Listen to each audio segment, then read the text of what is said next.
worth of dollars out there. I'm sure there's more, obviously. There's in all reality, there's way, way, way less actual liquidity there. That's what happens with the bank runs when people run on banks. You got one, or if 1% of the people go right now to the banks and say they want their money out of the bank, there will be no more Oh yeah, money in the bank. absolutely. But on And it's stable happened coins, you don't before. have that problem. You don't have that problem with stable coins. So You know, why would you hold your money there's a inside of the story bank? before we had internet and telephones and stuff like that, right?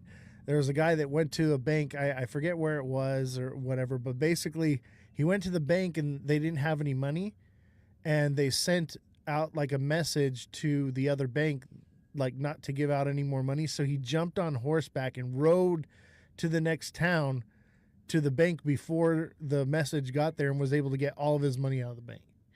We don't have that anymore. It's instantaneous, right? But back to what I'm saying here is, and this is what I've been telling everybody is, more than likely they're going to crash these markets. It's the fourth turning. If you know anything about it, everything in the world, in the charts, society works in cycles, and the fourth turning is a cycle of great turmoil. Hard times create strong men. Strong men create good times. Good times create weak men. Weak men create hard times. We are in the hard times right now, and that cycle ends around 2028, right? So, in my opinion, I believe that they're going to be either dumping the market, crashing it, or running it sideways. So, if that's the case and that's the play that's happening here, and they want people to stable coin up, why would you hold a coin like XRP, Cardano, Bitcoin, when you could literally stable coin up, take no risk, 4% APY, right? And then in a few years, once the market's bottomed out and we know we're either in the crab market or we're at the bottom, then buy and deploy. That's all I'm saying. Absolutely. So let's just say this. Let's say that something happens inside of the government and they're basically saying the banks don't have money. The banks don't have money. And let's just say it's Saturday at 1:00 and everybody runs and they empty the ATMs out. There's nothing in the ATMs. Now everybody's like biting at the chomp Monday morning, sitting outside of the bank because they want to get their money out before everyone else does. Me, on Sunday night, I went and bought all stables. You know what I'm saying? Like I done spent everything in my bank, attached my card, bought stables with it. I'm good. Like I'd rather draw 4% APY anyway. I only keep enough money. And you know what I'm doing right now? Because you've seen the price of gold, silver, copper, nickel is next. Okay, any metal, right? So we can all agree that we're moving towards a cashless society, correct? Everybody here agrees with that sentiment. We're moving cashless. yeah, or tokenized versions of things. How do you get rid of all the money, right? The paper's just paper. But the change, the coins have value because they are made of metal. Even the shit coins that are coming out right now that they're making, the zinc has value. That's why they're ending pennies, because it takes 3 cents to make a penny. They're remaking pennies now. They actually changed that because there's such a penny shortage right now that they started production again. But for me, I'm taking cash because me personally, right? I made my money in crypto. I'm pretty much out of it. I'm looking for real world assets, not tokenized real world assets, but real world assets to hold. So I'm buying land. Don't buy Lambos, buy land, bros. I'm buying land, property. I own a silver mine. I'm buying classic cars, and I'm taking my cash, and when I go to places and I find a rare coin, right? Silver or something, whatever, I buy all their change, right? So I give them $20 and I buy all their dimes and their quarters or whatever, or I buy a few rolls from them. And then I even go to the bank and I'll cash out $100 into coins. And I'm stacking up coins because the reason why they are raising the price of all these precious metals is because that's the first way to phase out coins. They're going to get you to get all your coins together, and it's going to be more lucrative for you to melt them down yourself and sell them as a bar than they are as change. And that's where we're headed. They want you to melt it down for them. Yeah, exactly. And another thing is too, like if you go back in history and you look at how much actual money is actually flowing, we're already at a 97% digital currency right now. It's just it's not blockchain based yet, and it's failing. Like that, they have to change the way that they're moving currency from one place to another. They have to transfer because it's taking time. It's it's not backed by anything anymore since 1971 when it was no, since they took us off the gold reserve or the whatever in 1971 when Nixon took us off of it. I feel like we're going to go to a commodity backed, so you're going to be able to hold, hey, I'm holding a stable coin that's backed by silver. Hey, I'm holding stable coins backed by gold or oil or energy or whatever it may be. Yeah. And that's where I'm at is I think we should, in this phase, an era of adoption, right? The adoption phase of crypto, you should be more focused on turning your crypto into a way to earn liquidity, collateral, money, whatever you want to call it, fiat, to exchange for real world assets that you can then tokenize. Be the owner of the tokenized asset, not the owner of the tokenization of the asset. That's the goal here, because that's what adoption will really pay off, are the people that actually own something. So we should be focused right now on turning our fiat into a real world asset that in turn can be tokenized later on down the road, because those are going to be the real players in this game. It's not going to be the people holding all the tokenized assets. It's going to be the people holding all the assets that are tokenized. Do you understand? Yo, host. Yo, what's up, buddy? Yo, did you see that video Hey, that's a of nice that? dress you got on there, buddy. Yeah, Looking did you good. see that Did you see that video of that Russian finance minister accusing Trump of trying to devaluate the 36 trillion in debt using stablecoins? I did not, but you know what? Join the Discord, and you can post that in one of the sections on Discord. And I take a look at all those stuff, and I cover them here on the show. So if you're not in the Discord yet, click the link in my bio and get plugged in, because we got a lot going on in there, all kinds of stuff. And we have a whole section for news and rabbit hole stories or whatever it may be. There's a section where you can put that in there. And I look at everything. That's what he's so that's that come out about 2 or 3 months ago, and that's basically they accused Trump of doing what I was saying a minute ago, where they're going to create where people want to own U.S. debt, because right now everybody's selling U.S. debt. China's dumping debt. Everybody's dumping debt because they don't trust the dollar. Well, that's because They're of trying Japan. to create. Well, So they're trying to create a vacuum. Japan stopped buying treasuries, right? So because of that, that's what's happening. But as long as with that happening is all that's doing is driving people into stable coins, which is going to be then turned around into buying treasuries, like we were talking about earlier. So over time, yeah, it's going to be great. It looks bad right now, but it's, like I said, it's the fourth turning. We've got like a few years left of hardship, right? They're 20-year segments. For the last 20 years, we have been in trash, turmoil economically, right? Would you agree? 2008 to 2028, that's 20 years.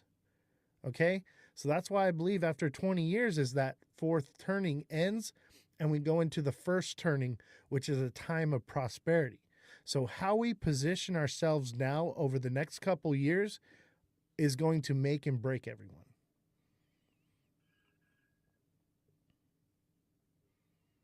Tristan, you look like you got something to say. Yeah, I might just add a little bit to that, because like if you look at the US debt, okay, It's like what 38 trillion debt at the moment. I think most people don't even understand who that debt is owed to. And I'd probably suggest to everybody to go off and research that. Like even We if owe you the do, Decepticons, man. We don't owe anybody technically. It's the same money moving around yeah, in a circle. exactly. Yeah. Yeah. So like when you're talking about U.S. treasuries and whatnot, you have the US buying back their own treasuries and paying interest on those treasuries. And who are they paying that interest to? Themselves. You know? So Exactly. so people need to understand what 38 trillion of debt actually is when you do a deep dive into it, and when you understand that, the US doesn't actually owe anybody 38 trillion, that they're actually making money on the fact that that debt exists, Right. And people need to be educated about things like that to understand, how money and the financial systems work, Black Yeah. XXOR says GDP is debt. Exactly. Yeah, You it know is. what? Yeah. And that's Unemployment is GDP. Yes. yeah, and like right now, every dollar that's in existence right now is debt. Like when I go to buy a milk up at Brahms, which you don't, or you go buy some at McDonald's. I go buy a hamburger at McDonald's. I'm buying a hamburger with debt that's backed by a bond. Like Yeah. that is it's debt. Every dollar that exists is debt. Yeah, and when you're talking about precious metals and like gold and silver or copper or whatever it is, actually there's a guy in the chat, Scotty Dog, really good guy to talk to Oh yeah, about I love Scotty Doug. precious metals. That's my Yeah. boy. That's my dog Yeah. right there. Anything you want to know about precious metals, he's your man. But like precious metals are a store of value, like gold, silver, whatnot. So you're correct in what you're saying. About transferring fiat currency into metals or coins or silver or copper or whatever it is. I agree with that. And then, yeah, what you said about, trying to move towards owning assets and eventually they becoming digital real world assets on chain and whatnot. That's definitely good advice. Yeah. I would agree with that. You know Yeah. what? Everyone here, you're all here for financial reasons, right? Me, I'm here because I'm using your wallet to get your attention, that I am leading the resistance. And the resistance, the people that have change, coin money, the resistance will operate with coin money when everything is cashless. Mhm. So if you're in the resistance, you better have coins because that's how we're going to transact. Your quarter, your penny, your nickel are going to be far more valuable than any paper dollar. And that's shown to prove. I mean, that's a fact because the quarter, like my great grandpa went to the gas station with the quarter and could get a gallon of gas in the 1950s. And here's the kicker: I can take that same quarter today that he spent back then. Now I can't hand it to the lady at the pump, but I can take it up to somewhere pawn shop and exchange it and get $6 for it and buy 3 gallons of gas now because what that piece of silver was back in 1958, that quarter to grandpa got a gallon of gas with, I can buy 3 gallons of gas today with it. Exactly. And here's another thing is to understand is that all metals will be going up in value, not just Yeah. silver. And a lot of people they're looking for 1964 earlier because they're 90% silver coins, right? The coins from the 70s, they've got silver in them, baby. It's not 90%, but it's still in there. And everyone is naive to the fact that those are still going to be very valuable. There's a large percentage of silver in those compared to what you make today. But even what you get today, it's got zinc in it, it's got copper in it. It's money. Zinc and copper are going up too, and they're going to be more valuable than the face value of the coins that are coming out right now. I would, Also, I don't know. Hold on a second. Tristan, what were you saying? the utility of silver at the moment is what's driving the price of silver. You know, Absolutely. Silver is in everything. It's in medicine. It's in computers. It's in thermocouplers. It's in breakers. It's in everything we use. It's in yeah, chemtrails. it's the biggest contributor to the utility of silver at the moment is the the push on defense Yeah. in worldwide with the creation of like all these missiles and drones and bombs. Do you know that there's like nearly 500 ounces of silver alone in one missile? Yeah. And you know what? I actually, in my Discord, I have videos and information on how to extract these precious metals and where to find them in everyday garbage for free right now. And I Oh, have videos on how to prospect for it as well. I have a silver mine. I'm going to begin prospecting. mm, Like, why wouldn't I right now? Right? mhm. Am I going to open a silver mine on a major scale? Absolutely not. I'll probably sell the land by that point. But in the meantime, I'm going to pull out a little bit of dust. Why not? I got time on my hands. I'll probably live stream it while I'm out there shaking the dirt with you guys.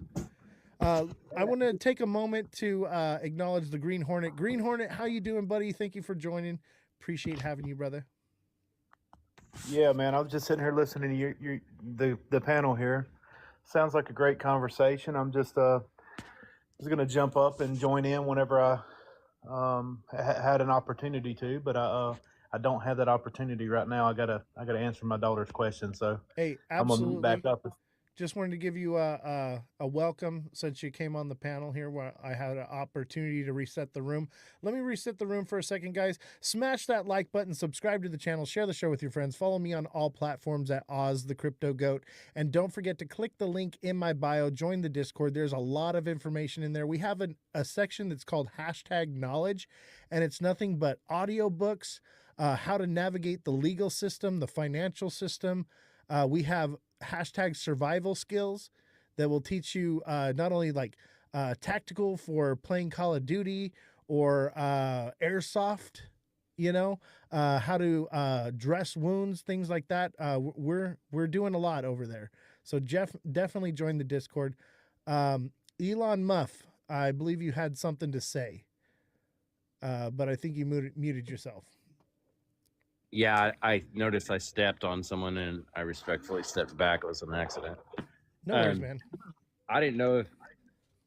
I mean, I'm hoping you look. I'm hoping you could. If you don't want to do it right now, maybe another time. If you was to just possibly go to Grok and say, "What is Bretton Woods 3.0?" and Grok.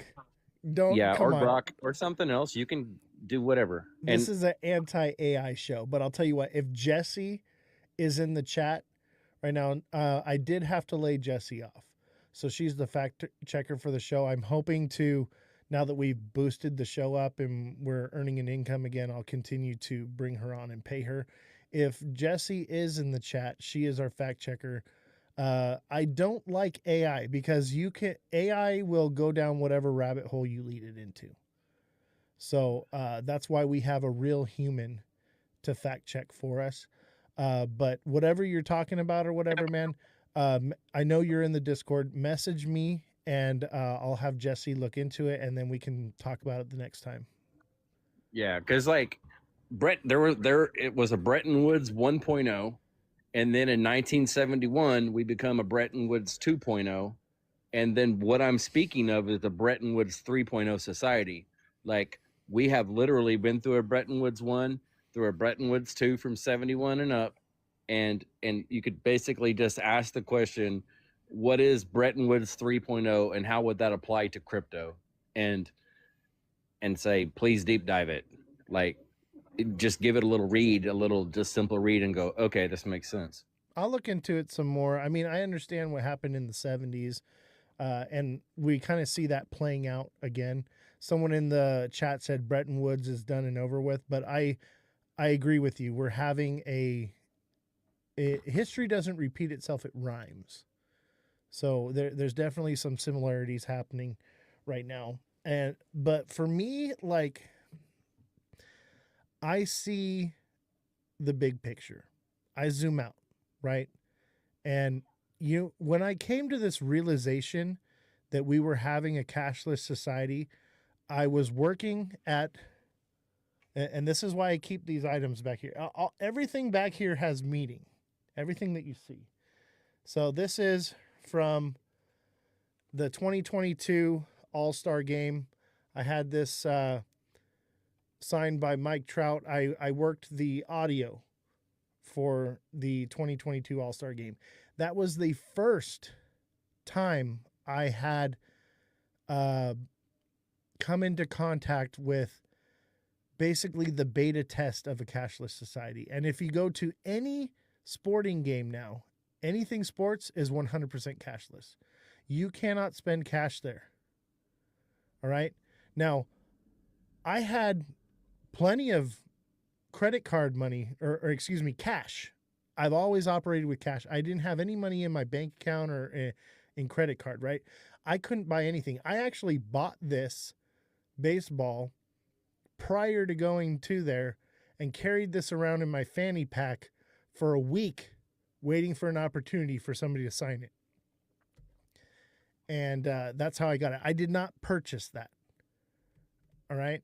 And I even have video of all of it going down. Anyway, in that moment, I wanted to get a hat, right? I'm a hat guy. I got a stack of hats, right? I wanted to get a hat and jersey and some stuff, right? I couldn't spend a dime there. I had plenty of money, couldn't buy anything. And I had this realization that the only place that I could spend money within a 10-block radius in LA, literally every store front, everything went completely cashless. It was not just the All-Star Game. And mind you, the All-Star Game was not just at the field. It was downtown LA. A whole 10-block radius was completely closed off, and every business within that 10-block radius had to be cashless. And I was like, wow, they're beta testing this idea of no cash. Will people accept it? And people accepted it with open arms. I hated it. The only place that I could spend money were the Mexican hot dog vendors. It was the only place I could get anything with cash. And that's when I had the realization that we were headed to this, because that's how they do it. They start with sports. Anyway, just a little story for you guys. Can I just ask, Elon? So you're talking about the Bretton Woods 2.0. In what context?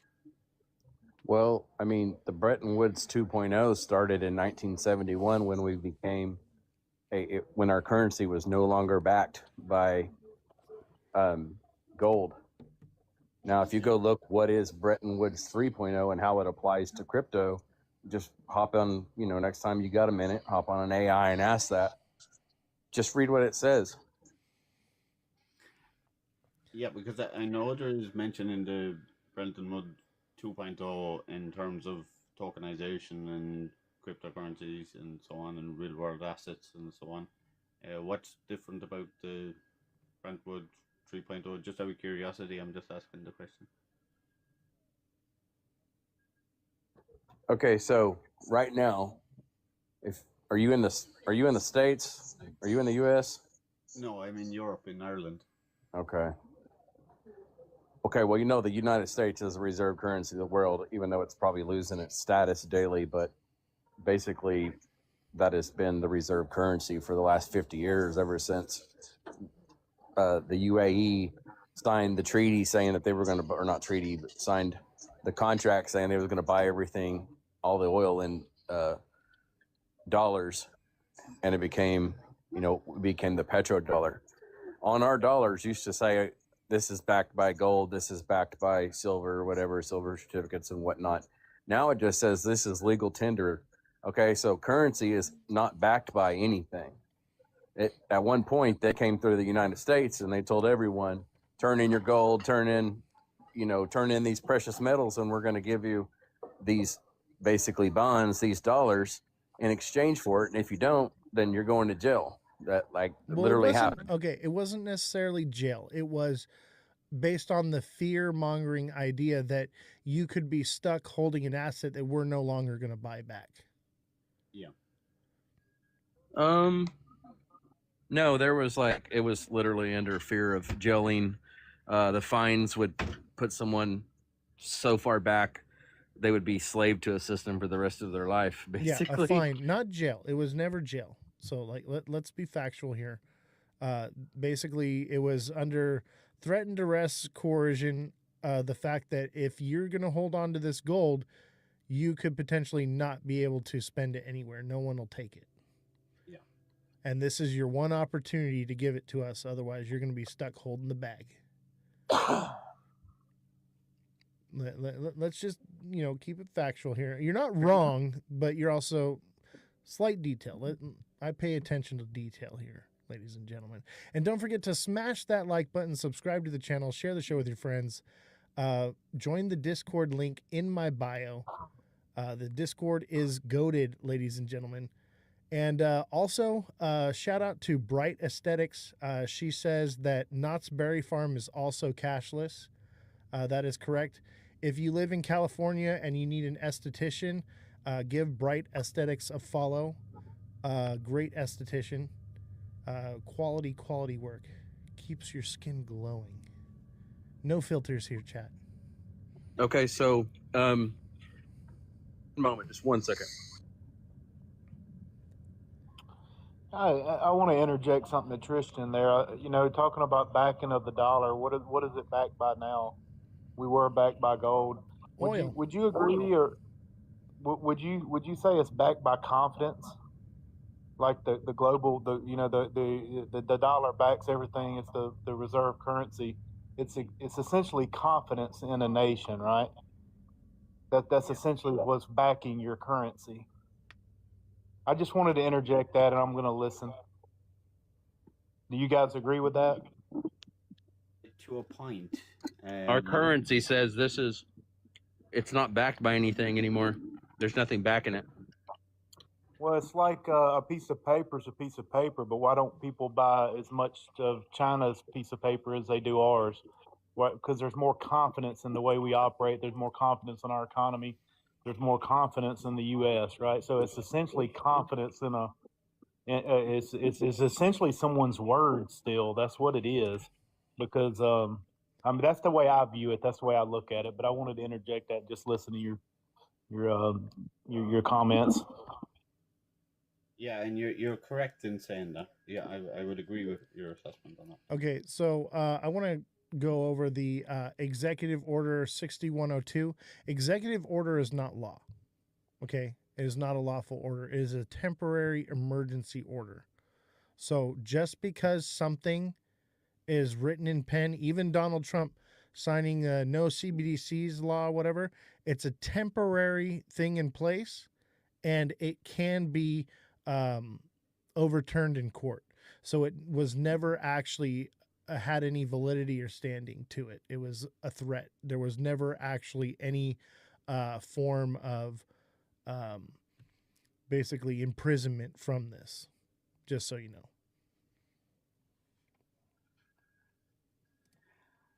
Yeah, I think the moment a big threat to the dollar is, the BRICS being established, and there's a lot of, on the macroeconomic scale, political scale, and geopolitical scale, there's a lot of things happening at the moment that are putting a pressure on the dollar. I don't know. You could spend hours and hours talking about that, Right. Honestly, yes, confidence is part of what drives the U.S. dollar, and we've lost a bit of confidence because Japan stopped buying treasuries, right, and bonds, right. Well, let me But ask you that's something. just based off of. Hold on. That's just based off of economy. The real value that the dollar is backed by is by oil, because we force countries to buy oil with the U.S. dollar. That's where it gets its confidence from. Go ahead, Green Hornet. Well, I was going to say Japan sold off very little of their bonds. So when you look at what they sold off, it was minuscule. So Well, they're not buying something them that anymore, people, is what I said. They're not buying any new bonds. yeah. Yeah, but they're still the largest or second largest holder in the world. They don't need to buy any more bonds. That's what this move to stable coins. I've been listening to you guys talk about that. I kind of, the way I see everything, I've listened to the way everyone's views. The way, this is my view and what I think is happening. Do you guys remember, if you're a student of history, you remember how the railroads would pay their workers in their own currency, right? Essentially, like back then, the big industrialized employers had their own currency. Essentially, they paid you in their currency. Because a lot of the times you worked, your life was with that employer. So essentially, it's a form of that with the stable coins. What I see is in the future, I believe every employer will have a stable coin. Every bank will have their own stable coin. And the rule is it's going to be backed by the rush. What is the rush right now? What's the true gold rush? What I think is happening is the backing of those stable coins. And so when you look at this administration, the rule is going to be one bond per one. If you're going to mint 500 million tokens, 500 million stable coins on Binance, then it's got to be backed 1-to-1. What does that do? That ensures that confidence. That also allows them to essentially pay off debt.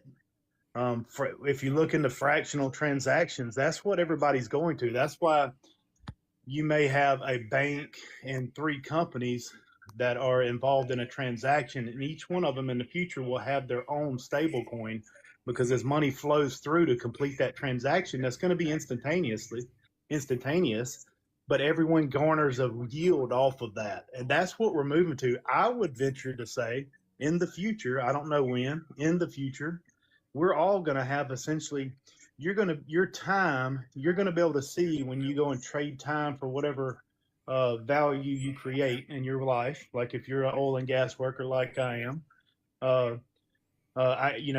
you get paid every 2 weeks. I get paid every 2 weeks. I think in the future, you're going to see the time as you accrue it, you're going to see it in your wallet. I think that's essentially what we're going to have. That's what we're going to. So you'll get paid. There won't be a paycheck when you come and trade your time. You're going to be able to see it accrue by the minute. It's in stream pay. That's like ZBCN and ADP. That is reality. That's what's happening now. And why are they going to do that? Because the infrastructure of the current way that we trade value in this world, whether it be gold, silver, paper, it's not efficient. Look, just think of the infrastructure of the banking system. They don't have to have all this money that's got to be shipped around from bank to bank. Shipping, all the infrastructure of moving and running around goes away with digital currencies. And that's why they're going to it. Hundreds of trillions of dollars in the Nostro Vostro accounts right now. Is it about control? I think it's more about efficiency and them, like everything, making more money. That's what I think it's about. I want to push back on that a little bit, real quick, if you don't mind. I think it's about control, because right now you're forced to save 2 weeks' pay, right? So when you get that paycheck, you've got a lump sum of money that now you can pay bills and actually have something. The average person, obviously most of us here, we're at least somewhat good with money because we've got something to invest. We're at least talking about it and thinking about investing. That's the first step, right?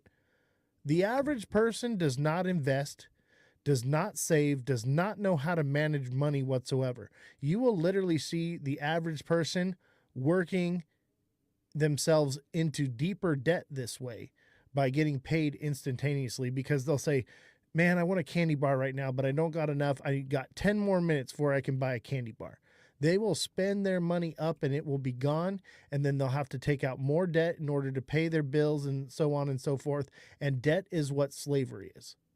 It's a way to keep people from getting out of debt and getting them deeper into slave-like behavior. I have multiple businesses, and it's. Hold on. Let him respond real quick, Elon. I completely agree with that. I don't disagree with what you're saying there. I almost think of, like, I have multiple views on what we're going. If I'm going to compartmentalize the conversation to what I think ultimately they're doing, I think we got to a point where it was too easy to move between the classes, and they said, you know what, we're not going to allow that. And they're essentially the world is the movement we have right now is for you to stay. It is a form of control. I agree with you 100%. You control the debt, you control people. What are you doing there on a larger scale?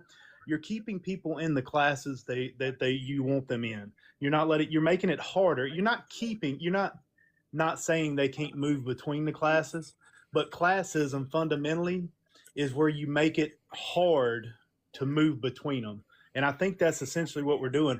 I relate it all to that movie, The Hunger Games, where you had all those districts, the worker districts. That's what we're moving into, and that's what it looks like, man. So I don't Yeah. disagree with a lot of your view or anything.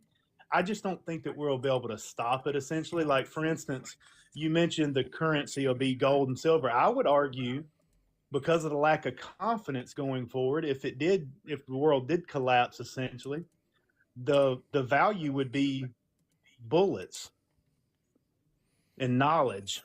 Absolutely. I think bullets is a good form of currency in a state of collapse. However, in a state of collapse, you will not see me trading bullets whatsoever, because once they're gone, they're gone. All right. And obviously, you can do reloads or whatever. But Yeah. why would I give somebody the means to come and take from me? So the real currency is food and water in that situation, not bullets. You want to have bullets because you know it only takes one bullet to take all of somebody else's It'll resources. It'll be what you want, but you can't get it. So obviously, food, water, you'll trade. You know what I mean? But yeah, I like a lot of what I like. I've not seen anyone on the app doing what you're doing here. This is pretty cool, man. I'm gonna give you a follow and join your Absolutely, Discord man. or something. Have more In the interactions. Discord. I've heard of Elon and I know Tristan. I've seen him well. If you guys don't know who Tristan is, I don't know if y'all know his background, but he's an intelligent person and has a lot of information regarding trading. If you guys don't know who he is, so y'all should give him a follow as well. Everyone follow everyone in the chat here. Give everyone a follow here. They're all great people. Down the rabbit hole on the bottom there, that's my other channel where we deep dive into more of this conspiracy stuff, whatever we go into, the Illuminati and the moon landing and whatnot. But in the Discord, and click the Discord link in my bio, join the Discord, guys. There's a section under survival skills where I, give detailed information and breaks down how things would work in societal collapse. And it also breaks down why you don't want to trade ammunition as currency. Because like I said, when you give in full-blown societal collapse, and you've got two separate factions, two different families, two different people fighting for resources to survive, you do not want to give them the means to attack you and take your resources. So bullets is not the currency, in my opinion. I think bullets is a good thing to have, but I would. I mean, to me, it kind of depends on how much you have. I mean, if you're sitting there with 10 bullets and stuff's going on all the way around you, that's one thing. If you've been stacking bullets for 40 years and you can trade a little pew one out of 100,000 of these things you got for dinner for your family. I can have 100,000 bullets racked up and sell one 30-06 round and get sniped and lose it all. It only takes one bullet to end it all. I might just tell you a little story that will put things into perspective about bullets.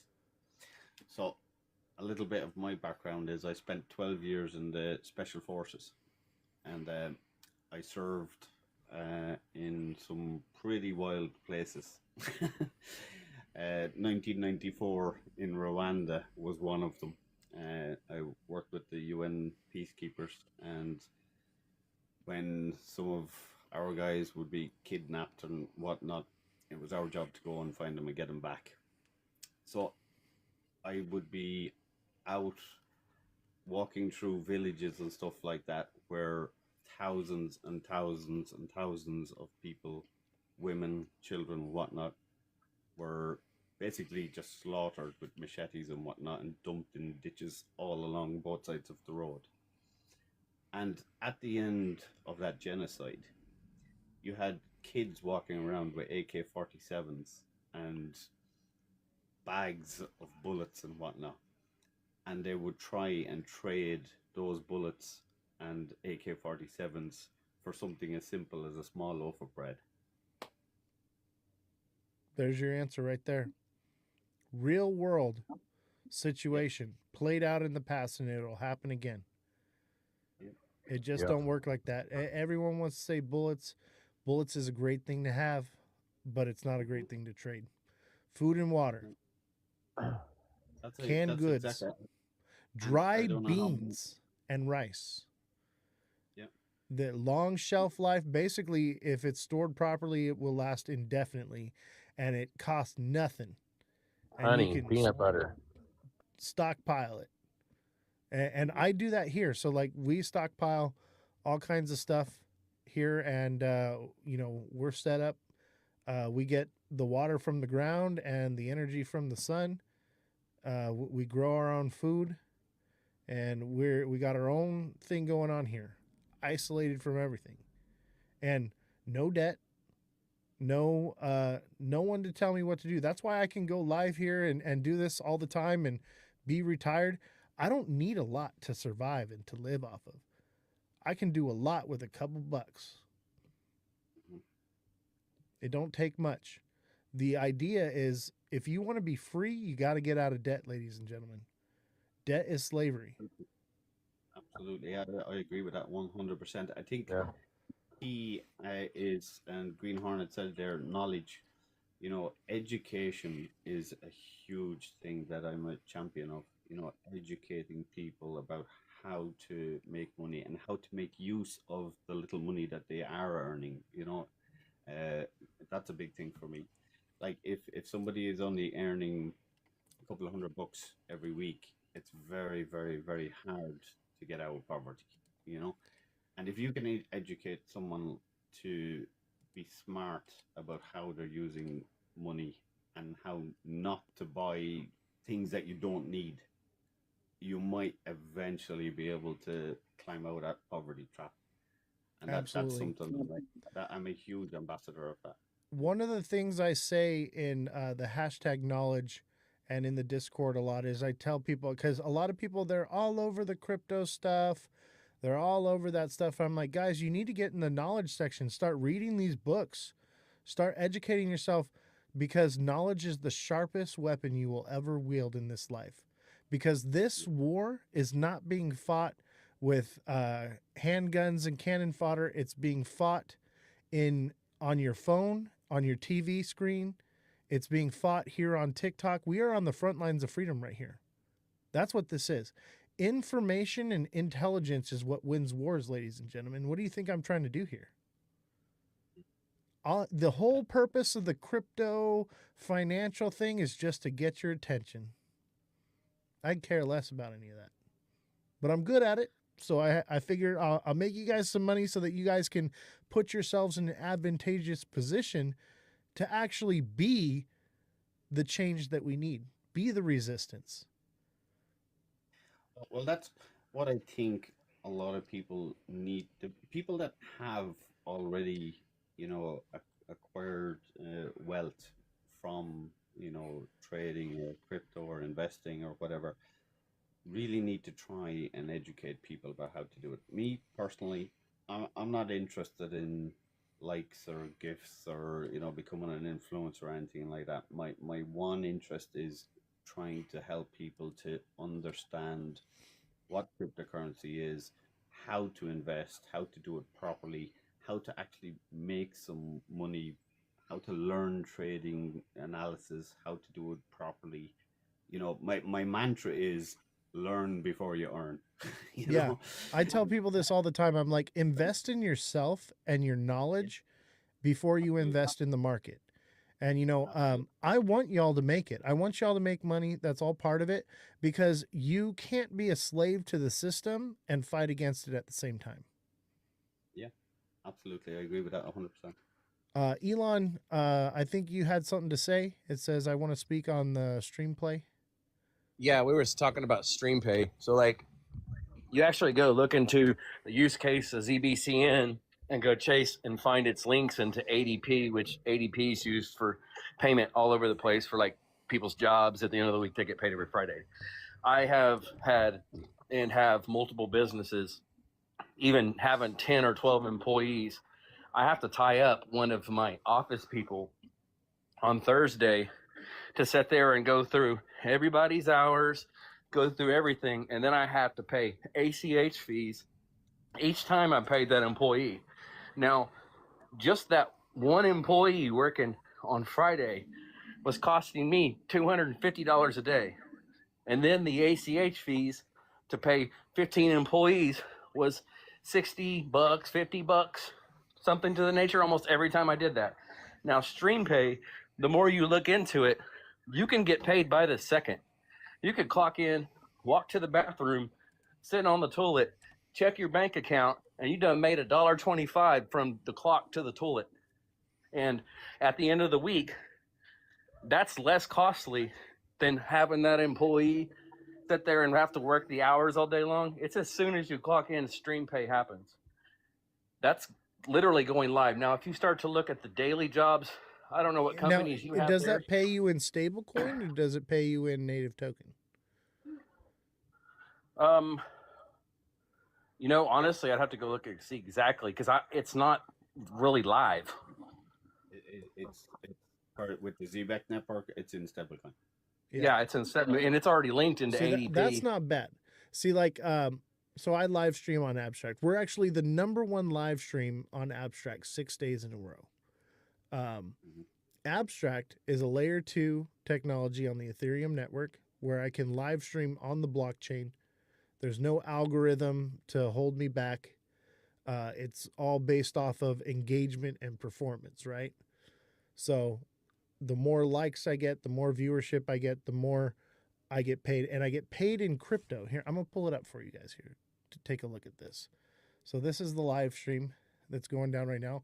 My wallet's linked to it. Now, I've been doing this for about a month or so. I only got like $18, but that's because I'm getting paid in Pengu and Ethereum and Newt, and they're mostly meme coins, and they've been on the downs right now. But it's all pretty much bottomed out. The way I see it is I'll accumulate this for a while, for the next 10, 20 years, or however long till the next cycle, right? And this 18 is probably going to be looking more like $18,000. So for me, because I don't need the money, this is lucrative to me. I want to hold those meme coins. I want to get paid in meme coins because I know that with Abstract, Abstract Pengu has utility. I get more payment. I can get a 50x multiplier on my payment for the time that I live stream, the more Pengu I hold. And as Abstract gets adopted with more live streamers, you're going to see more people wanting to hold more of that Pengu in order to boost their lives, right? So I see the big picture that down the road, but obviously somebody who's, getting paid and needs to pay their bills tomorrow, that's not lucrative. I've lost money over the last couple months live streaming because it keeps going down. But having a system that pays in stablecoin that earns APY, now we're talking. That sounds great, for the average everyday person. And I feel that's what's inevitably, that's what the banks are trying to do is hold your stable coin. They want to hold your stable coin and they want to get that 4.5 APY. Right. And they're trying to stop us from getting it. And that's part of why they're pushing the Clarity Act. And if you guys missed the show, the last couple shows that I've had Stand with Crypto on the show. Okay. The president of Stand with Crypto, Wendio's moderator, and I believe he's VP or big player in Stand with Crypto, on the show the last couple days. It's all on YouTube. So you can find me on YouTube at Ozthecryptogoat. Go watch those shows. Okay. It's actually great. I was actually on the panel with you that night she was on. Right, exactly. And there's a lot of good stuff, but you got to understand these people, they don't understand the Boozman Booker draft. They didn't even know it existed. And these are the people pushing the Clarity Act. That's where I come in. I'm rubbing elbows with the most powerful and influential people in the world. I've been doing it since I started my career. That's just my niche in the system here. I've got a lot of powerful, influential connections, and I've been pulling strings over the last year, right? Trying to make this happen, everything we're doing here. So I'm trying to educate the people that are pushing all this stuff. That's why I've been so, like, I have a stack of leads right here on my desk of people to get on the show here. Major people. We're talking about big names. All right. But I'm not focused on them because that's not what's important. What's important is this Clarity Act right now. The legislation that's getting passed. We need to get this right, ladies and gentlemen. This is our one chance to lay a solid foundation. Any building built without a solid foundation will crumble. And so that's why I'm working really hard to educate our most influential people in the space. That's why I'm deep diving into this stuff so hard, and I'm pushing, guys. I know I took 2 months off from doing this show, and my algorithm has suffered for it, but I never stopped working. I just been grinding somewhere else. I've been touching grass and making connections in real life in order to make the change that we need in this space. Not just me interviewing other people on TikTok, and don't take this the wrong way. I love having all of you guys here in the panel. I love talking back and forth with the different creators that are here. But the conversation has to expand outside of that. And that's why I encourage every single one of you to go onto Google, find out who your rep is, and message them.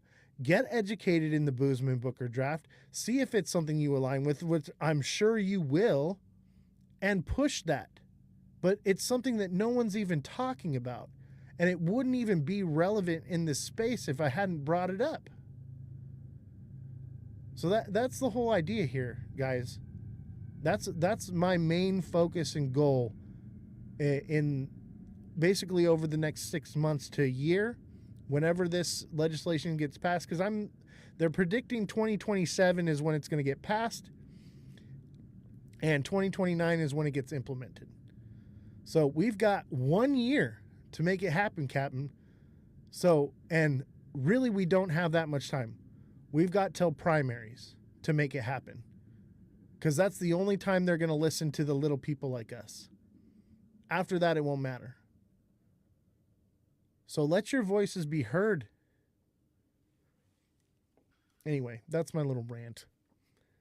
Yeah, I applaud you on that, Oz. I agree with what you're saying there. And I when I was on the panel with you, when you were talking to Wendy, was it her name, the girl from Stand With Crypto? She had put me onto the Stand With Crypto Europe. So there is an actual Stand With Crypto It's Europe global. forum as well. Yeah. And I've been interacting with them a lot over the last month or so. And we need to educate them that we want to lay a foundation that is not just beneficial to institutions, but also to investors as well. Sorry, didn't mean to cut you off. That's okay. But yeah, it is very important. And like, I'll tell you how important it is. Like, I'm from Ireland, and even from Ireland, I'm paying close attention to what's going on in the US, and especially with the likes of the Genius Act, the Clarity Act, Boozman Act, all of that kind of stuff. So traders across the world are paying attention to what's going on. So it is vitally important that it's done and done right, The problem is the people that have the influence and the power to make it change have no idea. Us here on TikTok, these communities that we have are the most educated people in crypto I've ever come across.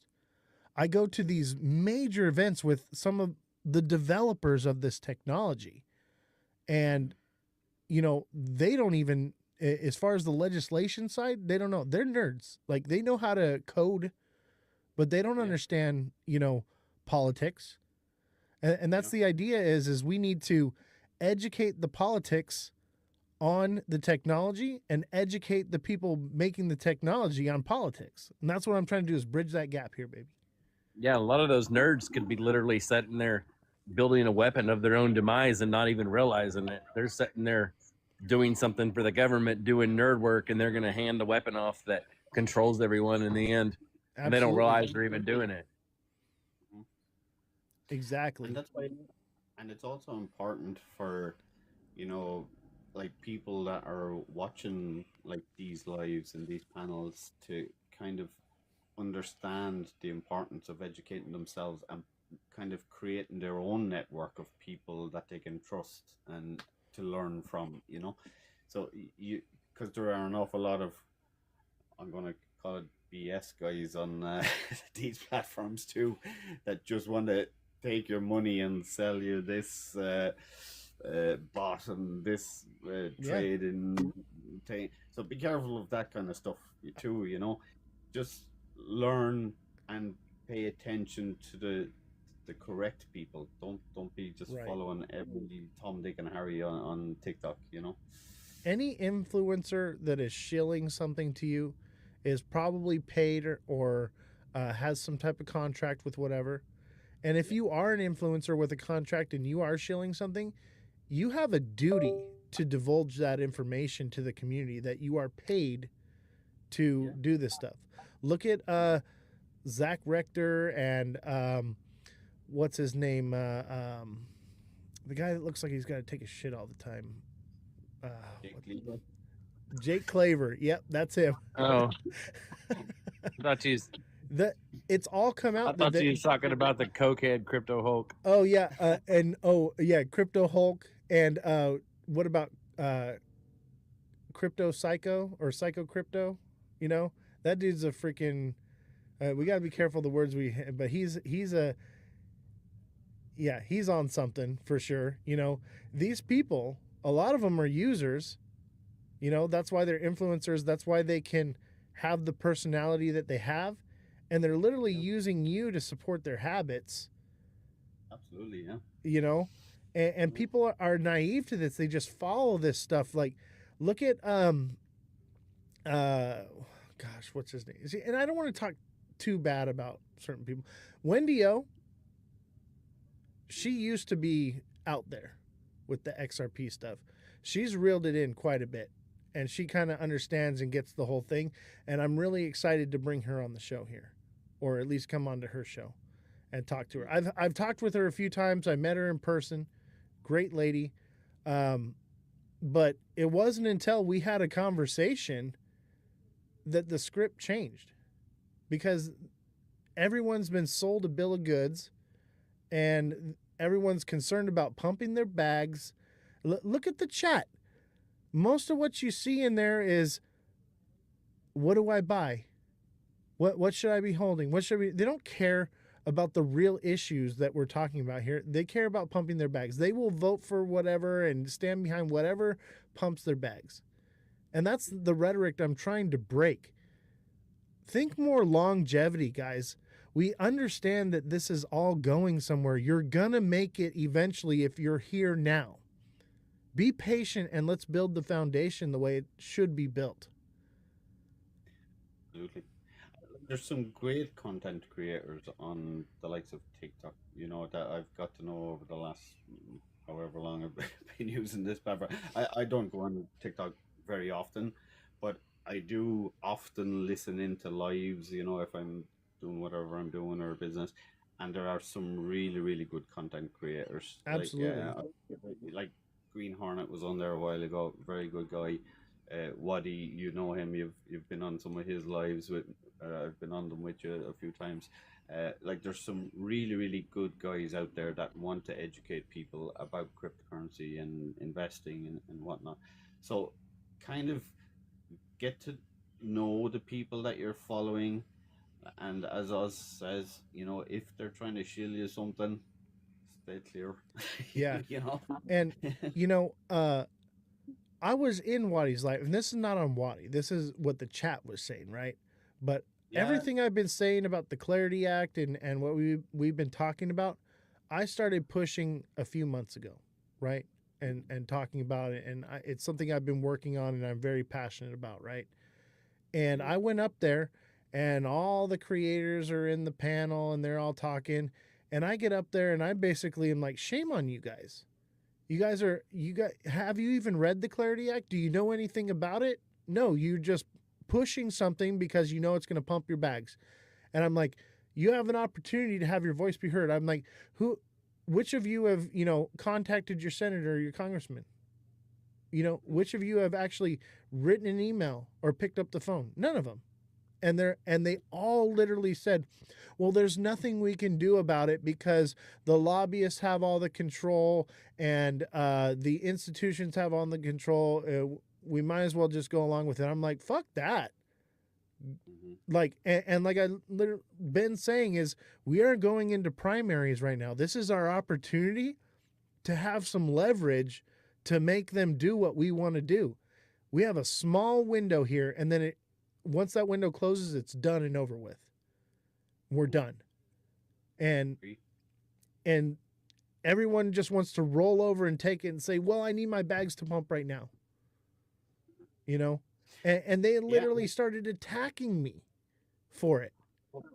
And I agree. And also, it's important to understand that, for people that are going on to have live or panel discussions and whatnot, there are a lot of, I call them bluffers, but there's guys that will spend half a day trolling through TikTok and listening to every bloody video that they can see, and then they go onto some lads live and they'll just spoof off a load of stuff that they're after hearing that day.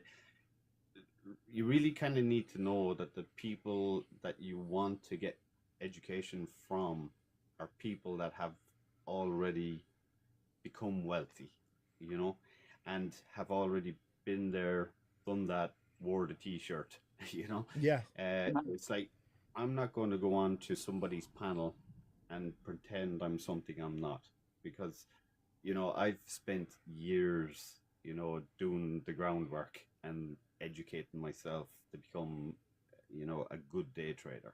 That's my expertise.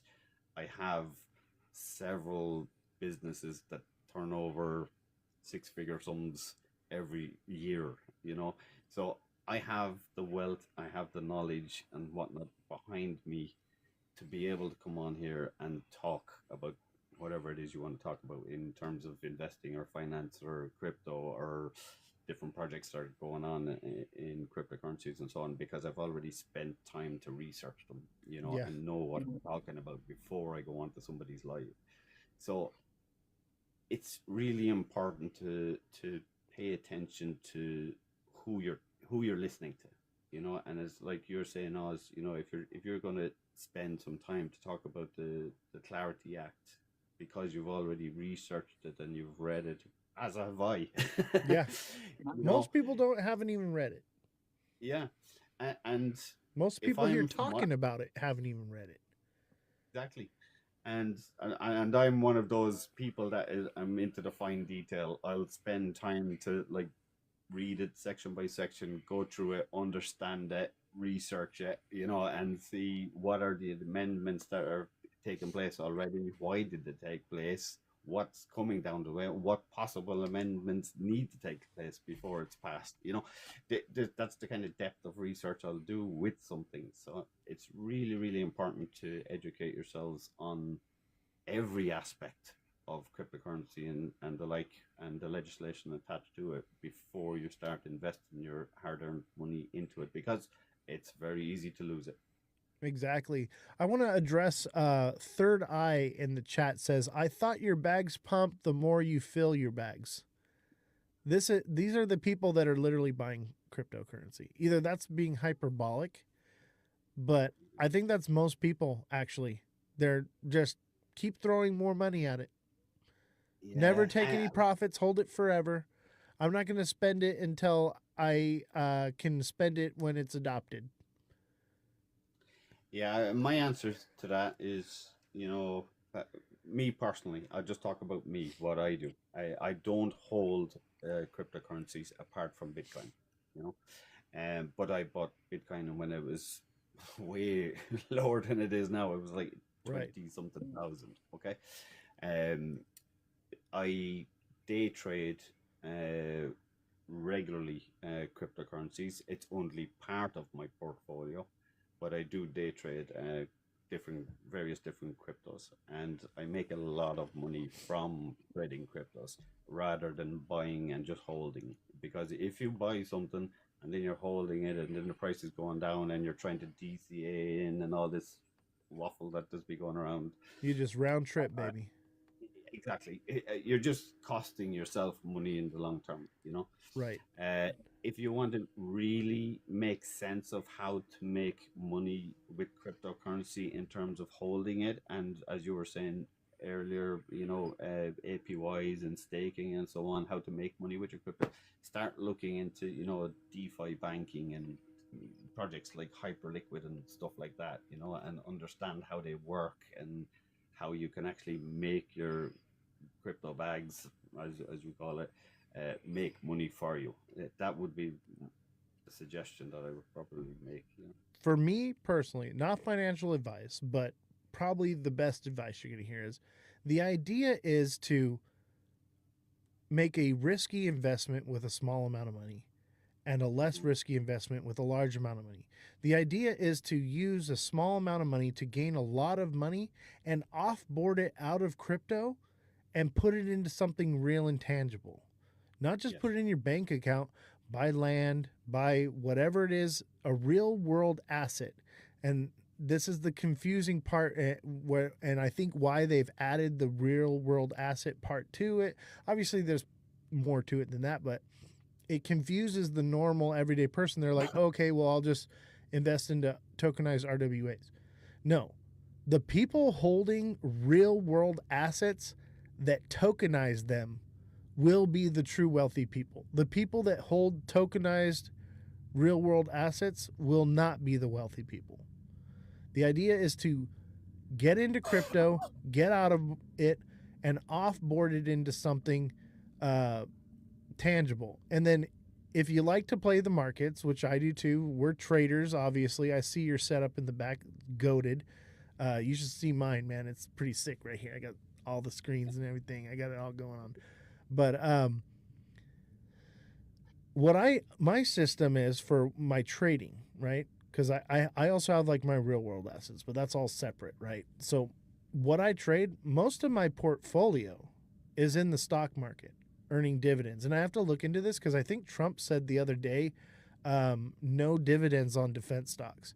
Most of what I hold is defense stocks, right? So I might have to get out of that. But, I'll get into something else. Probably, and I think the reason that for that is to push precious metals, right? Because I'm looking at copper, I'm looking at silver, I'm looking at palladium. Precious metals is what is on my radar now. Okay.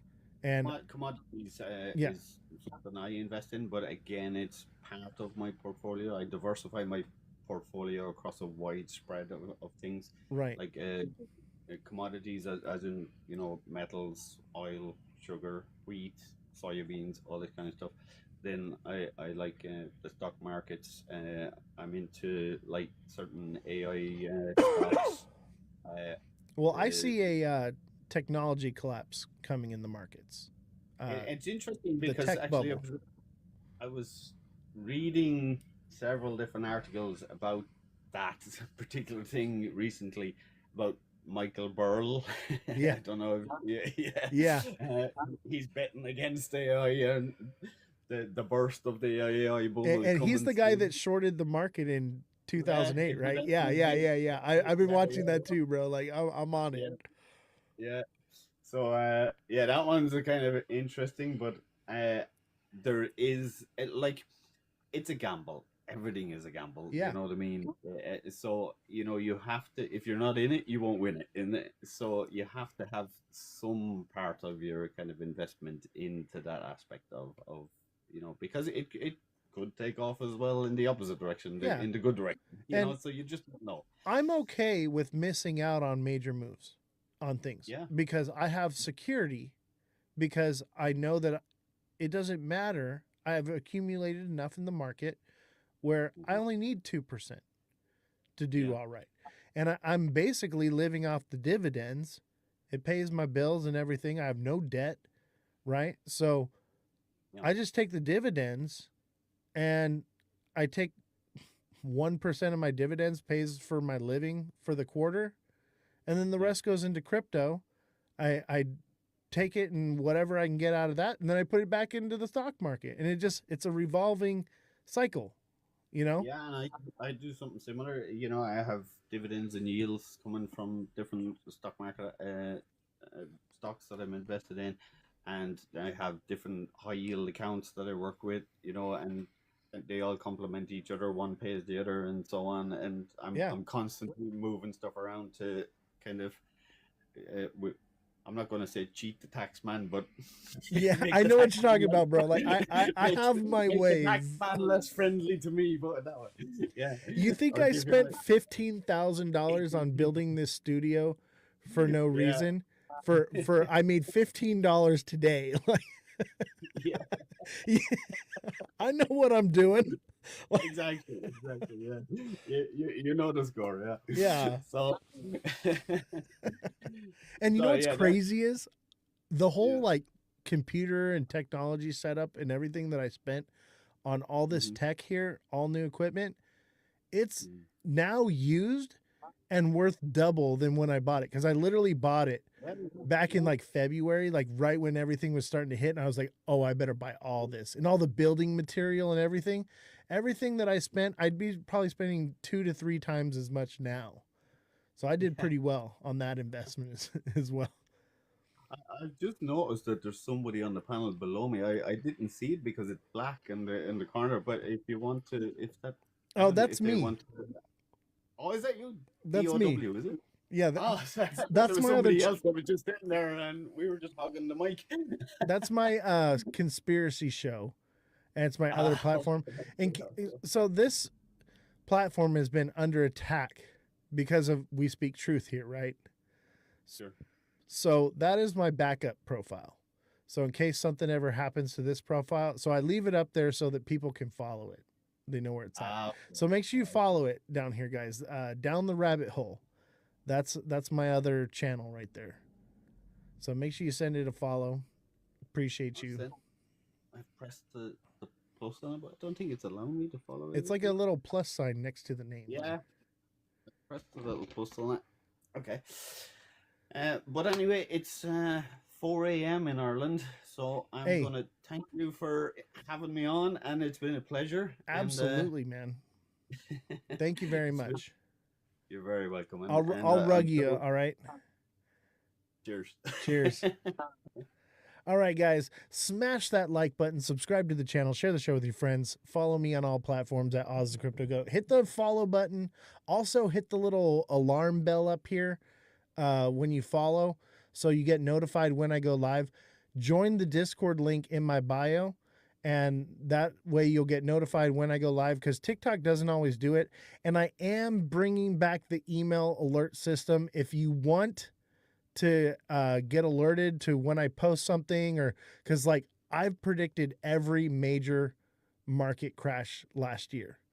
So if you want to get notified when that's going to happen, send me a DM with your email address and I'll add you to the email alert system. So that way when a big move is about to happen, you're going to know it before it happens. And that goes both ways, whether it's up or down, right? But we predicted every major market crash. I predicted the largest crash in crypto history, ladies and gentlemen. And if you had been in the Discord, you would have known.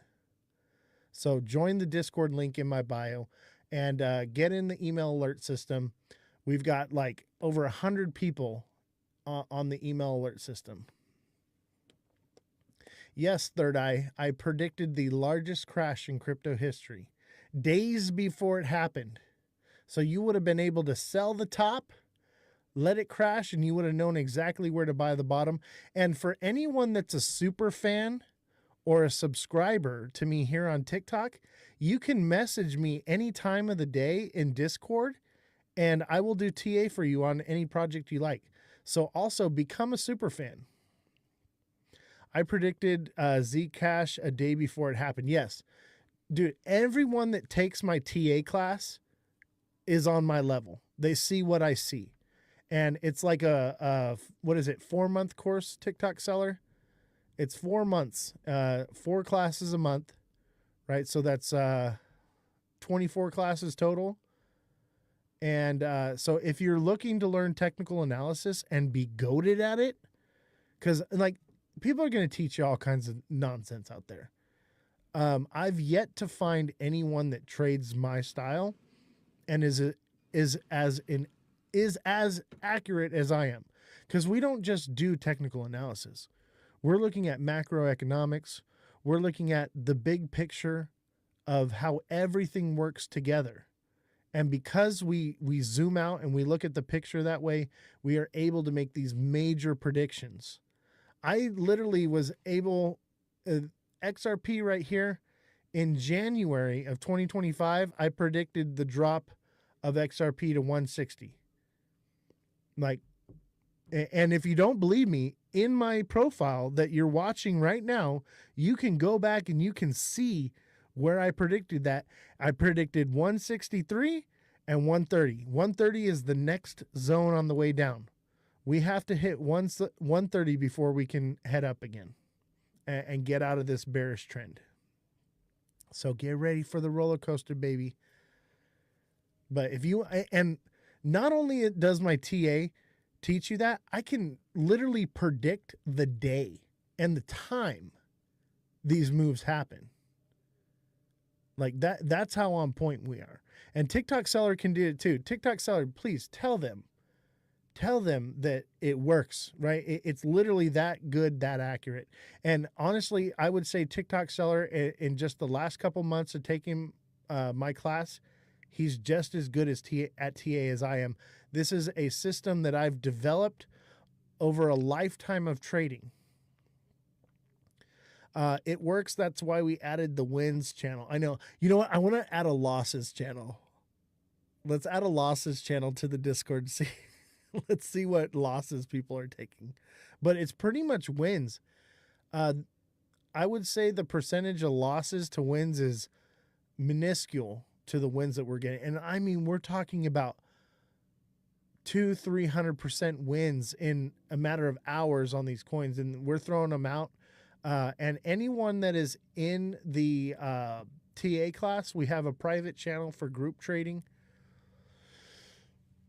You want me to? Yeah, if you want to add losses, that'd be cool. I think it'd be fun, right? Let's see who lost the most. Whoever loses the most in trades this year will get like a prize or something, or like I'll turn you into a meme, something like that. We turned Josh into a meme. I made a bet with Josh about XRP, and basically he wouldn't take the bet. So I said, all right, if you don't take the bet, then I'm going to turn you into a meme when I'm right. And I was right. So he got turned into a meme. But yeah, we have a good time in the Discord. So make sure you click the Discord link in our bio. And, you know, learn technical analysis. You know, everything is pre-recorded. Okay. So these are past classes you're going to be watching. And we're, you know, putting new classes together. I have the CEO of ViFi Finance. He's a hedge fund manager. He comes on from time to time and teaches us about macroeconomics and stuff and how to TA as well. So he's partnered with me there, comes on once in a while. So there are new classes that pop up from time to time, but most of it's already pre-recorded and established, and the foundation is there. That's all you need to make money. All the information's there. Take you a couple months, once a week for an hour to learn quite a bit. And so, you know, take some time to invest into your education. The cost was discounted 50% off. It's back to regular price, but because it is recorded content, the recorded content will be on discount, but you won't be able to get the lifetime membership for free. So everyone that signed up in January and completed the full course gets a lifetime of technical analysis classes for free. Like whatever comes up and that we do, you're going to be able to get into it. And maybe I'll do a lifetime subscription for the rest of it. Come talk to me, okay? I'm here. I'm in the Discord. You can message me directly, but you got to be a super fan here or a subscriber in order to DM me. I don't answer DMs to anyone. Cold storage devices, yeah, I will help you set up cold storage devices. I will help you if you're having trouble. You need like not just technical analysis, but you need like help. I have an IT guy here that works so with all those technicals as well as me. I can help you figure out if you're having problems onboarding, offboarding, any questions like that. If you want to know what exchanges are going to be best for your situation, because everyone's different, right? Everyone's situation is different. So when you are a super fan or you're a subscriber and you're messaging me directly and I get a clear picture of who you are, what you're doing, and what your goals are, then we can help you develop a strategy that works for you. Because any creator on here that's throwing out blanket strategies for people, don't listen to them. Everyone's situation's different. Everyone bought at a different price. Everyone's holding a different amount. Everyone's financial situation is different. You need something that works for where you're at, what level you're at. And I mean, even just FOMO control, right? We have people that literally just message me and they're like, hey, I'm about to just sell at a loss right now. What should I do? And I take a look at it for them and I'm like, hey, this is, what I see. Obviously, not everything's going to be perfect all the time, but the idea is getting control over that FOMO, having a strategy that works and gets you paid, right? Because that's what we want. We want to make money, right? Is XRP going to an all-time high this year? Probably not. Probably not. It could. I'm not saying it can't, but probably not. I would say it's more likely to see $1 than to see $4 right now. Okay? And it's more likely to just kind of run along between $1.50 and $2 than to see $4 or $5. Unfortunately, that's just the fact of the matter. So we shall see. A lot of things change, That's just where I'm at right now. Any person that just says, this is my prediction, what it is, the markets are ever changing. The news is ever changing. The economic situation is ever changing. So what I tell you right now, you can't just take it as that's what the gospel is, because I adapt. I change with the sentiment. But as of right now, this is what I see. So when that changes, I'll let you know, but I'm only going to let people that are in my Discord, that are in my TA class, or their subscribers, or their super fans, those are the people that are going to know. Raymond, thank you for the heart me. Appreciate that.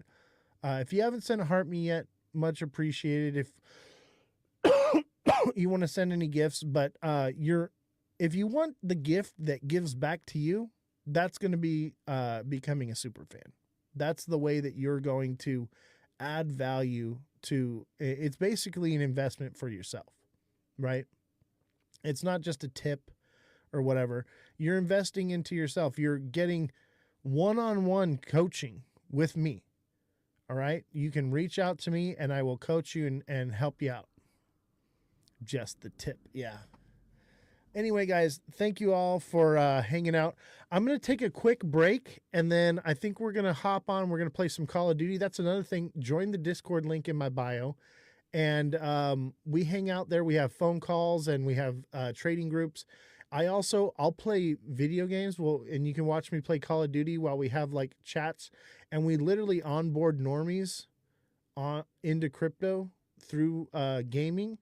As well as we're having like these deep discussions like we had today in the show.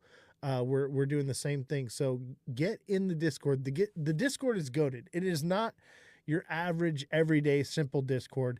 It is set up to be awesome. Can you fly a helicopter? I absolutely can fly a helicopter.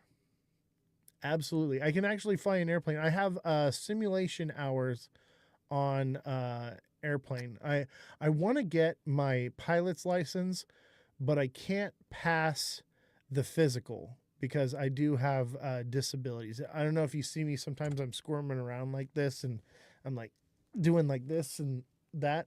That's because like I can't sit still for a long time. That's why they won't give me my pilot's license. So I'm trying to get a sports pilot license or get an ultralight so that way I can still fly. So it is in the works. Why do you ask? That's a strange question to ask somebody. Let's see. Let's listen to a cool song.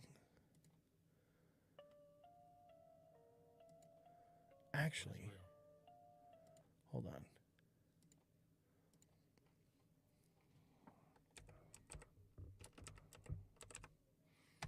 Let's do that instead. Battlefield 6 helicopter. Oh, dude. In a game, absolutely I can fly a helicopter. I thought you were talking about in real life. But yeah, I can fly.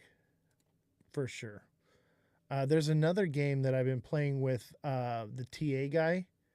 And I forget what it's called. I just downloaded it and played with it. But it's flying a spaceship. And it literally maneuvers like you're in space. So it's definitely a hard thing to pilot, and I pilot it just fine. Let's see here. Let's watch. Let's see here. Oh, it's in shorts, that's why.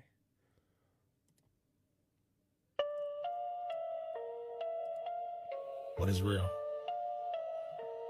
How do you define real? Take care, chat. I'll see y'all next time. Join the Discord link in my bio.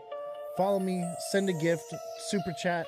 Or not super What is chat. real? We're What on is YouTube. human? This world got me questioning, consuming. Become Stuck in the a matrix, feeling like I'm super Truman. So fan. upside down, disconnected from the shoe man. But Morpheus is here now, you ready to go? The red or blue pill, you already know. Down the rabbit hole, we going below. Layers they can't see, I'm going to show you what is real, what is fake. Take it slow. Been doing it for years and now I'm a pro. Fiat the fake, it's a sham, it's a scam. 2.3 trillion, a supply like goddamn. They print and they steal as much as they want. But old Uncle Sam, he just runs a front for the shadiest scheme you've ever seen. Completely worthless, worse than a shit meme. Coin got us all stuck in the system. Crypto the fix, let me give you some wisdom. Bitcoin and Cardano use The Discord UTXOs. link XRP is in a my lot of bio. force speed, I suppose. Assets that go up, not down overnight, but the system won't die without a big fight. That's why they delay, that's why they keep stalling, but nothing can stop destruction from falling.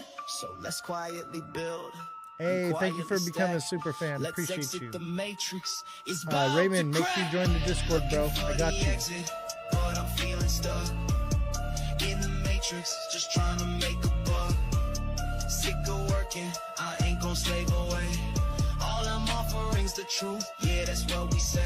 No more lies, no more fake shit. Man, I really can't take it. I know what is real, so please don't mistake it for new cars and new clothes with next level flows. I try to compose this life that we chose. The matrix is everywhere, it's all around us. Even in this room, it must surround us. You can't see it, you feel it, it's in your soul. Breaking the matrix, they losing control. Politicians and judges, they have the role to keep you in line. Yeah, that's the goal. But when you wake up and then you bake up, you must shake up the matrix and break up. You see the code, not Haskell or no, but the system they built, it's gonna explode. You're faster than this, so upgrade your mode. Don't think no you are, ancient knowledge bestowed. Don't listen to media, turn off the TV. Don't watch that fake news, they'll have you believe lie after lie. That's all that they doing to keep you from chasing that dream you're pursuing.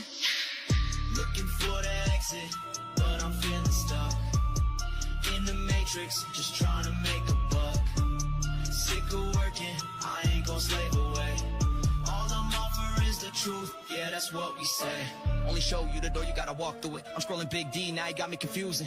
The shape of the earth, no way that we moving. Long distance test, that's how he can prove it. Starting to be like my big homie Wiz. He thinks that his flat and handles his biz. Shit sound like the dumbest thing I ever heard. Read a book, check the net, just follow the herd. But Google be playing with your search results. They be gang gang, I'm sure just a cult. So no matter how many times they insult, we think for ourselves, not a stupid adult. Is it true, IDK? Yeah, I really wouldn't doubt it. Check the views on YouTube, they really ain't about it. On the news, blew a fuse, yeah, that's when the dreaded is controlled. No excuse, that's why they freaking the ladder. Breaking through, no kung fu. Yeah, I see the matrix falling.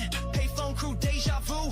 With Agent Smith, I'm brawling. So don't give up, say what's up. If you still stuck in the matrix, the end is near. Have have no fear, just keep building and lay bricks.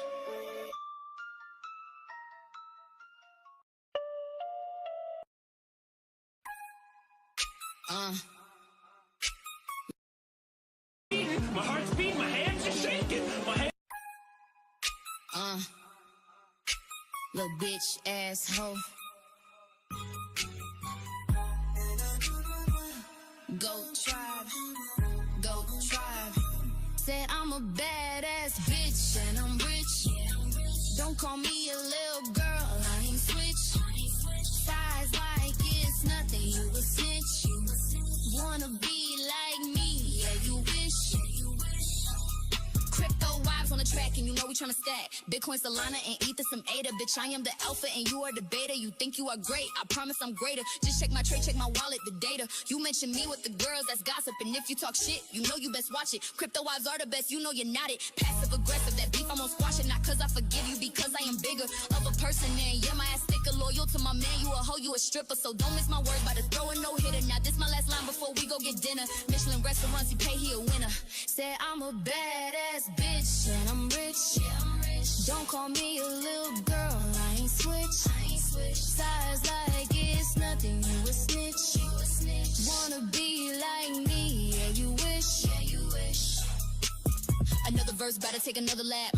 Around you putting Goat Tribe on the map. It's a race, it's a fight, yeah we bout to scrap. But you know I'm clever, so instead lay a trap to help me catch these little girls in the act. Creating fake drama, yeah I know that's a fact. I don't mean to provoke, don't mean to attack, but can't take anymore, boy I gotta react. Or they take advantage of me, try and lie, spread these rumors about me, but they can't see, that bullshit sets me free. Girl I decree, you gone, you better flee. Yeah I'm a wife, you know he put a ring on it. Big ass rock sold, NFTs until the profit headed to the bank. Got more to deposit, Goat Tribe to the moon, yeah we bout to rock it. Said I'm a badass bitch and I'm rich. Don't call me a little girl, I ain't switch. Size like it's nothing, you a snitch. Wanna be like me, yeah you wish.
What's everybody doing? How we doing? Smash that like button, subscribe to the channel, share the show with your friends. Welcome to the Ledger Lounge. This is your host, Ozthecryptogoat. Welcome everybody. We're about to get started in just a few minutes, but let's get those likes rolling in on TikTok. Start hitting that like button, double tap everybody. We're gonna get started with our show here in just a little bit. We got some pretty, I'd say bearish news. We also got maybe some bullish news, and that just seems to be the trend. For every bit of bullish news there's more bearish news to follow. It's just a roller coaster, baby. It's a roller coaster. But make sure you smash that like button, subscribe to the channel, share the show with your friends, follow the channel, and also share it. Click the little share button, and let's get rolling. We need those likes to start rolling in. And let's set up a goal here. Let's do heart me's. Everybody get your heart me in.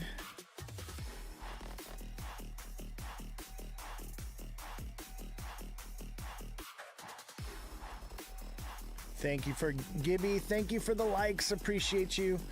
And the heart me. Appreciate you, Gibby. Mega Crypto, how's it going, buddy? How we doing? Glad to see you. It's a pleasure as always.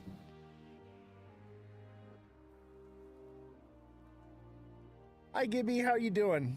How's the trading going? Are you in profit? Are we in profit?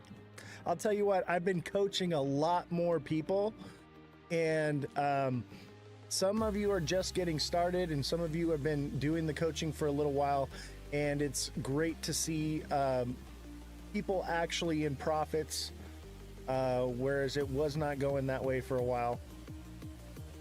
I'm just learning every day. Yeah, and you know what's great is I am now offering the technical analysis class. So if you want to get signed up for the technical analysis class, it's going to be through my Discord. Okay, let me pull it up here for you if you're interested. So you go to the link in my bio, and that's where the Discord is at. And then where is it at? Oh, here it is. So the TA class, the first class starts on July 6th, okay?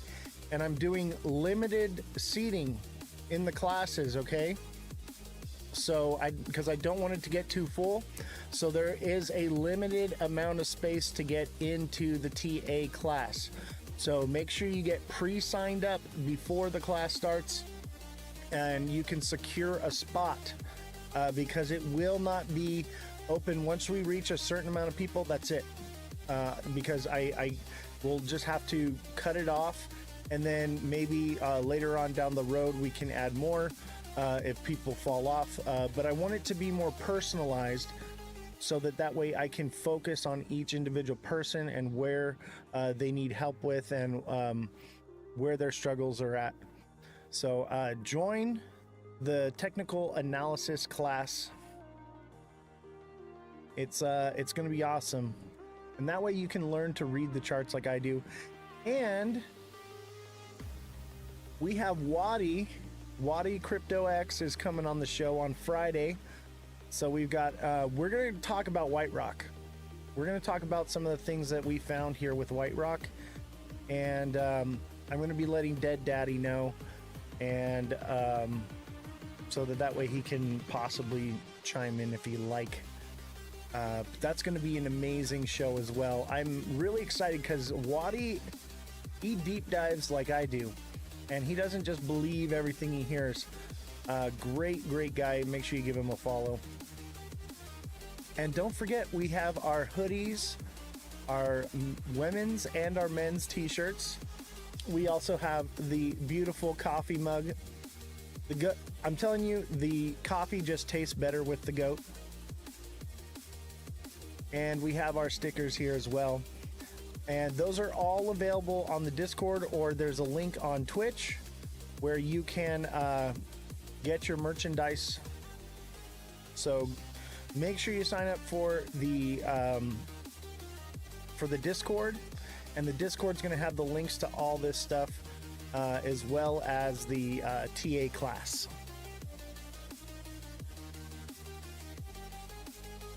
All right.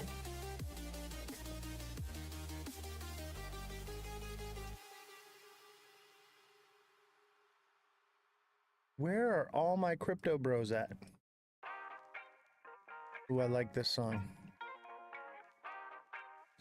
Kayleen, Mother of Dragons, right?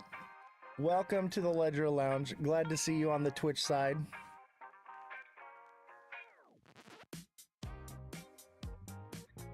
What's going on, Ken? How you doing, buddy? Welcome. Don't forget to send in your heart me's on TikTok. And a heart me and 2 popular votes is going to help the algorithm. And there's also a heart me like power up. That one as well. Ken, thank you for the heart me and the popular vote. Much appreciated. And don't forget to tap away. Let's see if we can get to 3,000 likes and we'll get started with the news and everything. What's up, Crypto TV with Trey? Trey's mad at me because I made him lose a battle today. I got you on the next one, fam. I got you on the next one. Trust. Glad to see you, Trey. Yeah, man. You know, hey, I gotta give the love spread out evenly. You know what I mean? Like, I had a feeling you were gonna win that one, so I was like, I'm gonna come in clutch right now. I'm gonna come in clutch.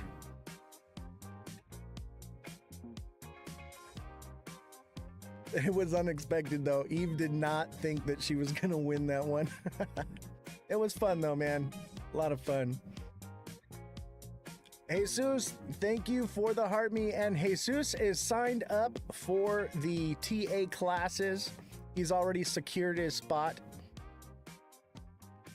Oh, dude, thank you for the 20 popular votes. Appreciate you. And glad to have you on in the class. And let me show you right here. So we have the TA class is operational. We're doing pre-signups now. There is limited space. So I'm only allowing a certain amount of people to sign up for the class. And once it's full, that's it. So make sure you get pre-registered before July 6th so you don't miss the class. And that's all going to be done through the Discord. So if you want to get on the TA class, send me a direct message and I will give you all the instructions you need to get signed up. But I'll tell you what, like, people are flocking to get into the TA class. Everybody wants in. Listen to me, ladies and gentlemen. It's going to be the greatest class you ever took. Everybody says so. We're all going to get very rich and drink Bud Light. It's going to be incredible.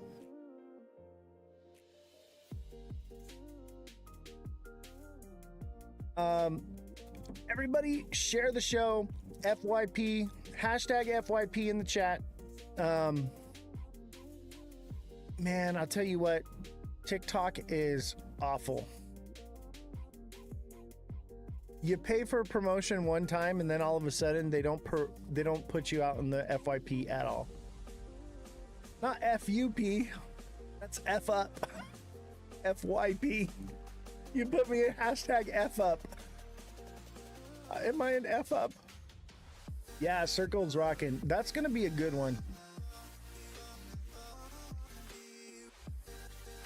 You can't put the period after FYP. It doesn't work still. And you can't put anything else with it. It's just got to be hashtag FYP, nothing else. Otherwise, it doesn't work. But I appreciate you. Mother Dragons, thank you for the heart me. Appreciate you. There we go. There's the FYP. And viewership is so down. This is what happens. You pay TikTok for some promotion, and then all of a sudden they're like, oh, we're not going to promote you no more unless you give us money. Well, we just got word we're going to war. Did it just happen right now? Because what I have says we don't know if we're going. Let me look it up.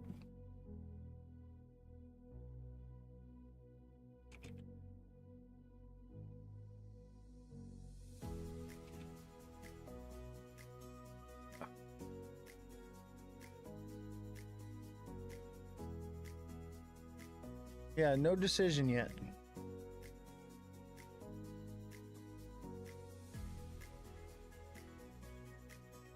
Yeah, there's no decision on it yet. We're going to cover that. Jessie's out sick again today. She's not feeling well. She will be back on the show, I promise. Is TikTok done today? tomorrow, possibly tomorrow. We're gonna find out. I sure hope not. TikTok owes me some money.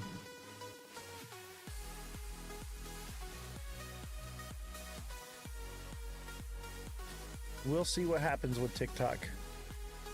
But if anything happens, we've got a safe haven.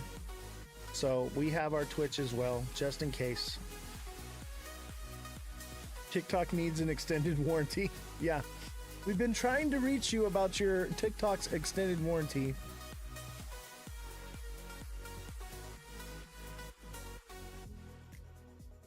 All right. Mother Dragons, thank you for the popular vote. Appreciate you. So we got five heart me's. We need to get to 20 heart me's. Guinea Marie, thank you for the heart me. Appreciate you. Nico, thank you for the heart me. What's going on, Nico? Look deep into SPX. I'll tell you what, I will look into it if you send a heart me. We'll look it up right now. Nico, thank you for the rose. Appreciate you. Yeah, glad to have you here, Nico. I'm doing all right. I finally got some sleep, man. I was exhausted yesterday. Usually I'll be up for days on end, and then I just need like 2 days of massive sleep, and then I'm feeling a lot better. And then I can go like another week without any sleep. So I'm feeling good and refreshed. There's a moon at night outside my window. Yeah, but it's a waning moon. However, there's a celestial body. What do you want to call it? Let's see. It's what date is that? You know what, chat? You're all gonna get something very special today. You're gonna see a sub-only video. Oh wait, maybe it's not letting me see sub-only videos because I'm not subscribed to my own channel. I can't see my sub-only videos.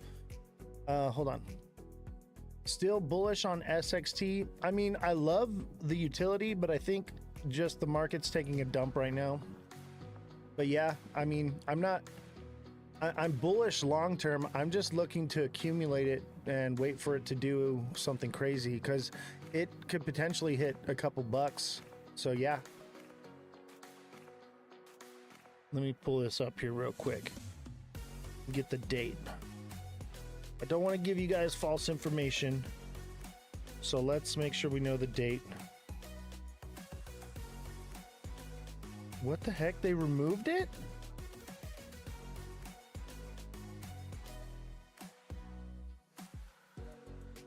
No. They removed the post about the moon.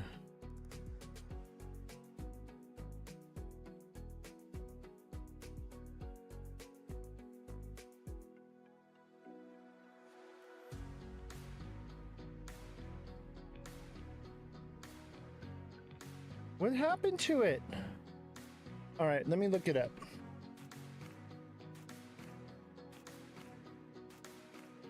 Let me look it up.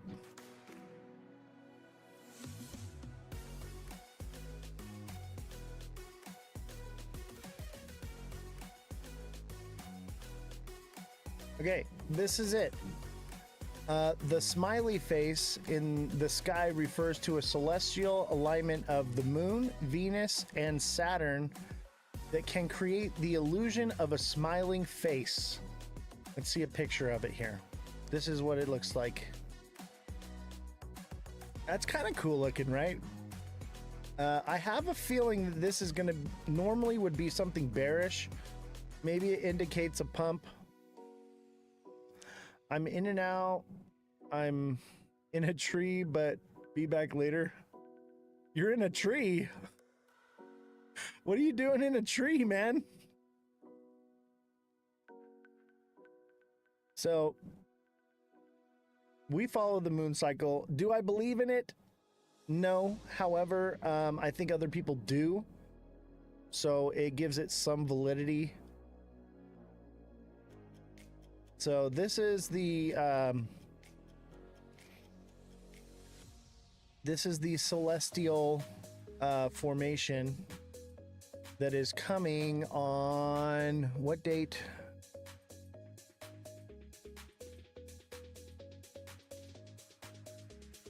Let me see here.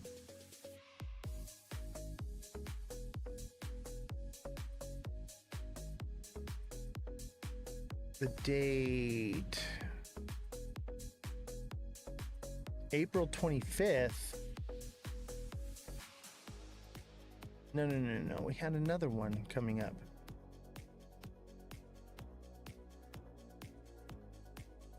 June. Maybe that's why they took it down. Maybe I got the... Yeah, June 19th. On June 19th, a rare celestial event will create a smiley face in the sky as the moon, Venus, and Jupiter align. Oh, that's good. Venus and Jupiter. Jupiter is very bright. So this is going to be very cool. Oh, you're servicing an antenna. Right on. My cell service antenna went down, so I'm connected to somebody's SER. Oh my God. Dude. So this is cool. I think this could... Normally, this would be a bearish part of the cycle. But because of this celestial alignment, I'm guessing that it's going to give a bit of a small pump because it's a happy face, you know. Oh, it's happy. It's like, you know what I mean? You got to think of what these crazy people that are trading based on the moon cycle are thinking. They're thinking, oh, it's a happy face, so it's going to be good. Maybe we'll see a giant god candle. I doubt it. I doubt it. It could just be bad. It could just go the opposite direction. We'll have to see. Why is viewership so down? I'm gonna cry. There's only 6 people watching. We gotta do something here. We gotta get the likes going like crazy. Cause 6 or 10 people watching, if it falls below 20 people watching for more than an hour, I have to cut the live and we have to end the show because it ruins the stats for the show and the FYP and everything like that, and it'll put us in like a shadow ban. XRP up or down by 2026? Down. XRP down by 2026. I think by February 2026 we'll be back to like $1 or lower.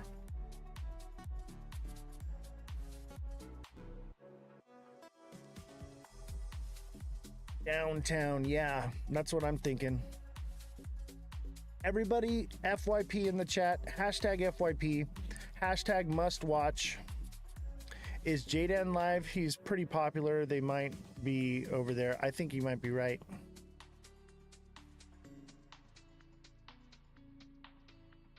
Yeah, because if our viewership is too low for too long, we have to end the live early, and then we'll just be exclusively on Twitch. We'll still do the live. You'll just have to go there to watch it.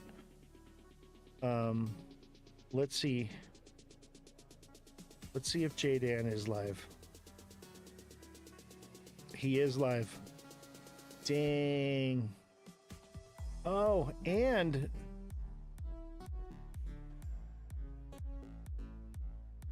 Okay. Some of the biggest creators in the space right now are live right now. That's why nobody's watching, and they hardly ever go live. That makes sense.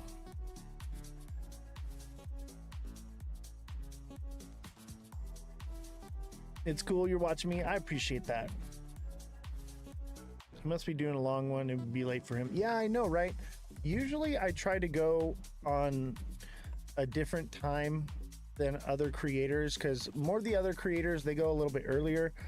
I go a little bit later so that I don't conflict with them, and then I don't somebody go into Dan's live and tell everybody to go to see Ozthecryptogoat. But I also pick the time that I do because it's the closing of the day candle. And I get to reach Australia and that time zone as well.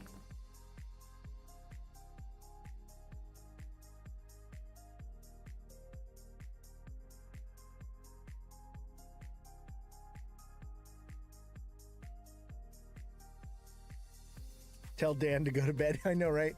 Everybody go tell Dan to go to bed so people will come watch the goat. Say, hey, the goat's going live, Dan.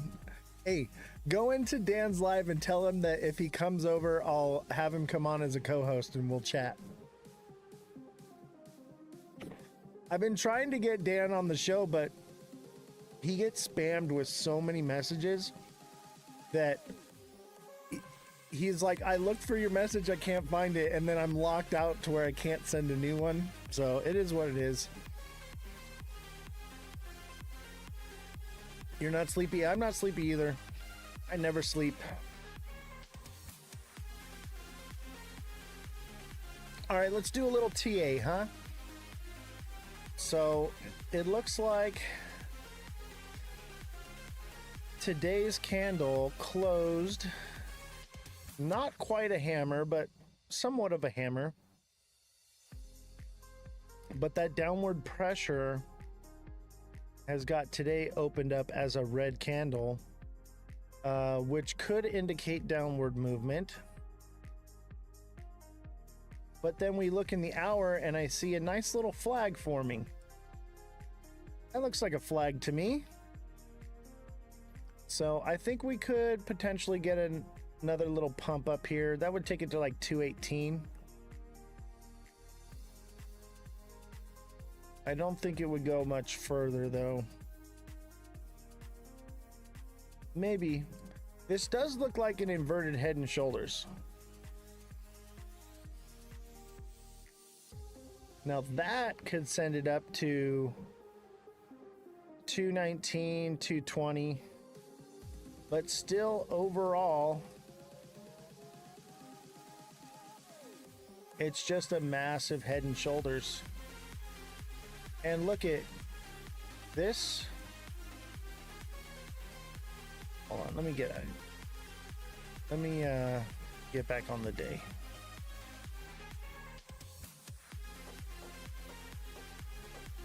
And then 1 hour. So on the 1 hour, there's this as well.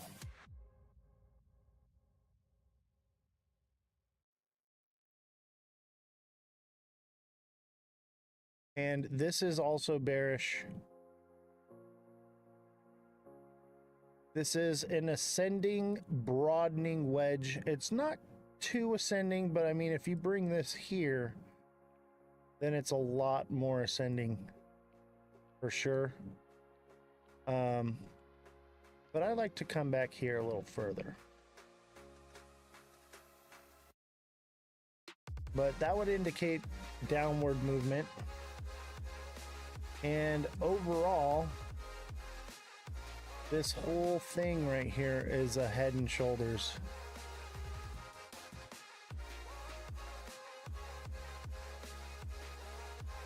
So definitely keep an eye on it.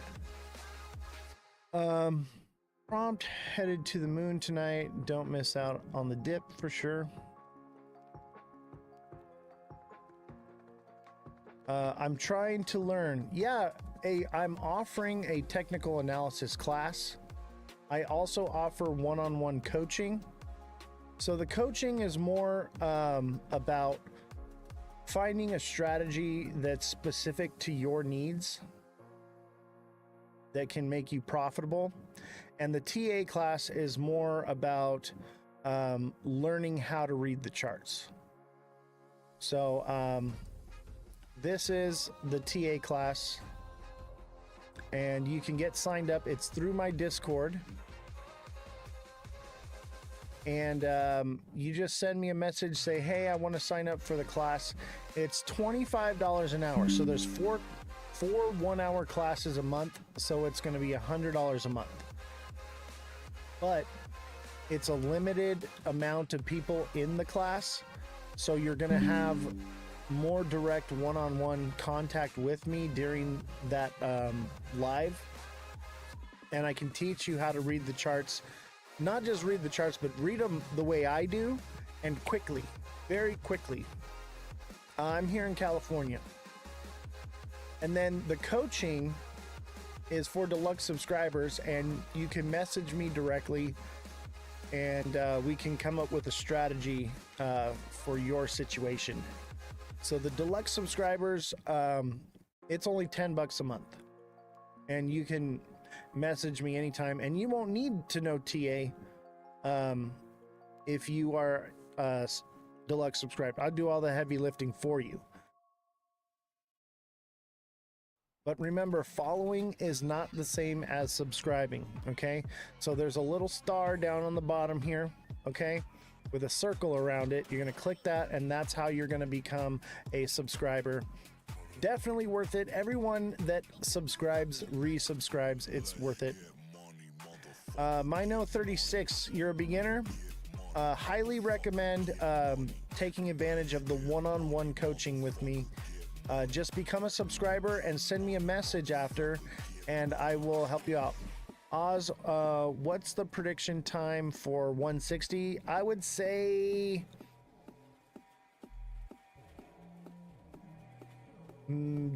sometime around July, maybe the beginning of July, maybe halfway into July. It could take time. It could also break structure. Remember that. I'm investing 1,000 into XRP every month for the next 10 years. Oh, get ready to be broke. Maybe in 10 years you won't be broke, but for the next 10 years you're going to be broke. Or Batman.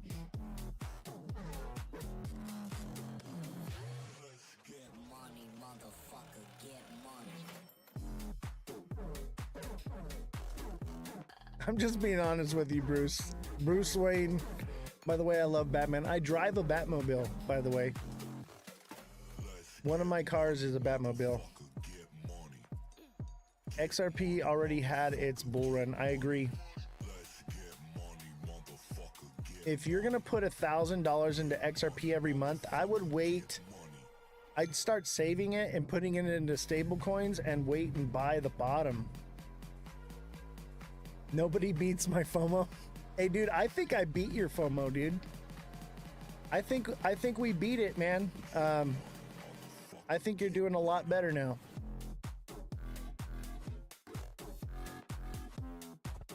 Any thoughts on XDB on MEXC? Yeah, dude, I think you're starting to get there. My thoughts on XLM, I like it. If you want TA on any projects, you got to become a subscriber. It's $1.99 a month, or you can do the deluxe subscription, and then you can have one-on-one coaching with me. Or you can get that absolutely free by putting it in the chat on Twitch.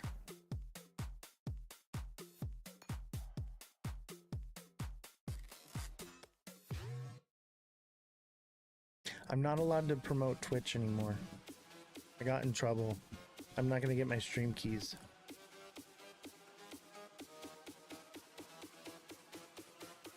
Which I really need.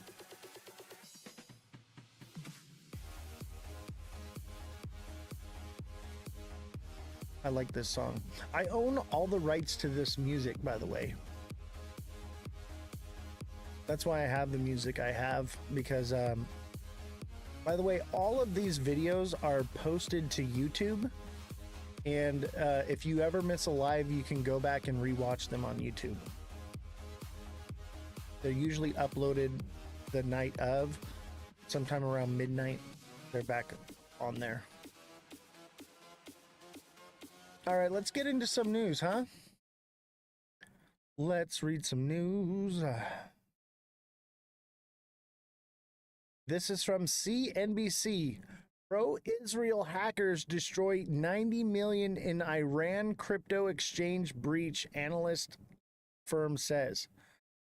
So I believe it was BTC And I believe if it's destroyed, that means it cannot be sold. So it's locked away forever for good, as far as I know. Hackers sent the stolen funds to they sent it to other addresses. Likely can't have access, effectively destroying it. Okay, so hackers sent the stolen funds to vanity addresses they likely can't access, effectively destroying it. Blockchain analytics firm Elliptic said.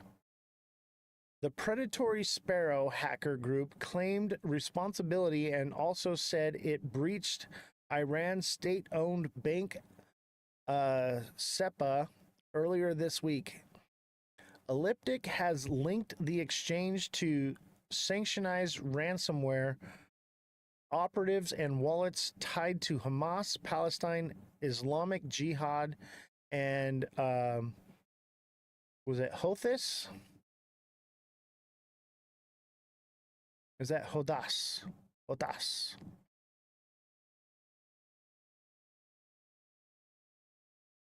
What's up, UB? How you doing, buddy? So yeah, that's more than 90 million Wednesday, according to blockchain analysis. The funds were drained from the platform wallets into addresses being anti-government messages, explicitly referencing Iran's Islamic Revolutionary Guard Corps, and so on and so forth. It looks like blockchain research firm Chain Analysis said the stolen crypto included Bitcoin, Ethereum, Doge, Ripple, Solana, Tron, and Ton. Now, when they say Ripple, do they mean XRP or Ripple shares? I'm assuming that they mean XRP, and they do this on purpose. They want you to get Ripple mixed up with XRP, just like they did right here.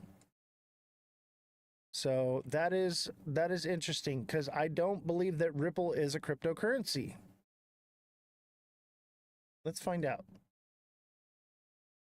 Is Ripple a cryptocurrency?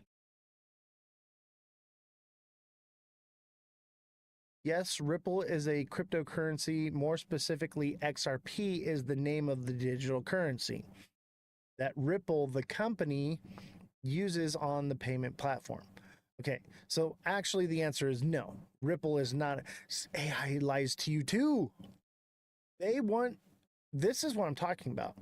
They want you to believe that they are one and the same when they are not. Nick Beamer, thank you for subscribing. Appreciate you.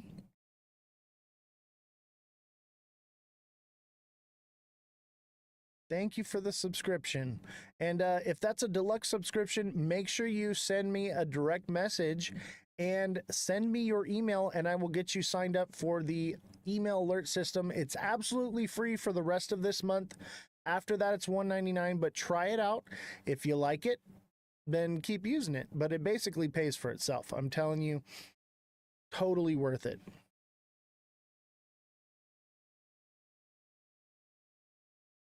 Man, viewership is way down. We got to do something. We got to do something. We got to do something. Before Mother Earth gets any more hurt, we got to do something. No? Saving Sarah Marshall? Or forgetting Sarah Marshall, excuse me. Forgetting Sarah Marshall? Anyone? Anyone? No? Russell Brand? Oh man, I'm showing my age. I guess it doesn't matter. There's only 12 people watching me sing like an idiot. All right, Senate passes crypto regulation, sends to the House without addressing Trump's investments. The Senate passed legislation on Tuesday that would regulate a form of cryptocurrency known as stablecoins, the first of what the industry hopes will be a wave of bills to bolster its legitimacy and reassure consumers. the fast moving legislation, which passed a 68-30 vote and will be sent to the House for potential revisions. What's up, Simon? How you doing, buddy? Don't forget to send in your daily heart me's, everyone, and follow it with 2 popular votes. That's the best way to boost the algorithm. We have 13 people watching. If we're below 20 viewers for too long, we have to cut the live. How much do singers get paid per song on the internet? I don't know. Evidently, only a couple of cents. Because we've only made 25 cents this live. Simon, thank you for the heart me. And holy crap, 49 popular votes. Appreciate you. So evidently, singers get paid 49 popular votes. So yeah, this passed. It's going to go to the House. They'll probably make some revisions and it's going to get passed. But until that happens, I would say that this is not so bullish news. Yeah, we gotta get firm regulation, and it's really only stablecoin regulation, so it really doesn't help crypto at all. If you ask me, it's an indication of quite the opposite. So it is a little troubling for me. That's why I'm wondering, like, what purpose will XRP actually serve? Will it actually be used as a currency or just like a liquidity pool and facilitation of paying gas fees? That's my main concern, because if they were moving to do something like not use stablecoins or CBDCs, I would say that wouldn't it be relevant to pass some legislation to define whether or not these currencies are securities or commodities, you know? And I think they're just not even paying attention to that, because that's not the overall goal. Just because there's an executive order doesn't make it a law, first of all. An executive order is a temporary order. It lasts like 1 year, and it could just go away, and people will think that it's still in place because he signed an executive order, but then it'll just go out the window and it'll whoosh over everyone's heads, and then all of a sudden, here, CBDCs, there you go. That's what we're doing, and everyone's going to go, what? What happened? And everyone's going to be holding a bag full of useless garbage. And you're just going to see a massive tank in all sorts of coins if that happens. Obviously, it's a bit speculative right now, but in my opinion, I think the overall goal is CBDCs, stable coins. What's the purpose of having XRP when you have RLUSD? It facilitates gas fees and is a liquidity pool. That's it. Will it help it? Yeah, the price might come up a little bit. It might keep it at around $2 to $5, but you know, XRP is like trying to fill a bucket with no bottom in it, okay? It doesn't matter how open the faucet is and you got the bucket under it, it's just falling onto the floor because it moves through it. XRP gets its value from the people that hold it, not from the liquidity that flows through it. So I hope that's not the case. I mean, because I hold some XRP. I took most of my profits. I'm well within the green on XRP, but you know, I'd like to see my moon bag go to 11D. Of course, who wouldn't? But probably not. Probably not. And it kind of breaks my heart what's happening to crypto right now. It breaks my heart because we were moving towards decentralization, control of the people having the control, and not the institutions. And now it's going back the other direction. Institutions are going to have all the control. The people get nothing, and you all stay broke. Live in the pod, eat the bugs, and shut your mouth. Lick the boot. That's what they want you to do. They want you to lick the boot and eat the bugs. Eat the bugs, people. They're delicious. Everybody says so. Eat them 10 times a day. Aye. we'll see what happens with that. I'm glad that nobody's seeing me get this rant right now. 14 people, that's pretty close to getting to 20. We should get up there. Keep hitting the like button, guys. Lock in, such a roller coaster meme coin. Really? All right, let's look at it. Seamont be finding the treasure, okay? Seamont77 is a treasure hunter. And dude, he's been not only finding good ones. You got to tell me these coins, Seamont, before they pump, okay? So I can get in where you're at. Because I don't follow meme coins, but dude, you've been killing the meme coins. And if we can get in, then I can watch it. I'll tell us where to get out, like we did on the other one on syrup. Ooh, boy, made some money on syrup. Oh man, I gotta maybe get into meme coins, bro. Because like everything else is making me nothing, dude. Lock in. It sounds like Lockheed Martin, so I like it. Lock in. Is this it? On Kraken? Ooh, that's a nice double bottom.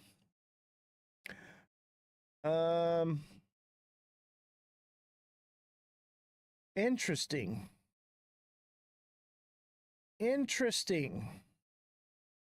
Because this has the potential, I'd say probably not, but it has the potential that this is an inverted Head and Shoulders. Possibly. It's a little out of structure, but definitely something to watch. I'd say it's more or less triple bottom. So this thing got a nice triple bottom. Boom, it took off. Let me move this to this side. Let's go into a lower time frame. Let's look at the 15-minute. See, that looks bullish too, man. It looks like it's got another pump in it. I would say max though. I don't know. These are hard to tell because look how volatile this thing is.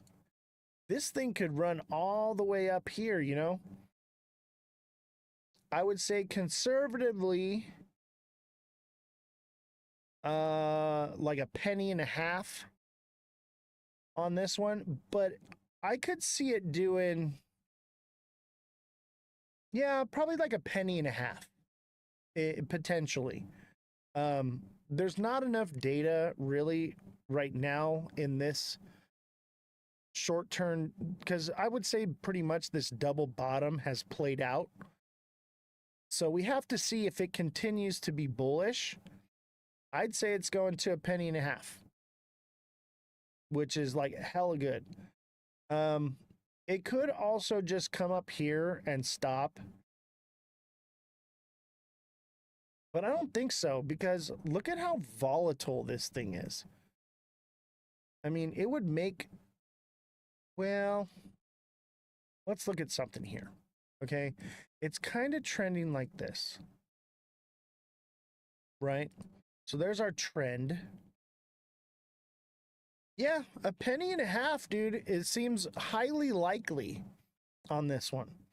Let's say it would probably get over there around here. It would probably fall short. I'd say 0.0147 is probably be the tip of the wick on that one.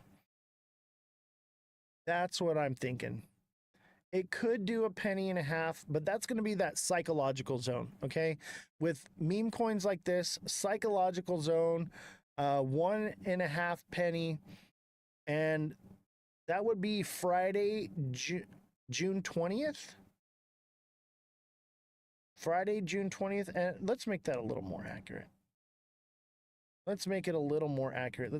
Let's nail it on the head here, because if this is going to happen like this, I might have to jump in. All right. Let's say a penny and a half, June 19th. It's probably going to fall short, and it'll be like June 20th. No, Yeah, a penny and a half by June 20th, baby. You got some at 0.0102. Dude, you're in the money. So you caught this nice little wave up right here. Okay. I think there's a potential that it follows this trend right here. However, CMONT, hear me out, okay? I've seen this many times where it'll double peak like this and then it'll just die off. Let me see if I can find an example.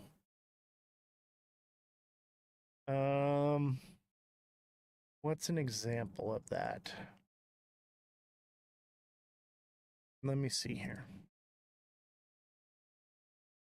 I think maybe Shiba.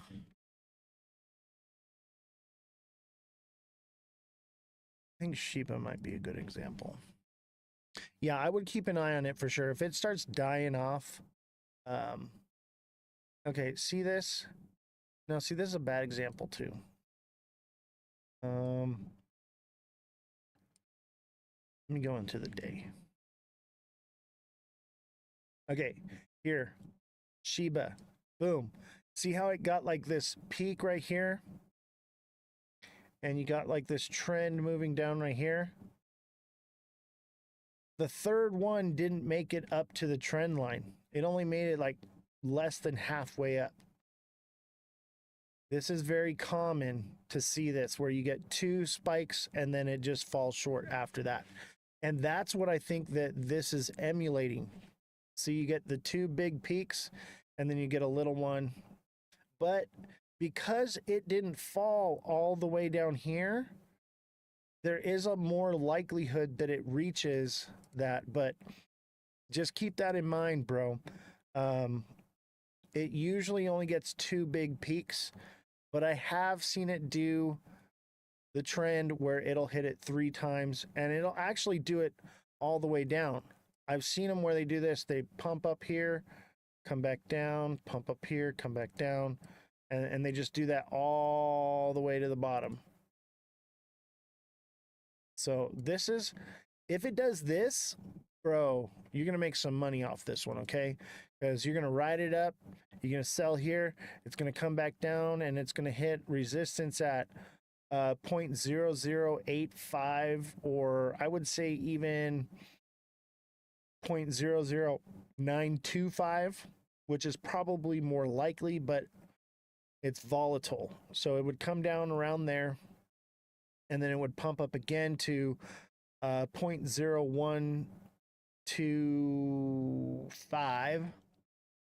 And those are like psychological numbers. You see how it's hitting all those I just drew it kind of what it would kind of look like, and it puts it right on that psychological number. So it pretty much lines up. I'm gonna kind of lean towards this. I'm hopeful for this for you because it also kind of has a bit of a trend downward like this. We'll have to see what it does. Have to see what it does. But yeah, definitely keep an eye on it. I'll tell you what though, if this one shows like it's going past up bullish and it does hit this mark, I'm going to be waiting for it to drop down here, and I'm going to pick some up here and ride this wave right here. It's one of those dangerous ones though. This is why I don't like meme coins. They're scary. Jesus, thank you for the greeting hearts. Appreciate you. Jesus is signed up for our technical analysis class. What coin is this? This is Lock-in. LOCKIN. USD.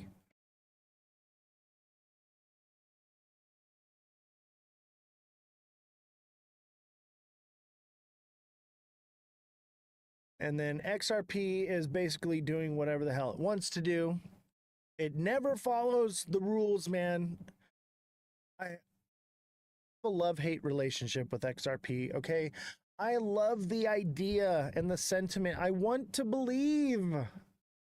I message Mega Crypto like maybe twice a week or every other week. I'd say probably every other week. I message Mega and I'm like, Mega, please make me believe. I want to believe so badly. Please just make me a believer. I'm not there. I'm not feeling it, bro. And he's like, dude, I'm just holding forever. I don't care. I'm just holding. And I'm like, I want to, but I can't. 218, let's go. I know, right? I think it's got some in the tank. You know, it is this though. Look at, okay. Or you get all excited about XRP right now. It is this.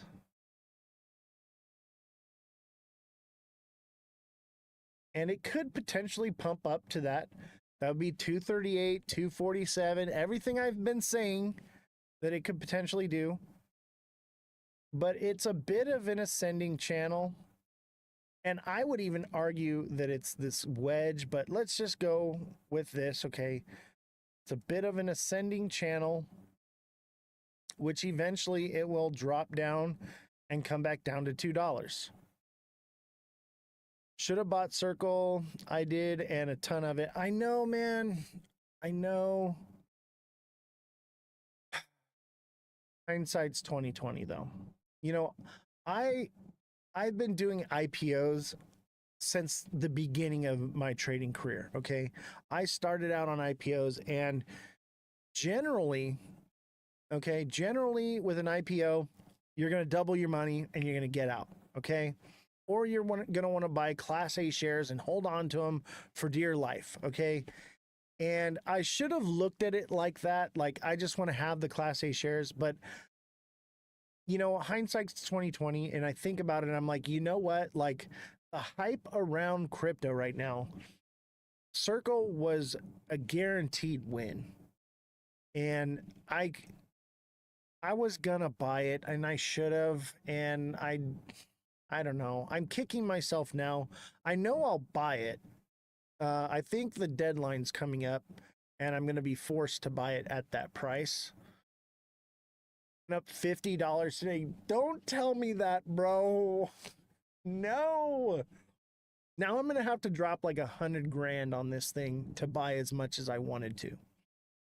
And I am not looking forward to putting, you know, a lot of money into it. I wanted to have some, but like, geez, I should have bought it at 60 bucks. And I was like, no, I'm not going to buy it at 60. It dropped at like 30 something. I was like, it's already doubled. It's going to come down because that's normal. That's usually what they do.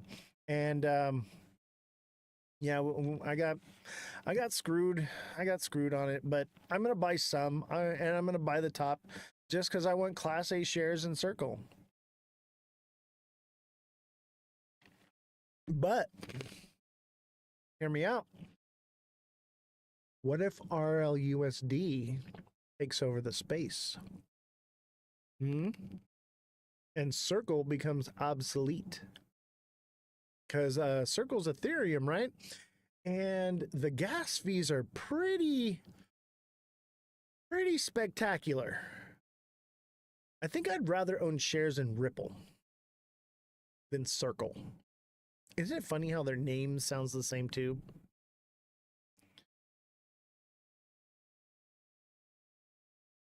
The next one is Andrel. What's the ticker on that one? We all missed out on, what about Arrow? Are you talking about Arrow or Arrow? This is Arrow, but there's also Arrow.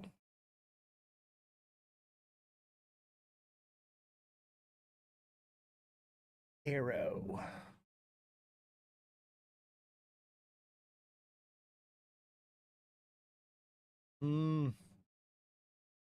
Arrow looks done. Arrow looks crispy. However, it is a descending channel. It could pump. But this, okay, this is an example of what an IPO would do. Okay, this is classic IPO movement here. Okay, it releases, it doubles its price, pumps up, comes back down, pumps up one more time, and then it tapers off, and then it'll pretty much land at the price that it originally dropped at. Arrow Group Holdings, is this the right one? This is the right one. But this is standard. This tale as old as time. Seamont, thank you for the level up, Sparks. Appreciate you. You guys are too kind. You're too kind. I appreciate it. If you haven't sent in your heart me yet, make sure you send a heart me and 2 popular votes followed. That helps the algorithm. Looks like viewership is finally up. We're above 30. I guess J-Dan got off. So we can actually have a show now. Thank you guys very much. And don't forget to sign up for our classes. We have the technical analysis classes are now available for pre-sign up. I'm only taking a certain amount of people. Okay? I want the classes to be small so that way I'm not overwhelmed by questions and chat and everything, and I can focus on each individual person and train them and hone them into a trading guru like I am, and you'll have your own show. Jason, thank you for the heart me. Appreciate you. Nate, thank you for the heart me as well. I want to hone you guys into an advanced trader, okay? And I want you to be able to read the charts quickly like I do, okay? I want you to be lightning with it because that's where the money's made, is by being fast. If you're taking time and because once you get into that high frequency trading, you're going to need that speed, okay? You're going to need to know how to do these things quickly, all right, without pulling out the indicators and doing all the nonsense and jumping through the hoops like everybody else is doing. You need to just know how to do it. Oh, Andrew is arrow? Got you. I don't know. You tell me if it is. I know it's the drone defense contract, which is going to be massive. This whole war is going to be fought with drones. But yeah, get on the technical analysis class. It's going to be done through the my Discord. So you can sign up through my Discord, and then in the Discord, there's a little section where it says TA class, and you can put in there that you want to sign up. And once we get payment, you'll be set up. Buy oil? Yeah, I mean, I don't know. Depending on if they do the drill, baby drill. If they start drilling, maybe not, dude. It's one of those 50-50s, but I'll tell you this. I'll tell you this about oil, okay? When we had Joe Biden in office, he kept dipping into our strategic reserves, okay? To keep the prices of oil low and gas low, right? And they switched to the summer blend in the winter and all that, right? Well, what happens with that is those massive amounts of barrels that we use off to lower prices for like a day, it gets burned up by the American people like within a day or two. It does not last long at all. But it depletes our reserves, and those reserves are there, strategic reserves. They're not there to lower gas prices. Neo, thank you for the 5 popular votes and the heart me. They are there for in case we have to go to war. Okay, wars run on oil. Okay, all the planes, all the ships. We have like the largest Navy and Air Force in the world. I believe so. I wish Jesse was here to correct me if I'm wrong. But those things cannot operate without oil. Okay? And we depleted our reserves. And we are actually in a vulnerable state right now because of the lack of oil we have in our reserves right now. If we go into World War III, we're fucked. Oil is the blood of the earth. There is too much of it. I agree, but we don't have enough reserves stacked up to go to war. Oil will go to nothing in the future, not the near future, but I'm sure one day once they release free energy, I agree with that. But for now, no. And the thing is if our oil reserves are depleted and we do go to war and we do start sending aircraft carriers and planes and all these things out, expect the price of oil to go up. Like dramatically. Because we have no reserves. And we still need to fill those reserves. So I kind of feel like maybe oil is a good buy. But you don't buy oil. You buy the companies, okay? ExxonMobil, stuff like that. You're not really buying oil. So it's a little bit tricky. What'll happen is you buy the companies that sell the oil, and then when they raise the prices and become more profitable, you're getting a portion of that.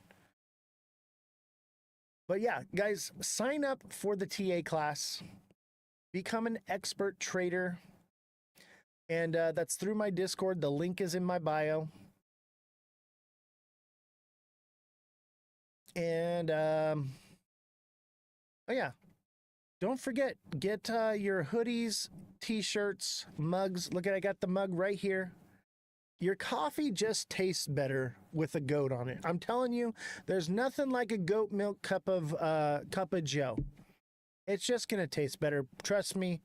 Listen, it's delicious. Everybody says so. They all say they love the goat. It's great. We love him. Entertain me. Smart trades aside, you have 1K for the crypto casino. What are your top 3 choices? With just 1K? To be honest with you, let me be just completely honest with you. If you're looking to get rich, okay, off $1,000, you want to make risky trades. I'd say something high leveraged on a meme coin, okay? And make sure you take profits. That's how you're going to become rich off of something like that. Something like 100x leverage on a meme coin that is about to take off.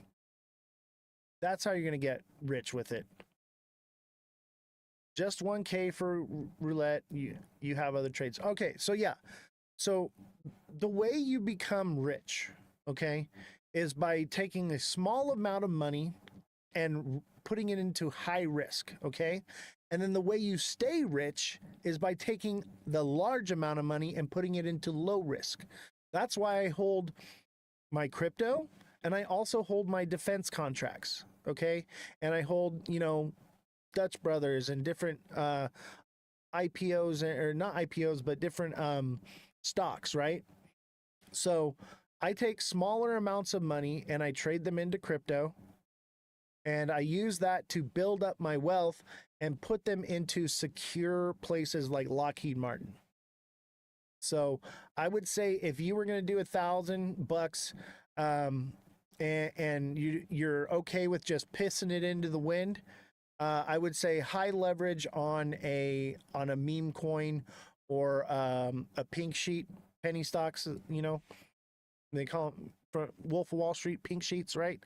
That's what I would say. You have your XRP, HBAR, Ondo, all the things. You're just taking a high risk chance. That's what I'm saying. Yeah, so I would say throw it into a meme coin with high leverage, or throw it into like one of these IPOs. They're very volatile at first. Basically, IPOs are the meme coins of the stock market. Like Peanut the Squirrel? What do you mean Peanut the Squirrel? Top 3 choices? My top 3 choices?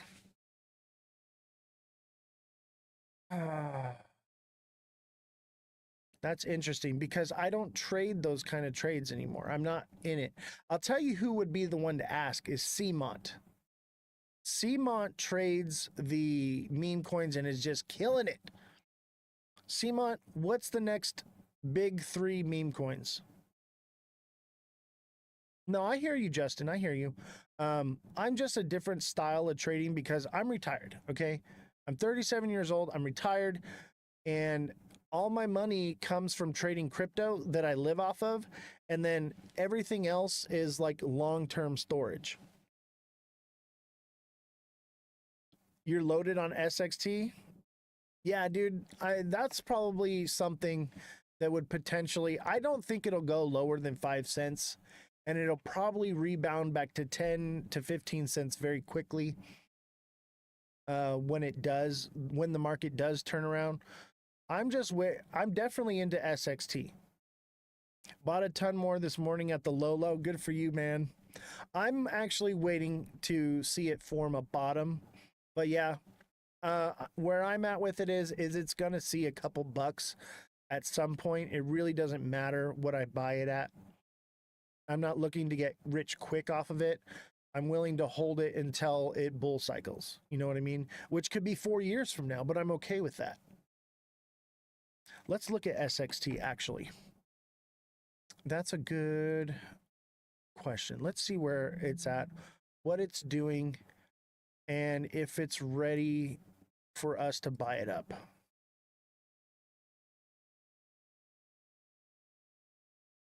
Because I'll tell you what, the next time I'm ready, once I know, same here, Brother Goat. Yeah, once I'm ready and I know, believe me, I'm probably going to put $30,000 to $50,000 into SXT.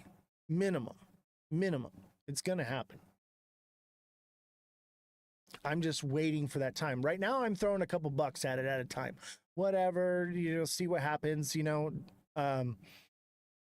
But in the when the time is right, dude, I'm going to strike that thing like crazy. Oh, look at that.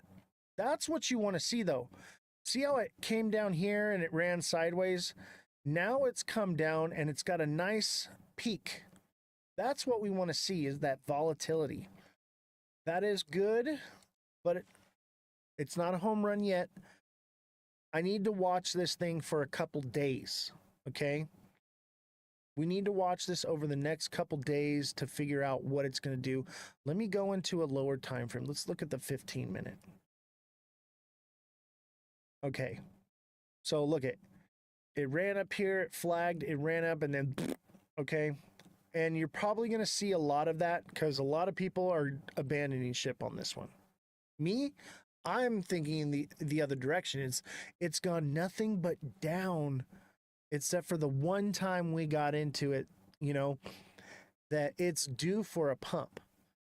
It's due for a pump. Look at all this downward movement, baby. That is imbalance. That is so much imbalance. All the way from 15 cents down to 6 cents is very imbalanced. I loaded up at 0.722 this morning. Dude, good for you, man. I think you're probably looking all right. Could it be on purpose? Yes, I think it is on purpose. And I think part of it is we don't know how much Space and Time owns of the coin. More than likely, they're taking some out to fund the project, in my opinion. Wow, look at that.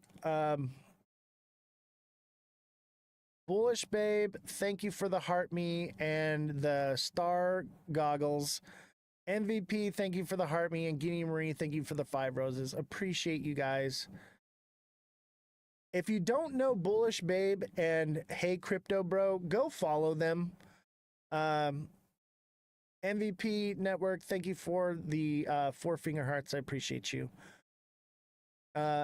Eve is our agent. We absolutely love and adore her. Hey, Seuss, thank you for the, oh my gosh, a crap load of goats. All the goats. Remember when I used to bawl like a goat? 26 goats.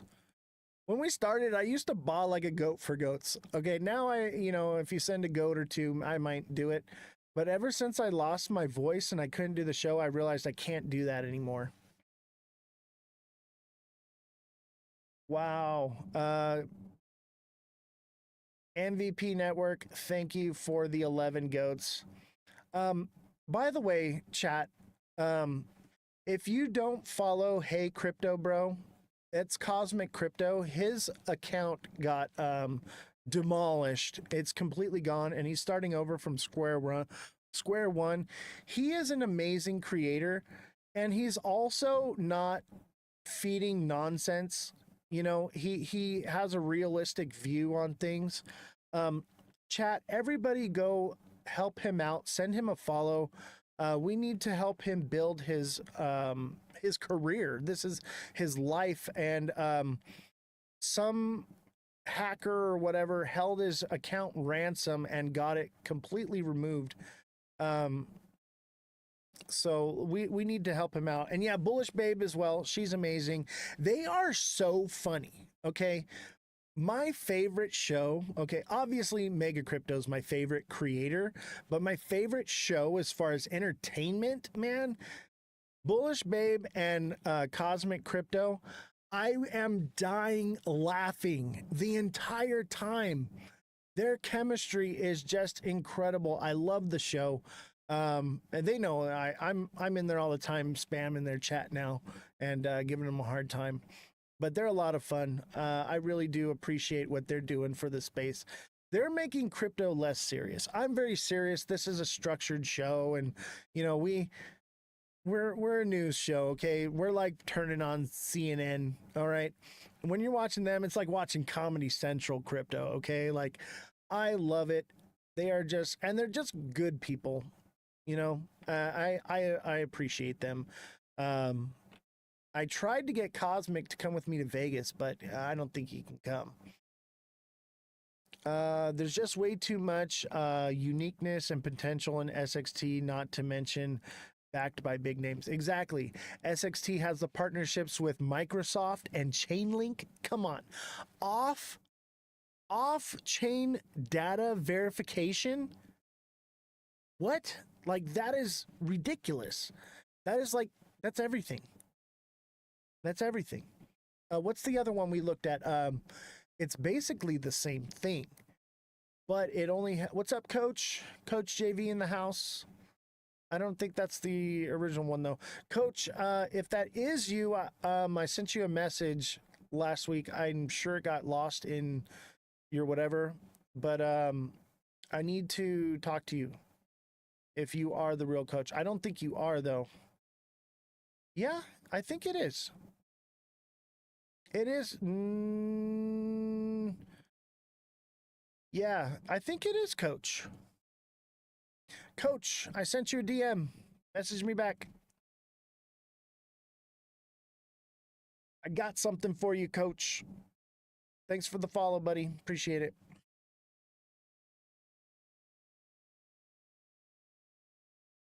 Let's see here. We need a few more heart me's. Let me pin this up here. Let's reach this goal of the heart me's. 213K followers. Not the real one. Real Coach has like 2 million. But actually he did lose his account and started a new one. So that might actually be it. He went through the same thing as Cosmic. But I have some information. If it is you, Coach, check your DMs. I'm sure you got a lot of them. If not, just send me a DM, and I need to talk with you. I know you're a busy man, so I'll keep it brief. All right, let's get back to the news. Ripple price prediction. XRP targets 265 signal potential technical breakout. This is possible. Okay. This is possible if the head and shoulders formation breaks. I think we'll see probably 265, maybe even 275. And normally I don't pull up these, but I want, I've been screaming doom and gloom. Notice I got the white light on right now, okay? I don't want you to be ill-informed, okay? If XRP breaks structure of this head and shoulders, it will see these higher prices. And I want you guys to be prepared for this, okay? Ripple offers signs of bullish reversal after extending losses 9% in the recent highs, blah, blah, blah, blah, blah. Where's the part I want to read? So Ripple has filed a settlement letter in support of the joint motion to the United States Securities and Exchange Commission for an indicative ruling. The defense attorney clarified that neither Ripple nor the SEC is requesting Judge Annalisa Torres to reverse the summary judgment order. And Ripple wrote that the indicative ruling was not absolute of any obligations under the securities law. The letter emphasizes that the joint motion is primarily linked to reduced penalty, considering the potential risk, and joint motion revisiting its fundamental approach on regulation of digital assets, which led to dropping of the case. Here's the thing. It doesn't state anything about dropping the injunction. And I think they know that they can't get the injunction removed.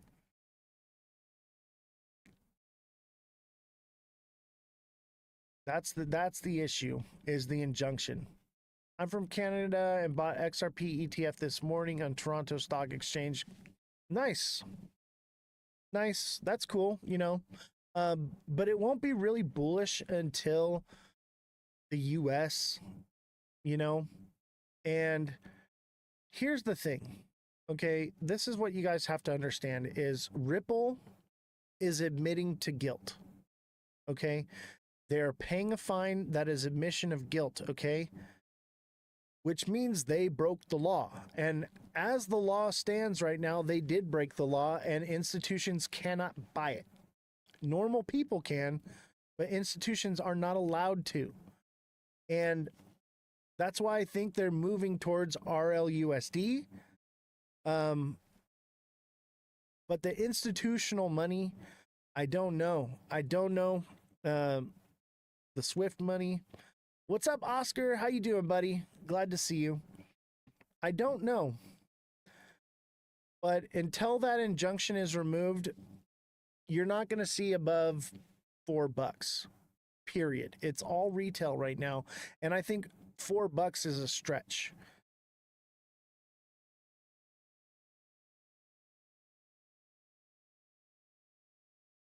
Oz, are you bullish in XRP's future? If the injunction is removed, yes, I'm bullish on its future, that it has the potential to do all the things that we're saying. At the same time, RLUSD makes it obsolete. There's no need for it anymore. Its purpose is a liquidity pool and facilitation of gas fees. So I'd say no. So does XRPL leave XRP in the dust? Kind of.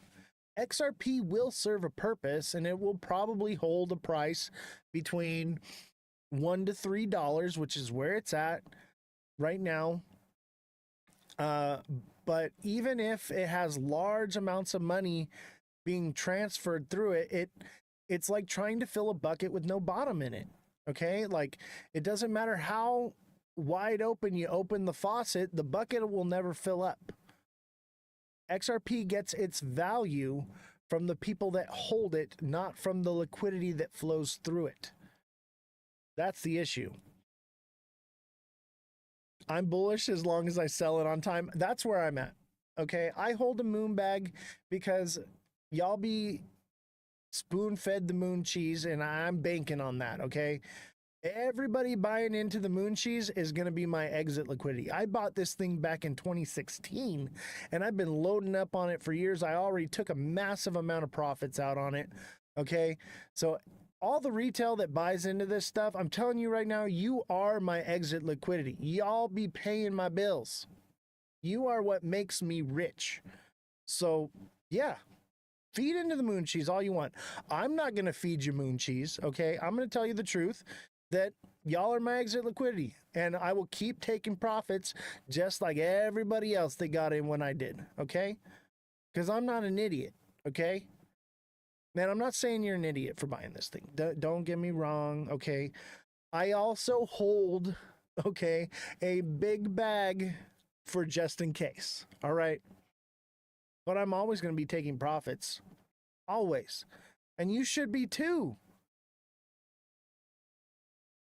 I believe more in SUI than XRP for now. Yeah, I feel it, bro. I feel it. I know what you mean. So here's another one, okay? You want to talk about some XRP. Ripple just transferred 438 billion XRP in minutes. What is happening? Ripple's massive XRP transfer comes amid a broad crypto market bloodbath. 200 billion XRP was moved by Ripple, and XRP plummets to 6.26%. On June 17th, on-chain monitoring firm Whale Alert revealed in a recent X post a mysterious crypto transfer worth nearly $500 million. Excuse me. Did I say billion? Million, excuse me. 200 million. Worth $500 million involving a renowned enterprise blockchain company Ripple and the third largest cryptocurrency in market cap, XRP. So 200 million XRP, so $500 million in XRP was moved by Ripple. Yeah, I think you're right. Better off with a meme coin than XRP. You know, if you want a good meme coin, I recommend Bitcoin. Bitcoin's a good meme coin. It's a little topped out right now, but when that one comes back down, buy that one. I'll be buying Bitcoin when it hits 25K again. I already took my profits at 100K. I'm good with that.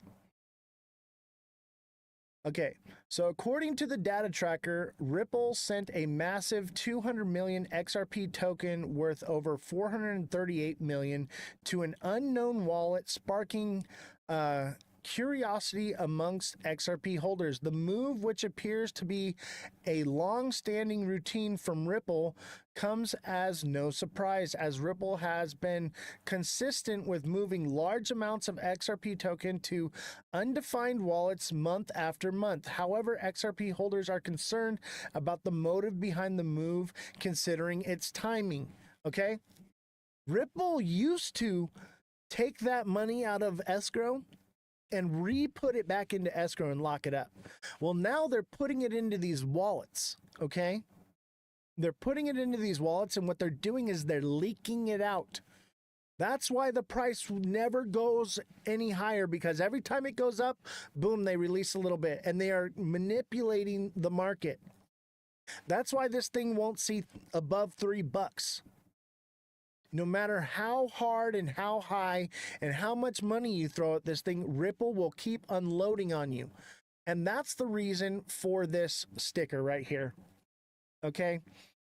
We have merch, obviously, but where's it at?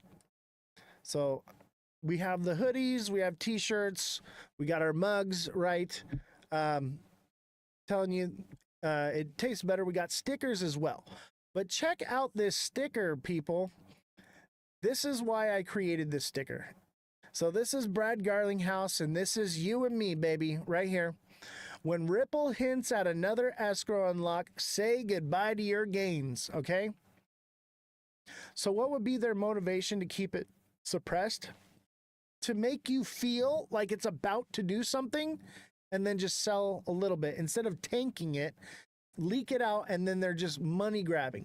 They're using retail as exit liquidity. That's the motivation. It's about making money. There's no nefarious thing happening. They're just, instead of doing a dump at the beginning of the month, they're waiting for strategic times where it's at its highest for them to dump it on people. They said the same shit about Bitcoin. Save it.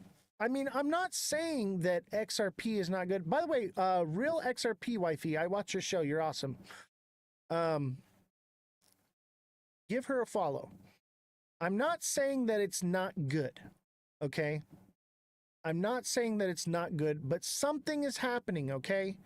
Something is happening. We need to be aware of it and not naive to it. Okay. That's all I'm saying. Is there's obviously manipulation going on. So, yeah, I believe XLM is different. But there's definitely manipulation happening, and I think it's for a purpose. I think they know it's going to do something crazy, and it's keeping people out of it, or maybe they know it's not going to do anything at all, and they want to unload as much of it as they can at a high price. Yeah, the big boys are mad because they didn't get in before us. Exactly. I bought this thing back in 2016, and I've been throwing money at it, hundreds of dollars every month for years, okay? I don't buy the top, I buy the bottom. I've already made my money. You will be my exit liquidity if you buy it today, okay? I will keep getting, I will keep getting profits. Oh, who subscribed? Jay Williams, thank you for the heart me. Carlito, thank you for the heart me as well. Appreciate you. Somebody just subscribed. Maybe it was a resubscription. But whoever subscribed, thank you for subscribing. And if it's a deluxe subscription, message me and we'll get you signed up for the email alert system. Absolutely free for the rest of this month. Try it out, see how you like it.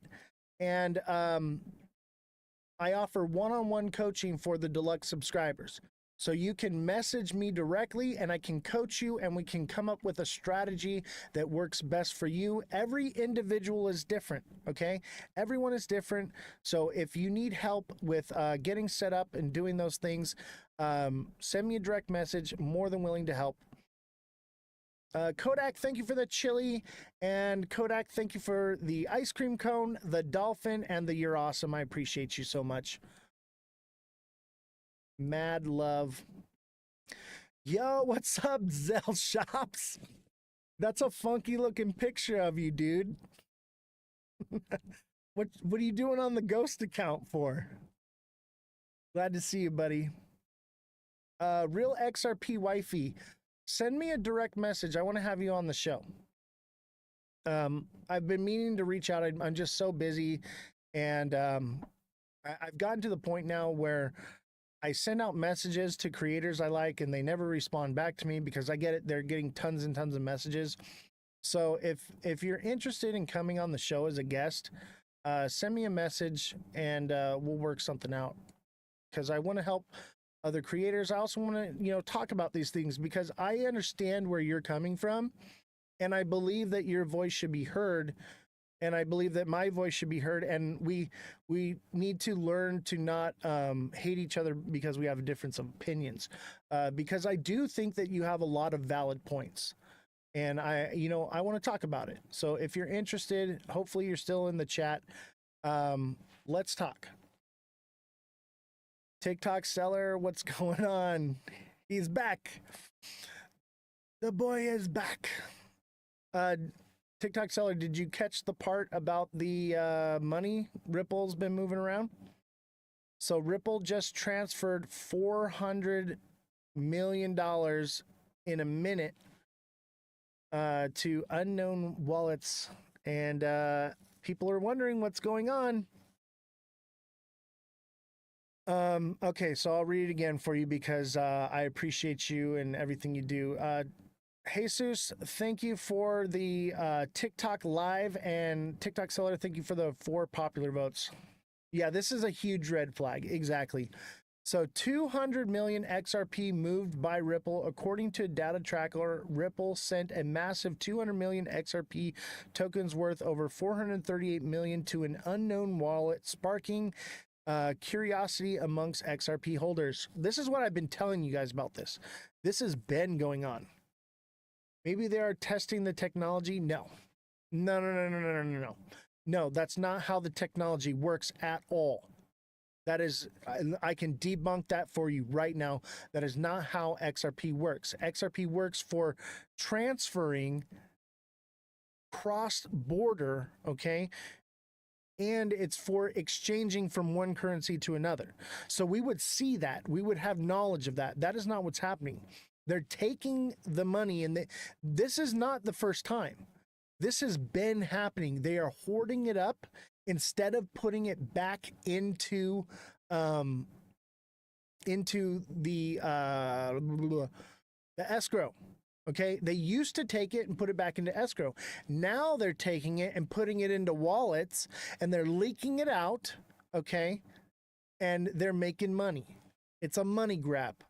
And if you don't believe that Ripple is after your money, you've lost the plot. This whole thing is about being after money. Everybody is here because they want to make money, and not everybody gets to do it.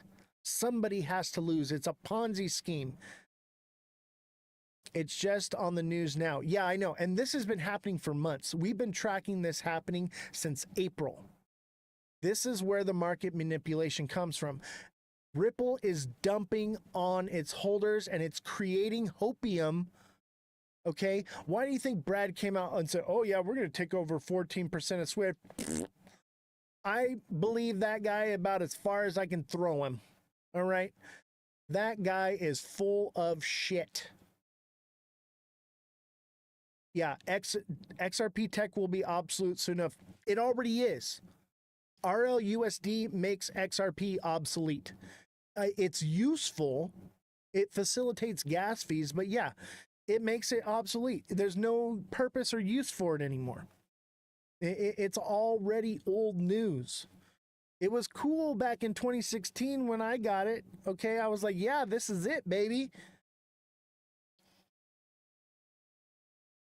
But I had to hold it all those years to finally make money and retire. I'm finally retired. I'm freaking old now. I could have retired a long time ago if I'd have got into something else like Bitcoin. It screwed me. I could have retired so much earlier. I could have retired 4 years ago. Anyway, I like the idea of Ripple. I don't think that XRP is it. They're two different things, okay? I think I'd rather own shares in Ripple than I'd rather own shares in XRP. You get what I'm saying? They're two different things. Ripple and SEC asked the court to pause appeals as they fight to end the XRP case. Dragging it out. You know why they're dragging this out? Let me tell you why. Because the longer it's dragged out, the more retail keeps buying into it. As soon as it comes out that the case is settled and the injunction is still in place, everyone is going to flee XRP and it's going to tank. Okay? But as long as this keeps going on, they can keep feeding you the hopium. Just trust us. It's going to take some time. No. This is about keeping XRP's shares as high as they can for as long as they can so that they can get the price up and unload. And one day when they are ready, when they think that it's booming, they're going to dump those wallets on you. They're going to rug you guys. Ooh, you are going to have some nasty rug burns on your knees, baby. Nasty. Ooh, it's going to hurt. You're going to feel it in both ends. If this might be, it is the biggest scam in history. I think you're right. I think it is. And it's technically not a scam. They're not breaking any laws doing it. But there's no regulation behind it. And they probably know regulations coming soon. And they're going to want to rug that rug it before that comes, you know? This is going to be nasty. All right. You're going to feel it in both ends. I'm telling you. You're going to have a sore butt and throat.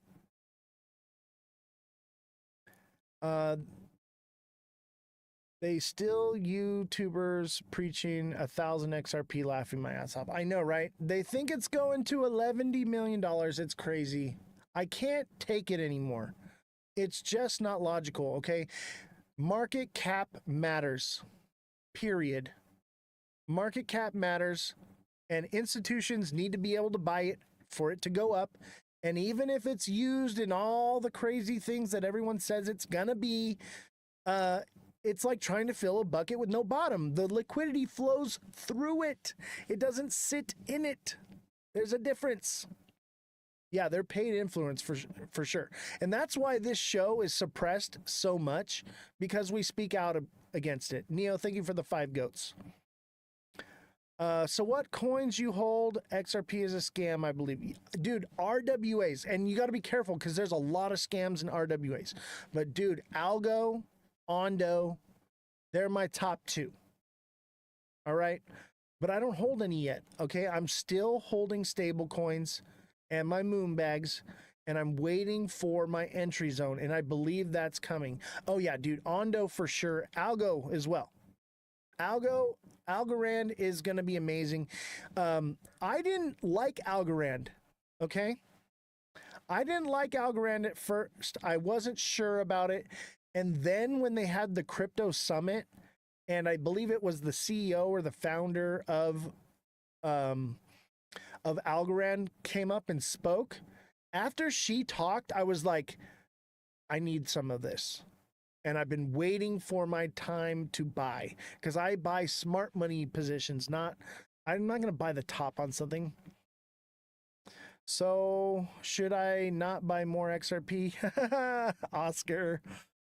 I'm not saying that. People, moon cheese is a thing, okay, Oscar? People are still going to FOMO into this, and that's why I pay attention to it, because I own some of it, and I'm collecting mad profits because of all of the hopium that it's being fed out there. So that's why I focus on it. But the purpose of this show is not to egg that on, but to tell you guys, so that way maybe I can save somebody's house payment or somebody's car payment, or they don't, you know, some people mortgage their houses for XRP. BlackRock is backing Ondo, I believe. Really? I wish Jesse was here right now to check this. Let's look at this. I think you're right, though.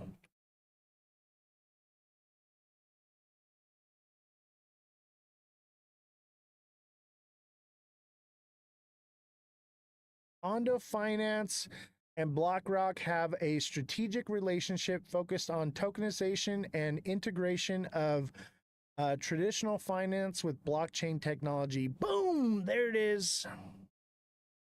There it is.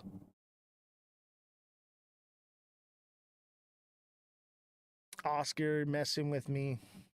TA on Ondo, you got it, bro. You got it. Let me pull this down. We'll get back to the news. Yeah, let's do Ondo. I'm ready to buy some Ondo and some Algo for sure. I've been waiting patiently. I'm telling you this though, right now, when this thing's ready to buy and I buy it, you're gonna see a massive God candle on these things. I'm gonna throw everything I can at Ondo and Algo.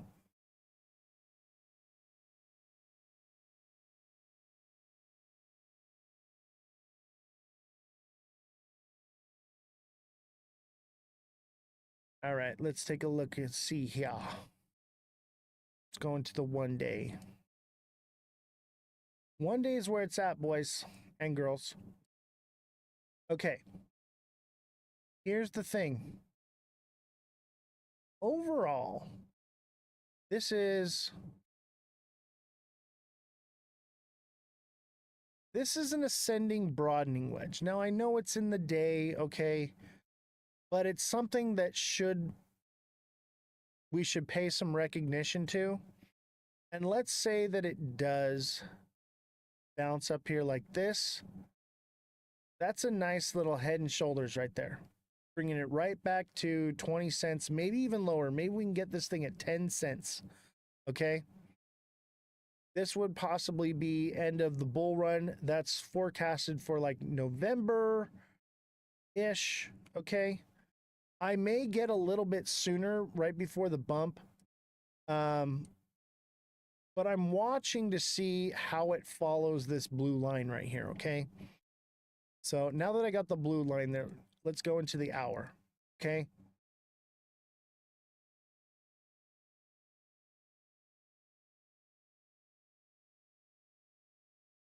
Oh yeah, 10 cent algo, even 20, dude. Anything would be great. This thing is gonna do dollars. Okay, this is real world asset. This is gonna be more than dollars. This is gonna be. I think this one could potentially do one of those $100 marks for sure. It's backed by this is Ondo. It's backed by real estate. Okay, think of all the real estate in the world being tokenized.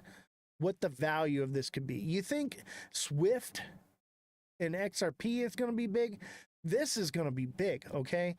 This is going to give you everything that you want from XRP right here. All right? And look at let's see here.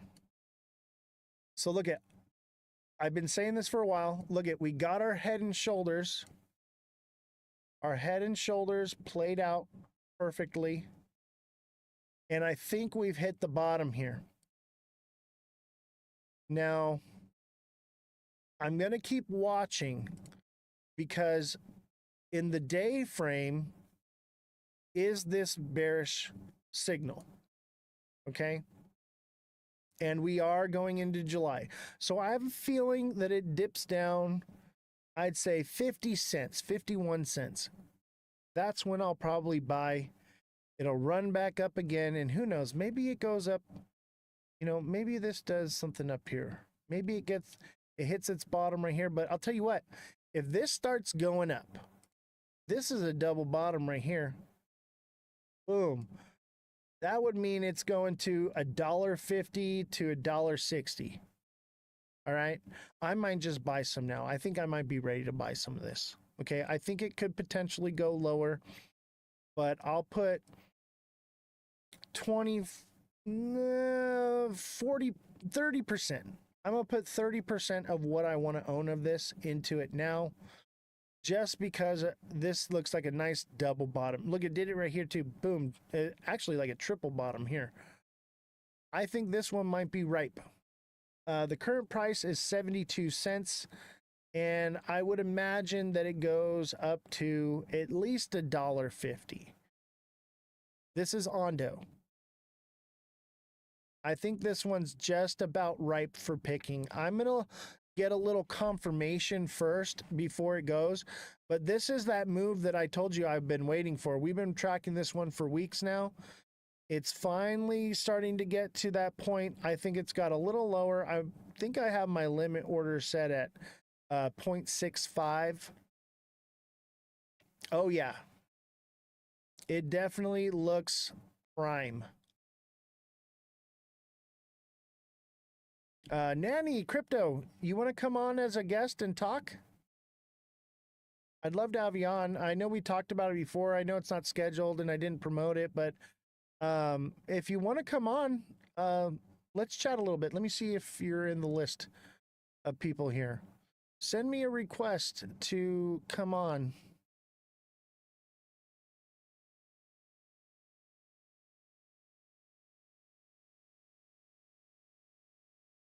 All right. I don't have multi-guest, but you can come on as a co-host.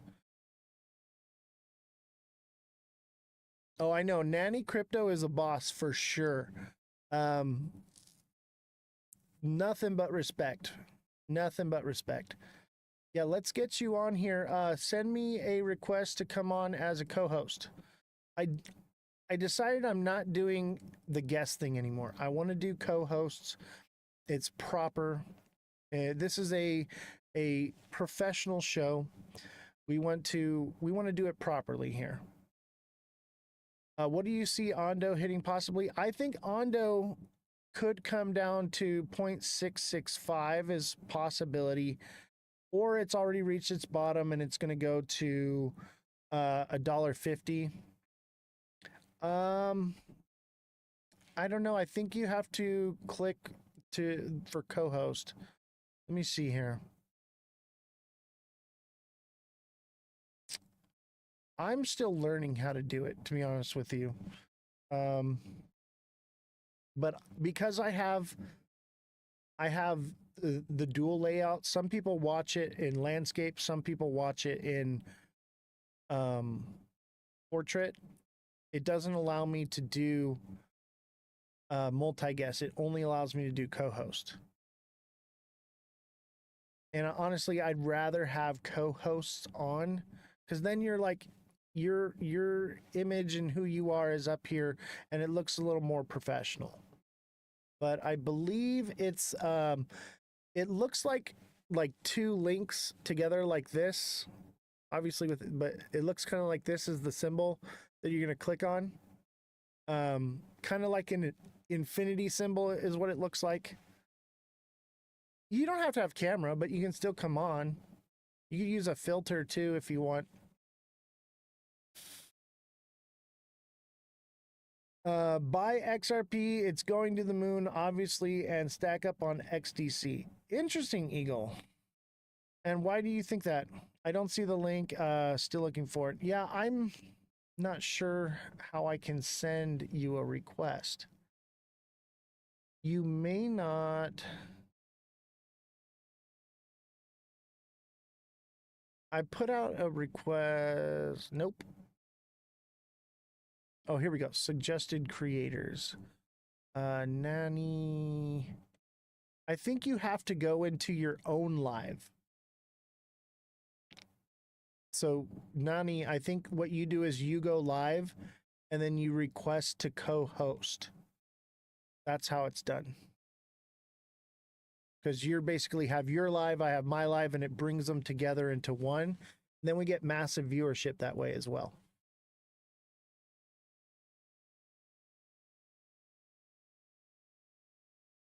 Bullish on Link, nice safe crypto for decent returns. Yeah, Link is a good one. And that's why I like SXT, because it's partnership with Chainlink. All right, Nani, I'll be expecting your request.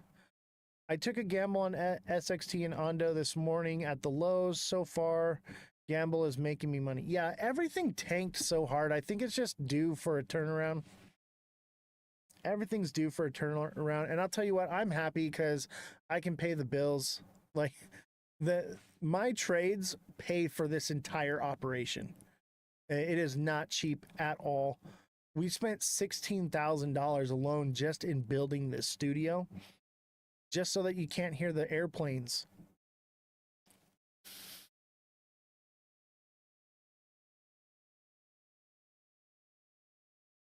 All right, let's see here. While we're waiting on Nani, let's cover some news here.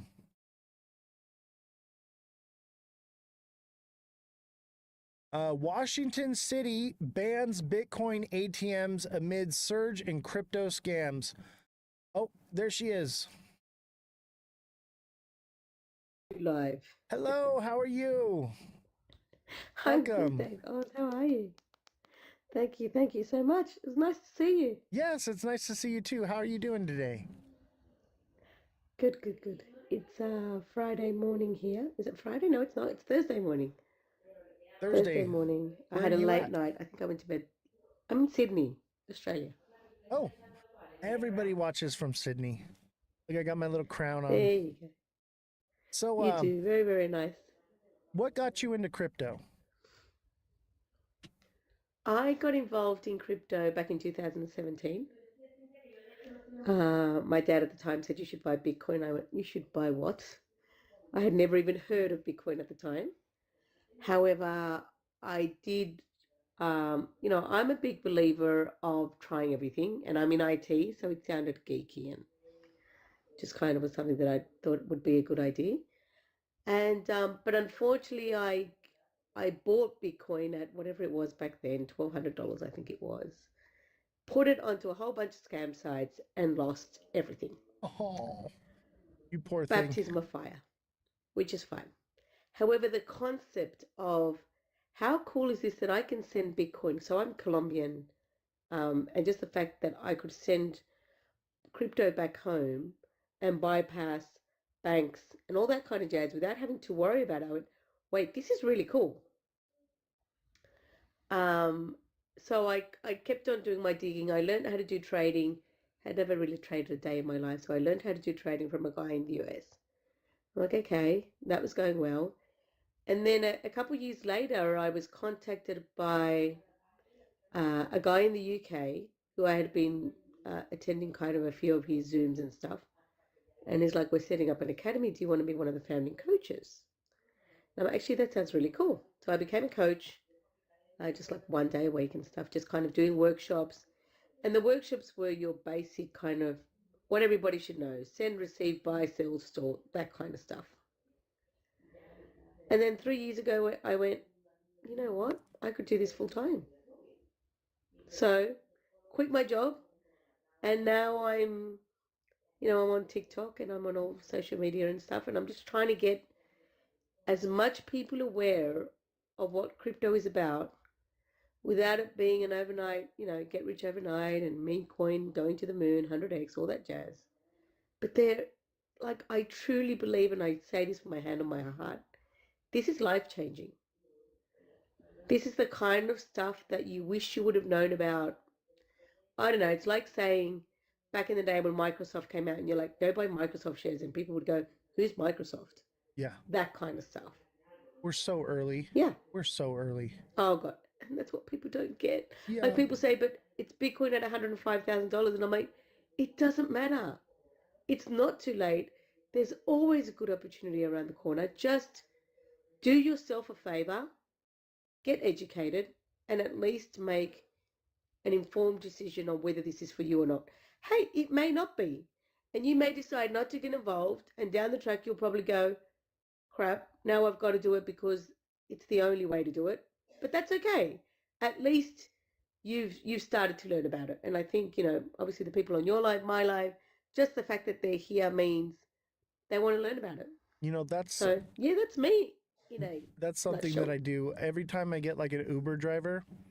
I tell them, I always started out with this, like, oh man, like, how do you like driving? Oh, I love it and all this. I'm like, so what are your plans for once all the cars drive themselves? What are you going to do? And they go, yeah, I've been thinking about that. I'm not really sure what I should do. And so then what I do is I tell them, hey, like, this is your opportunity to secure yourself financially for when that comes, Yep.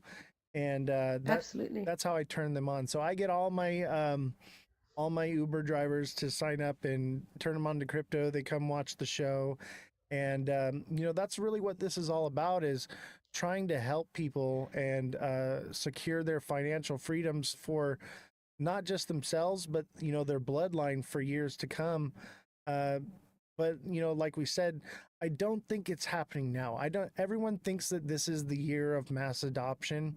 It's not. It maybe 5 or 10 years down the road, sure. But we're just so early. So I tell people, I'm like, don't worry, don't FOMO right now.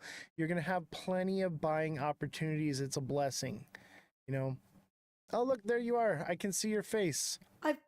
I thought I'd at least get a photo of me up and running. It's yeah, I went to bed at 3 a.m. So it's way too early for me to be anything kind of camera ready right now. Well, you're absolutely stunning. Thank you so much. I look haggard. You do not look haggard at all. At all. Hey, chat, look, I everybody. was going to just make a comment on what you said, though. And I think the one thing that I've learned, so I'm a projector. For those who don't know what that means, it just means that I get on my soapbox when people ask me about crypto because I'm so passionate about it. And it was crazy because 8 years ago when I got involved, it sounded so great that I'd ring everyone and I'd message everyone, and I was like kind of like this really bad MLM marketer, just trying to tell everyone about what was going on. These days, I'm like, one, I don't have the time or the energy to do that. And two, it's like, I'm here if people want to know about it. But if people do genuinely want to know about it, the fact that we're out there just sharing with people, even if all you do is dollar cost average Bitcoin for as long as you can, as little as much as you can, I truly believe that if people start doing that, then it's our job, and that's what I do on a day-to-day basis. It's our job to go out there and just share, small pearls of wisdom to just tell people this is happening. You have this opportunity, like you said, start doing this now. You're not too late, and get started. $10 a week, $20 a month. It doesn't matter. It's get started. I think that's huge, and people really need to start doing that. I agree. What are your thoughts on XRP?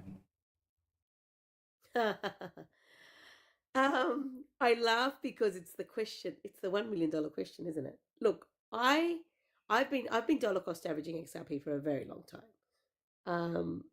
I literally got into it. I'm not going to lie. It wasn't because of the technology. It was because it was one of those coins that people were screaming the most about. So I decided to buy it, and I'm still holding on to it. Right? That's what happened back then. I think these days, there's a couple of thoughts I have in it. Number one is,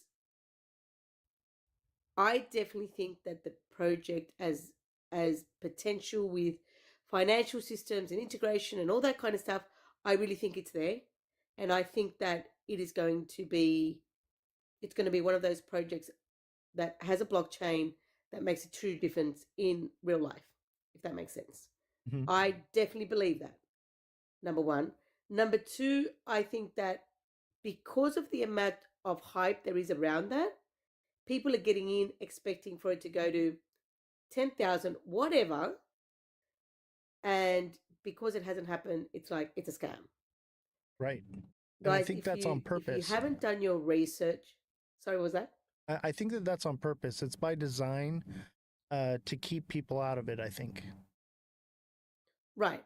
It's a so the fundraiser amount right of now. people that, exactly, and the amount of people that think it's going overnight, it's going to go to 10,000 overnight, and it doesn't happen, whether you've been in it for a day or a month. I think if that's what you're waiting for, you're going to have to sit down because it's going to be a long wait. It isn't going to happen overnight. Agreed. When And it that's what comes to price, I tell my followers. I'm like, hey, like, why buy the top of the cycle?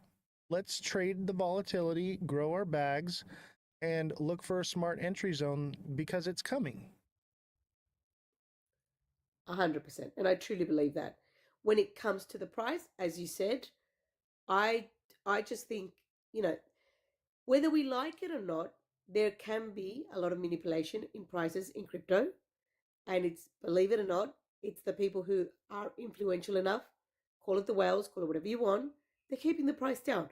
Who wouldn't want to buy XRP at $2? Right? It's like, think about Bitcoin. If there was a time in Bitcoin where they could have kept the price at $100, they would have. Why? Because the more people try wanting to buy at that price. So it's the same kind of concept. Now, and I do say this on my lives, I don't know, and I don't have a crystal ball to know what the price is going to be. Is it going to be higher from this? Absolutely. That's the only thing I'm sure of. Yeah, I'm thinking like maybe $25 in the next decade. What do you Actually, think? that sounds pretty realistic to me. Yeah. Yeah. And that's what I tell people. And people think that that's crazy and outlandish that I would say that. But I think $25, 2030, maybe 2050. But I think we could be at, $25 by then. But will it stay at $25? No, it'll probably come down to 10. It just depends on its use cases. There's no way for us to know. Every creator that talks like they know what they're talking about, it's all speculation. At this point, everything is speculation. But I actually believe that probably by 2030, XRP could possibly be obsolete. And wow. Okay. I believe that obviously right now there's the no CBDCs ban in the US. That's an executive order. It only lasts about a year. And what I believe is it will run its course and be swept under the rug and nobody will really talk about it. And I believe that the main goal and focus is to move towards CBDCs. I know other countries, that's what they want. And, stable coins. They want to do stable coins. And the proof is in the pudding.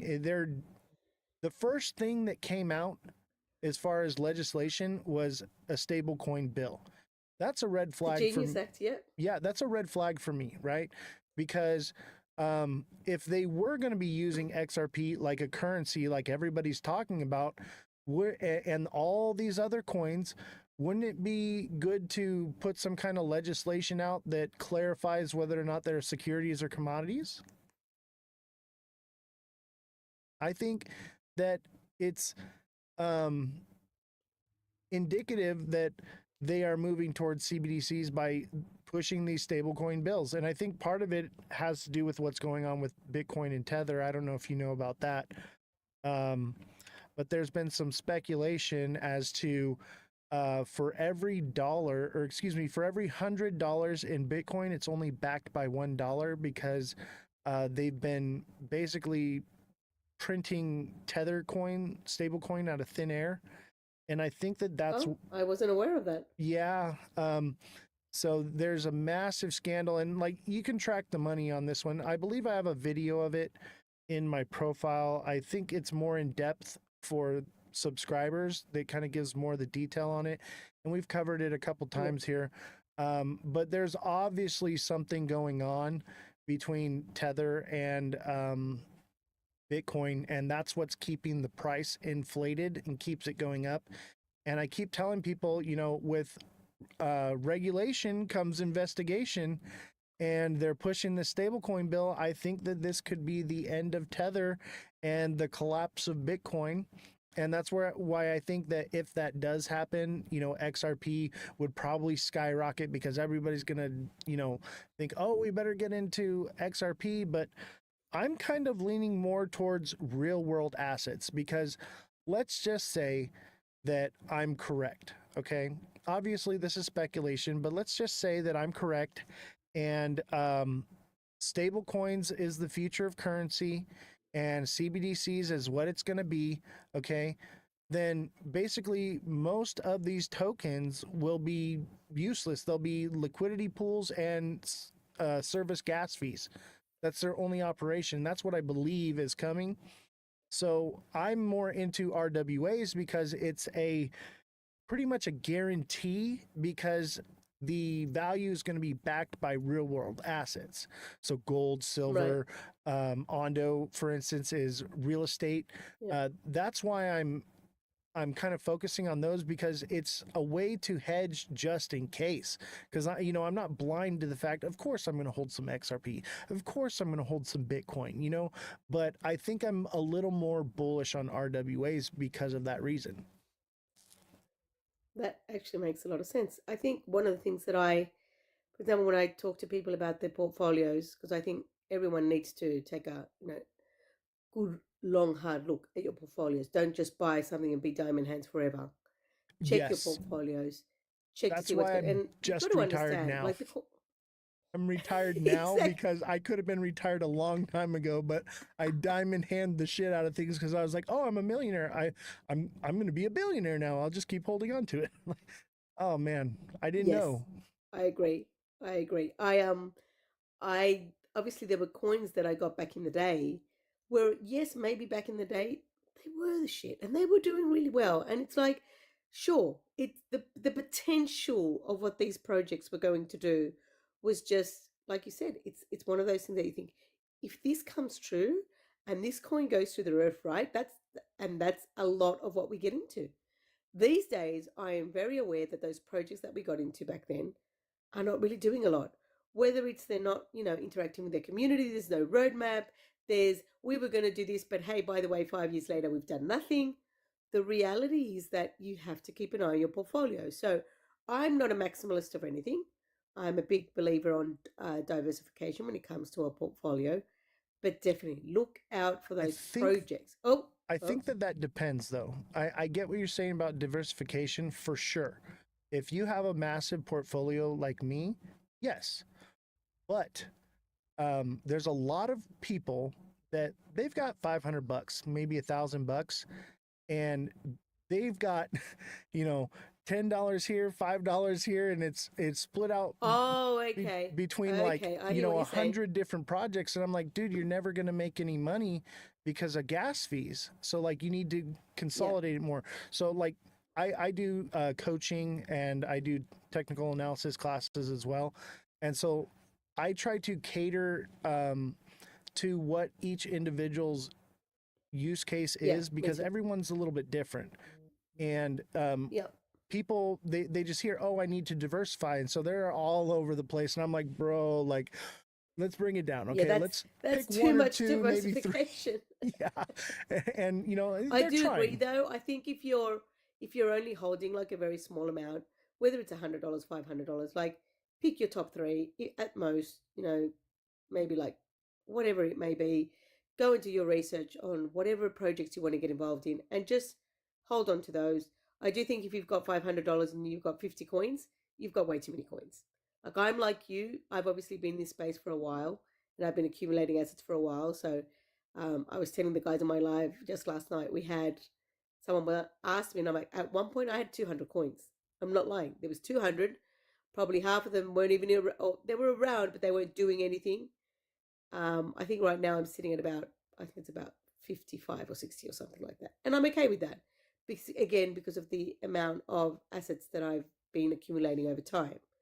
But if you're just getting started, definitely, 2 or 3 max. Yeah. Just get started with that. Look at your top 10, see what they're doing. Start with that.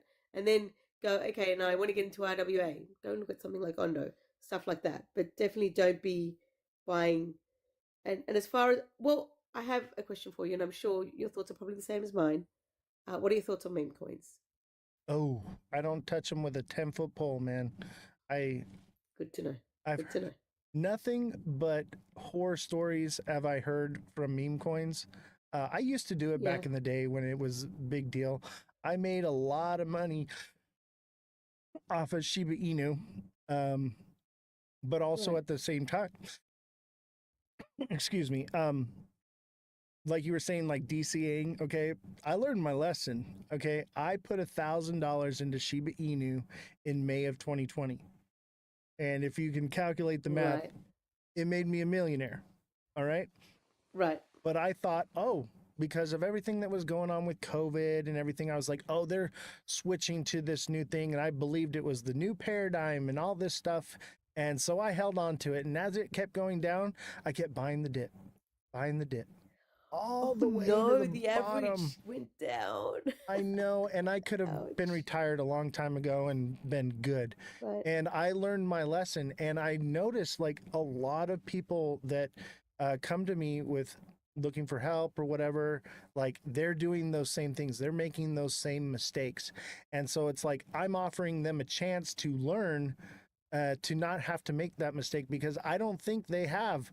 But maybe one more bull run after this one, maybe 2, and then it's over, and then it's too late. And the reality is that the bull runs are not, and that's the other thing people have to understand. The cycles, yes, I know the cycle happens every 4 years, and you have to understand that as the game changes, and that's a reality, right? You can't say that if you've played chess for the first time, it's going to be the same if you're playing chess, I don't know, 20 years later. The game in essence is the same, but your strategy isn't going to be the same. Right. And I think that's what's happening with crypto, right? You can't say that the bull run, my first ever bull run, 2017, it went crazy. We were making 500%, 1,000% of just your normal everyday coins. Like it was crazy.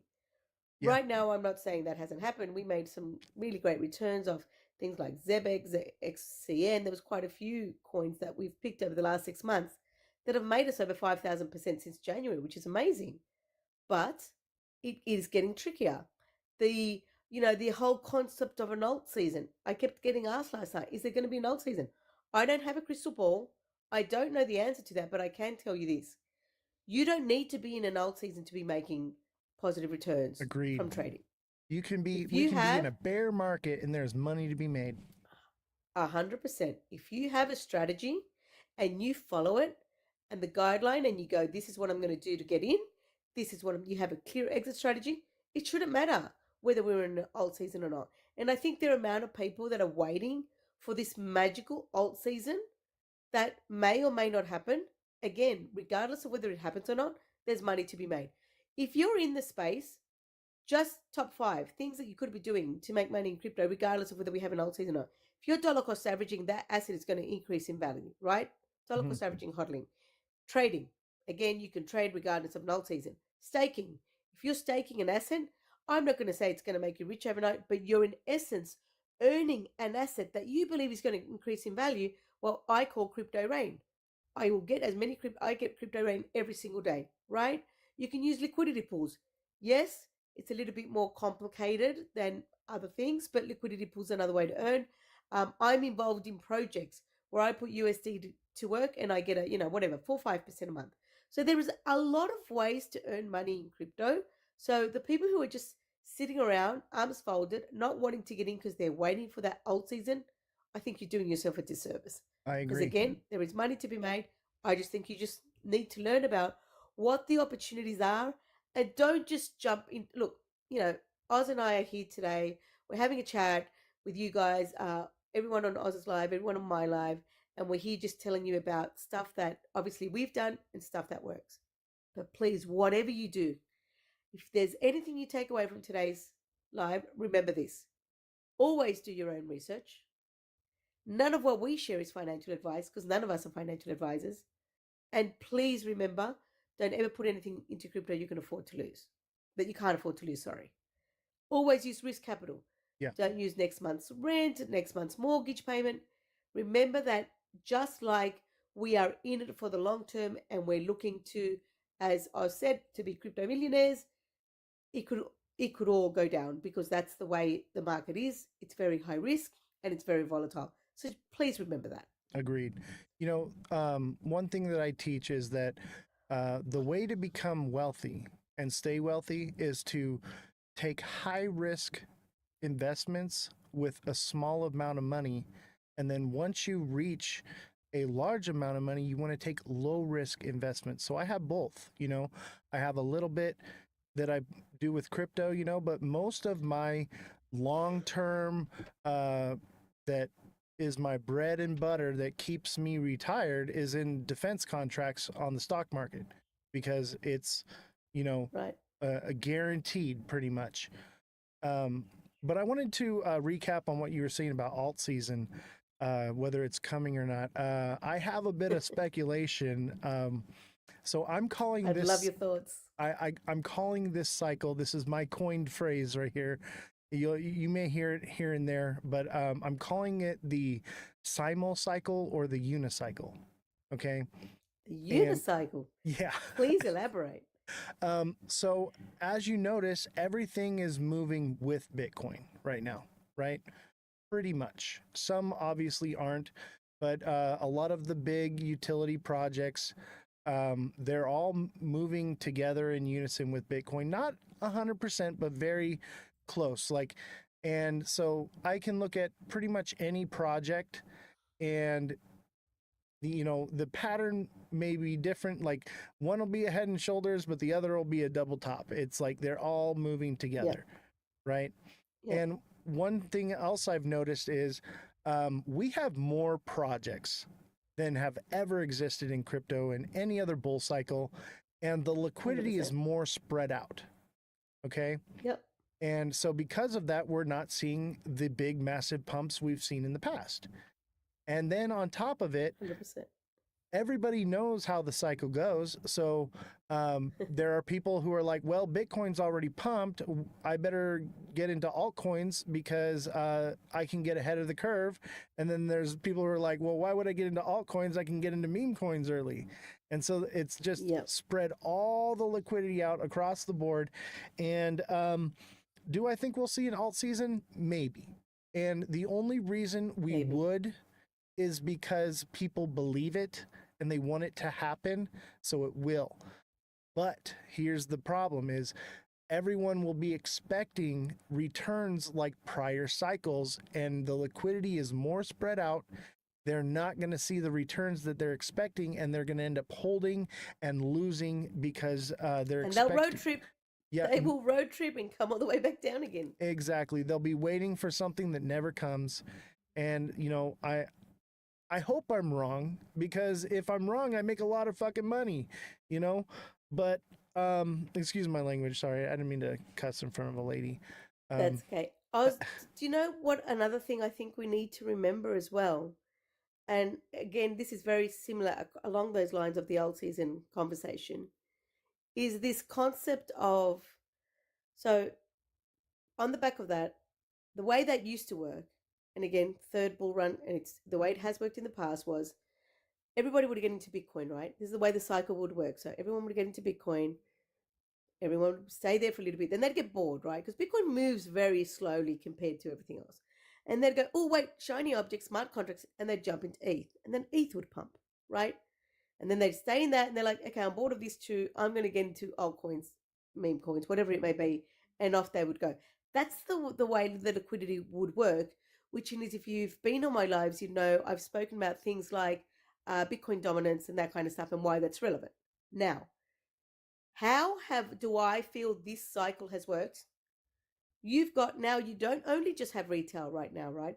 With the whole, US pro crypto plus strategic reserves plus ETFs plus all of that, big shiny bright lights has gotten a whole bunch of institutional money into crypto. So it's not just retail anymore. Right. And you have to understand something. While I can go, yes, I'm in Bitcoin and everything else, there is no incentive for these businesses to go and figure out what all these other projects are doing. They will get into Bitcoin and they will stay in Bitcoin forever, right? That is where they want to be, which is why when I looked at Bitcoin dominance yesterday, it's actually higher, even though Bitcoin's going down. It's sitting at about 64. It was 64% yesterday, right? Now, ETH, significantly lower at 9%, hasn't really moved. Now, do I think ETH is forgotten or not working? Or no, it's just, again, that now we have heard news of a lot of big wigs buying ETH, because I do think it will turn around. I do think we could easily do a 2x from where we are now. But we're not talking 10x, like your conversation about something like, even Ondo, right? If we're thinking Ondo could do something like, or XRP could do like $25, we're talking easily a 10x. I don't see ETH doing that anytime soon. I agree. So you guys have to understand that when it comes to cycles, a lot of the institutional money, the big wig money, it's going to stay in Bitcoin. They don't need to move. Right. So don't expect this cycle to be the same as every other. Does that mean we can't make money? Absolutely not. It just means instead of you making 500, 600%, you may be making 30, 40, 50%. Now, I don't know about you guys, but where can you make 30% on any, normal banking kind of solution that offers you? What are they offering these days, Oz, in your side of the world? They're offering us about 1% a year, I think, if we're lucky here. Yeah? Yep. If you're lucky. So the opportunity means that we're actually going to be able to stay on the sidelines when it comes to, getting involved in too many projects, but definitely realizing that the cycle's moved a little bit, but we can still make money from it. People need to understand that. Yeah, and like you said about Ethereum, one thing we've also learned is I don't think Ethereum is the gauge anymore for alt season. Basically, I would say Ethereum's somewhat obsolete. Will it play a role in the ecosystem? Of course. But I think it's losing its crown, so to speak, because one, it's very expensive to transact on Ethereum. Very expensive. There's so many other options now. And also, there's just not enough electricity in the world to power Ethereum on a global scale.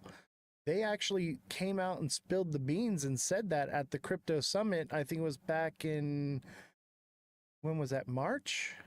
February, March? Yeah, I think it was March. Yeah, and go back and rewatch it and listen to what Ethereum says and pay attention. Yeah, Ethereum is not looking good as far as the technology. Yes, it was great when it first came out, but there are better options now. And I think the normies will still, conflate the whole Bitcoin dominance and Ethereum dominance if they're that educated. But I think more people that know about those things are educated to the fact that Ethereum's a dying technology and it has to catch up. It is way behind. What do you think? I absolutely agree with that. And the other thing people need to remember is in this space, it is about, and people think it's not, and I truly disagree with that. It is about who screams the loudest, who is out there letting people know what's going on, community wise, roadmap wise, partnerships. That is a huge deal. Go and look at what Ondo is doing with all these different partners, right? And how they're trying to get out there and how they've got a roadmap. They're making it happen. They're out there in the community that like if you think about the I guess the human mind these days, what do we do constantly, whether we like it or not? We sit on our phones, we scroll, we're on socials every day, right? And whether we like it or not, the amount of people that are hearing about crypto is from TikTok. I mean, TikTok, a social media platform where, believe it or not, there are people who believe that crypto doesn't exist on TikTok. They have no idea because here we are having an amazing conversation about it. Right. Having said that, if you are not out there telling the world, telling your community, showing us what you're doing, the way I see ETH these days, you're just not showing up anymore. You used to be the cool friend that I used to hang out with, and all of a sudden you've gone silent.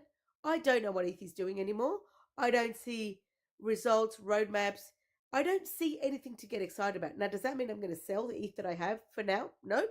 I'll wait for it to do probably a 2x and then I'll sell some more. But I do think that there are projects, the likes of Ondo, that are out there every day, even Solana, projects that are out there every day telling us why it makes sense to be involved with these projects. What do you think, Oz? I mean, I do like Solana, but I feel like they pretty much already came out and said that it's the meme coin network, and that it's basically for collectors items. That's where I'm kind of at with Solana, but I do think it's great. It's fast, it's cheap, it's better than Ethereum, that's for sure. But I think the XRPL is going to probably take over Solana as well. But that doesn't mean that XRP is going to 11D, because like I said, I do think that Ripple will be the forefront of all of this technology on a global scale. But XRP is like trying to fill a bucket with no bottom in it because the liquidity flows through it. It gets its value from the people that hold it, not from liquidity flowing through it. And I think more or less it's going to be stable coins. But I think that the XRPL will be the leader in the ecosystem. But I just don't think Ethereum really has much of a seat at the table anymore. That doesn't mean that they can't create new technology and they can't change and adapt. And, it doesn't mean that it'll be nothing. It just, I see it more as an ecosystem. There's so many people that look at like XRP, for instance, and they think that this is going to be the one thing and that's all there's going to be and it's going to take over everything and all this, right? And I get where they get that idea from. About the proposal on the SEC website for XRP? Do you know? Are you talking about the one that was postponed to August 15th or something different? Let me pull it up here real quick. People can't see my screen right now. No. So there's a let me see.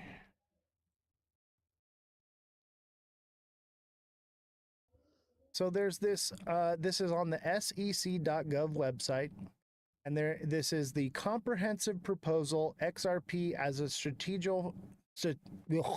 strategic finance asset for the US. economic analysis, and you can go check this out. This is on, all you got to do is put in Google SEC proposal XRP, and this will come right up, okay?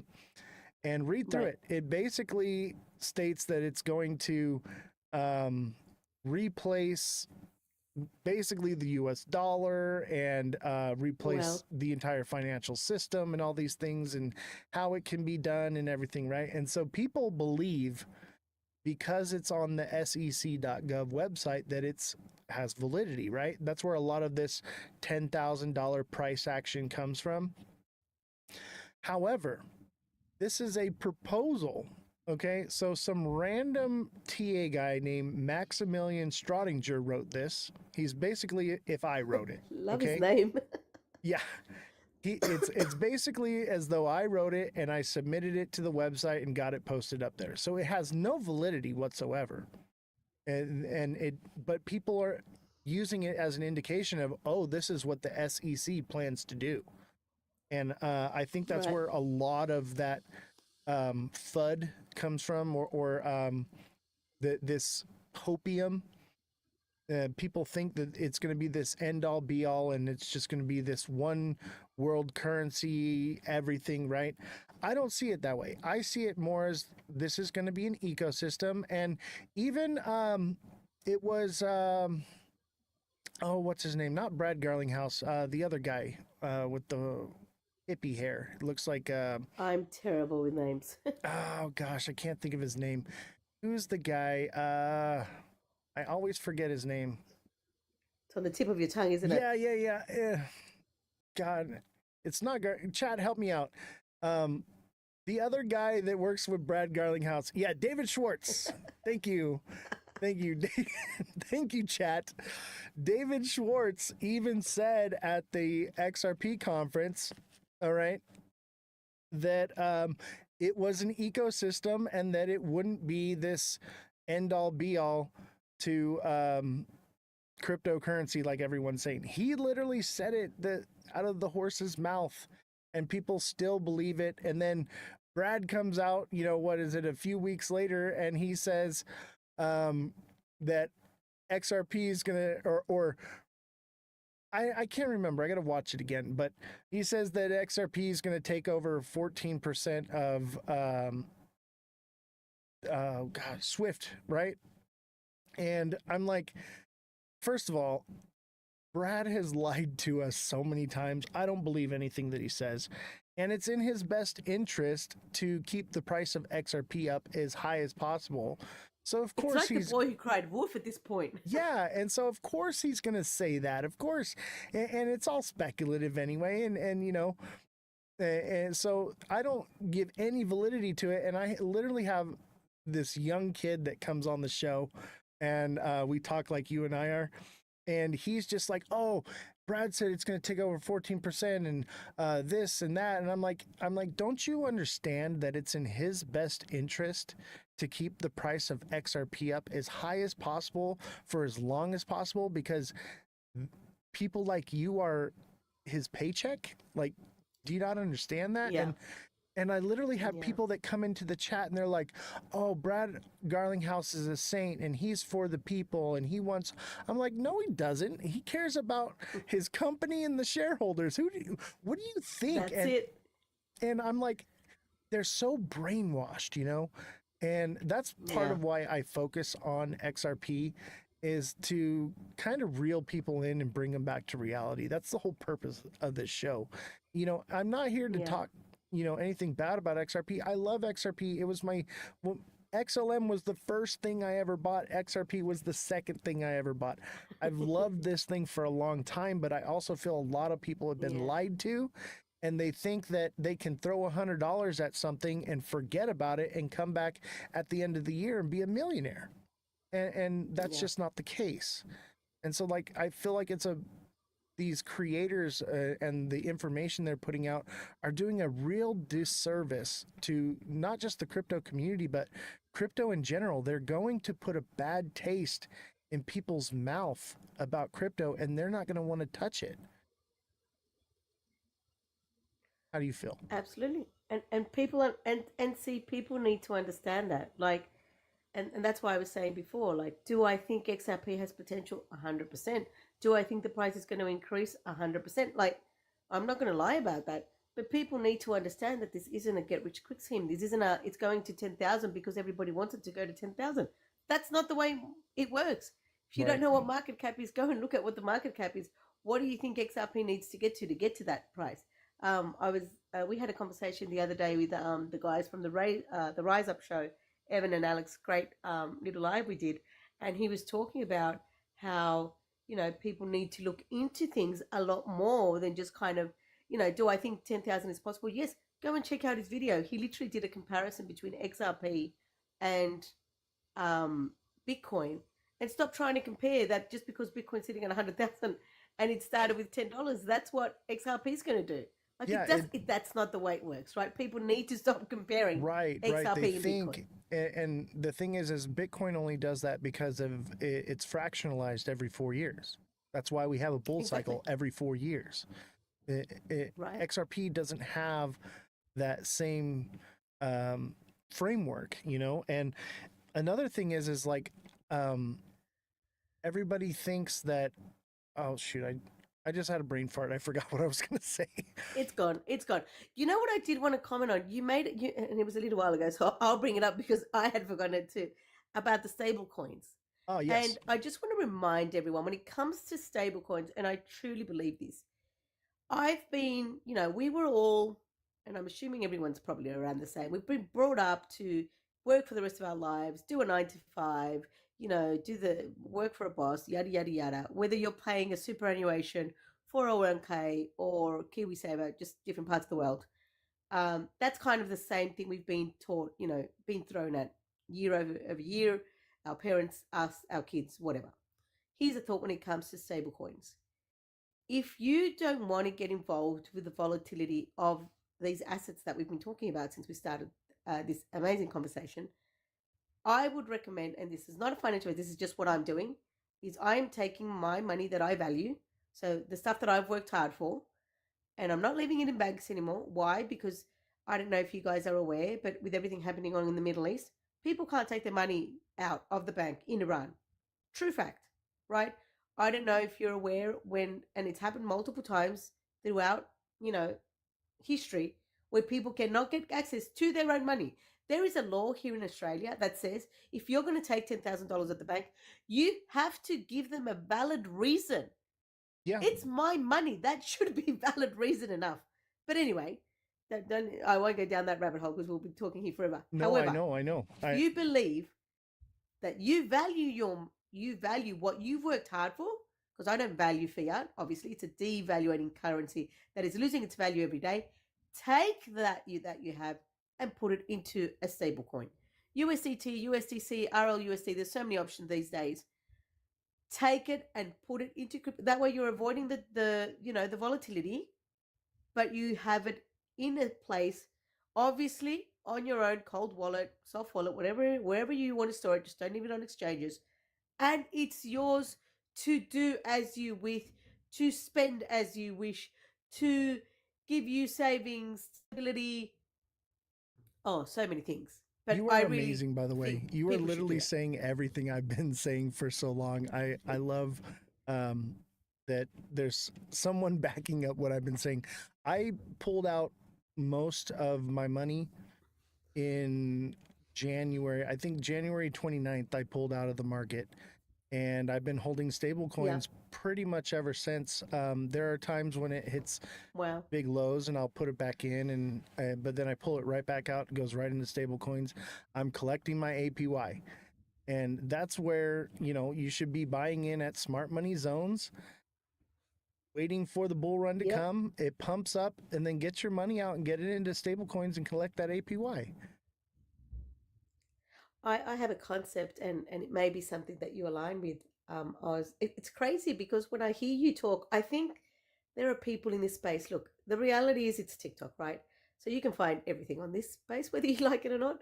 But there are people that, like, I've had a couple conversations again with the Rise Up guys, with, Bullish Babe, and people who have been on my lives. And it's great because you hear them talk and it's like they're literally echoing the stuff you're thinking about. So it's great to meet other people like yourself who are on the same way, and that's awesome. So thank you so much for what you do and everything that you offer, because I know you're helping so many people out there get educated. Um, but what I was going to say was there's a concept that I have, and this concept came about probably 2 or 3 years ago, during probably before I started doing TikTok again. And I was sitting on one of my workshops for the academy that I was telling you guys about, and I was sitting, okay, so I don't earn a wage anymore, right? So I'm not, the way superannuations work here in Australia is you get paid a wage, and then you decide to put 3% of that into a superannuation, and then the government will put another 3% there for you. Okay, thank you, Bill, so much for the gifts, and that's great. That's awesome. That worked for as long as you don't know any better, right? Because think about it. If the government's giving me 3%, then you're like through the roof excited. Hey, you're giving me money more than what I'm earning. So it makes sense. But Getting listen more to this. percent cash back for using my credit card at the gas pump than what the bank gives me back. Exactly. So the thought of having a superannuation means that that money is locked up, and I can't touch that. I think in Australia it's like 65 years old, and I'm pretty sure that by the time I get there, it will be like 85 years old. What makes you think that I want to even spend my money at that point? By that point, I should be relaxing on a beach somewhere. So no, I want to spend it now, or I want to go and make it work now. So that's my concept on superannuations. Think of this concept though, Oz. What if I took that money that I was, that 3% that you're, setting aside on your wage, and you go ahead and put that into the stable coin, and you turn that into, wait for it, a crypto pension. What do I mean by a crypto pension? It is a pension that you have control over. You don't have to wait until whatever old. Now, does that obviously give a sense of responsibility? 100%. I'm going to tell you a really quick story. When I was a kid, I used to be given. I was a big fan of collecting watches, and my mum used to give me a watch. I kid you not, maybe probably every birthday, every Christmas. Every time the watches would get lost, they'd get broken, they'd get right. Why? Because it was just being given to me. Whenever, I can't remember how old I was. I want to say I was 18 when I first bought my first watch. I ended up with 30 watches, different colors, different makes, different really cool watches, because I got them and I took care of them. So I was responsible for this money that I had spent on these expensive watches, and they were amazing.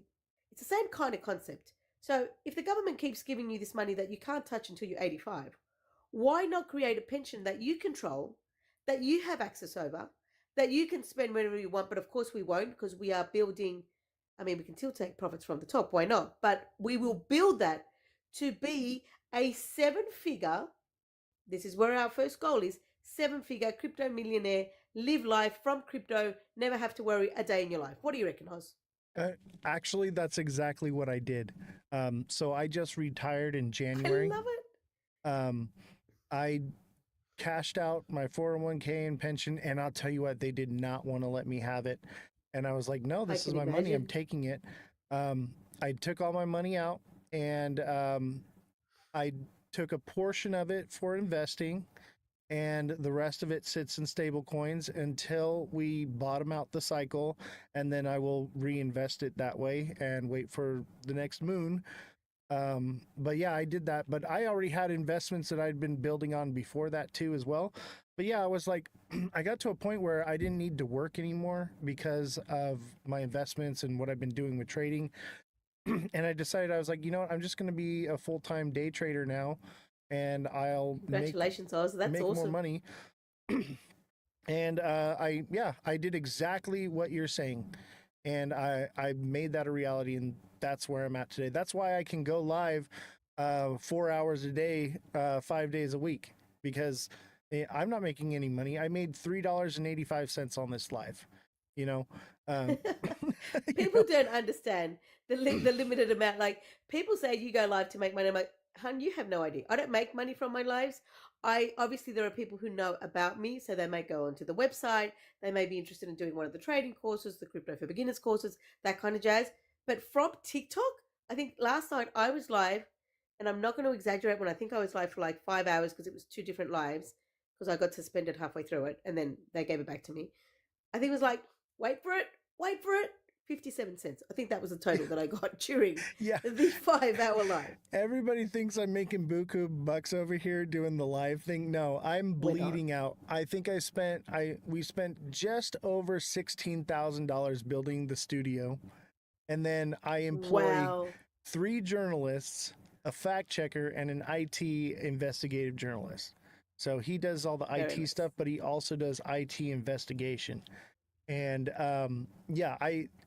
we're bleeding out here, and that's part of like why I'm like, hey, like we need to start But you're educating so many people, Oz, and Exactly. I don't know where you stand in that, and I think people need to understand this. We're not here because we're making money from telling you guys about the stuff that we're looking into, the the wallets that we might use, the platforms that we might use, the exchange, whatever it is that we're talking about on the day.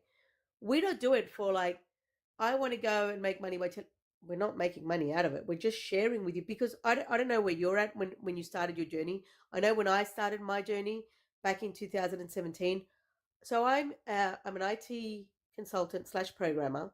So I'm a geek at the best of times.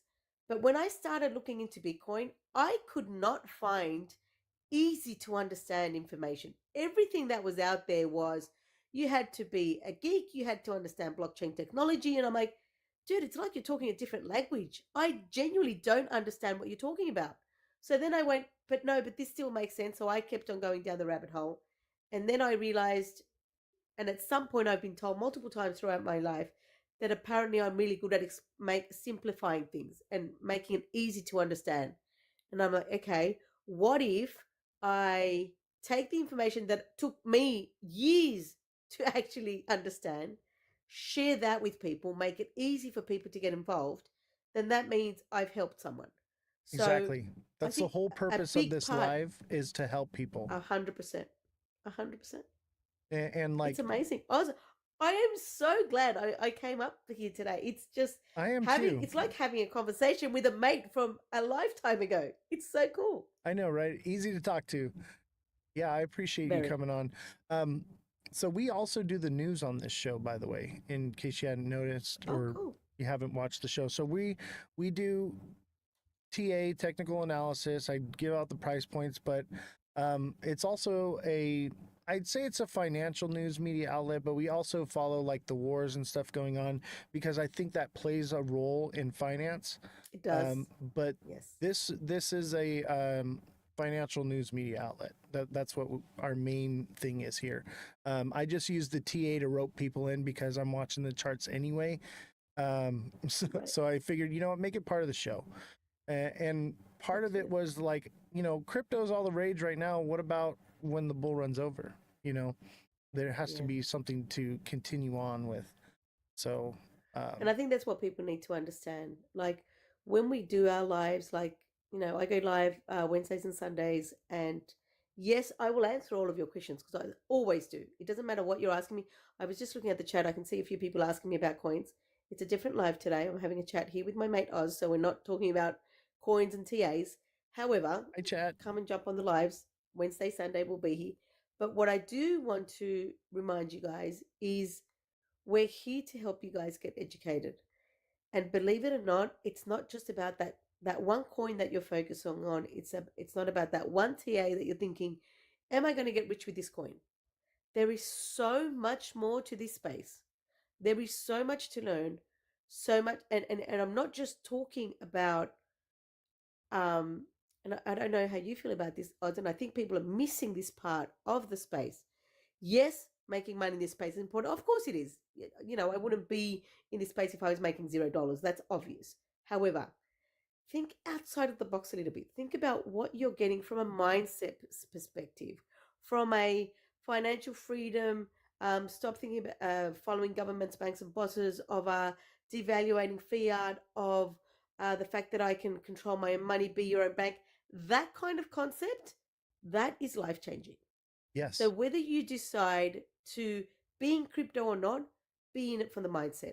Learn about ways, like I don't know how many times I've heard, not just from people on the lives, but just in real life, the amount of people that say, I have more month than money, I am on a 9 to 5 and I only have a single wage. You should be having multiple income streams. You should be looking for other ways to learn, to earn. But I truly believe that crypto is a great addition to anybody's life, whether it's you have one job, whether it's you don't have a job, whether it's you're trying to find ways to get ahead. I really think you can do that in crypto. Genuinely believe that. I agree. And they want you to live in the pod, eat the bugs. They want you on UBI. And this is our way to combat that. This is our way to build financial freedom for you and your family for generations to come. Generational wealth. And that's the overall goal here, is to help people to see a future that's bright, because right now the future looks bleak. But for those of us here in this space, we see the writing on the wall and we know where things are headed, and we have an opportunity to be ahead of the curve right now. I think I was having a conversation the other day with someone, and I was saying people don't get it, but it's like this matrix concept, right? Mm-hmm. Like you guys are out there in the matrix, and you think it looks real, and you think it. Come over to where we are. It may look a bit glim. Like, look, I'm not going to say I'm, and that's why I said to you congratulations before, because I know it's not easy, to get to that point where you're financially free, you're retired, now I've quit my job. That does not mean I'm retired. I still every month I go, okay, where is rent month coming from? But the fact that I'm able to do that, the fact that I'm able to go live, the fact that I'm out there working at it every single day, because I truly believe in what I teach and what I'm, obviously learning myself, that it is life changing. But if you think about it, we're out here and we're seeing what's going on, and you guys are in there in the matrix, and you're just blinded to what is being served to you on a platter, which just seems like, going back to, Robert Kiyosaki kind of comments, like the rat race, and you're sitting there and it's a 9 to 5, and there is another way. And I don't mean another way for a, IQ of whatever genius, geek. This is for you and for you and for you. This is for anyone who wants a different life, who wants to be able to get ahead, who wants to be able to find a purpose. And I truly believe that you can find that financial freedom, that financial support that you need getting involved in something like crypto. Thank you, Nani. That's amazing. I got to get into the news now. We're running a little bit behind on schedule, but I appreciate your words. Hey, everybody give Nani a follow. Thank you so much for having me. It was awesome to be here. For anyone who's on the live, please don't forget to give Oz a follow. It was absolutely great. Very unexpected and impromptu live, but it was so good. Yeah, so totally. Good to finally meet you, Oz. Yes, glad to have you, and you're welcome anytime. Just put on the co-host thing and try to hop on. If we're busy into something, I'll reject it. But I'm always welcoming other people to come on the live. I want to make it more regular, but not too often kind of thing, because we do have a pretty strict structure with the show here. But I think that these conversations are good, and I try to get people on who don't agree with what I'm saying as well, because we don't want to create echo chambers. We want to break the bubble. So can't promise I won't agree with you, but yeah, it was great to come on. Hi to everyone in your community. Thank you so much for everything you do, and obviously we'll chat soon. Yes, for sure. All right, let's see here. I don't know how to undo it. $1 million question. I don't know how to undo having you on here. Let me see here. Let me see. Oh, I found it. Hold on, I can get out. Okay. See ya. And everyone, that's why I offer these classes. You're not going to find, maybe Nani, I don't know what she charges for her classes, but I offer the daily price point videos for XRP at $2 for a sub. And then I offer the one-on-one coaching for me for $9.99 a month. So you can get one-on-one coaching with a catered strategy for your specific needs. Everyone is different.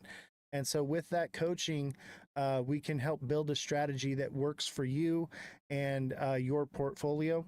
And as well, we're also teaching the TA classes. Now, those, it's $25 an hour. There's 4-hour classes a month. So it's $100 a month for the TA classes. But if you can't afford that, you can always just get the deluxe subscription. And basically, I'll do all the heavy lifting for you and do the TA for you. And you can just decide what you want to do, you know?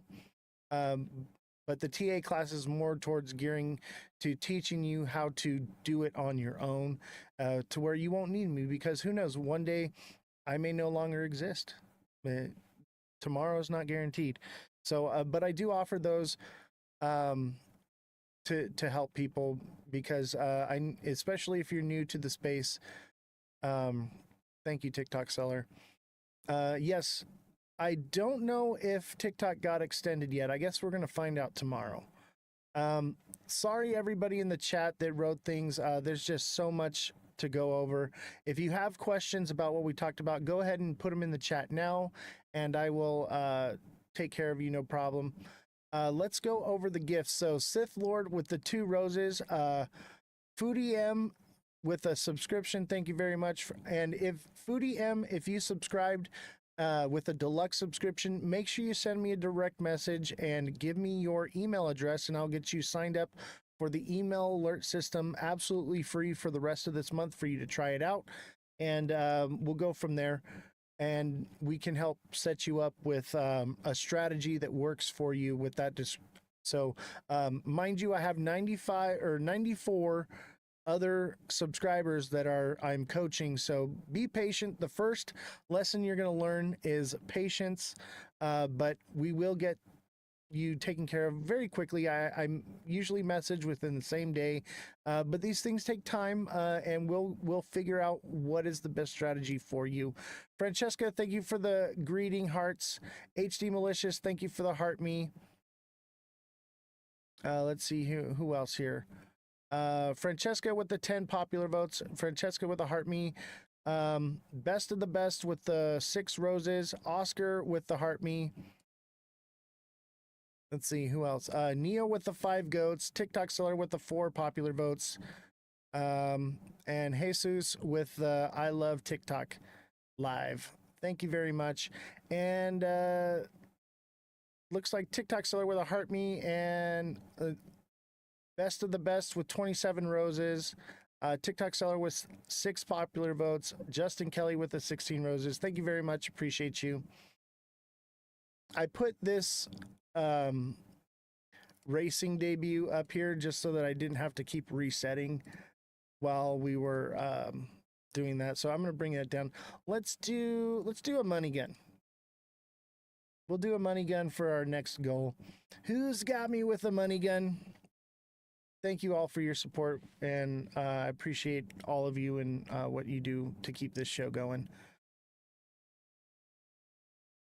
Let's see. Justin Kelly says, what are your thoughts about the DeFi hybrid liquid trading platform? I really don't know much about it, and I really wish Jesse was here to look into it. I'll tell you what, Justin, I will look into it, and we'll talk about it tomorrow when we have Jesse on the show. Take a look at SEI. You got it, bro. And then we got to jump into the news. When are we going all in? Pretty soon, I think. I'm going to wait for confirmation on this, but Ondo looks like it's prime. Let me check Algo as well. I got Arrow up here for what's his name? Oscar. I got Arrow up for Oscar. I've been watching this all day. Look, Oscar, it's right at the mark. It hit right at that 0.90, bro. Look at it, did it exactly. The question is it going to break there, or is it going to keep going? I'm going to leave this one up because I've been watching this one. Let me see. SEI. Let's check out SEI, and then I want to do Algo real quick because I think I'm getting ready to put a buy-in soon. I'm getting ready. I think we're close. Oscar. Oscar's back. Oscar, did you see? Do you see it? Look at dude. Or was it Pallet Town? Oscar, were you the one in Arrow, or was that Pallet Town that was in Arrow? Oh, it's Pallet Town, my bad. Pallet Town, do you see it, bro? 'Twas I, yes. Dude, do you see it? It hit at 0.0 or 0.90, like on the dot. Like exactly, bro. Exactly. Call me John Wick. I think that's it. We'll see if it breaks that. I don't think so. I really don't. I think it's all downhill from here. Let's wait for confirmation. And if it doesn't, I'm going to probably put a short on this one too. This is beautiful. I told you, bro, you were set. What did you say? 8-7? You said, or 8-9? And I said 9-0-0, baby. Called it to the cent. To the cent, baby. I'm that good. All right. Yeah, 8-4-8-4. That's right. Yeah, I called it to the cent, though. I said 9-0, rounded up to that even number. It's a psychological number. Okay, SEI's got a bull flag on it. Or wait a minute. Is that a flat top? Hold on. I may have misspoke. Hold on.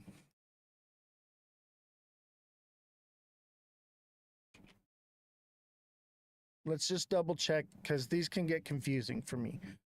Okay, yeah, that's a bull flag. That looks like a bull flag. You're up 8%. Good for you, man. I'm giving 9K to the first 6 people that inbox me with blessed right now. Do not do that. I do not recommend it. I mean, you do what you want to do. All right, SEI has got a nice little bull flag forming right here. This should pump, I'd say, to 18.92 to like 19. It might wick into 19 because that's like a psychological number. That's minimum. That's just based off of this flag. That's where it will go to. I'm thinking more like 18.90. 0.1890. But it could potentially go all the way to 1941. We shall see. Look at it. It got this massive pump and just total rejection, man. Dude. Which means it could potentially make its way all the way up there. It could potentially do that over a longer period of time. But just in the short term, I'll tell you what I am seeing, though. If it doesn't bull flag here, either way, this thing's going up. Look at this is an inverted head and shoulders for sure.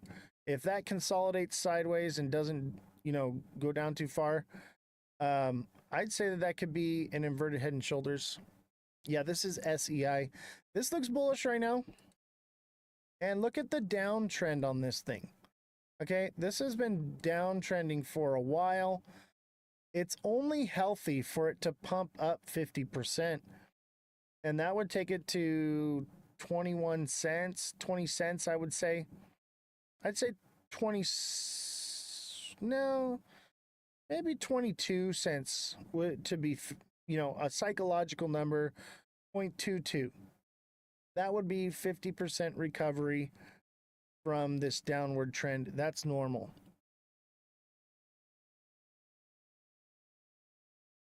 Ghost Wick, I swear they always fill. I know, right? XRP had one like that.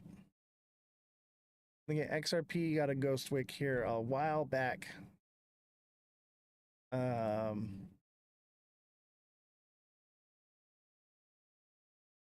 me see here.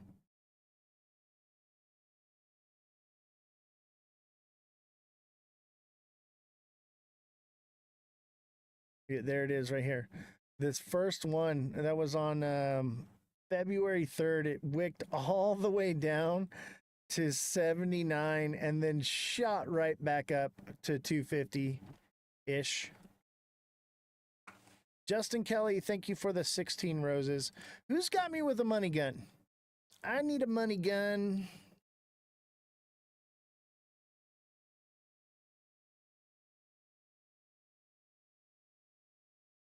It went down and got filled, huh? Look at, I think Arrow's done. That's a lot of sell pressure, dude. From this one. I think it's all downhill from there on that one.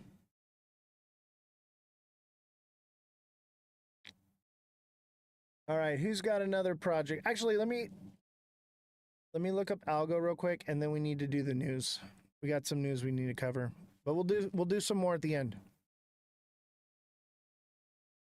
Yeah, exactly. I'm waiting for confirmation on it too. It's always, dude, don't try to be John Wick. Wait for confirmation and then go from there, you know? Find the middle ground, you know? Know that it's on its way down and then strike. And then you know you're safe. Akram, thank you for the heart, me. Appreciate you.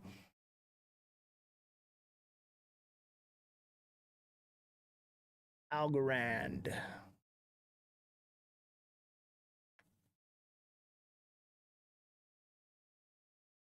Let's see.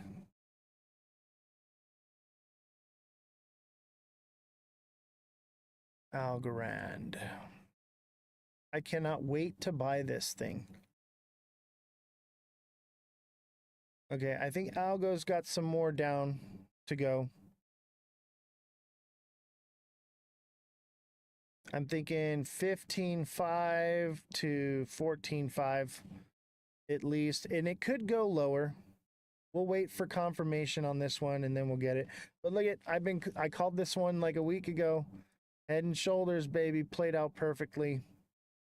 I think it goes lower. I think it goes more like 14 cents. And I think it could potentially go down to like 10 cents, to be honest with you, if things keep going the way they're going in the market. And ooh, I cannot wait. I've been itching to buy. Yeah, I think you're right. I think Arrow is lost its steam. I got it pulled up right here. I'm keeping an eye on. I told you I would keep an eye on it for you, bro. We're going to get you profitable so we can get you in that class. Pallet Town wants to join the class, but the class is filling quickly. So I was like, all right, we're going to make some trades and we're going to get you profitable so you can afford the class. 3 giant wicks on the 45.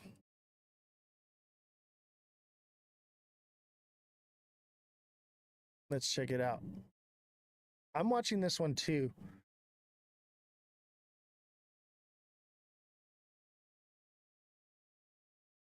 Oh, yeah. And I bet you it starts, the first pattern is a Head and Shoulders, bringing it down here and just continues on down. And everybody, chat, hashtag FYP in the chat, hashtag must watch, hit the like button, everybody double tap. Let's get the viewership up. Let's get it rocking and rolling. I'll tell you though, this kind of looks, in the 45-minute, it looks like a bull flag though. I don't think it is,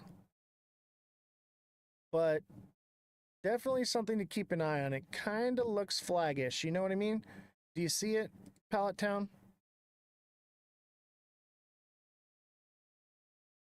You got a bit of a triangle right here.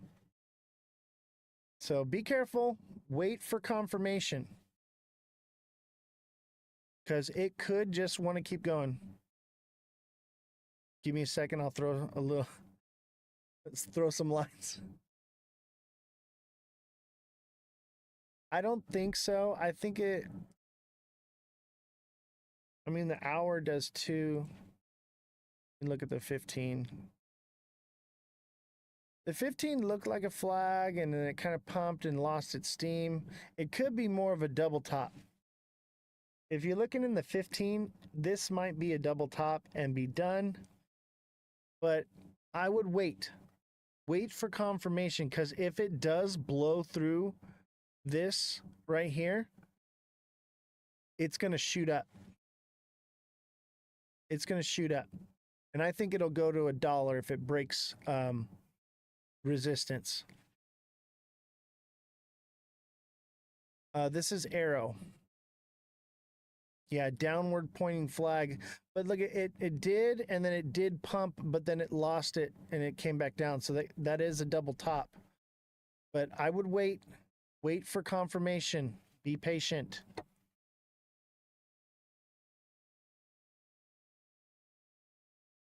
Because I'm telling you what, if it does break resistance right here, it's going to shoot up to $1.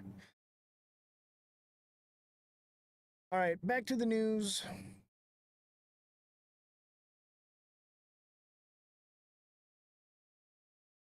Let's see. Second XRP ETF launches on Canada Stock Exchange today on Monday. So basically, we know this got approved. It actually launched today. So today is the first day of trading with the ETF in Canada. So that's why I think XRP is bullish. Okay. It'll pump a bit, but it's probably going to come right back down. So keep that in mind. XRP investors hedge bets that price will drop by 5% as Middle East conflict intensifies. I don't need to read all of this. That basically says it right there. And this is a bit of confirmation of what we've been saying, and they're just putting it out there today. They put it out today because the markets are pumping, you know. So they always give you the news the opposite of what it's probably going to be. If it breaks 92, it's going to $1. Oh yes, for sure. Guaranteed. Guaranteed.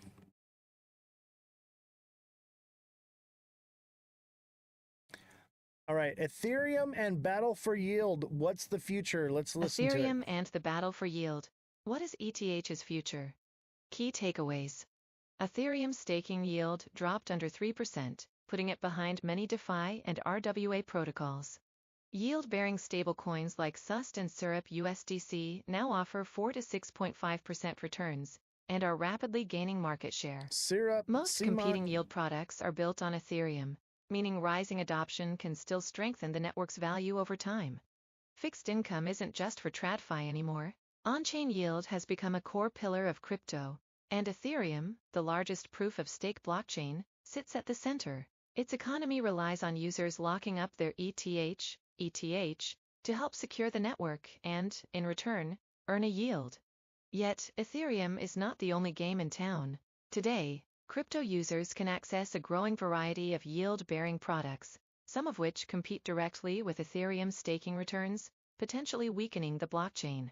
Yield-bearing stablecoins offer greater flexibility and exposure to traditional finance, with returns tied to U.S. Treasuries and synthetic strategies.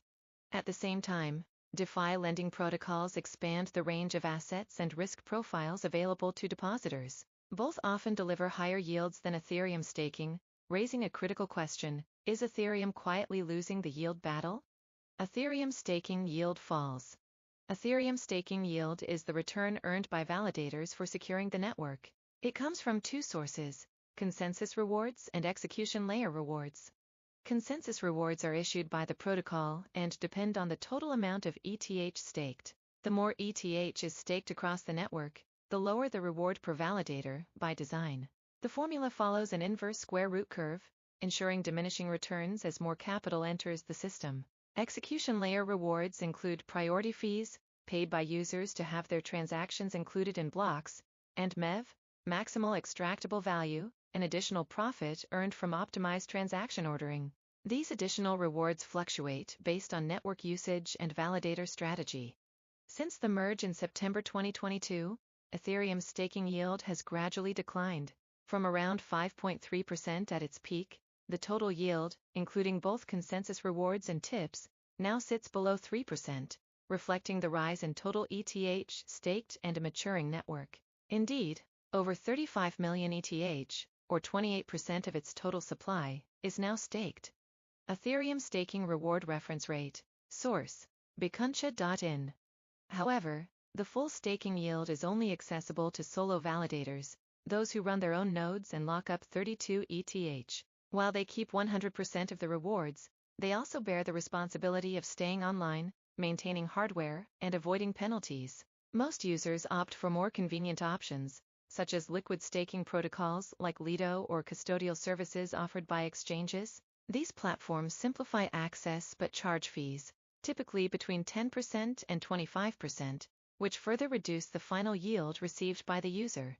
While Ethereum's sub-3% annual staking yield may seem modest, it still compares favorably to its closest competitor, Solana, where the average network APY currently sits around 2.5%, highest network APY 7%. In real terms, Ethereum's yield looks even better. Its net inflation is just 0.7%, compared to Solana's 4.5%, meaning stakers on Ethereum face less dilution over time. But Ethereum's main challenge isn't other blockchains, it's the rise of alternative yield-bearing protocols. Yield-bearing stablecoins gain market share. Yield-bearing stablecoins let users hold a dollar-pegged asset while earning passive income, usually derived from U.S. Treasury bills or synthetic strategies. Unlike traditional stablecoins such as USDC or USDT, which pay no yield to users, these new instruments distribute part of their underlying returns. The 5 largest yield-bearing stablecoins, SUST, SUSTS, Syrup USDC, USD, and OOZ, make up over 70% of the $11.4 billion market, and use different methods to generate yield. Issued by Athena, a BlackRock-backed company, SUST relies on a synthetic delta-neutral strategy involving ETH derivatives and staking rewards. It has delivered some of the highest yields in crypto, with historical rates ranging from 10% to 25% April. While current yields have declined to around 6%, SUST still outpaces most competitors, though it comes with elevated risk due to its complex market-dependent strategy. SUSTS, developed by Reflexer and Sky, ex-MakerDAO, is backed by STI and RWAs, tokenized real-world assets. Its yield is more conservative, currently 4.5%, with a focus on decentralization and risk mitigation. Issued by Maple Finance, Syrup USDC routes yield through tokenized treasuries and MEV strategies. It offered double-digit returns at launch but now yields 6.5%, still higher than most centralized alternatives. USD, issued by Ondo Finance, tokenizes short-term treasuries and yields 4.3%, targeting institutions with a regulated, low-risk profile. USG, also from Ondo, is backed by BlackRock's short-term treasury ETF and offers a yield around 4%, with full KYC requirements and a strong compliance focus. Top 5 yield-bearing Ondo, baby. stablecoins historical APY. Source: Thank you, Francesca, for the 20 StableWatch. goats. The key differences across these products lie in their collateral, synthetic versus real-world, risk profile, and accessibility. SUST, Syrup USDC, and SUSTs are fully defined native and permissionless, while USD and OOZ require KYC and cater to institutional users. Yield-bearing stablecoins are rapidly gaining traction, combining the stability of the dollar with yield opportunities once reserved for institutions. The sector has grown by 235% over the past year, and with increasing demand for on-chain fixed income, it shows no signs of slowing down. Related, TRAD fees deep liquidity issue is crypto's silent structural risk. DeFi lending for is the let still 'em cook. centered on Ethereum. Decentralized lending platforms Everybody like hit the like Aave, button. Compound, and Morpho tap. let users earn yield by supplying crypto assets to lending pools. These protocols set rates algorithmically based on supply and demand. When demand for borrowing rises, so do interest rates, making DeFi lending yields more dynamic and often uncorrelated with traditional markets. The Chainlink DeFi Yield Index, which tracks average lending returns across major platforms, shows stablecoin lending rates typically hover around 5% for USDC and 3.8% for USDT. Yields tend to spike during bull markets or speculative frenzies, like in February to March and November to December 2024, Other when dragons, borrowing thank you for demand the 2 let 'em soars. cooks. Chainlink DeFi And Yield leveling up. Index. Source: Chainlink. Compared to banks, which adjust rates based on central bank policy and credit risk, DeFi lending is market-driven.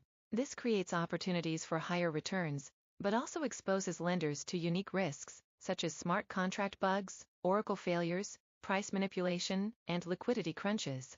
Yet paradoxically, many of these very products are built on Ethereum itself. Yield-bearing stablecoins, tokenized treasuries, and DeFi lending protocols largely rely on Ethereum's infrastructure, and in some cases, incorporate ETH directly into their yield strategies.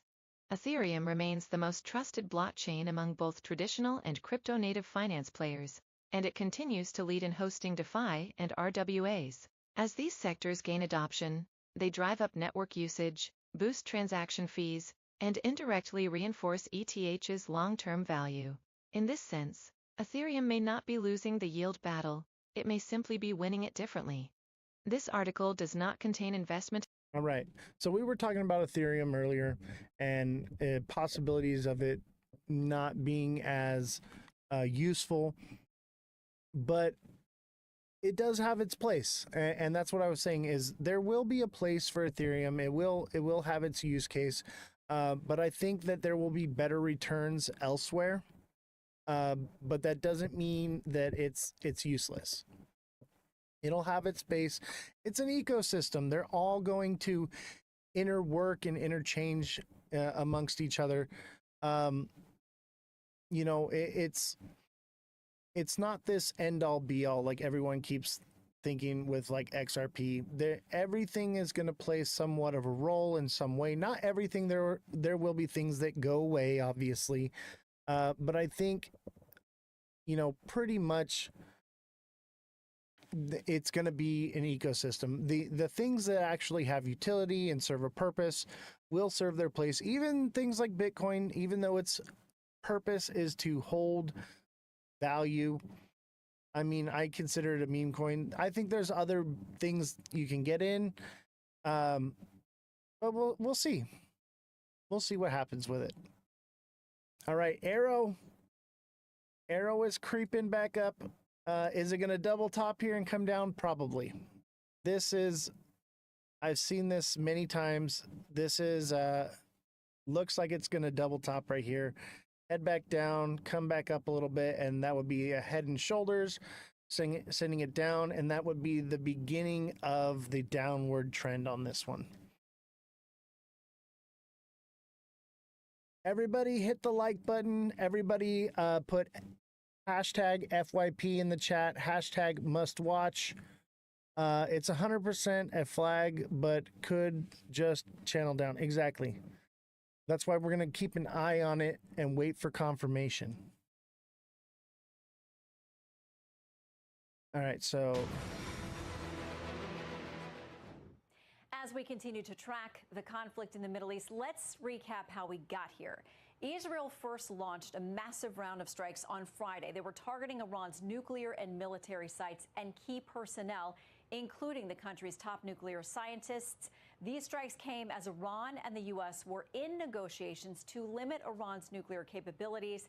That 60-day deadline that President Trump had set to make a deal had just passed. So the Israeli operation took out 4 top military leaders, including the head of Iran's Revolutionary Guard Corps and its Air Force.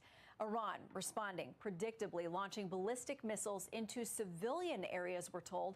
The barrage at times overwhelming the Iron Dome and leaving behind extensive damage. Now, despite the Trump administration urging Iran not to retaliate, Iranian officials have indicated that U.S. bases and interests in the region, well, they still may be targeted. With the growing instability in the Middle East, the U.S. had pre-positioned assets capable of defending against ballistic missiles in the region and has now ordered more of that into the eastern Mediterranean Sea. I sat down Friday with Senate Majority Leader John Thune in his office on Capitol Hill to discuss all of this escalation everybody in the hit the Middle East like button. and the Double state tap. of the budget. Tap battle. away. Let's start domestically. You've got the big, beautiful bill now simmering here in the Senate with a lot of different kinds of objections. CBO, its latest projection it puts out is that The lowest income households will lose $1,600 a year in federal resources, and the highest earners will gain $12,000 in federal resources. Democrats are calling a shameful transfer of wealth from working families to the ultra-rich. How do you respond? Yeah, I don't know how you can come to that conclusion. We're increasing the child tax credit, and if the Democrats had their way at the end of the year, the 2017 Tax Cuts and Jobs Act. Oh, these guys are atrocious. And you would have the child tax credit cut in half for working families. So we're not only going to keep it from getting cut in half, we're going to increase it. You know, no tax on tips, no tax on overtime. Does that survive? Lower the tax on Social Security recipients. Yes, it will. Those are all things that were the president's priorities, and the House included them in their version of the bill, and now we will also have them incorporated into ours. So I don't know how they come to that conclusion. This is going to be very much about middle-income taxpayers.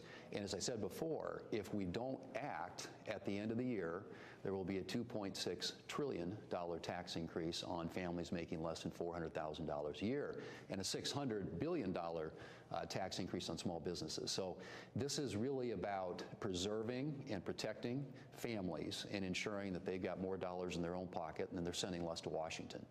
But there are even those within your party who say they worry about the long-term impact, that it's not going to be good for families, for their kids and for their grandkids, because they don't see adequate offsets there and just more contributions to the deficit, which continues to grow. So it's atrocious. What do you say to those folks who are within your own party and may not be a yes vote for you yet? Well, I would say, and I'm a pro-growth conservative, so what you want to get on one hand, Shannon, are pro-growth policies, and that's tax policy, it's regulatory policy, it's energy policy, that creates greater growth in the economy. When the economy is growing and expanding, people are making money, taking realizations and paying taxes, and government revenue goes up. And then on the other hand, you've got to start bending the cost curve down.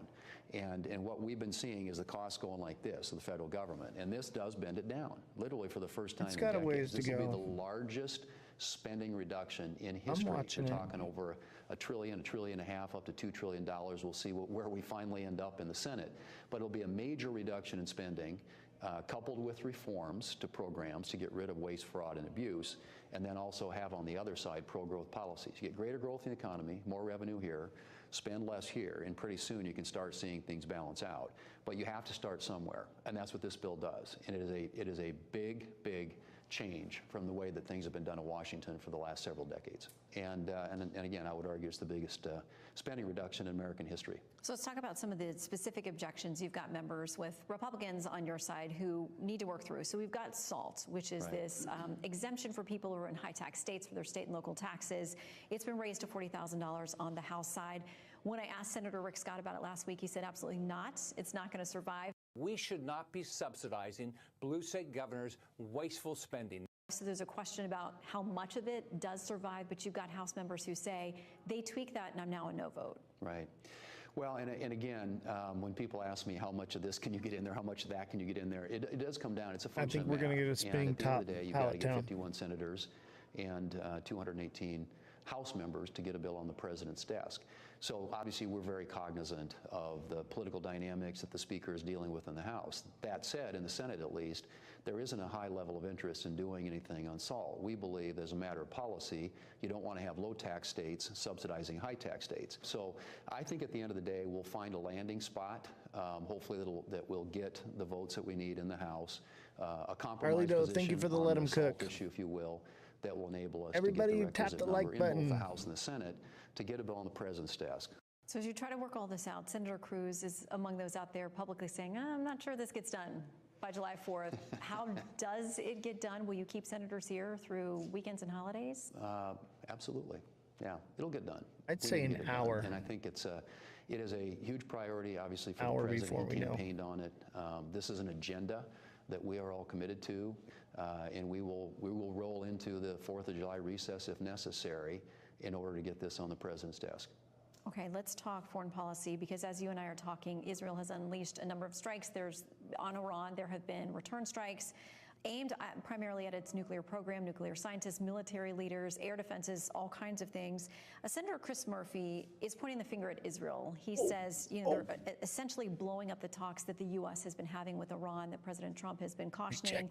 Let us try to get this deal done. But he then ultimately points to President Trump, because he says if we hadn't left the Iran nuke deal, they wouldn't have advanced to the point that they are, that Israel feels like they have to act. Well, first off, I think President Trump is all about trying to keep America out of wars. and to try and find paths toward peaceful outcomes and peaceful solutions. I think he's tried to do that with Iran. Iran has grown, I think, increasingly defiant of late in these talks and these discussions. But what this comes down to is action taken by Israel to defend themselves and their people. They view Iran's nuclear capability, as do we, as a non-starter. That is a destabilizing force not only in the region but in the entire world. And what you heard Prime Minister Netanyahu say when he spoke to Congress last year is that the only thing standing between Iran and the United States is Israel. And that's absolutely true. I mean, they're the little Satan, we're the big Satan.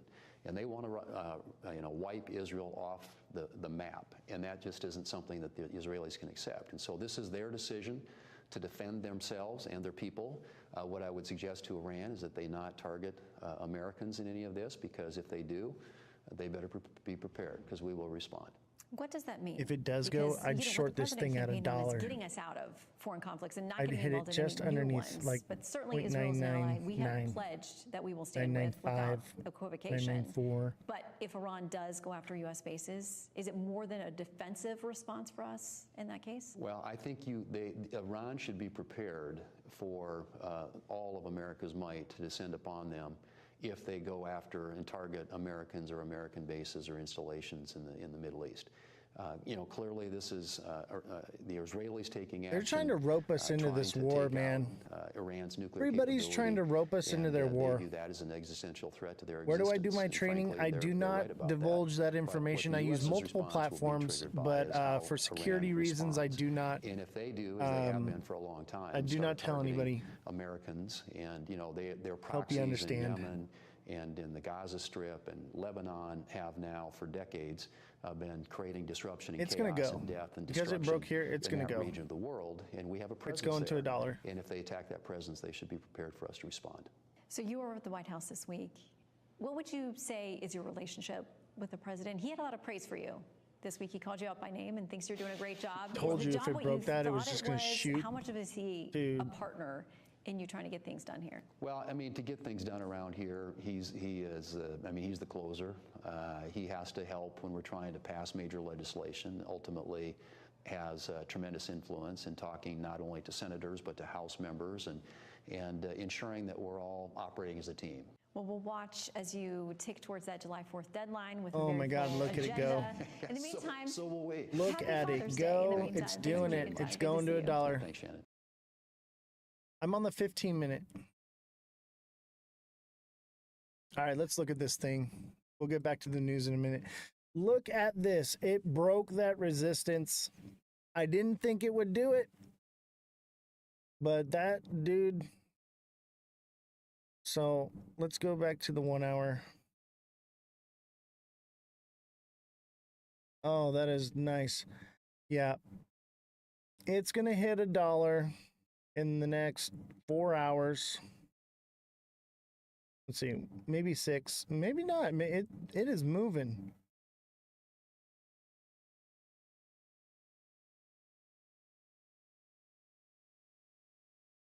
Maybe by tomorrow. Hondo? You mean Ondo? This is Arrow. This is Arrow, A-E-R-O.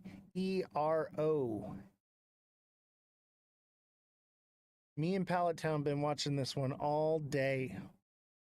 I didn't think it was going to do this. It broke through resistance, though, and it's going to keep going. I think $1, though, might just be the end of it. I could be wrong. But that's why I said we need to wait for confirmation, Pallet Town. Because you can draw all the lines you want, and if you try to catch the wick on these things, man, you'll get burned. So it's very important that we wait for confirmation before we make our moves. Dude, you got out at the right time. You closed that short perfectly. I don't even think you need me, bro. But I appreciate the support. Appreciate the support.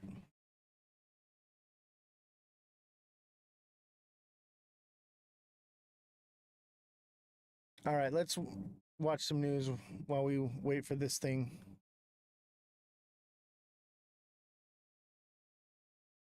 All right. Business challenge: Trump's tariffs before the Supreme Court. Citing the polarizing uncertainty created when tariffs are added and subtracted at will, two small businesses came to the Supreme Court on Tuesday, asking the justices to quickly weigh in on the legality of President Trump's reliance on a law giving the president broad authority over economic transactions in a national emergency to impose hundreds of billions of dollars in tariffs. Until now, the companies wrote on Tuesday, no president in nearly 50 years history of the International Emergency Economic Powers Act has ever invoked it to impose tariffs, let alone the sweeping worldwide tariffs imposed pursuant to executive order challenges here. So we're going to find out on this. Trump is saying that there's no need to do it quickly. That makes me believe that maybe he doesn't have the legal authority. Maybe the Supreme Court will take it down. But with executive orders, it's kind of tricky because we are in a trade war, okay? Being in a trade war could give him those powers. So we're going to have to keep an eye on this one. If the Supreme Court rules against Trump on this one, markets are going to go parabolic. Okay? All those returns you've been waiting for will come if it gets shot down. I don't think it will happen, but this is something we need to be keeping an eye on. Okay? You need to be following this Supreme Court on Trump's authority on tariffs. Okay? This is going to be what moves the market either down or up. Okay? This decision right here is everything. Pay attention to this. I know, I just felt it in the air. I know, right? Dude, everything looks bullish today too. Like, I think it's short-term, short-lived. But yeah, everything kind of looks bullish. That's why I have the white light on and not the green light. Because, like, yeah, everything's pumping today and maybe over the next day or so. I'm thinking until... What's today? Is today Wednesday? Let's see. Yeah, today's Wednesday. So I think things pump. Maybe it'll pump till the new moon. Who knows? But because the moon cycle, I figured things were going to pump. But I think it's short-lived because we are in the new moon of the moon cycle. So we'll probably get a couple days of this and then we'll see. And this may throw off the moon cycle. We got the moon up here. Our little guy, he's on the moon. We wish we were with him there, but we got cut short. We ran out of gas. But keep an eye on that one. All right. Americans cut back sharply on spending last month amid tariffs.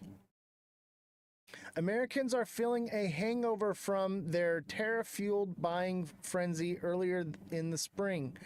Retail sales fell 0.9% in May from the prior month, the Commerce Department said Tuesday, down sharply from April's downward revised 0.1% decline. That was the steepest month decline since January and the worst than 0.7% decreased economic projected in a poll data at FactSet. I'm not going to read all of this, but people are starting to pull back their buying. They were panic buying because of tariffs, and that is changing, and that is going to affect the markets. Okay, the question is how. Is it going to be bullish because people are going to put more money into the market, or is it going to be bearish because people just don't have the money because they've been panic buying other things? I don't think about it. Japan's exports post first drop in 8 months as U.S. tariffs hit the auto firms. May exports were minus 1.7% for the year versus the forecast of minus 3.8. Imports fall 7.7% in a year in May. Japan scrambling to get exemptions from the U.S. auto tariffs. Ishiba says some disagreements persist between the Japan and U.S. So no deal with Japan. Everybody thought there was a deal with Japan. No deal. There's really like no deals. As far, even China's deal is not set in stone. The EU, no deal. Canada, Mexico, no deals. There are no deals yet. Japanese exports fell for the first time in 8 months in May. Figures out Wednesday showed overseas shipments dropping 1.7% on the year. That followed months of gains, but was at least better than expected. The nation's big automakers are in the front line of the trade war. They accounted for more than a quarter of the $145 billion in goods that Japan shipped to the US last year. Now big names like Toyota and Mazda face 25% tariffs on their cars, and the latest numbers show the impact. Japanese auto exports to the US slumped 24.7% last month, with shipments of parts also massively down. Now Japan could also face an additional 24% levy on all goods from July 9th, unless it can strike a deal with Washington. Prime Minister Shigeru Ishiba had hoped that agreement would come at the G7 summit in Canada this week. But he emerged empty-handed from talks with Donald Trump, saying that disagreements remain to be resolved. The hit from tariffs could add to pressure on Japan's already lackluster economy, which has seen growth hit by subdued private consumption. The trade war also leaves the Bank of Japan with a tough call. Does it cut rates to help lift growth, or hike them to cool inflation? This week the central bank kept rates steady and signalled it would be cautious about future moves. So no deal with Japan. Fed holds interest rates steady for the 4th time in a row. We already knew this, but I wanted to recap it. Federal Reserve said Wednesday it is holding its benchmark interest rate steady, keeping borrowing rates elevated for Americans for the 4th straight time. And I told you this. Everybody wanted to say, they all wanted to say, no, interest rates are coming down. I've been screaming it for months. For months, it's not coming down. And here we are. And I'm also starting to lean towards later in the year, they might go up. Okay, once we actually get hit with the tariff impact in the world, unemployment is not a problem. Okay, and as long as unemployment is not a problem, rates will not go down. Okay, and here's the thing is inflation is ramping up, especially with the wars going on. Okay, we're sending aid and different things that fuels inflation. Okay, inflation is not going down whatsoever. Okay, expect possibly a rate increase. You're hearing it here first. Everyone is saying, oh, they're going to drop it. I'm telling you right now, it's either going to stay the same or it's going to go up. I'm leaning towards going up later in the year. I know no one wants to hear that, but that's the facts, baby. This is where we're at. Nothing is getting better. We're in a recession already. Okay? We are in a recession already. It's going to get bad. It's going to get bad, ladies and gentlemen. But not for us, because we're ahead of the curve. We know what's coming before it happens, and we're prepared because we watch this show. And that's the whole purpose of me doing this show, is to help you guys. Powell gave a B slap. You get nothing. And despite that, the markets are going up, okay, for today. But it's not going to last, okay? We just had a massive fall in the market. This is normal correction. it coming back up. It's going to happen, but the overall outlook is bearish. If that changes, I will let you know, okay? That's why the white light's on, okay? We're going up a little bit, but it's still bearish long term, I think. Over the next 2, 3, 4 weeks, possibly, it could be downward movement. And Trump saying Powell to drop rates made it obvious he was using reverse psychology. Yes, exactly. Exactly. See, you're starting to pick up on these things because you're getting it. So here's this. U.S. unemployment claims dip to 25,000, hovering at a historic low levels, okay? Interest rates are not going to come down. The unemployment is what Jerome Powell already said. He said, if there's a problem with unemployment, if there's a problem with jobs, then they'll lower the interest rate. And here we go. Unemployment claims dip, okay? There's not a problem with jobs, so they're probably going to raise it. Reading the room a lot better than 3 months ago, right? And that's amazing. And TikTok seller, thank you for the 2 roses, by the way. Thank you so much. I got some gifts coming to your live soon. I appreciate you, buddy. So, yeah. This is why I'm thinking rates could go up. I'm thinking rates could go up. Is the data flawed? Who knows? And who cares? Because if they're giving out flawed data, it's so that they can do these changes. It's so they can make these things happen. So I'm leaning towards rates stay the same or they go up. I'm thinking up later in the year, especially once supply chain disruption hits the shelves and, recession fears ramp up more. We're already in a recession. Come on, but yeah, it's gonna get bad. And if people are already thinking we're gonna go into recession, of course they're gonna raise the interest rates because we're already there. Duh. All right.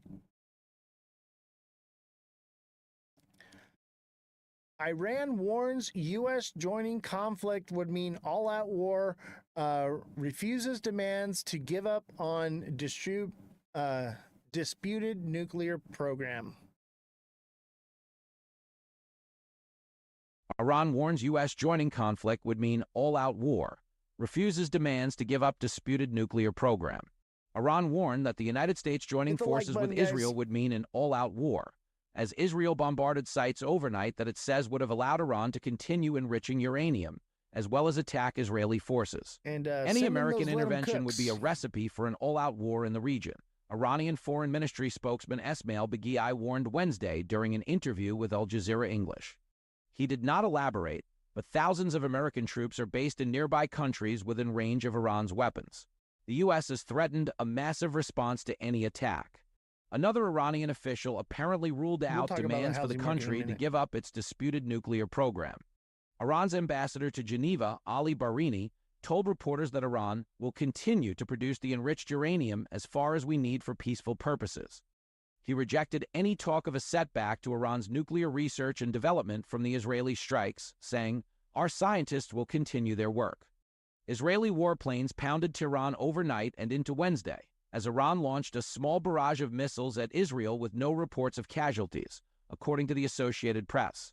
Israel says it launched the strikes to prevent Iran from building a nuclear weapon, after talks between the United States and Iran over a diplomatic resolution had made little visible progress over 2 months but were still ongoing.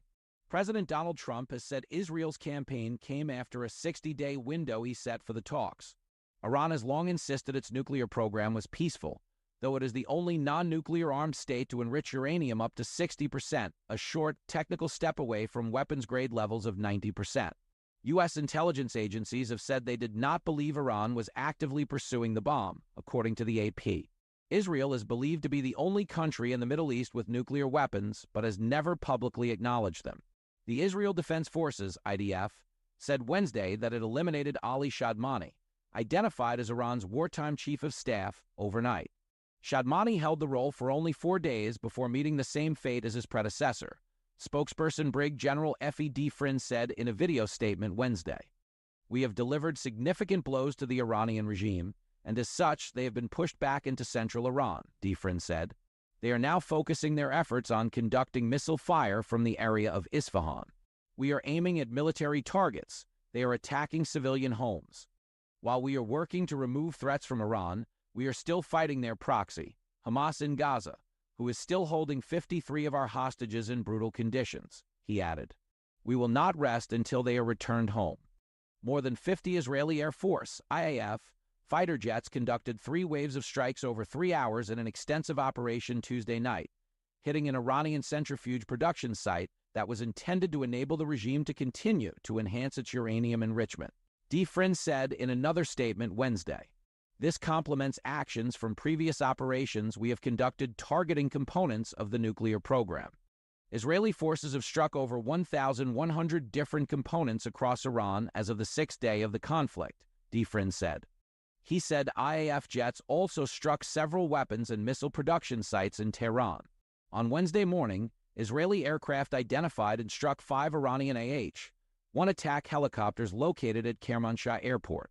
We have clear goals and objectives: removing the existential threat to the state of Israel, significantly impairing the nuclear program in all its components, and inflicting substantial damage to the missile array, Defrin said.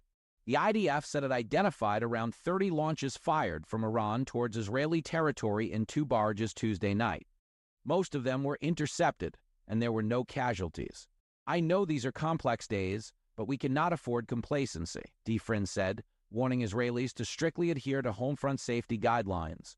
Trump initially distanced himself from Israel's surprise attack on Friday that triggered the conflict, but in recent days has hinted at greater American involvement, saying he wants something much bigger than a ceasefire.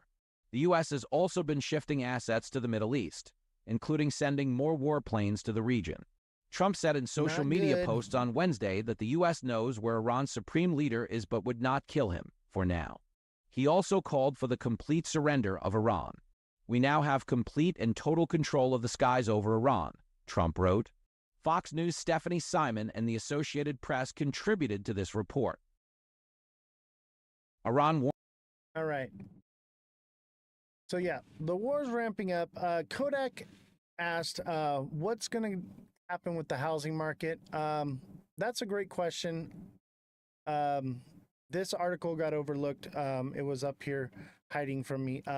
Housing market slump is getting worse, okay? So why it matters: the broader economy held up during the rolling recession that hit the housing industry in recent years. That might be the case this time if other sectors slow concurrently, which they will. Catch up quick. So basically, I don't need to read all of this, but yeah, it's not looking good.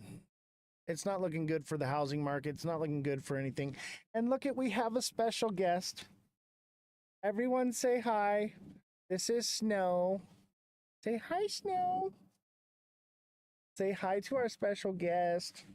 Everybody send a galaxy for the kitty. Kitty galaxies. Oh, baby. Oh. Little Snow.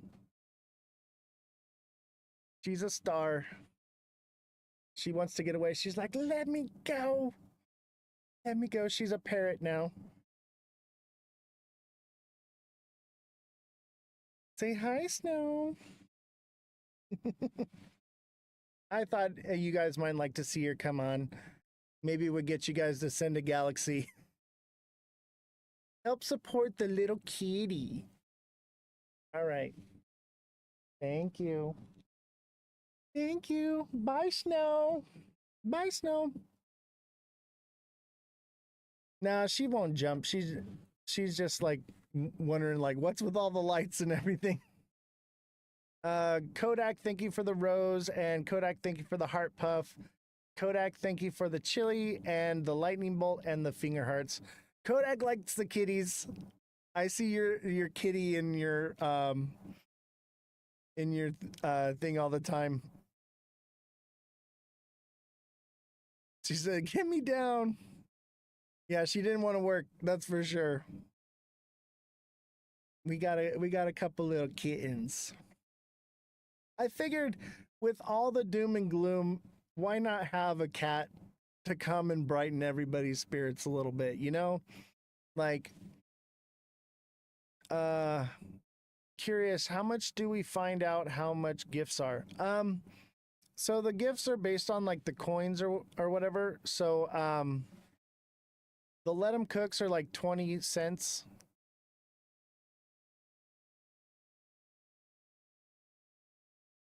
Some of them are like a couple bucks. Some of them are 1 penny. It just depends. Enlock, thank you for the heart me. Appreciate it.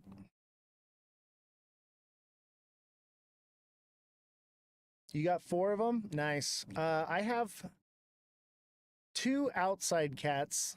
I have 3 inside cats. So I like to have cats. I'm a cat person. We also have Leia. She's our dog. They're all named after, like, so one of them's name is Chewbacca, Chewie. And then Snow after Snow White. And then Arthas. Arthas is from World of Warcraft. And then we have Jax from, he's from Sons of Anarchy. Jax, but his actual name is Lieutenant Dan, because when I got him, his legs didn't work in the back. We were able to get him, but when he was a kitten, he couldn't use his back legs, so we named him Lieutenant Dan. And then he got new legs, so now he can walk. So now he's got magic legs. And so Lieutenant Dan, we changed his name to Jax. And then we have Spider Kitty because she's like a spider, and she freaking broke my TV. She climbs on everything and gets, so she had to become an outside cat. She broke my TV. I had to get a new TV. I was not happy, but she actually likes being outside better, so it works.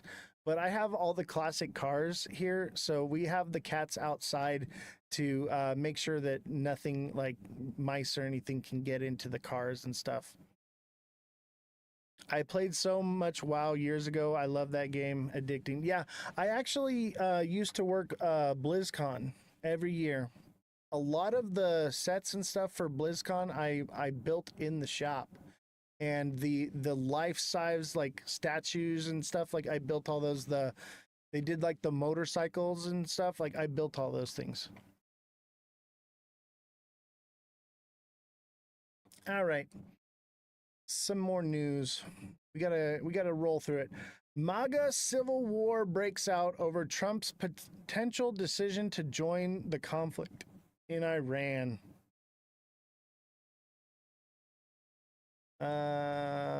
What's going on here? It froze.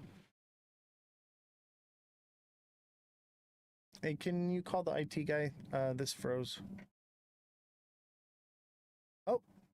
Oh, it's gone. Never mind. Let me try reopening. No. There we go. I fixed it. There are a whole load of competing voices in President Trump's ear right now. War with Iran would be a terrible idea. This is so bonkers. This thing has not been thought through. The American people have been brainwashed. So what's he going to do? He is certainly keeping the world guessing. You don't know that I'm going to even do it. You don't know. I may do it. I may not do it. I mean, nobody knows what I'm going to do. The ambiguity is intentional. It keeps Iran guessing. Threaten annihilation, pull them to the negotiating table, or maybe to surrender. They want to negotiate. And I said, why didn't you negotiate with me before? They're totally defenseless. But something else is going on here. Donald Trump is in a very tricky position. He is the no wars president, the peacemaker who won the election by promising fewer wars, not more. My proudest legacy will be that of a peacemaker. His base of support around the country are isolationists. They have no interest in foreign wars. If what you want is American involvement in a war with Iran, which American troops and units would you like to see die first? I guarantee. Oh, a guarantee. If Donald Trump launch a war in Iran, not only will I not support it, I will apologize for the rest of my life for voting for the guy. And across social media and right-wing news channels, those views are echoed by influencers, politicians, and personalities. The American people have been Oscar, brainwashed thank you for the let 'em cook. into Appreciate you, believing buddy. that America has Welcome to engage aboard. in these foreign wars in order for us to survive. And it's absolutely not true.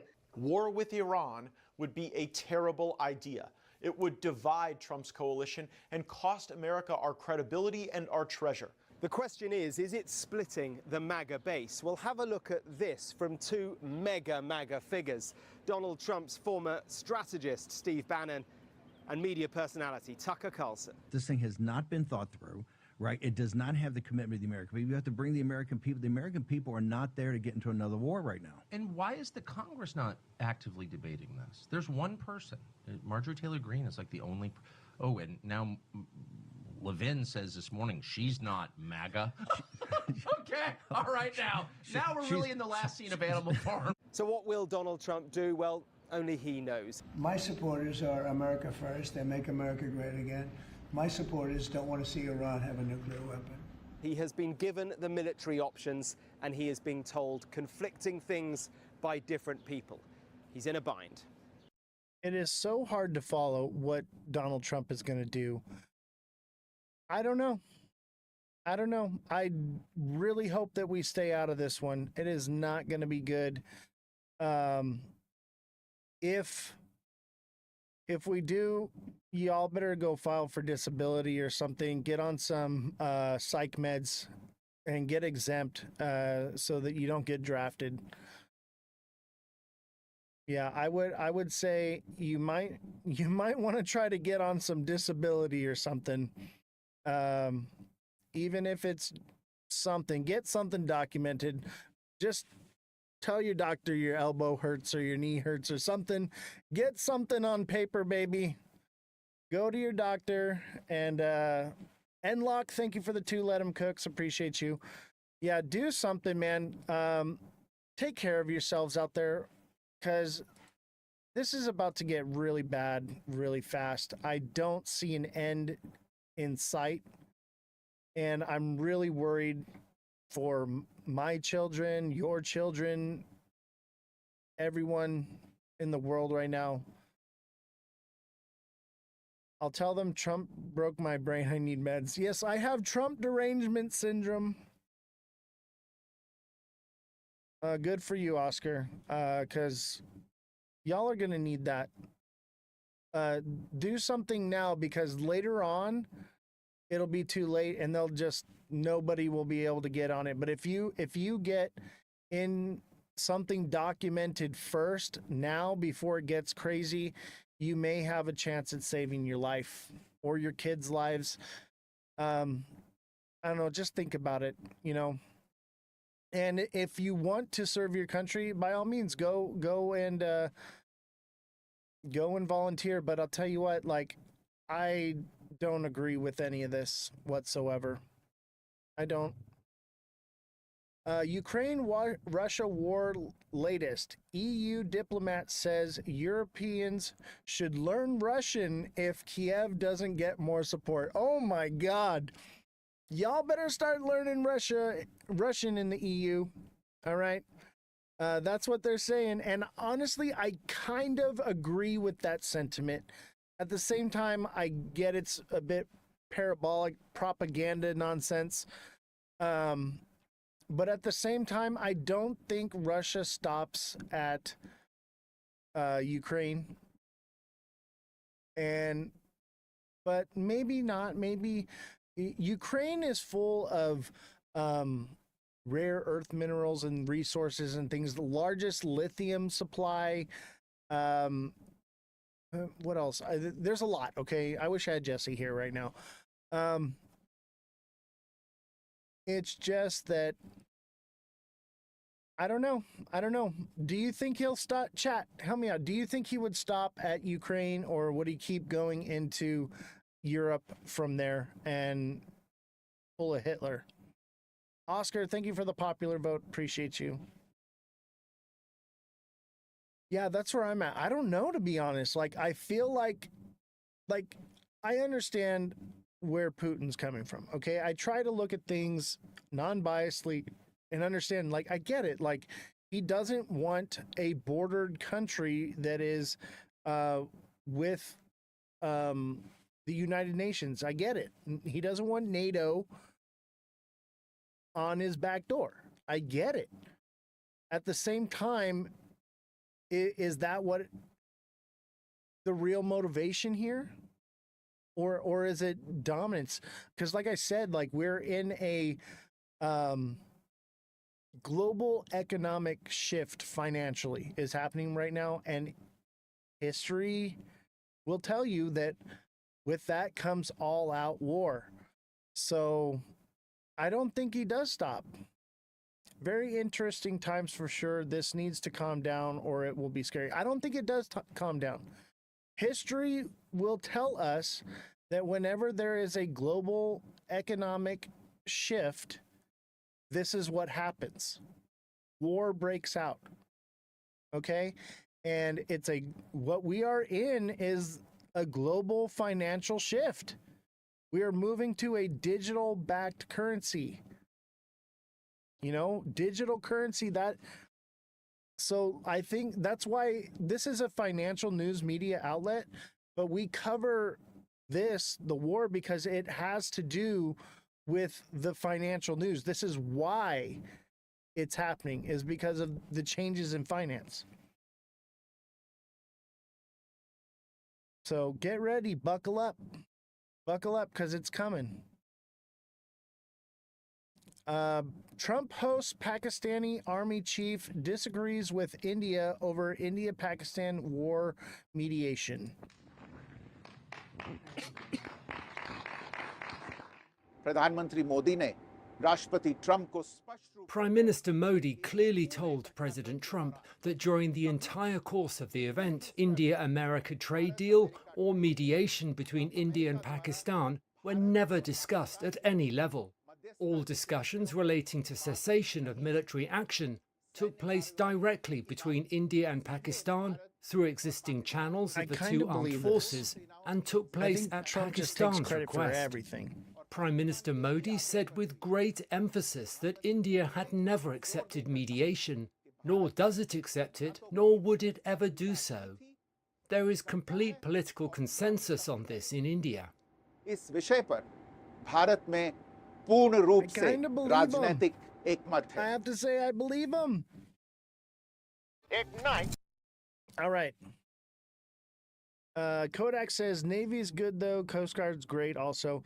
Yeah, but the thing is, we have no strategic reserves, so we got no fuel to fuel a war right now. Neo, thank you for the 5 Let 'em cooks. So we're almost reached our goal. Let's see if we can reach this goal by the end of the show. The show ends at 9 o'clock Pacific Standard Time, but we'll go a little bit longer. Let's see if we can get this goal while I do a little bit of promo. If you could. Looks like we got rejection here, Pallet Town, at 9.4. We'll have to keep an eye on this, but I'll tell you what, it's been trending up for a while. It's due for a correction. It got a bit of a correction here.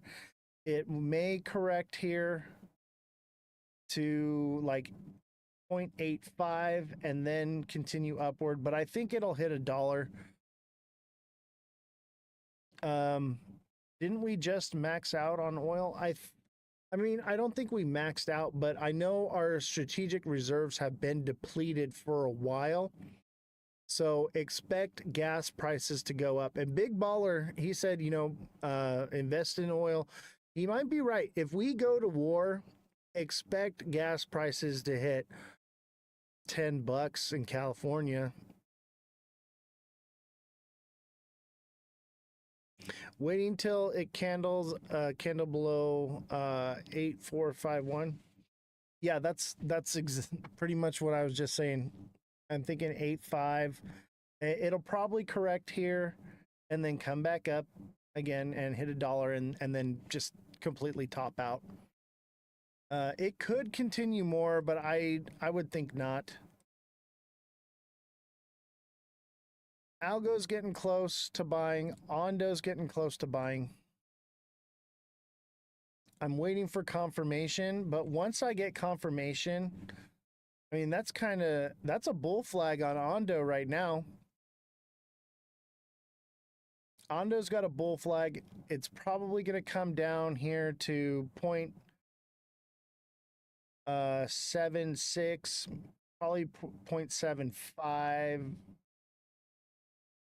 No, probably not that low. Maybe 0.766, I'm thinking it wicks to. This is Ondo. So I think Ondo's got a nice little bull flag forming. And I think this one is prime. It's been in a downtrend for quite some time. However, here's the thing is, look at this. All right. This is bullish. Let me double check that.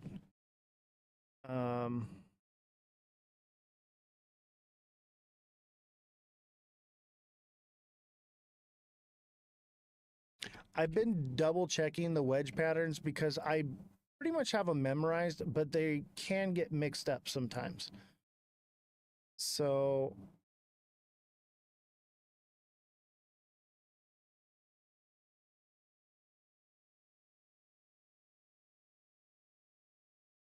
none of these. Okay, yeah, here it is. So if it trends down into it and it's pointing down, a breakout upward. And that's what we have on Algo right now.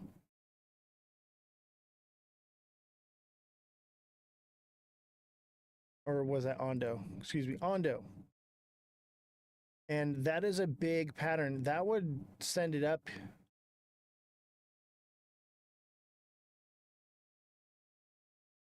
Yeah. That would send it up quite a bit. I'm thinking 90 cents minimum. And I think it could do $1, depending. What was that one? This one is Ondo Finance. Now that doesn't mean that it's not going to come up here to 80 cents ish. Okay. And then come back down one more time. All right. So I'm going to wait for confirmation on this one. But this one, we're going to keep an eye on for sure. Because if it breaks upward,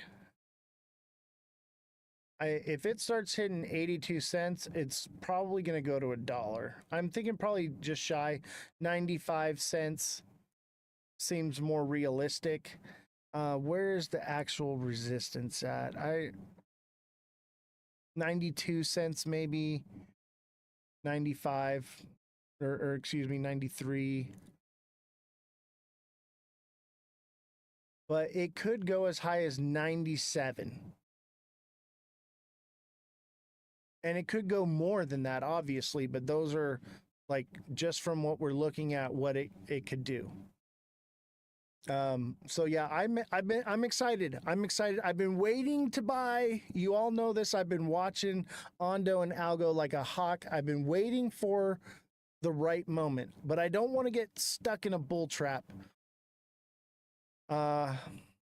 How can you go by the chart when it seems to rely on BTC Ethereum charts? What do you mean? I think Bitcoin is possibly gearing up for a move. Best network to use USDC. I do not recommend any networks or anything like that because of what happened with FTX for legal reasons.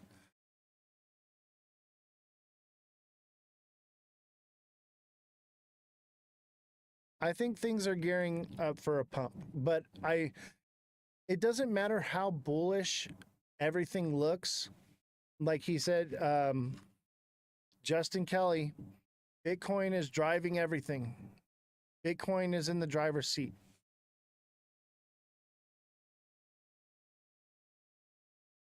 I agree with you, Justin.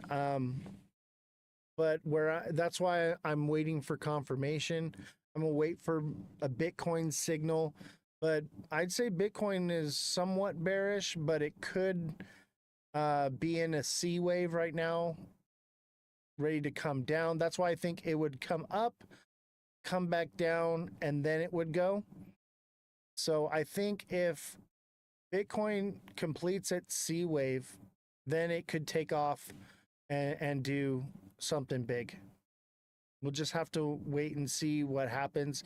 I'm thinking once Bitcoin hits about 95, 97K, it takes off from there.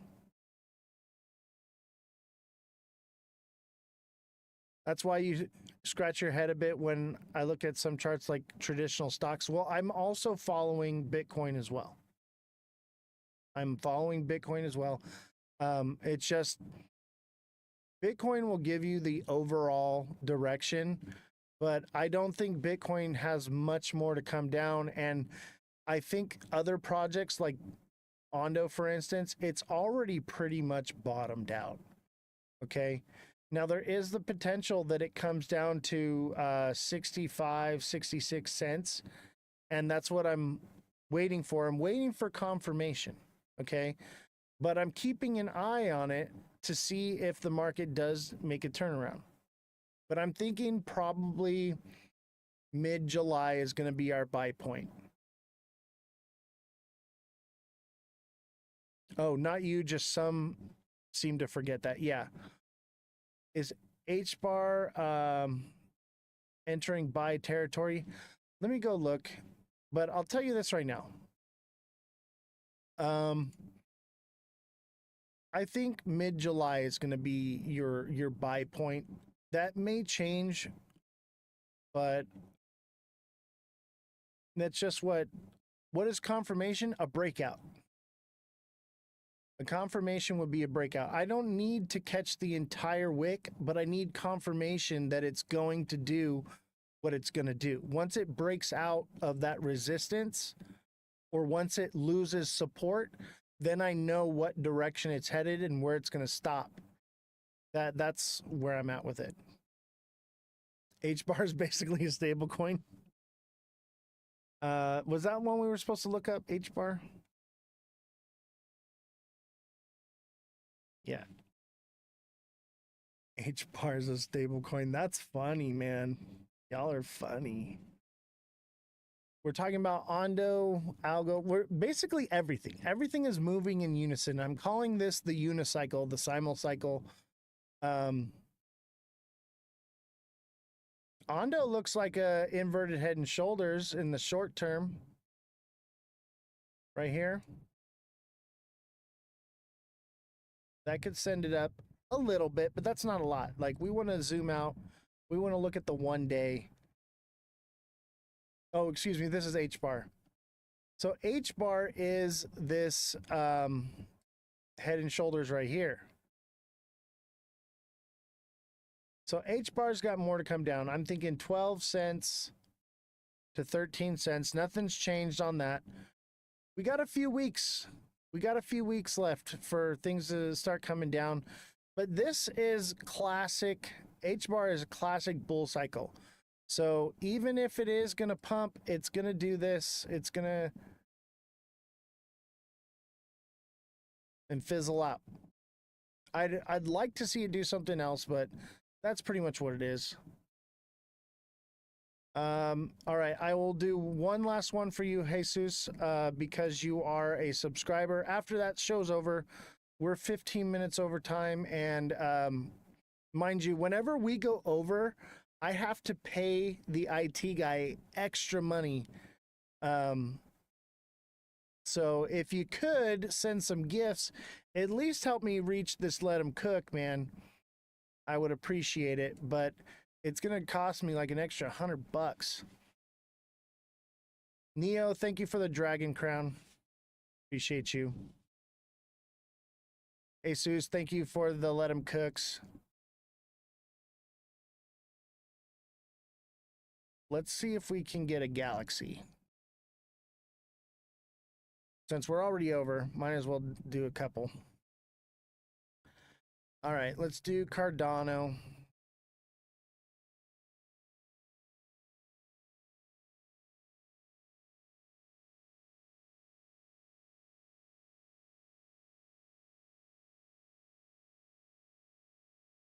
Cardano. I know we went a little bit over because we had an unexpected guest, but wasn't she incredible? She, you know, I haven't watched too much of her content. I've seen a little bit. Same thing here, inverted head and shoulders, short term.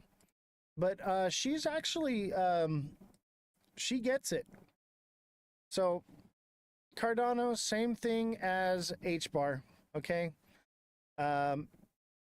It's a little bit of an inverted head and shoulders in the short time frame, but the larger time frame, it is a head and shoulders, bringing it down to 51 to 53, maybe 55 cents. I'm leaning towards the lower numbers of like 50 cents. I think it hits 50 cents and then bounces up from there. But at the same time, it's a classic bull cycle like that. I think we're in like the 9th inning right now. Neo, thank you for the sparks. Thank you very much. Who's got me with a Galaxy? If I can get a Galaxy right now, I'll keep doing a little bit of TA. If not, we're gonna call it a show. We're already ran over, so I'm already gonna have to pay overtime. But if I get a Galaxy, I'll stick around. We'll do some TA. Everyone should just buy SXT and Ondo. Set it and forget it. I know, right? Because as soon as I buy it, it's going to God candle. Kodak, thank you for the flex. All right, can we get a Galaxy or are we calling it a night? I own Ondo, but what purpose does the coin serve? Honestly, it's real world asset. So it's the tokenization of real estate. That's what it is. Tokenization of real estate. So basically, whatever real estate is valued at is what it will be valued at. It'll be backed by a real world asset. The coin is used for like liquidity pool for transferring. So like when somebody wants to buy real estate, okay, and they pay somebody, you know, the coin is what's used to move the money back and forth.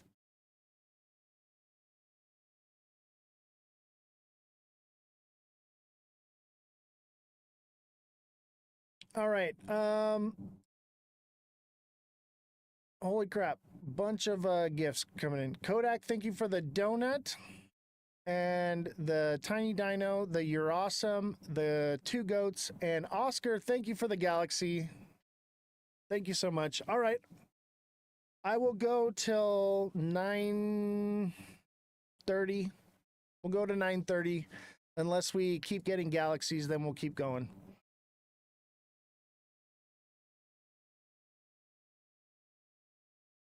Let's see here. Actually, we'll do something bigger than a Galaxy or something similar.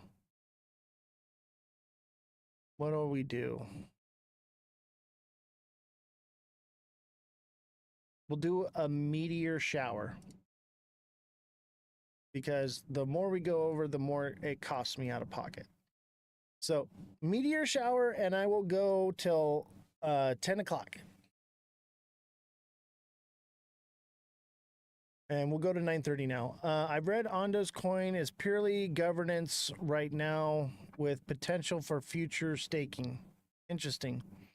Turbo for meme coin, that is now utility.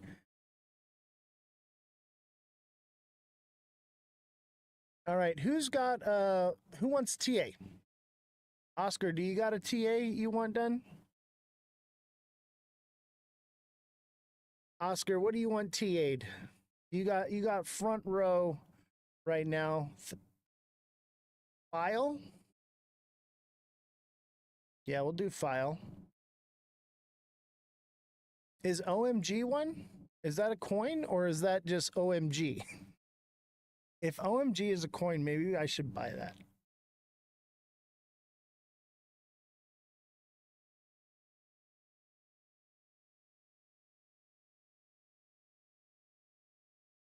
What the hell is Trump Mobile? Is that a coin? Neo, I just did Cardano, but I can do it again for you. Neo has been a subscriber for a long time.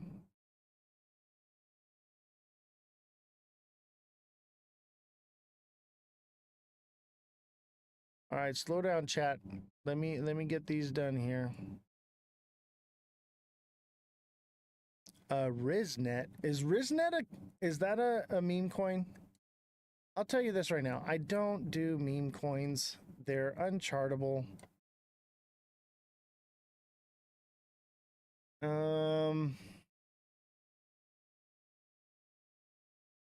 Holy cow.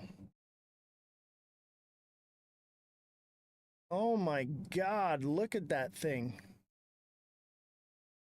Dude, File. If File takes off, that would, to something like this, that would be incredible. What is the... It's super new. I just got an airdrop. Who told me about File? What the fuck? That was 2021. I wonder if this one gets a bull run at all. I don't know what the utility is on this one. Let me check.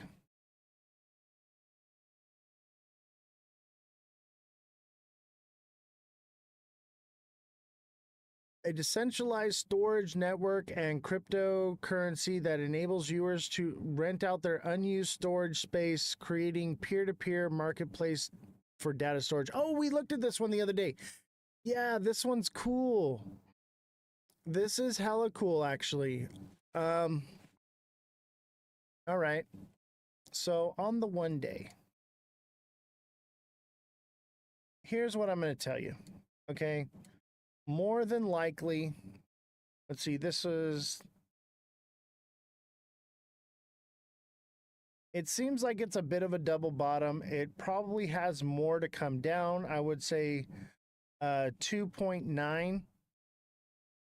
But what'll happen with this one is it'll pump up and it will probably go there like that.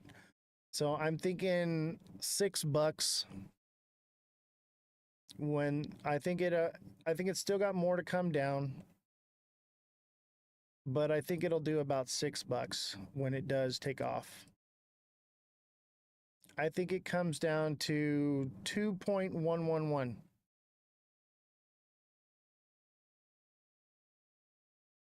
$2 to $6, that's like what we want XRP to do.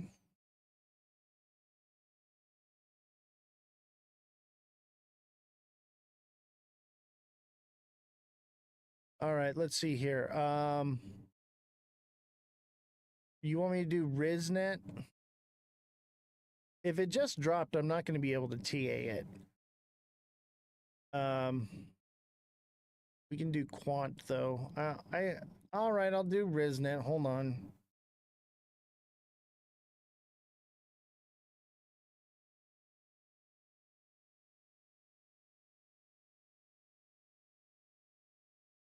Is this it right here?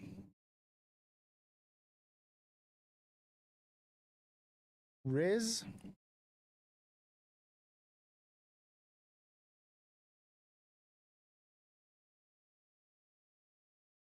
May 15th it dropped. This looks like SXT. I don't know, man. It's in uncharted territory. It's too new to chart, but I would say things are going down right now. That's what I would say.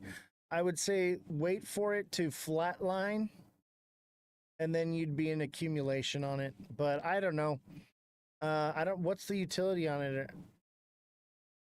I just did Cardano, but you got to become a subscriber or send the gift. Rihanna, thank you for the heart me and the rose. Appreciate you.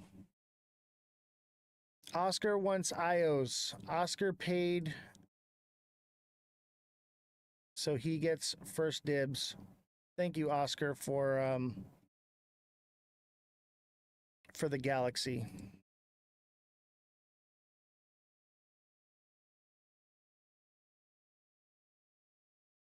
All right, we got to get this other goal if we want to go to 10 o'clock.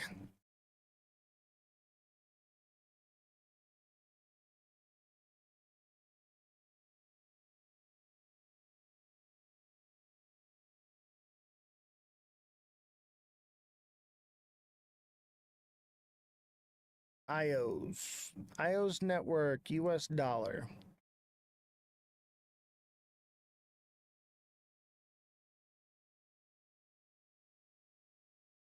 Okay, on the 1 hour, I'd say it looks kind of like maybe a double bottom or a triple bottom there, but let's go into the 1 day.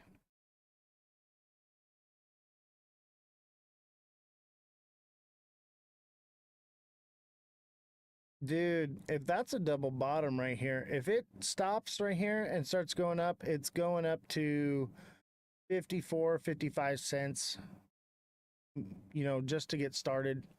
I mean, it could stop up here at 43 to 45 cents. But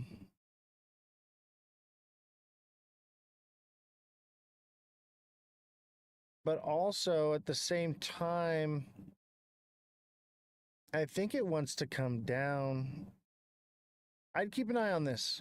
I'd watch it and see if it starts creeping up here. Like, it can come down a little bit more, but if it starts creeping up, it's going to take off. But if it stops at 0.35, 0.36, it's probably going to head back down.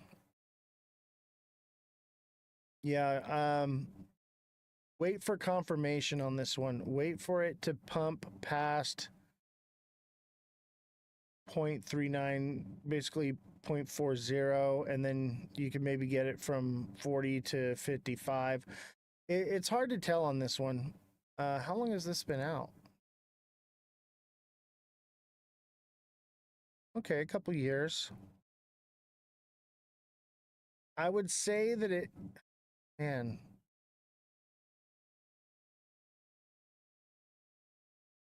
It's probably going to come down. I mean, it looks pretty nice and volatile, though.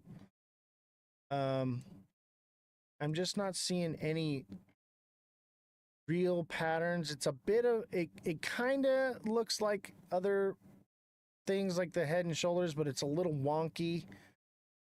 But it could be a diamond top forming, which would send it back down. But if it's a diamond top, that means it would get like a nice pump. So keep an eye on it.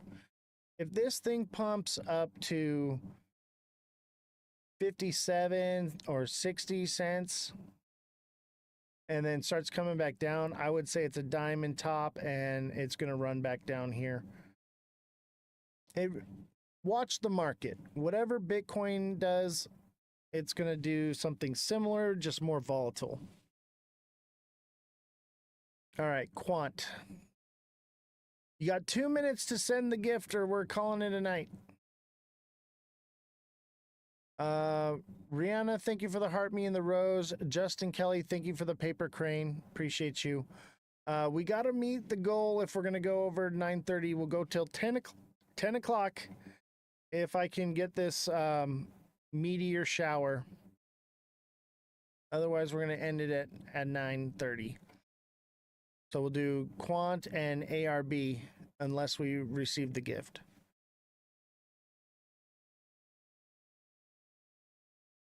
Quant.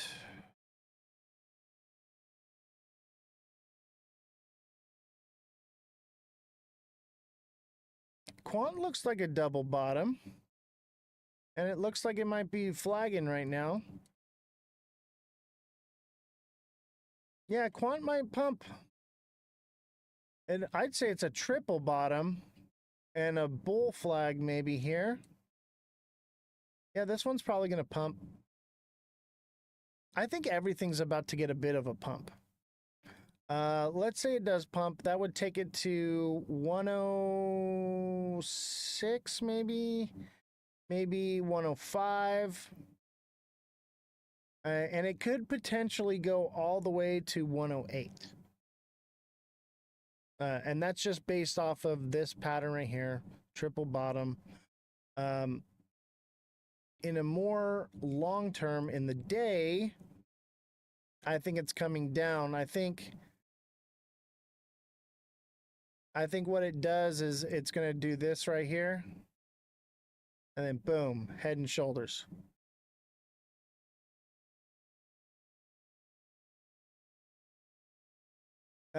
Justin Kelly, you got to send the gift because we're already over time. Because it's going to cost me $100 to go over because the IT guy's in here. No. You got to send the goal gift.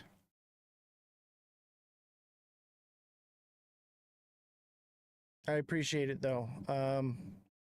Let's see here. ARB for TikTok seller. If you were a subscriber, I would probably be like, oh, okay, but become a subscriber, man. And then you can get, I'll tell you what, subscribe right now and I got you, bro. And that way you get the perks of being a subscriber, man.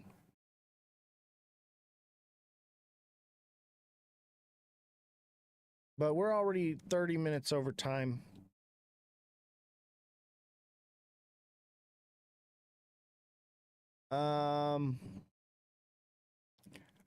Arbitrum, is that it? How do I describe? I'm on TikTok Pro. So down on the bottom, there's like a star with a little circle around it. And you're going to click that, become a deluxe subscriber, and I got you, bro. ARB looks like it's flagging too. That's a nice bull flag, it looks like. And I'd say it's a bit of a inverted head and shoulders. And that would send it up to about 33. And that's on the 1 hour. And then on the day, it kind of looks like a double bottom.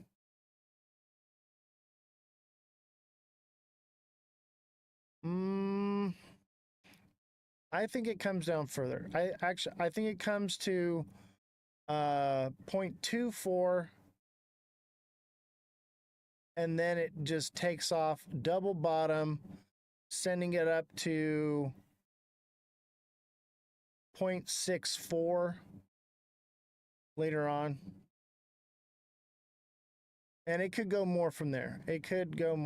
But I'm thinking that's probably what it's going to do, because we have this one right here, and then this one right here, and then this one will boom. So maybe it does like 80 cents at the most.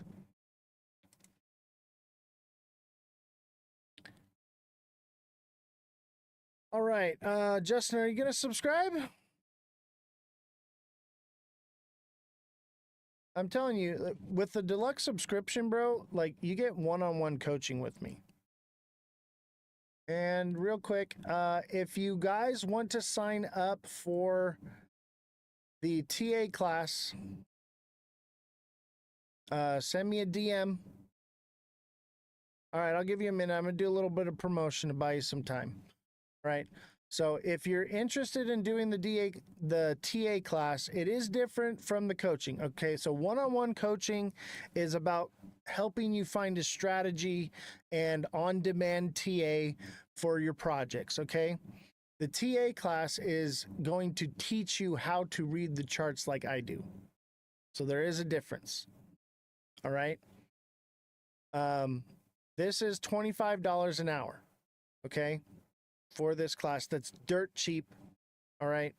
And so it's $100 a month, but some months have more days in it. And so you'll get a free class some months. Okay, so the price won't change, but it'll be $100 a month. And then don't forget, we're live Monday through Friday, 5 to 9 p.m. Pacific Standard Time. Every day we're here. And then we have our merch. So we have hoodies, shirts, men and women's shirts. We have mugs. I have my mug right here. Check it out. And we have stickers. And then don't forget to sign up, come join my Discord. It's absolutely free. If you're looking to do the TA class, that's going to be done on Discord. So if you go into my Discord, there is a section that says TA classes. You can click on that and you can put your name on the list to sign up. And, oh, I have an extra ticket to Rare Evo. If anybody's interested in going to this event, it's in Las Vegas. It's on August 6th through the 10th. I have press passes. I was told that they would most likely be upgraded to VIP, which are like $1,500 tickets, $1,600. So if you're looking for a VIP experience in Vegas, let me know. They are press passes. They may not get upgraded. It depends on how many VIP tickets they actually sell. So if there are availability, we will be the first in line to get those VIP tickets. But I only have one extra, so it'll be you and the goat. All right, Justin, did you figure it out?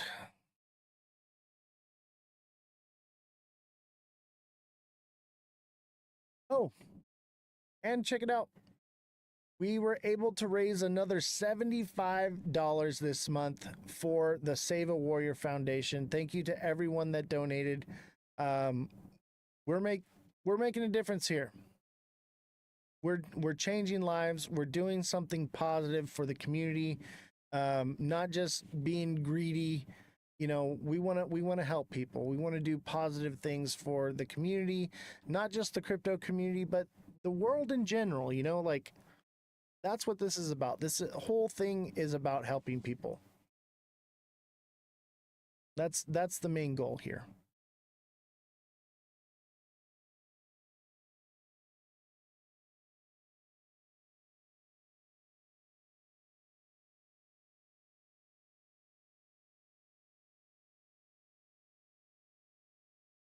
I'm going to be really bummed if I'm going live extra for no reason right now. I'm going to give it a few more minutes for you, Justin. But I'll tell you what, Justin, being a subscriber, it's going to be worth it for you because like you're asking me right now for TA, you're going to have priority in the chat to get that TA done on your projects. And you can message me directly for TA anytime. There it is. Justin just subscribed. Thank you, Justin. I appreciate you. And remember, you can message me and send me a direct message, okay, with your email, and I will sign you up for the email alert system. And because you subscribed, I will go till 10 o'clock.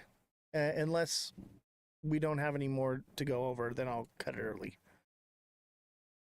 Welcome aboard, Justin. Welcome aboard. Glad to have you. I feel like you were on the fence about signing up anyway. So glad to have you. Don't forget, you guys can also gift subscriptions to other people if you want to, if you feel like doing that. As soon as we get to 115 subscribers, I actually get paid more money for having subscribers, and it actually becomes a little more lucrative for me.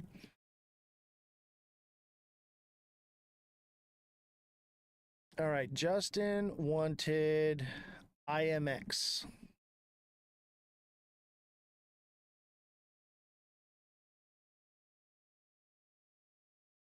I got you, bro. I'm telling you, you're gonna enjoy it. IMX is a diamond bottom in the 1 hour. So I would imagine this one's going to pump soon. That would be at about 48 to 49 on that one. And in the 1 day,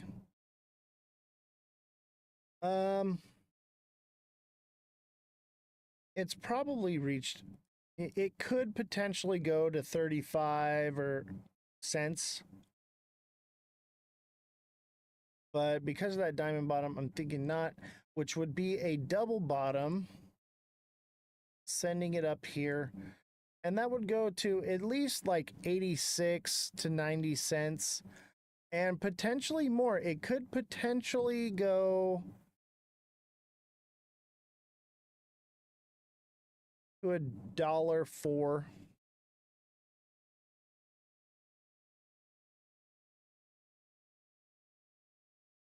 Five projects you jumped in when you got confirmation? What do you mean? Any chance it revisits its all-time high? Let me look. I'm going to say probably not. Okay, so this is common. What you're seeing, this is the bull cycle. That's probably where it will hit its top and then come back down. And by then, that would be December, end of the bull cycle. We're kind of in the final last round here. This is do or die for the bull cycle. It's pretty much almost over. No, I think probably $1 would be the most it actually reaches.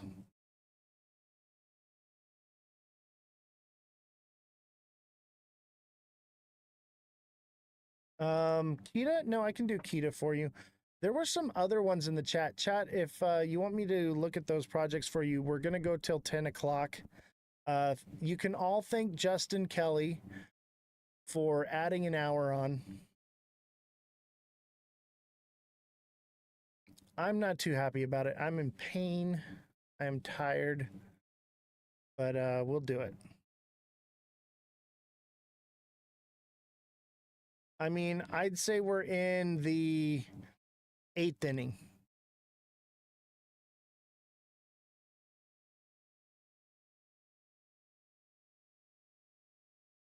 We're in the 8th inning. All right, Mother of Dragons wants Kita. How you doing, Mother of Dragons? Kayleen, so nice to see you. Always a pleasure.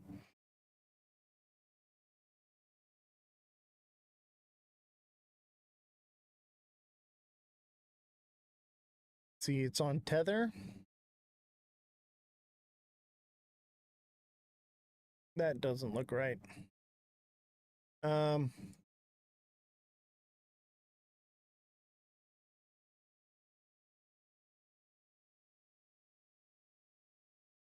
Kita.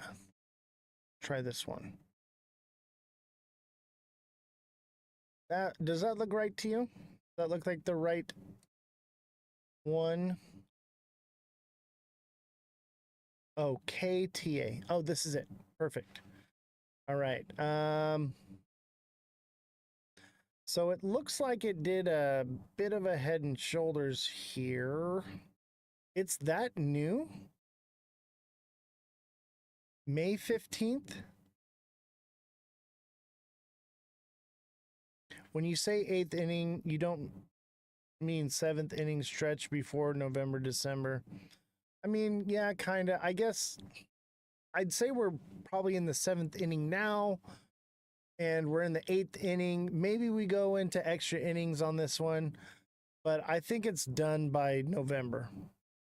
I think it's done by November. I think we get a pump in September, October, and then we start heading down in November, or maybe something changes. But the way the world is going right now, I'm leaning towards probably not.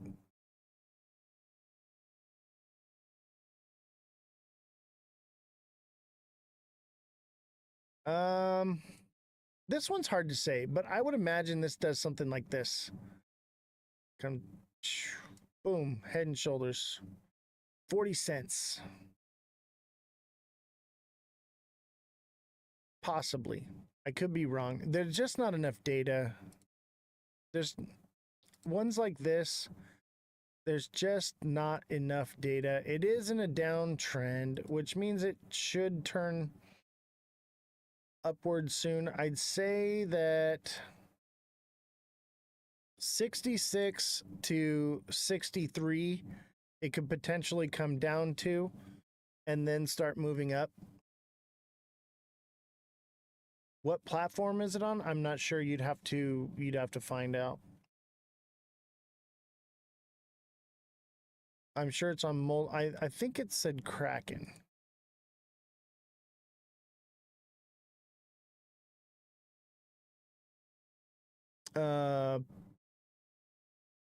Polynex, Blowfin, Uniswap, Bitmart. So basically, the traditional cycles are a thing of the past because regulations and institutions. I think, yes. And I think the next bull cycle won't be 4 years off. I think it'll be sooner, maybe in a year or two. I think 2026 is going to be dead. They're just going to say, okay, go to sleep. See you in 4 years. And then the next year, boom, bull cycle, and no one will be prepared for it.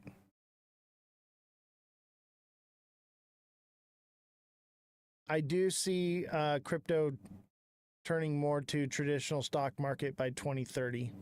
I think so.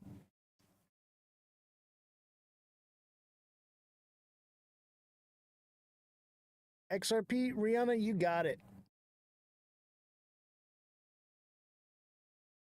So XRP is a head and shoulders in the 1 day, but it could possibly break out of that.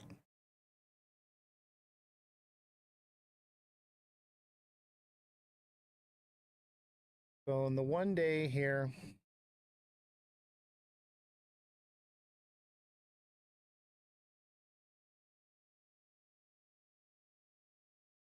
we have the head and shoulders, possibly sending it down to about 180 to 160 if it doesn't break structure. Okay, it could break structure. I don't think so. It may hit $2 and bounce up from there.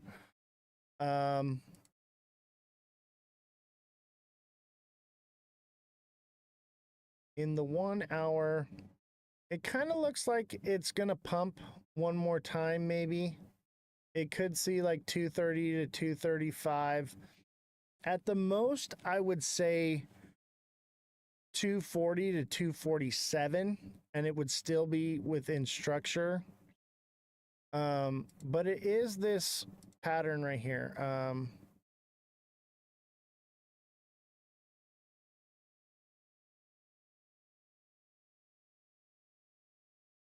It's a bit of an ascending channel, which would send it down to $2. Okay, so it may have one more pump up to about 237. Maybe it's more like 239, 240. Come back down, and then it would break and hit $2. The question is it going to bounce off of $2? Or is it going to break through? I would imagine that it does something like this. It probably come up and back down. It's $2, bounces, and then comes down. Something like that. That's what I'm guessing.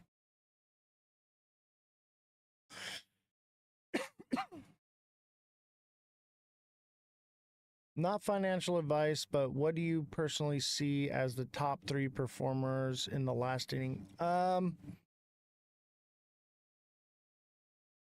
That's a good question. Probably Ondo. Maybe Algo. I don't think Algo is going to outperform Ondo, to be honest with you. If we have a meme season, I think, or excuse me, an alt season, maybe XRP, if the case gets dropped on XRP. I think it would outperform everything, but I don't think that that's going to happen. They may drop the case, but the injunction getting removed, that's the main thing, is if the injunction is removed on XRP, XRP is going to do, you know, $5 to $8. But it's hard to say. There's just so much hopium with XRP is why I say that. So it's just hard to say. I'm thinking Ondo. I'm really thinking Ondo. I'm hoping for SXT to do something this bull run. I would think that would maybe be its time to shine. It just hasn't gotten the traction. It may be something for the next bull run where SXT takes off. But the sentiment behind it, its utility, I'm digging it. Rihanna, you're very much welcome. Thank you so much. All right. Anybody got me with a gift? Just to hook a brother up? How about a meteor shower? Somebody got me with a meteor shower. I know I'm asking for a lot. Do I need to call Mega to make me believe in XRP again? I call him regularly to help me believe. Mega's the only person that makes me less bearish. Because, you know, I trust his TA. He's pretty on point. For the most part, there are others that are, you know, whatever, but I know he's not blind to the fact that things can come down. So when he says that things are going up, I tend to believe him. But I don't really go to Mega for TA. I go to Mega for emotional support for XRP. We need to create an emotional support group for XRP holders. Because yeah, we're having a hard time over here. Does anybody have any more projects? Any more projects? I'm going to take down the meteor shower. I know you guys aren't going to send it. I was trying to put something up that would not be so crazy, but how about a glowing jellyfish? Can we get a glowing jellyfish? If not, no big deal. Axelar, got you. Link is bullish as F right now. Really?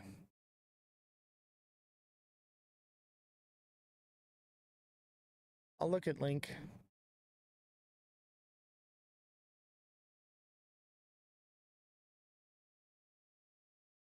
Axelar.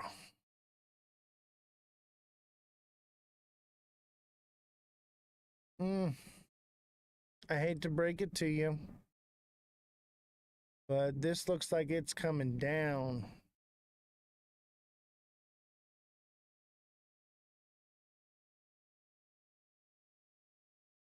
Oh yeah, this is coming down. Classic. Like that. Where's that put it? In July. And then possibly run up again to right about there. I'd say 50 cents max. It would probably wick into 50 cents and then like that. Oh, Neo, thank you for the gem gun. And Jesus, thank you for the glowing gun. I appreciate you guys. You guys are awesome. We actually made 20 bucks this live. All right. Yay. Cost me an extra 100 to go live longer, but it doesn't matter. It's not about the money. I mean, it's nice to offset some of the costs though.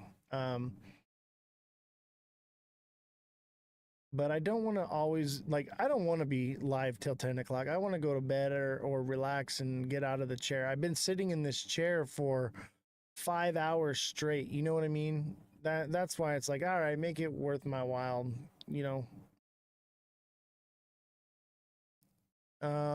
Link. That's what it was. I like Link. I hold a little bit. Not too much. Most of my money's in stable coins right now, but when I go back into rebuy mode,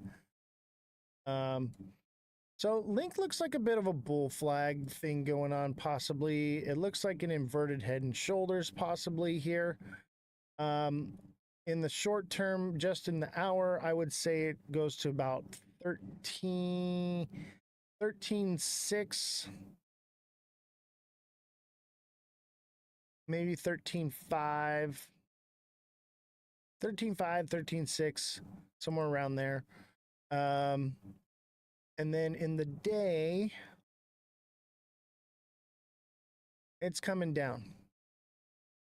Okay. This thing is coming down overall. This is a head and shoulders. All right. So this thing is coming down to 10.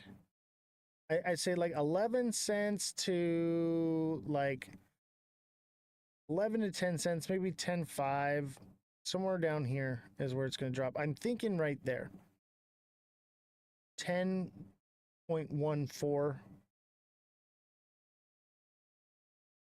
10.36. EMA ribbons are crossing on what? Arrow?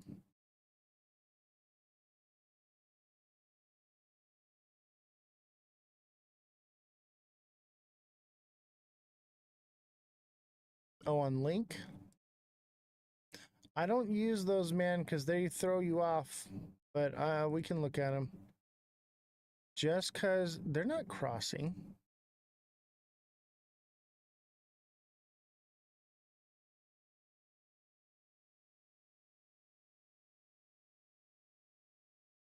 I don't see them crossing. In what time frame?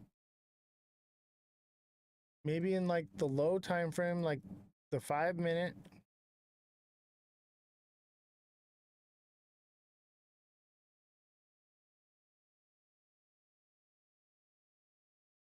What time frame for the EMAs?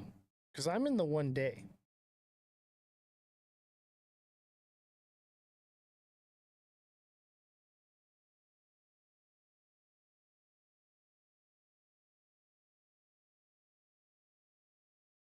Maybe you're mistaken. All right, do we have any more? Hold up, TV just glitched, had to restart. No worries. Yeah, this is Chainlink.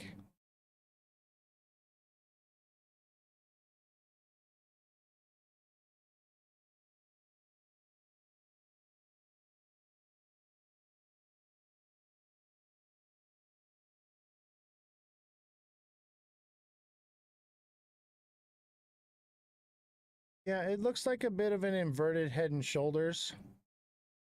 But I think in the 1 day overall, it's coming down. It's a head and shoulders right here, bringing it down. You see it? Do you see the head and shoulders? Okay, it's right here. Boom. All right, I think I got time for one more. Who's going to give me the last one? And don't forget, TA classes, if you want to learn how to do technical analysis and learn how to read the charts like I do, okay? I'm very quick with my TA. Chris Durkee wants to do Tron, but he's not a subscriber. So I'll tell you what, Chris Durkee, I will give you, either you can become a deluxe subscriber or you can send a money gun. But I'll tell you what, with the deluxe subscriber, you get one-on-one coaching with me. But you got 1 minute to send the money gun. or otherwise we're going to call it a night.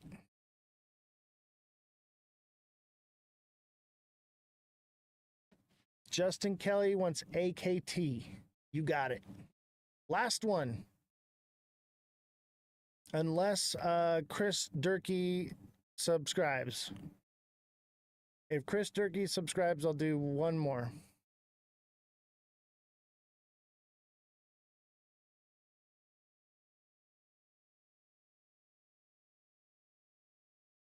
A cash network? No worries, bro. I'll tell you this right now, though, that deluxe subscription pays for itself.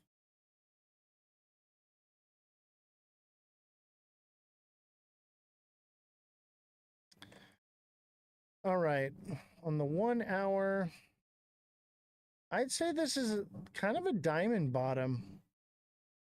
It's a bit wonky, but it kind of feels like maybe a diamond bottom thing going on here. You see it?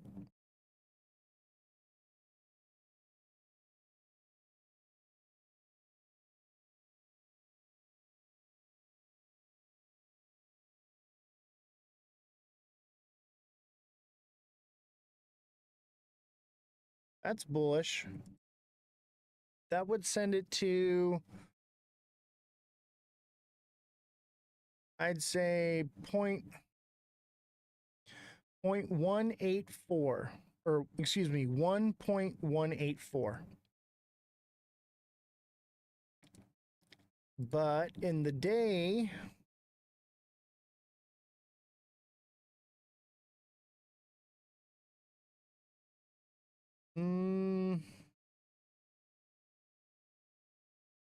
looks like it had a head and shoulders. It played out. It may be going into reversal, but I would say this is a descending, broadening wedge. Let me double check on that one.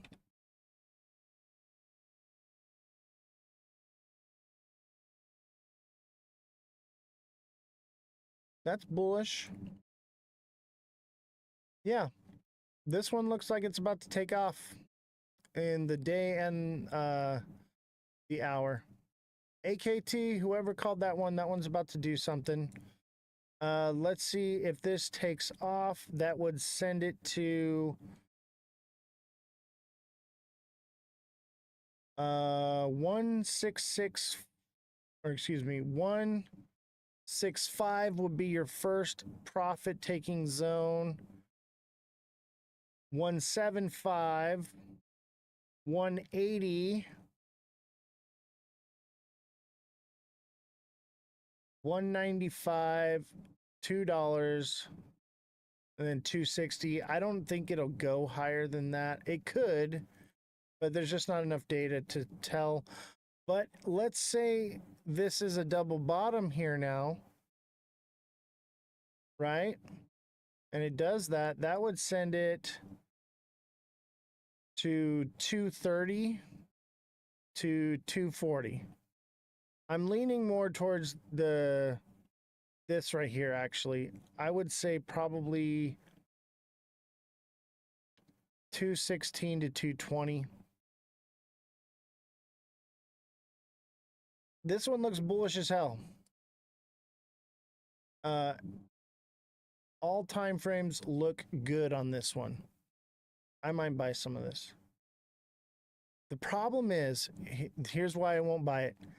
It's only been out since March 19th. There's not enough data for it to really be accurately charted. You know what I mean? So it doesn't matter how bullish it looks. One bad thing can just this thing. So be careful on this one. I'm glad I took a look at how long it's been out. That's usually one of the last things I check, just to be sure, because this could do just like what SXT did, and it looked bullish as hell, and it just, all right. Be careful on this one. But Justin Kelly, I would say that more than likely it's going to be somewhat bullish, but be careful. Be careful. Yeah, it's like Render. Man, who was it that bought Render? And I told him, I was like, bro, like, he was like saying all this stuff about Render, and I was like, yeah, but I didn't see, you know, from my TA, you know, and he didn't take my advice, and he lost a lot of money, and then he canceled his subscription, which I would think you'd do the opposite, right? Why would, if somebody gave you good advice and you didn't follow it, and then so you cancel your subscription with them, it's like, it's not my fault you lost. You know what I mean? I tried to give you the tools. But that's more about PTC, kind of SXT, no? What do you mean? You mean it's about what Bitcoin does? Yeah. Here's the thing is, I was pretty convinced that SXT found its bottom, and then the world just went to shit. Nobody could have predicted that. And that's why we do the news for the show, is because we have to kind of gauge that. But I tell you what, right now, the markets are rocky, whether you're in crypto or you're in, the stock market. Everything is rocky right now. All right. Be careful. Not financial advice. Okay. This is just what I see. I tend to be right. But mind you, I'm only 90 to 95% accurate. So I like SXT though. I don't think it's shit. I think it's an awesome coin. I think it's just, we're too early. Too early. I'm always too early to everything, but I'm okay with that because I see the potential for SXT doing dollars, like $5, $10 to $25 in the next 5 or 10 years. So I'm okay with it. I'm accumulating it for long-term storage.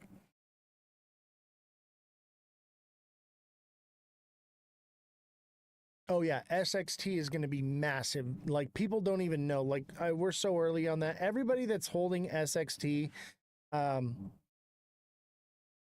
yeah, in due time, I agree, buddy. That's one it's an accumulation, baby. Every time it goes down, I'm like, oh, thank God. Like, I can buy more. And I'm not throwing my whole bag at it right away. I'm putting a little bit into it every time it goes down, I'm not really DCAing it. I'm just accumulating it as it goes down. I'm like, oh yeah, baby, keep on coming down. I'm okay with it. And once it gets down to that low, then I'll throw a fucking massive bag in it. And so what? It takes 5 years for it to do anything? Fine. I did the same thing with XRP, and now I'm retired. So once people read it and realize what it is, it's going to boom. Exactly. All the crypto creators, I found this one, okay? All the crypto creators, I tell them about it, and then they're just like, oh, I'm buying this. I'm like, yeah, you're welcome. I'd be like, I will take my pontoon boat in emerald green with gold fringe, please. And I want one that's powered by a Sea-Doo so that we can take chat out on the pontoon boat and we can go ride around on the Sea-Doo and do things and bring it back and dock it in there. So, all right, I'm going to end the live, guys. Thanks for sticking around and all the gifts. Justin, thank you for subscribing. Send me a DM with your email address, and I'll get you signed up on the email alert system for free for the rest of the month, and you can try that out. I asked Nani Crypto this morning what she thought of it. She didn't know, and then she freaked out. I know, right? I am like, let me tell you this. I am known for picking the best ones early, way too early. Yeah, once she did some reading, I know. That has like been my whole thing. I've always picked things that are always end up being the best later on. I'm just good at picking them. They just fall into my lap too. I don't know what it is. Maybe I just manifest it. Who knows? Anyway, Justin, I'm looking forward to hearing from you, and yeah, I'll see you around.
You guys like that goat video?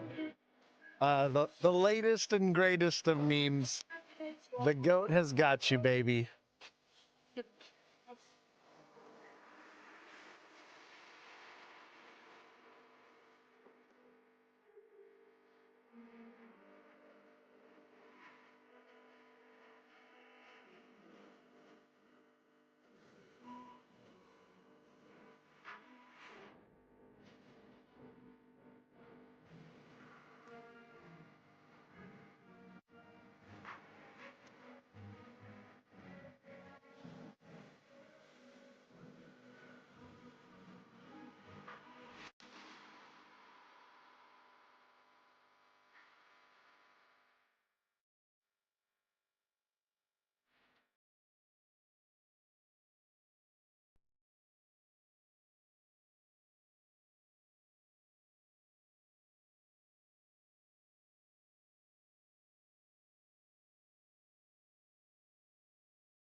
The show. Welcome. As you know, I'm Oz the Crypto Goat, and we are here in the Ledger Lounge. And I'm doing just fine after the dentist. Mouth's a little bit swollen, jaw's a little sore. So that is a bit of a bummer. We did miss the show yesterday. But don't forget, guys, if you are on TikTok, come on over to Twitch. That's Oz the Crypto Goat, all lowercases, no spaces.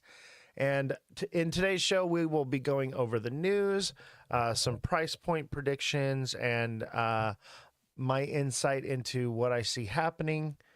But mainly right now, the news is controlling the markets. Okay? No matter what direction you can plot or expect or hope for, it's going to be the news that drives everything, okay? And I feel like we're running out of good news as far as crypto goes. We already kind of know and have speculated about everything that is, supposed to happen or may happen. And that's why we got this big, nice pump right here on XRP, because we already speculated. And, you buy the rumor, you sell the news. And now we are getting the news from it. And a lot of the news hasn't even been that great of news. And the amazing great news has been pretty much fake news or propped up by some platform or another. And it shows that no matter how bullish the news is, we still continue to drop back down along this bullet or bearish trend line. And this is kind of common. This is normal. This is what we see in the markets. Usually they say sell in May and go away, right? You're supposed to sell in May and take your money and go on vacation, and we'll see you back in towards the end of the year, So this is normal market behavior, guys. And if you think that we're bullish right now and that we're about to pump to crazy numbers, you've been fed moon cheese. Moon cheese is the cheese that they bait the trap with to make you feel that it's going to the moon and give you a sense of urgency to buy. And then they spring the trap once you guys drive the price up to where they want it to be. And they sell, and they use you as exit liquidity. They already bought into the market way down here, and they are working on their exit strategy. And their exit strategy is to keep it high as long as possible, so that way they can continue to take profits at higher dollar amounts. The idea is to extract the liquidity from the market, which is you and your pocketbook if you're buying right now. So keep that in mind. And that's why we're here. We're here to help you make smarter trades, here to understand the way the market works, how to read the charts the way I do. I do not use indicators. I mean, I tend to from here and then, let's take a look at the Bollinger Bands, they do something which basically says where we could jump up to. This says 227 and this says 187. I don't think any of that is very accurate, though, so I stay away from them. The other one I would say would be the EMA lines, which tend to be the most accurate indicators. But generally, we drop below the EMA. See, we drop below the EMA here, and it looks like we're headed for the EMA one more time at 195. If we break this EMA, expect us to fall down dramatically, just like we did here. The question is, will we hit, 161 like we did before and double bottom and come back up and hit that $2 mark and then come back down? But I think once we break down past here, $2 will become heavy resistance, and it will be nearly impossible for us to break up above it until later on in the year. However, if we keep holding above the $2 mark and we form this inverted head and shoulders, that could send us up to, 235 and even 245, 247. But then I think it would probably fall short from that, and I think the most it would get is about 235. And it would hit that and basically want to come back down, and we would still continue in this channel. This is a descending channel, as you can see here. Let me plot it out for you guys. It's doing something like this.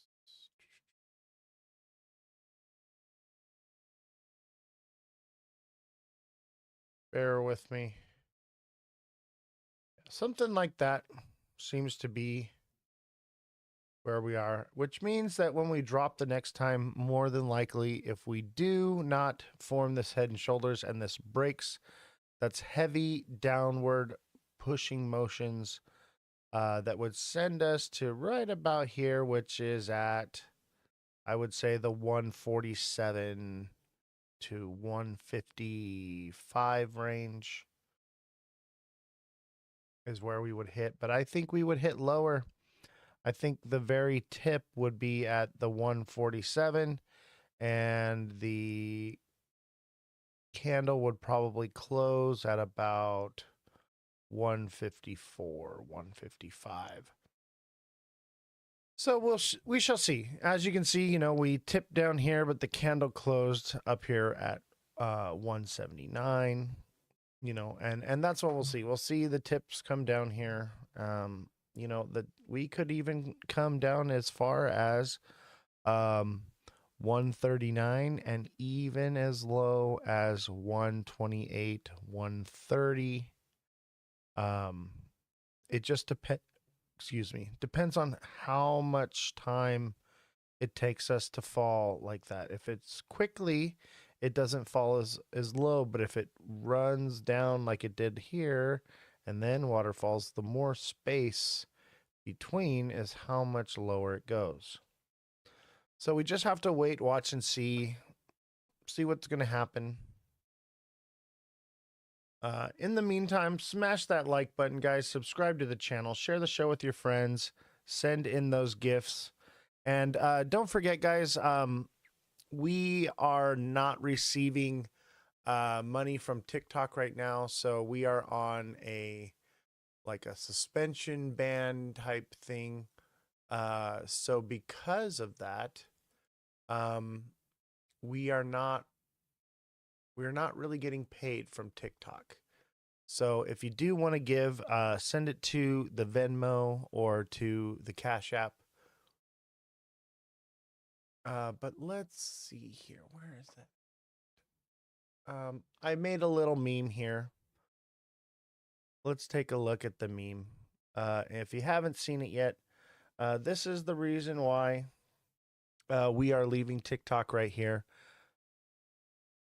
Hello, Awakened Mermaid Healer. How are you?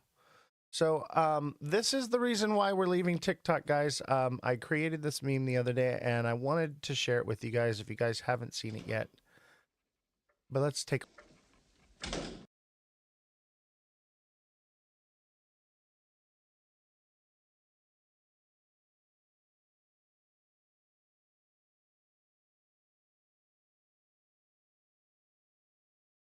So TikTok, I don't want to say the B word, but we are getting demerits or having retaliation from TikTok, and it's some kind of bots or something that is coming after the show, basically saying we're breaking the rules.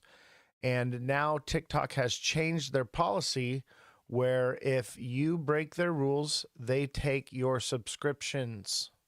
They take the subscription money. So you as a subscriber pay for the show and you get to keep your subscription, but they keep the money. And I don't get it anymore. And they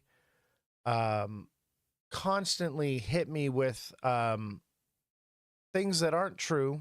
And I have to file... every TikTok show, I file a minimum of 9 or 10 appeals on the low end. On the high end, I would say about 25 to 30 appeals throughout the show. So it's become a problem.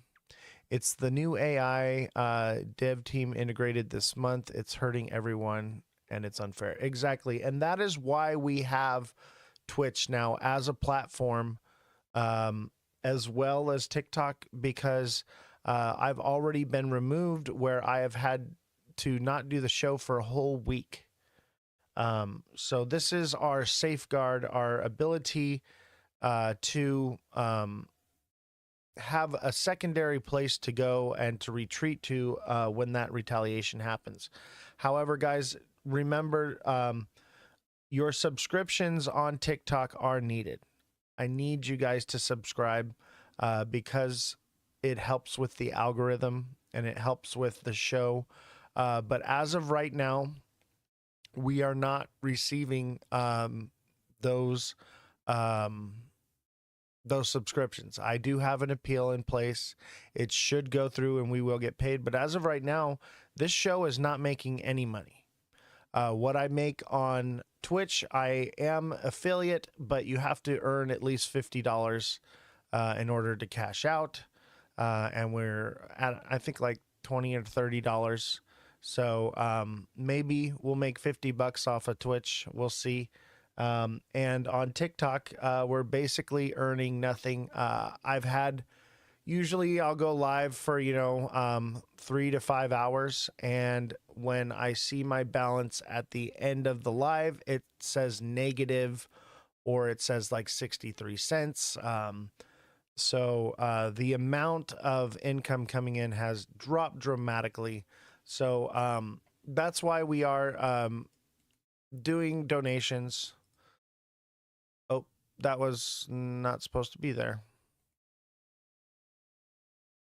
It was supposed to be donations.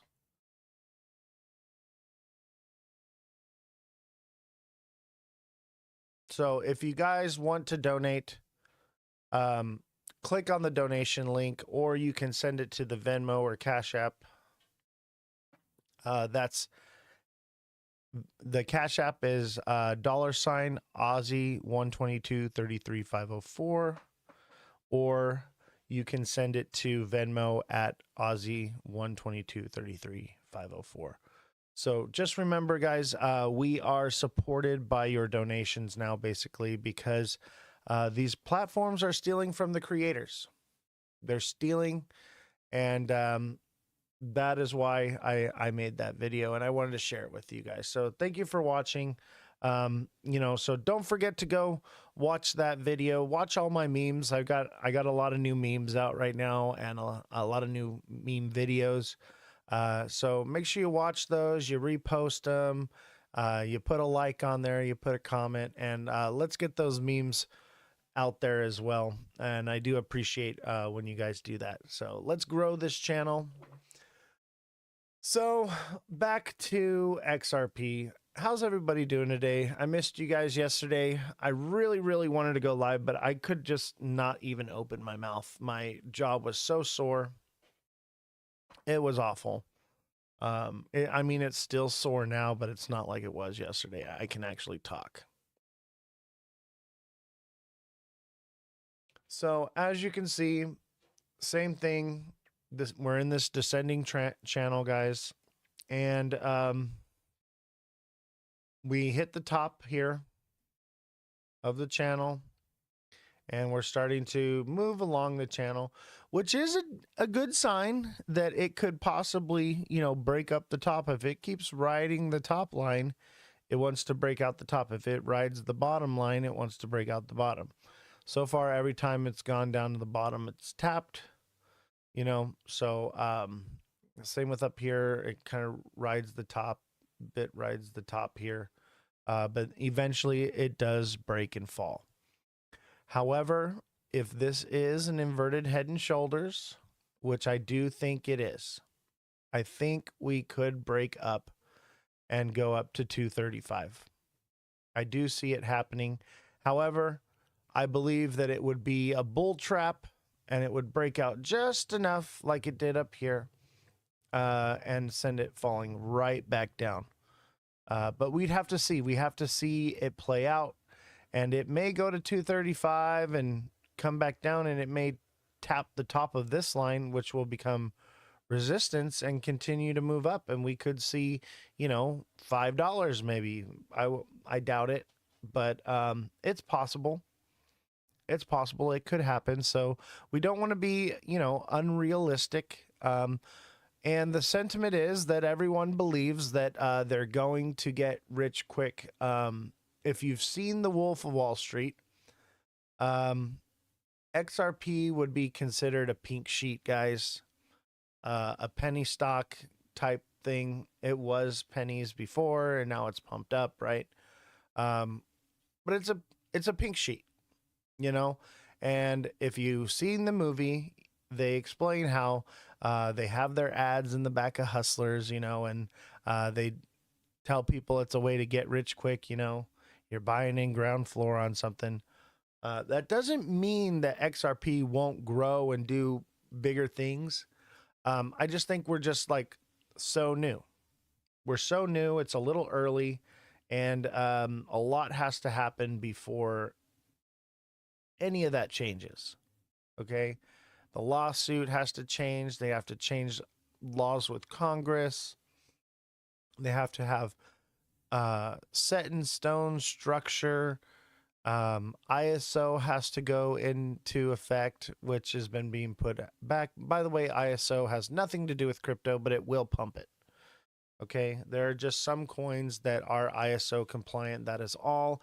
That does not mean that once ISO goes into play that all of a sudden the switch gets flipped and crypto skyrockets and goes crazy. It's not that. Okay, these are things that will happen slowly over time. We will see growth. We will see different things, but you have to understand that XRP is, like a bucket, okay, with no bottom in it, because money flows into it if it does on an institutional level, and it will somewhat bring the price of XRP up. However, it flows through. It does not go into it and sit there. It goes into XRP and right back out of it instantly within seconds, okay? So if trillions of dollars are going into XRP, it's not like the market cap is going up trillions of dollars because it's going in and it's moving out. Yes, it will raise the price somewhat, but it won't do the crazy numbers like people are saying, $10,000. It's ridiculous. It's a pipe dream, okay? If you're looking to get rich quick from crypto, guys, it does not come from buying the top and holding it. Getting rich from crypto comes from buying down in these lower zones when it peaks up and taking profits all the way down. Okay. That doesn't mean that there isn't money to be made here, guys. Crypto is very volatile and has big swings. So that does also mean that when it does have big swings, that there is money to be made there. That is how it's made, not by buying and holding and waiting for the switch to get turned on. Now, maybe one day the switch will get turned on and that sentiment will change. But as of right now, we are too early. We're too early, everyone. It's not happening tomorrow. And the FOMO is ridiculous because everybody seems to think that I need to buy it now. I need to buy as much as I can, and I need to hold on to it because it's going to do all these crazy things, and it's all happening now, and I have no time. We have time. We have been granted a blessing. It is a blessing that the markets are crashing. It's giving us another opportunity to buy at the low prices, okay? So don't FOMO over the $2 price, guys, because it will drop below $2 again, okay? We've already done it several times. Let's see. We've done it 1, 2, 3, 4, 5, 6, 7, 8, 9, 10 times it's fallen under $2. And each time it seems to be going a little bit lower. So don't freak out. There is time to buy. There are trades to be made. There is money to be made. but it has to be done within reason. You have to do it properly. You have to calculate your decisions.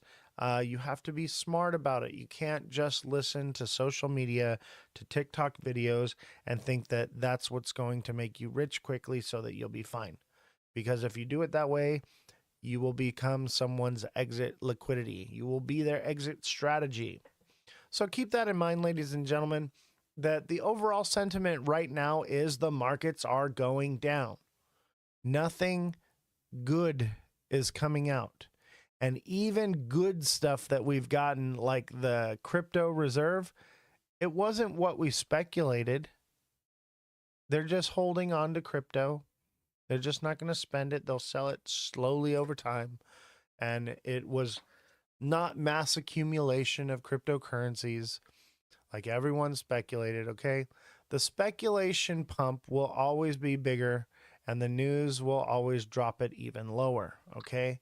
So we already got our speculation here that Trump would get into office, it would pump, and then it fizzled down a little bit, but then Trump got into office and it pumped, and then tariffs started coming, and we've been on downward ever since the tariff war started, okay?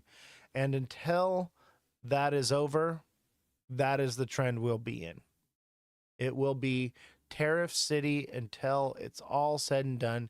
And if you think that the tariff stuff is over or on pause, you're drinking the Kool-Aid. All the tariffs are still in place. They're still negotiating. There is no pause right now. There's been a renegotiation, but it's still 10% tariffs on all countries. It's 145% tariff on China, which is crazy. That should have dropped the markets, and it didn't. People still thought that the tariff pause was in effect, so they didn't even react to the China one, which is crazy because that we get most of our products from China. So they are using the news to manipulate things, guys. They're using the news. Listen, they think that everything is controlled by the news, that you're not smart enough, that you won't wake up, that you just want to sit at home and drink Bud Light. Okay? A head chine is up now on the over 200%.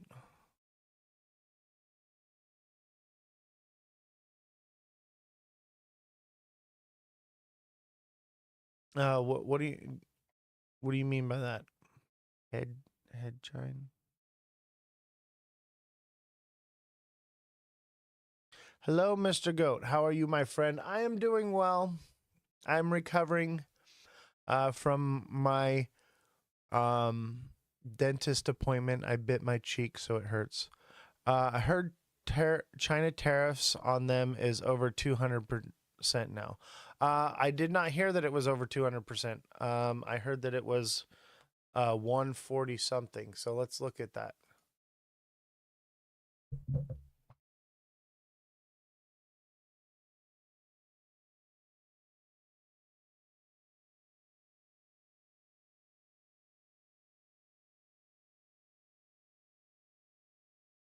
Where is the...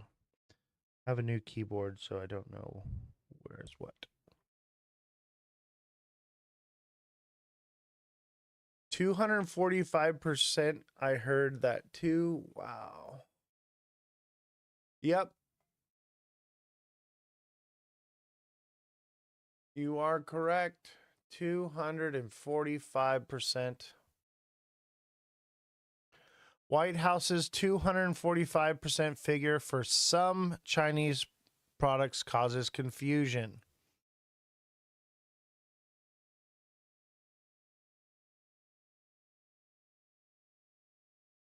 Amid a tariff war with China, the White House statement that some Chinese goods face 245% tariff generated confusion in Beijing. It was another escalation. No, Trump's new tariffs on China will stand at 145%. But the White House quickly tried to clear things up, saying 245% figure that they would put into the April 15th document. So it's not 245% yet. It's just 145, but it will go to 245 on, it was put into the April 15th document outlining the context for a new executive order for President Donald Trump, represented all previous and all new tariffs on Chinese goods dating to Biden and the first Trump administrations. Let's see here. Let's see what they have to say about it. I'm looking at something to help some of the car companies where they're switching to parts that were made in Canada, Mexico, and other places, and they need a little bit of time because they're going to make them here.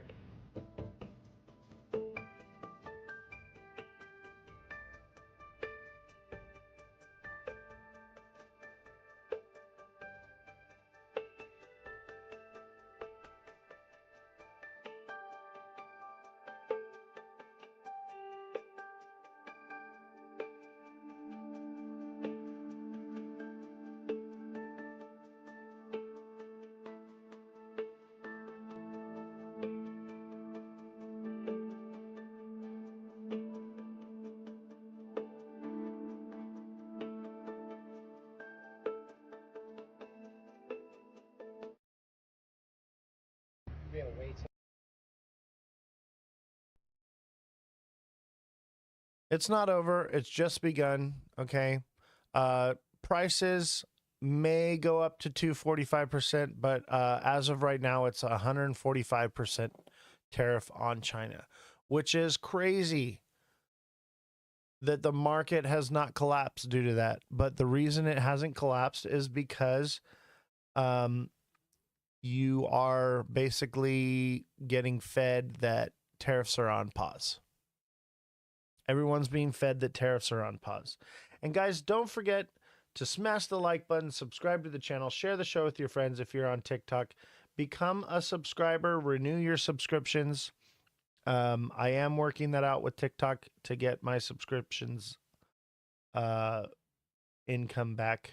So please do still subscribe so that you have access to those daily price point videos, and you can message me directly as a deluxe subscriber, and I can help you, coach you, talk to you, and we can work out what your goals are and where you want to go and what you want to see. And don't forget, guys, if you are watching on TikTok, come on over to Twitch. That's Ozthecryptogoat, all lowercases, no spaces. And let's grow the Twitch, guys, because the Twitch is where we're going to basically be going live. And the TikTok is where we're going to be posting those price point videos and where I'll be answering questions. So we're kind of doing both for now until we firmly transition over into Twitch. So as for now, we're doing both for now, and we'll see what happens. So subscribe on TikTok, right? I'm on Twitch, though. If you want to be a subscriber on Twitch, that's fine. But if you want to have access to the daily price point videos, you do have to subscribe onto TikTok. And in order to message me directly, you have to be a deluxe subscriber on TikTok. Mind you, I have a staff of people I have to pay, and I have the studio that we're building and all the expenses that go into that. So we are not really making any money. And, you know, the information that's being given out is going to pay for itself. So keep that in mind, guys. What you're paying for on Twitch is for the commercials. I get it. They suck, but that comes with the territory. We have to have a secondary platform because at any given moment, TikTok could be banned in the US. We could be removed from the platform. So we have Twitch as a way to mitigate that so that we have somewhere to go to if we can't be on TikTok, but we are still doing both. But remember, guys, this information pays for itself. Okay. And the work that I put into this show is never ending, guys. Even on my days off, my messages are blowing up. I'm answering hundreds of messages a day. Some are paragraphs or multiple paragraphs long. I'm watching the charts 24/7. I'm doing the technical analysis. I'm reading through the news. I'm fact checking the news. I'm doing the live show 3 to 5 hours, 5 days a week. So it is a lot of time and resources. And with all of that time and resources does come expense. So keep that in mind, guys. And I do need you guys to support in order to keep this going. Don't let the show die. Don't let this information be hidden. Let's get this information out to the world, guys. But we're live on TikTok, and we only have 2 people watching. We only have 2 people watching on TikTok. We've got 13 on Twitch, so the viewership has decreased quite a bit. So please continue to support and keep the show going, because if it comes to a point where it's just not doing anything, I'm just going to stop doing it, and I'll enjoy my time with my kids. So don't let it die, guys. We have to work together. So if you are watching on TikTok, smash the like button, subscribe to the channel, share the show with your friends, send in those gifts. And I do appreciate all the overwhelming support that you guys give. And remember, we are not really making any money here. So if you do want to help support the show, you can send it to the Cash App or the Venmo.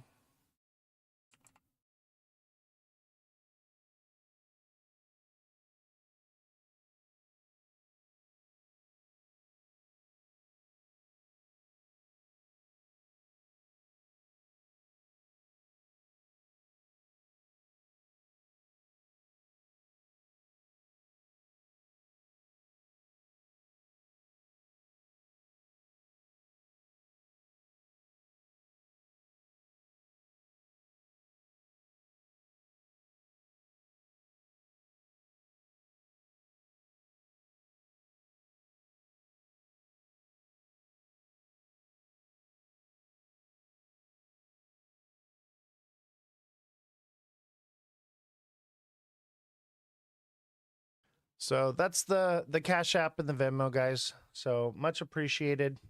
Thank you all. So let's take a look at the chart. Let's see. Let's take a look at the 1 minute here. So this is our channel in the 1 minute. And remember, guys, if you are on TikTok and you're not enjoying the video image that you see, you can always come over to Twitch. That's Ozthecryptogoat, all lowercases, no spaces. So it does look like, you know, we're moving up a bit, but it looks like it wants to break down.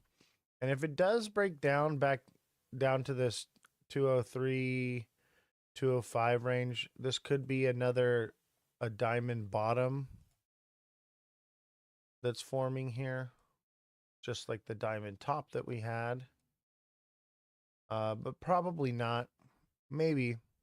So we had this diamond top, and basically the diamond top executed, but it pumped like a bull trap, and then we double topped and then came back down. So the diamond top in the 1 hour did execute, just not exactly, but it did. So this is what we got, and it looks like it's being followed by some sort of a diamond bottom, Frankenstein type thing. Not really. I think more or less what this will be is a double bottom that should send us up, and that's kind of where we're at. It may be like a triple bottom and come back up.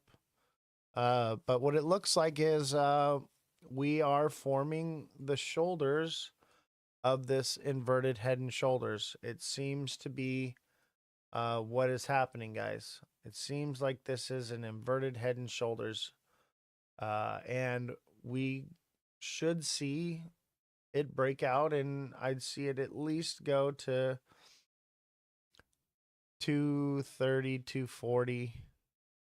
But I think the top would be 247 and then come back down. But if it does break 247, expect it to go up to, much higher levels, 250, 260, 275, 280.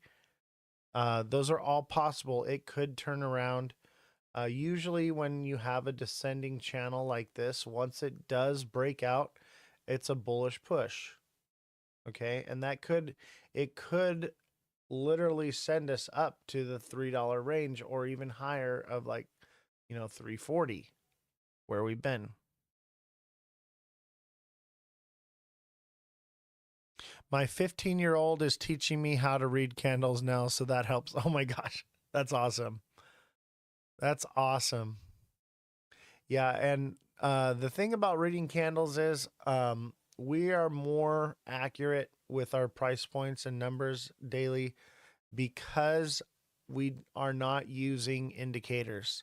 So if you can learn to read the charts without indicators, you are going to benefit much, much more. You can use the indicators as like a way to gain sentiment of which direction you think the market's going.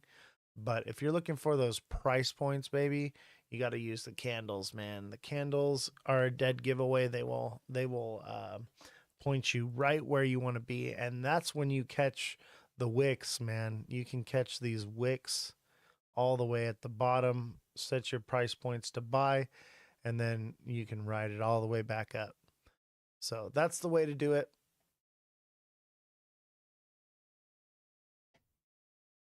Because if you're using like the Fibonacci and stuff like that, it'll put you in the wheelhouse, but it won't give you that number you're looking for.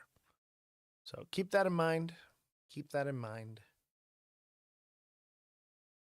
All right, let's see here. Some more news. By the way, today's show is going to be a little bit more chill, a little bit more laid back. We're still kind of consolidating. When we're consolidating and there's not much news, it just is what it is. We can only cover so much. But let's talk about the SEC case. What do I think about NVIDIA? Honestly, I think it's going to go down more with the China tariffs. But I think they do have not a monopoly, but they've got a lot of control over the market. So eventually it will go back up. Not financial advice, by the way. Ripple XRP versus SEC update. Court orders SEC to submit a report. Okay. So we all know that the case is going on. And this is the court document right here. I'll read it for you. United States Court of Appeals for the Second Circuit.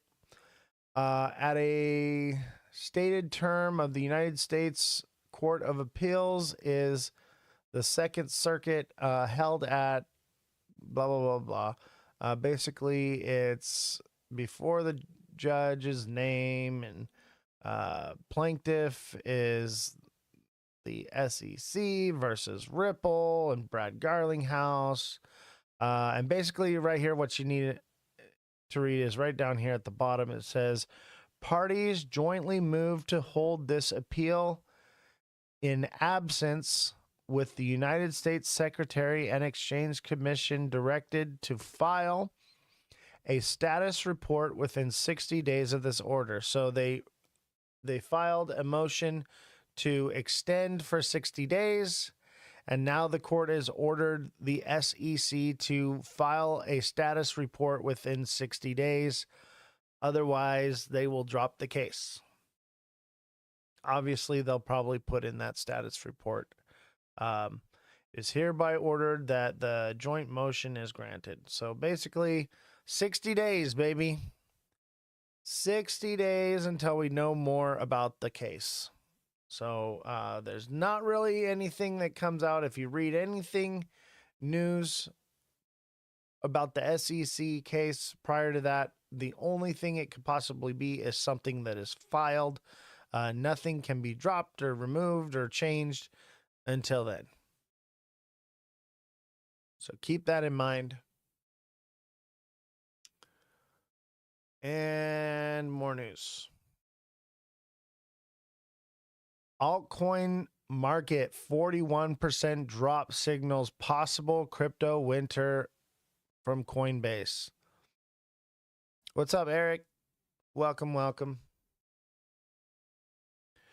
Man, the Twitch is really growing and the TikTok is just dying.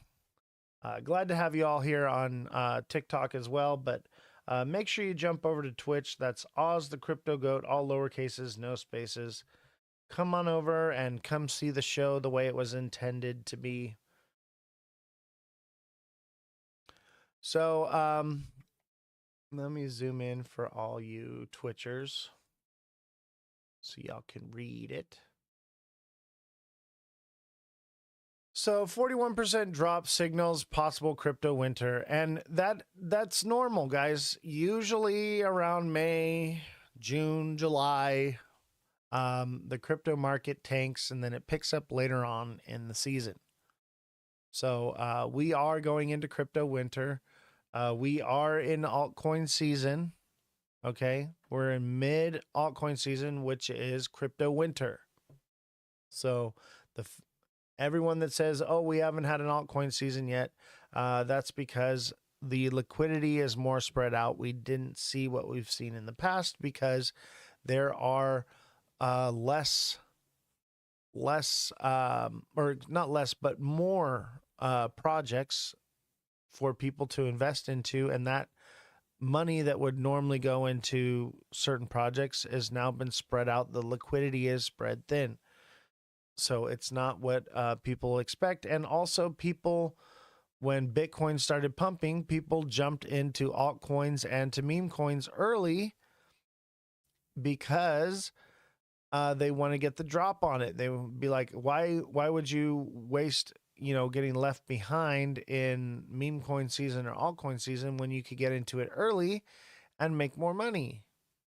But because of this, it spread the liquidity from Bitcoin, it spread the liquidity from the alts, and it spread the liquidity throughout the massive meme coin space. So keep that in mind, guys. We are entering into crypto winter for alt season, okay? Which means that we will be moving down. I'm not going to read all of this. Basically just summed it all up for you. I'm going to try to do less reading today because my jaw is still sore and I do have a giant wound on the side of my mouth right now. It's killing me. So I'm trying to not do too much, Let's see here. Smash that like button, guys. Subscribe to the channel. Share the show with your friends. Send in those lightning bolts if you think we're going down. Send them in. I need 50 lightning bolts. Help me out. For those of you that are on Twitch, thank you all for your support. And don't forget, if you want to continue to get those daily price point videos or message me directly, you have to be a deluxe subscriber on TikTok still. So that will change possibly once we, get things moved around better and we're growing more on Twitch. But as of right now, that's how we're doing it because Twitch doesn't offer all the same things that TikTok does. So things are evolving and changing slowly over time. So give it a chance. Give it a moment. Censored by TikTok. Thank you for the rose. Appreciate it. Oh, thank you for the lightning bolts. And, view wherever it is that you want to view. Censored by TikTok. Thank you for the 50 lightning bolts. And those of you that are subscribed on TikTok, don't forget to renew your subscriptions, guys. If you want to continue to see those daily price point videos and message me directly, you got to renew those deluxe subscriptions. So don't forget, guys, subscribe. And if you're just a basic subscriber, you can upgrade to deluxe and message me directly, and I will help coach you and teach you how I do the things I do, and we can talk and chat about pretty much whatever you like. But let's keep it to one topic at a time, per day. Please don't message me with a paragraph with 30 questions in it. Let's take things slowly with time and get all your questions answered. But take it easy, guys. Remind you, I have hundreds of you messaging me every day. So let's stick to one topic at a time and baby steps and move forward, guys. All right, let's see here. We got a little bit more news. And this one, the AI is going to read it for me. Rebound likely in Q3, Coinbase. A monthly market review by publicly traded US-based crypto exchange Coinbase shows that while the crypto market has contracted, it appears to be gearing up for a better quarter. According to Coinbase's April 15 monthly outlook for institutional investors, the altcoin market cap shrank by 41% from its December 2024 highs of $1.6 trillion to $950 billion by mid-April. BTC Tools data shows that this metric touched a low of $906.9 billion on April 9 and stood at $976.9 billion at the time of writing. Venture capital funding to crypto projects has reportedly decreased by 50% to 60% from 2021-22. In the report, Coinbase's global head of research, David Duong, highlighted that a new crypto winter may be upon us. Several converging signals may be pointing to the start of a new crypto winter as some extreme negative sentiment has set in due to the onset of global tariffs and the potential for further escalations, he said. Related, how trade wars impact stocks and crypto. Macroeconomic woes cause crypto turmoil. The report notes that lower venture capitalist interest significantly limits the onboarding of new capital into the ecosystem, which is felt primarily in the altcoin sector. The cause of that, according to Duong, is the current macroeconomic environment. All of these structural pressures stem from the uncertainty of the broader macro environment, where traditional risk assets have faced sustained headwinds from fiscal tightening and tariff policies, contributing to the paralysis in investment decision-making. According to Coinbase researchers, those facts have resulted in a difficult cyclical outlook for the digital asset space, and warrant continued caution in the next 4 to 6 weeks. Still, the report's author said that the market is likely to change directions explosively. When the sentiment finally resets, it's likely to happen rather quickly and we remain constructive for the second half of 2025. Duong cited some metrics to indicate when the crypto market is moving between bull and bear market phases, including risk-adjusted performance and the 200-day moving average. Another metric was the Bitcoin, BTC, Z-score, which compares market value and realized value to identify overbought and oversold conditions.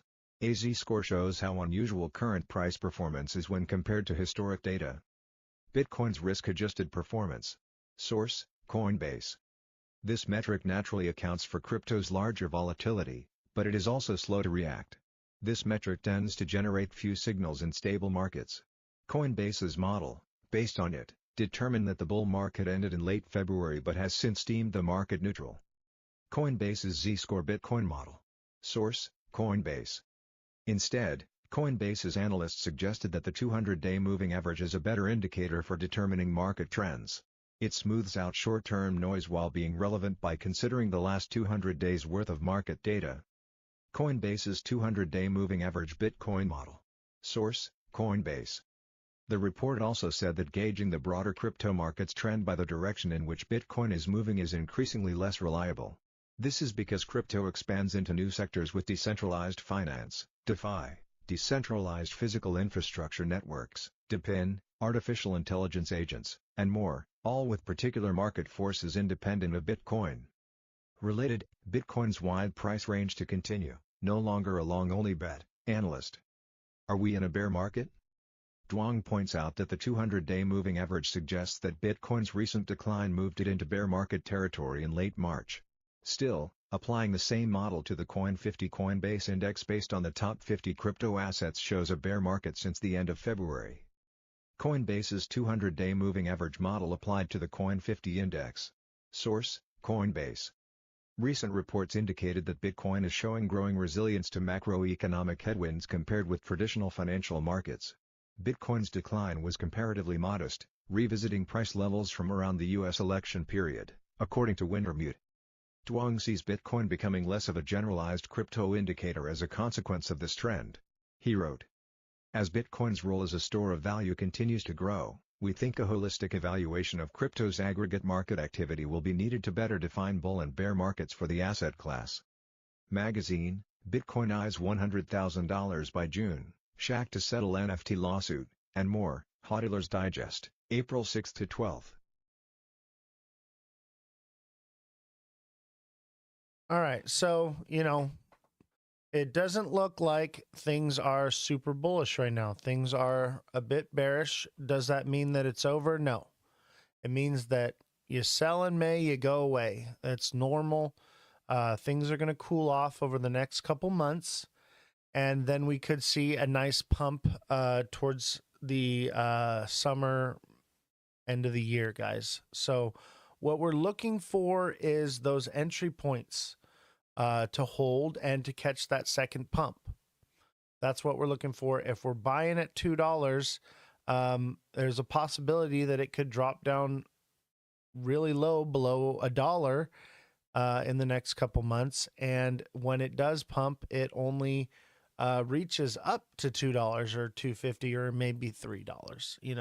So keep that in mind. Keep that in mind. We'll wait and see. There's also, a possibility that with the regulation coming out, ETFs, Congress passing laws for crypto and things like that later on in the year, we could see bigger numbers. We could see $5 for XRP. That is definitely possible. But as of right now, we are trending downward. Blockchain Bullhorn, thank you for the rose. That's Calvin Hill. Calvin Hill just sent me a rose. That's hilarious. You trying to make peace, Calvin? You tired of me taking your peoples? What's going on, Calvin?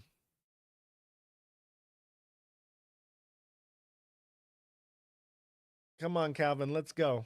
You had a lot to say when I was in your live. What do you got to say right now? What do you got to say?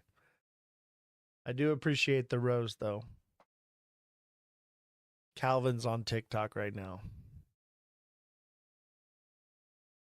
I don't think that's his official one because it's no, that's not Calvin's official. It's two N's on the horn. That's not Calvin. But thank you for the rose. Much appreciated.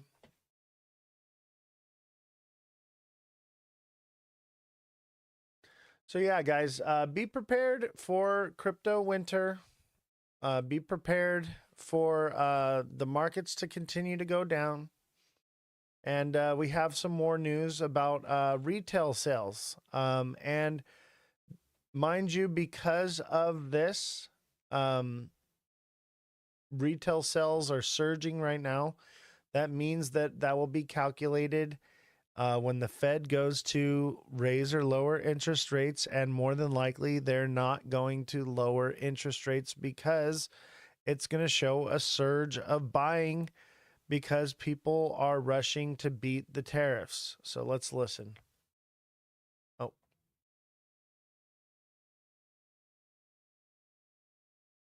I guess I have to read it. Dang it, man. So retail sales surged in March as Americans rushed to beat Trump's tariffs. Trump erratic trade war has unsettled Americans in recent months, stoking fears of inflation picking up in the year ahead. Now, mind you guys, I'm building the studio right now, and there are things that I didn't quite need just yet. However, I rushed out and bought them, the technology, the cameras, the lighting, the computers, and all the infrastructure. I bought them as quickly as possible. Same as everyone else, because I'm worried that by the time I need them, the price will go up. So I am buying up as much things as possible right now, hoping that if it does go up, I'll be able to get them at a lower price. So if I'm doing it, the sentiment's real, and that I've been doing that over the last month or so, buying all this stuff up because the price is going to skyrocket on everything, guys. Goods are going to become much more expensive. They're talking about phones becoming like really expensive, but phones are out of Taiwan, but the company is based out of China, so there is a possible sentiment that phones will go up. I don't really see it happening. Maybe not. But electronics are going to go up. Cars are going to go up. Lots of things are going to become more expensive. Spending at U.S. retailers skyrocketed last month at the strongest month pace in more than 2 years as Americans rushed to beat President Trump's massive tariff hikes. Retail sales climbed 1.4% in March from the prior month, the Commerce Department said Wednesday, up from February's 0.2% gain and the highest monthly gain since January 2023. The figures are adjusted for seasonal swings, but not inflation. The strongest showing in March was largely driven by sales of cars and auto parts. Excluding those purchases, retail sales were up more modest 5%. Trump's erotic trade war has unsettled Americans in recent months, stoking fears of inflation. Let me zoom in.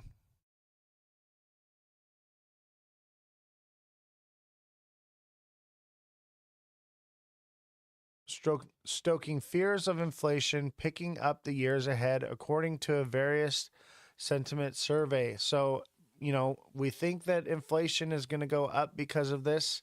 That's correct. Inflation is going to go up, which means the Fed is not going to drop rates. And the market usually booms when they drop rates. If they stay the same or go up, the market usually drops. So if they raise interest rates, expect the markets to drop hard, guys. And expect if they stay the same and don't go down, for the markets to drop somewhat. And maybe even hard with tariff news. So keep that in mind that interest rates are more than likely not coming down.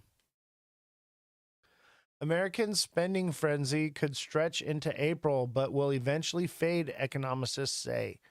These brief buying spurts make it difficult for Wall Street and the Federal Reserve to understand the true strength of consumer spending, which powers about 70% of the U.S. economy. In the near term, we could have some really strong consumer spending numbers, but that just makes things a little bit tricky for the Fed. James Knightley, chief international economist, told CNN that means that the Fed just sits and waits to see what happens, referring to the central bank's upcoming interest rate decisions. Details from the report. Retail says in March we're up across most categories, especially for car dealerships and home improvement stores. Spending on motor vehicles and parts was up a whopping 5.3% in March from February, the strongest monthly pace since January 2023. Meanwhile, sales at home improvement stores rose 3.3% during the same period. Retail sales declined at future shops, department stores, gas stations. Since Commerce Department's figures aren't adjusted for inflation, the March decline in sales at gas stations could reflect falling gas prices. So people are buying up home improvement stuff and cars and things right now, and they're not buying gas because of it. That is indicative of a recession, okay? And the fact that they're buying these goods only because they know that the prices are going to be going up. I'll tell you what, I'm guilty of it. Okay. I haven't been driving to a lot of places lately, and I've been investing all my money in at Home Depot with building this studio and everything. I'm doing exactly what they're stating here, and I'm sure I'm not the only one. Red Fox Construction, thank you for the heart me. Much appreciated. And don't forget, guys, if you are watching on TikTok, we are live on Twitch. Also, don't forget to become a subscriber, guys. Subscribe to the channel and get access to those daily price point videos. And as a deluxe subscriber, you can message me directly and I will help coach you, give you my opinions on things. We can talk about things in real time because I cannot be live all the time. So this way, you can still get a hold of me and find out what's going on. I did have a dentist appointment yesterday and I could not talk, but those of you who were deluxe subscribers were able to message me and get those price points and understand what was going on, what was happening, even though I wasn't live. So become a deluxe subscriber, guys. Red Fox Construction, thank you for the 10 GGs. Much appreciated. And don't forget, guys, to become a subscriber. Thank you all very much who do subscribe. Your subscriptions do help the show. Even though we aren't receiving the revenue from it right now, that appeal should be going through soon, and I will be receiving all of that. They can only do so much before they end up losing and they give in. So when you do give to TikTok, though, it also helps the algorithm. So thank you guys for your gifts. And don't forget, you can also send gifts through donation. You can send it through the Cash App or Venmo. That's Aussie 122-33-504 on Cash App or Venmo. OZZY 122-33-504 on Cash App or Venmo. And when you send your donations there, guys, they go directly to me so that I can pay the staff. So those donations go to help pay for my IT guy. I have the construction crew laying carpet and soundproofing the studio and building it from the ground up. I also have a fact checker and journalist that is going through all the news articles and doing all the fact checking as well. So when you guys give donations, those go to help support all of that. And it goes to help build the studio. So please donate if you can. Much appreciated. Or send gifts or subscribe. However it is you feel like doing it. And if you don't feel like giving or you can't afford it, no problem. You will start making money by doing this. And Harley Dan, did I get your Cash App donation? I don't know. When did you send it? Right now?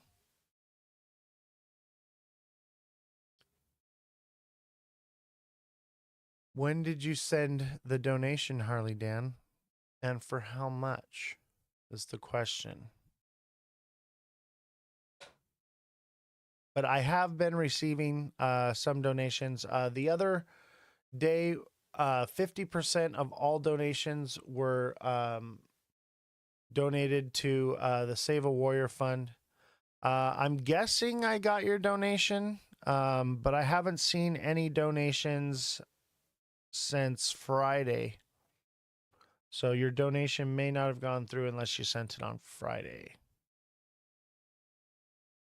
And on Friday, 50% of all donations was donated back to the SaveAWarrior.org fund.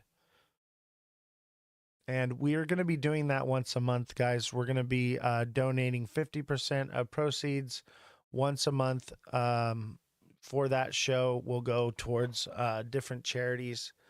I do like the Save a Warrior one, so we may do that one again, or we'll do a different one, maybe March of Dimes or something like that. We'll see. We'll figure it out. Maybe St. Jude's. I want to pick good ones, you know, that are going to be saving people's lives, and so that's the whole point of that, is so that we're not just giving to this show, but we're giving back to the community, because that's what this show is all about.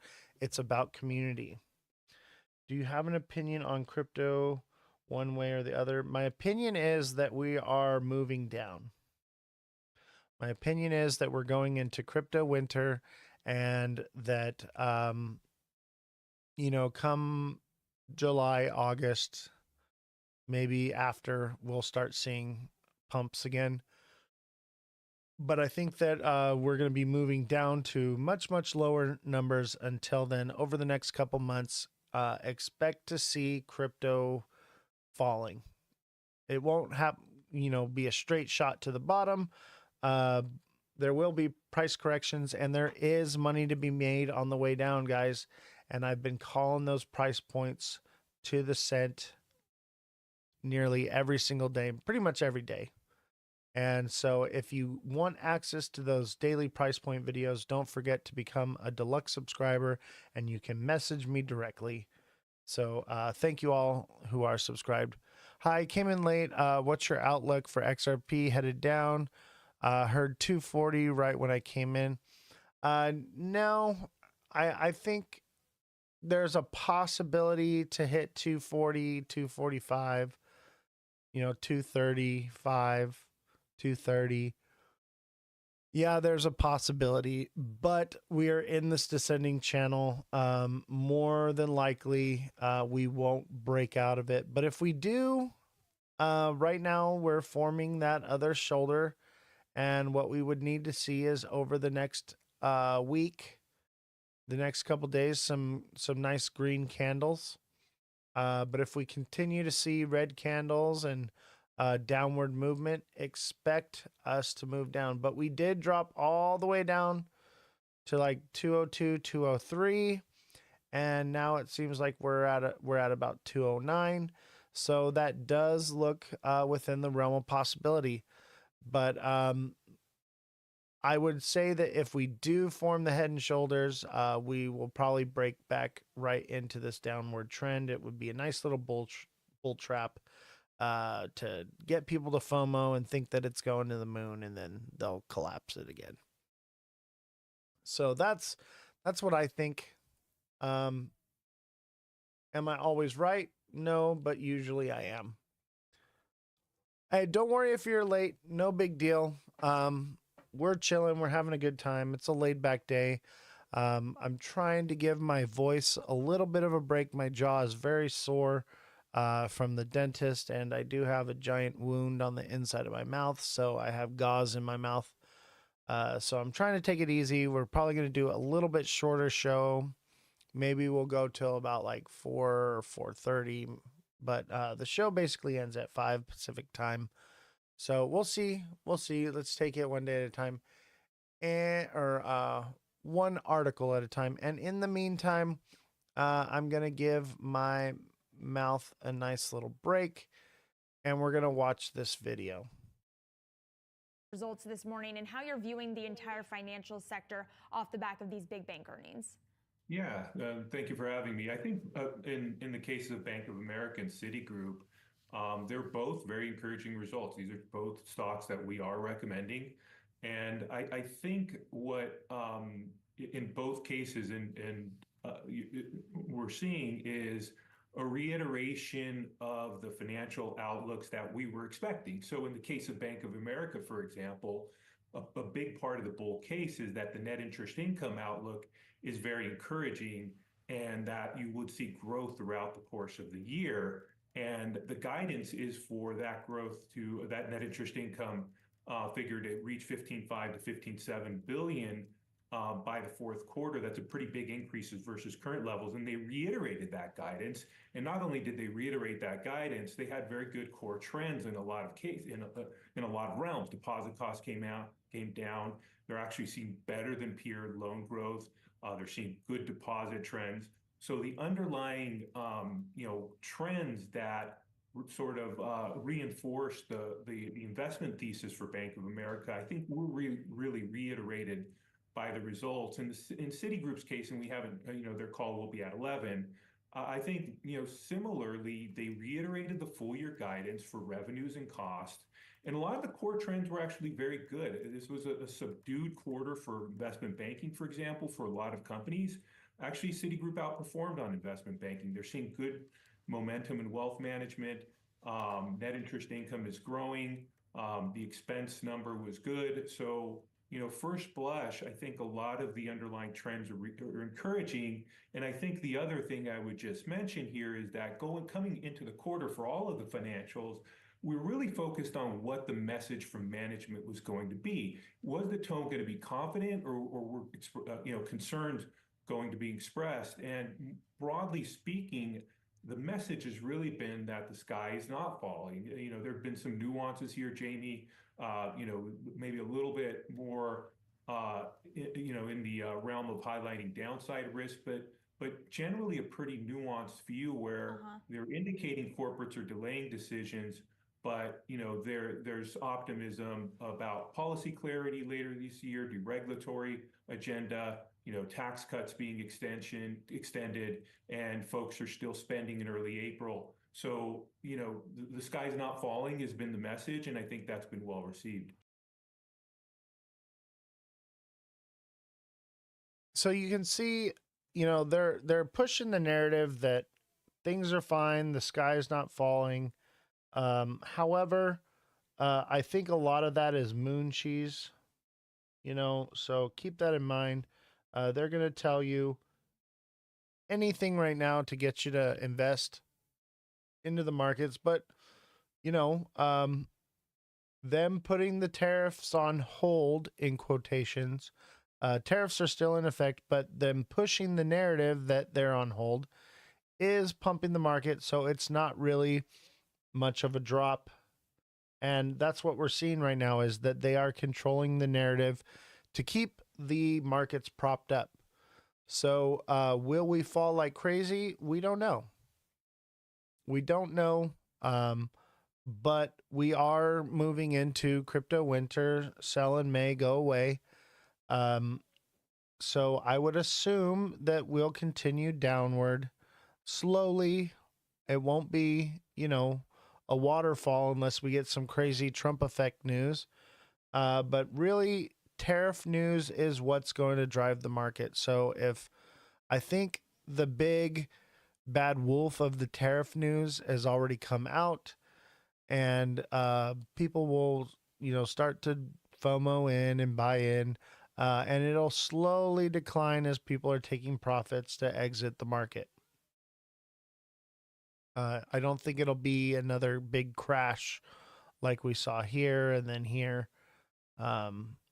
It'll probably be slow and steady, and they'll allow it to pump. I think they'll allow it to pump to 234, even like 240, 247, probably the most it would pump and then come back down. That just is because I'm factoring moon cheese. The charts say that it's not going to do that, but there is this inverted head and shoulders right here. So we could get a slight pump and then start to dump off, and that would attribute to a slower decline, which is, I think, the narrative that they're pushing. They want a slow decline. They don't want it to happen overnight in one day. Donald Trump can't handle having the largest market crash in U.S. history under his belt. His ego is too much for that. So they're going to allow it to happen slowly. So because of that, the market will remain volatile. So it will go up and it will go down because of it, which means volatility means that there's money to be made. Okay, so I do think that because of moon cheese, we'll probably get a slight pump. Maybe they'll come out with a little bit of news that brings it up, or we'll get another crazy tariff news break that drops it down.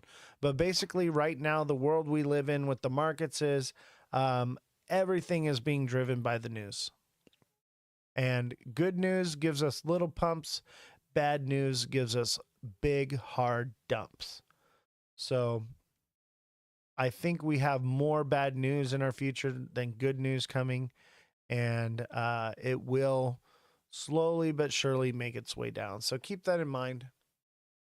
But let's not be too pessimistic and understand that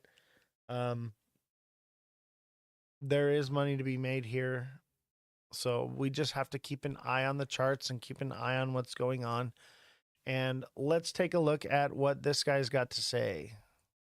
Inflation has come in for the month of March at 2.6%, according to the Office for National Statistics. Economists said that they were expecting 2.7%. Rachel Reeves, of course, is saying that it means that their plan for change is working. I'm not sure that everyone would agree with that. Let's see what Liam Halligan has to say about it, Telegraph columnist and expert on, of course, the Mind you, economy this that we is are world currently in. news, Liam, not very the good morning to you. U.S. Good morning, Mike. Nice to be with you. Yeah, good to see you. I'm not sure that Rachel Reeves' statement, I don't know if you've had a chance to read it in full, is entirely genuine. She says inflation falling for 2 months in a row, wages growing faster than prices, and positive growth figures are encouraging signs that our plan for change is working. But there is more to be done. I mean, you could say that again, couldn't you? You can indeed. Look, this is a temporary reprieve in inflation. We're still well above the 2% Bank of England target. Of course, as every talk radio listener and viewer knows, prices aren't coming down. They're just going up less quickly. Yeah. The Bank of England has a 2% target. We're at 2.6. The Bank of England itself, whatever the Chancellor says, acknowledges that by the end of this year, inflation is going to be 3.7%, so almost double the 2% target, the cost of living crisis increasing, and it will remain above 2% for all of next year too. Now, why is this happening, Mike? Why is this March figure down and why is it going to go up again? Well, this is a figure for March. We all know that in April, the energy price cap went up by 9% compared to last year. We know that in April, the minimum wage increase came in, which is going to massively increase firms' costs, as well as the increase in national insurance contributions. All those price pressures are going to feed through.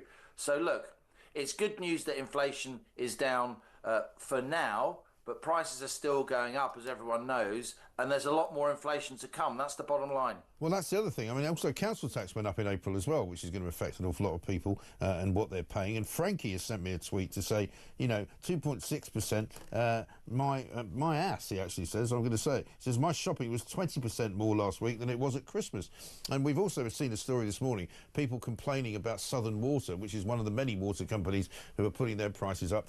In some cases, 47% a rise in the water rates. I mean, it's unbelievable. I mean, that surely must have a knock-on effect at some point. I think Frankie speaks for a lot of people. Look, I do think the Office for National Statistics has got a problem in the sense that increasingly the public don't believe the inflation figures. They don't believe that this headline index, which is it's called the Consumer Price Index, as you know, Mike, it's the index that the Bank of England targets. It includes a basket of goods and services that we all buy. Yeah. I don't think it nearly weighs heavily enough when it comes to utility bills, when it comes to energy prices, which have gone up hugely. Look, energy prices are like 40 or 50% higher than they were before lockdown. Everyone knows that. Food prices are 30% higher than they were before lockdown. And there seems to be no end in sight to these price rises.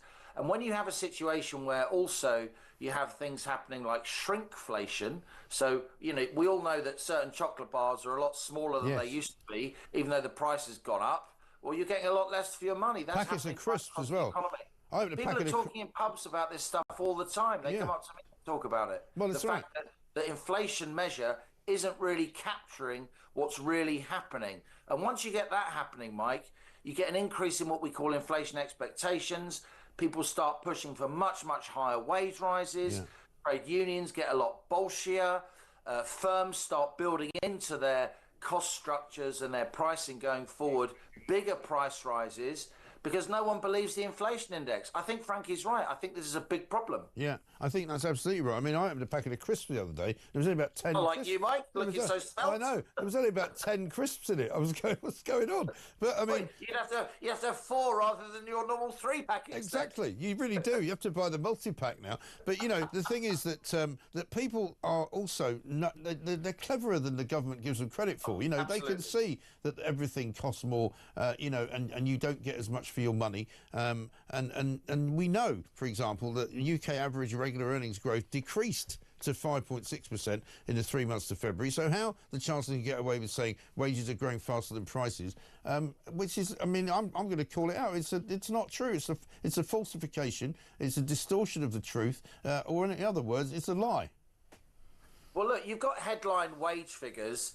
These are average, and you know, statistically at least, headline wages are going up faster than prices for now, even though for many, many years, headline wage increases have lagged increases in the cost of living, not least increases in the price of housing, whether you're renting or trying to buy a house. And, you know, your audience will be nodding from the waist at this point. We all know how expensive housing has got across all parts of the country. It's not just a southeast thing. And I do think there's a sense where, you know, our living standards are just falling away. Yeah. And also another statistical issue that we have, God, you and me talking about statistics early on a Wednesday morning, who'd have thunk it? But another issue is this thing, you know, GDP, gross domestic product, the size of the economy.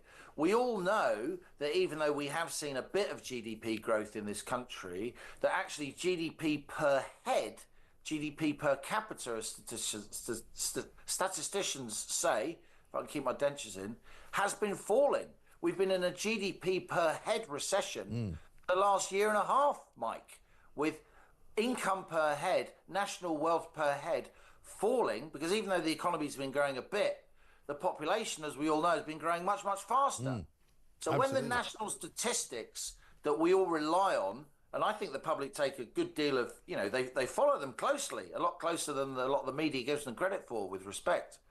When the national statistics aren't reflecting people's own thoughts and feelings and experiences, the public loses faith in the national statistics, policy making goes awry, and you get completely lost. I do think there's a danger of that. And what happens if inflation does start to rise and the Bank of England starts to get a bit jittery and they then start putting interest rates up? Because while that might be good for savers, if anybody's got any money worth saving, it's not going to be good news for homeowners. The mortgages go up. You know, they have even less money to spend on everyday sort of, you know, goods.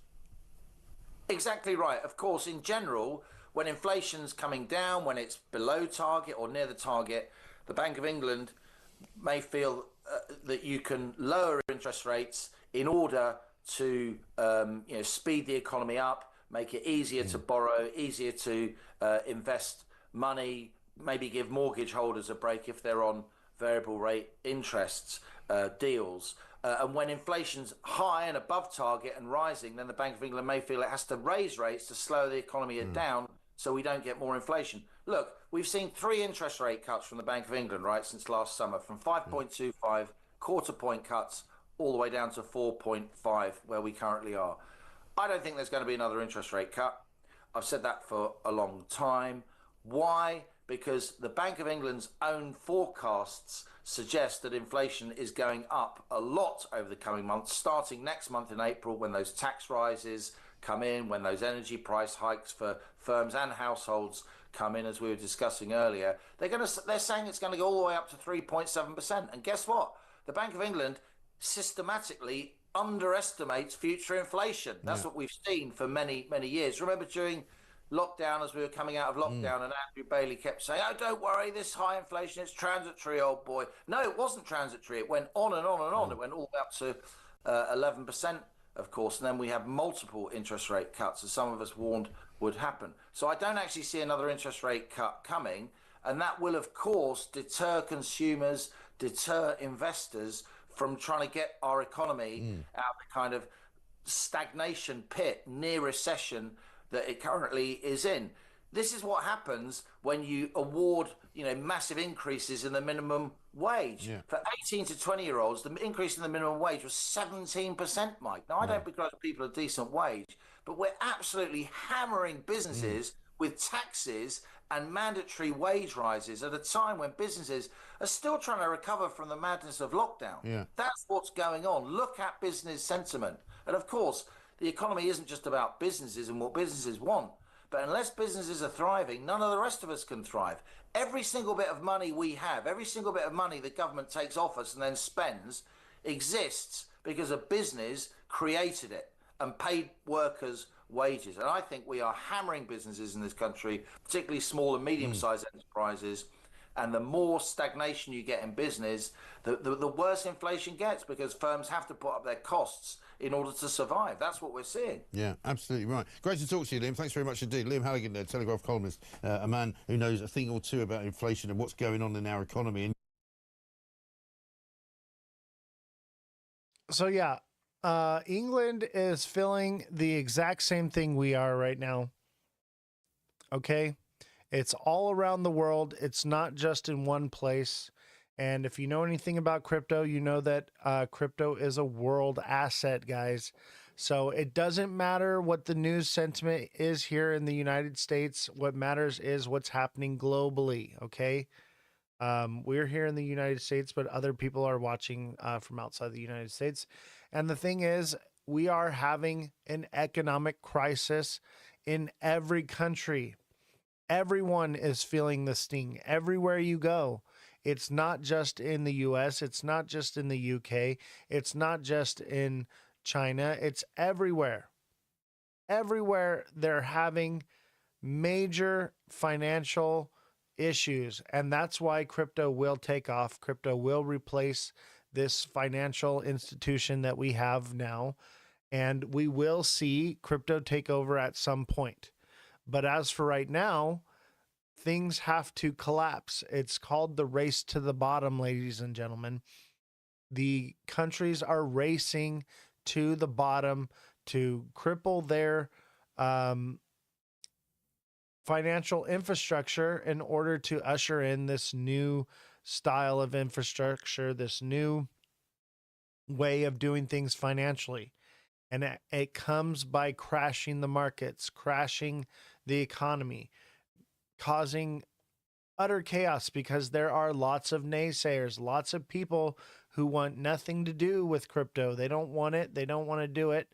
And they have to create a crisis in order for them to usher it in with people accepting it with open arms. If they just flip the switch one day, a lot of people are going to combat it and be against it and not want it.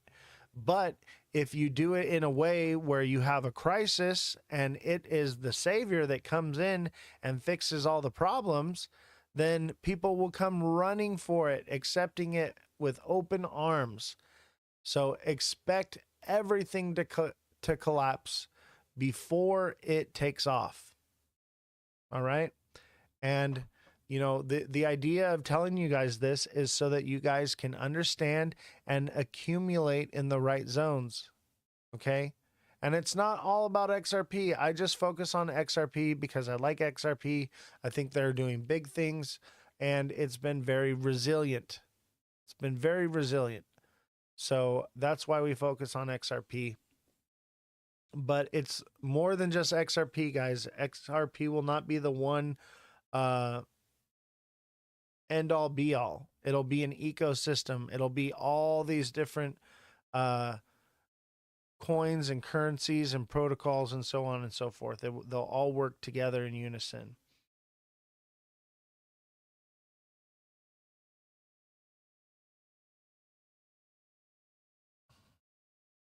Smash that like button, guys. Subscribe to the channel. Share the show with your friends.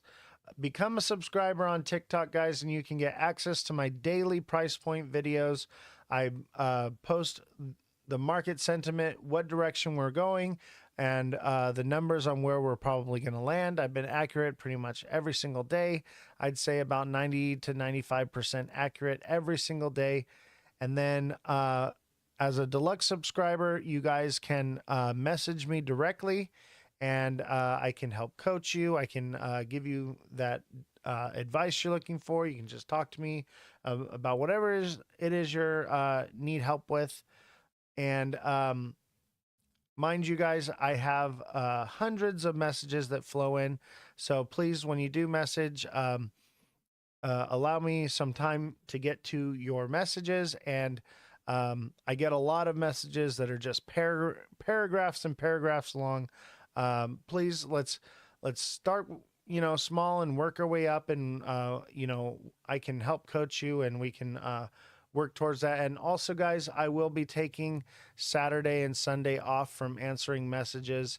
unless there's some type of urgent thing that happens, or that changes. But basically, Saturday and Sunday, I need to have a day off to. I'm not even getting a day off on Saturday and Sunday. I'm working with the news team. I'm working with the IT guy. I'm working with the construction crew building the studio. So I do need some time to myself to just be able to breathe. So I do appreciate all of you. And if things are going crazy in the market on a weekend, I will come in and answer those questions or whatnot. But let's keep it within reason, okay, guys? And remember, don't FOMO, guys. Just relax, okay? Anytime it moves up, it ends up price correcting. And right now we are in a consolidation zone, and we are possibly forming a shoulder for this head and shoulders, which could move us up to about 235 to 247. But we are also in this descending channel. We may not break up from it, and we'll touch the top here again and then come crashing down. So mind you that getting in the market right now is a risky trade, very risky. So just keep that in mind. Make safe, smart trades. And back to the news. What's going on? All right, this is from TradingView. XRP $2 level at risk in fresh market sell-off. What comes next? XRP cryptocurrencies, including XRP, are down in early Wednesday session as a fresh selling pressure emerged on the markets. Bitcoin and major cryptocurrencies dipped over 3% as profit-taking ensued after Tuesday's rally. XRP followed a similar trend, dropping 4.55% in the last 24 hours to $2.07. And we all know that it dropped further than that. XRP showed steady declines since April 13th, with the price making 2 out of 3 days in losses. Nonetheless, it remains up 14% on the weekly. Fundamentals improved, however, as exchange traded funds provider Pro Shares amended its spot ETF to be launched in the United States, filing on Tuesday amid April 30 debut on the daily chart. As it stands, the market is paying careful attention to XRP's price behavior. Mind you, guys, the spot ETF is for XXRP, not for XRP. It's different. As it stands, the market is paying careful attention to XRP's price behavior at $2, a significant psychological and technical support zone for XRP. Holding above it may indicate strength and spark a potential bounce. However, losing it may open the door to additional declines, potentially driving XRP near the 161 to 172 support zone, where buying interest has previously emerged. On the contrary, if the bulls can defend the $2 level and buying volume returns, XRP could rebound towards the $2.23 barrier, which coincides with the daily SMA 50 in the short term. However, a break below $2 may result in further downside pressure, especially if the broader market fails to stabilize. Okay, guys? So right now we're at a crucial point where we need to see, is XRP going to hold the $2 zone here, or is it going to break down? On the micro trend, it looks like it's going to hold and it's going to break upward. On the macro trend, it looks like it's going to fall short. And usually the macro overtakes the micro. But that doesn't mean they won't allow it to push a little bit to get a bull trap formed and then drop it back down. Okay? So keep that in mind. If it does pump, it could be very well be a bull trap. So be aware. Somebody asked about NVIDIA earlier. I do have this on NVIDIA. So let's take a look at NVIDIA. NVIDIA will be fine. Why the worries over China chip controls are overblown. By Kim. April 16, 2025, 12:32 p.m. Eastern Time. NVIDIA stock fell sharply on fears that the Trump administration's new restriction on chip exports to China would significantly hurt the company's business. Don't overreact to the headline. In reality, the restrictions on H20 AI chips that NVIDIA can no longer sell to China without licenses from the US don't affect the company's long-term opportunity. The overall growth outlook and fundamentals for the AI industry remain intact. NVIDIA's long-term prospects for the Chinese market were already diminished after US restrictions that limited China's access to the most advanced AI hardware went into effect in 2022. NVIDIA specifically made its H20 chips for the Chinese market to meet those restrictions. Those rules were expected to stay in place indefinitely, especially with the current geopolitical situation, meaning future revenue from China would have been significantly curtailed as AI chip technology advanced and H20 chips became obsolete. The financial impact should be manageable. BofA analyst Vivek Arya estimates the new H20 restrictions could have a 5% to 8% negative impact on NVIDIA's calendar year 2025 revenue and a 6% to 10% hit on earnings per share, barring any bigger than expected upside from the company's latest Blackwell AI chips. Morgan Stanley analyst Joseph Moore said the H20 restriction doesn't affect his estimates for NVIDIA beyond the fiscal third quarter. We expected H20 to decline to minimal levels eventually anyway, with a performance threshold below 1/25th of Blackwell, he wrote. We remain very bullish on Blackwell. To hear the full story, subscribe or sign in. So you can see NVIDIA is probably going to be just fine. Okay, I think we saw the most for it, but they're also going to say that because they want their money. But overall, I think NVIDIA saw what it was going to see, and it'll continue to go because AI is also we're having this crypto race, we're having this AI race. So I think NVIDIA is going to be fine. We'll see probably some declines, but it's not going to be anything too major. All right, so this next segment, guys, and mind you guys, get your crypto wallets.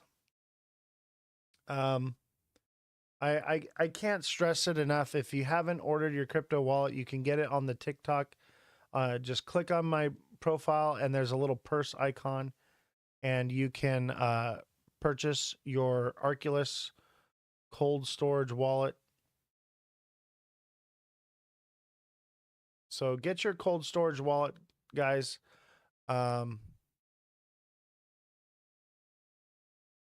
need 2 of them, guys.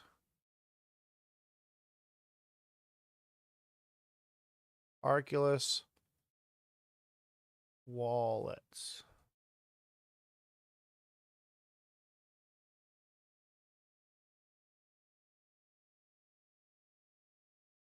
Yes. You need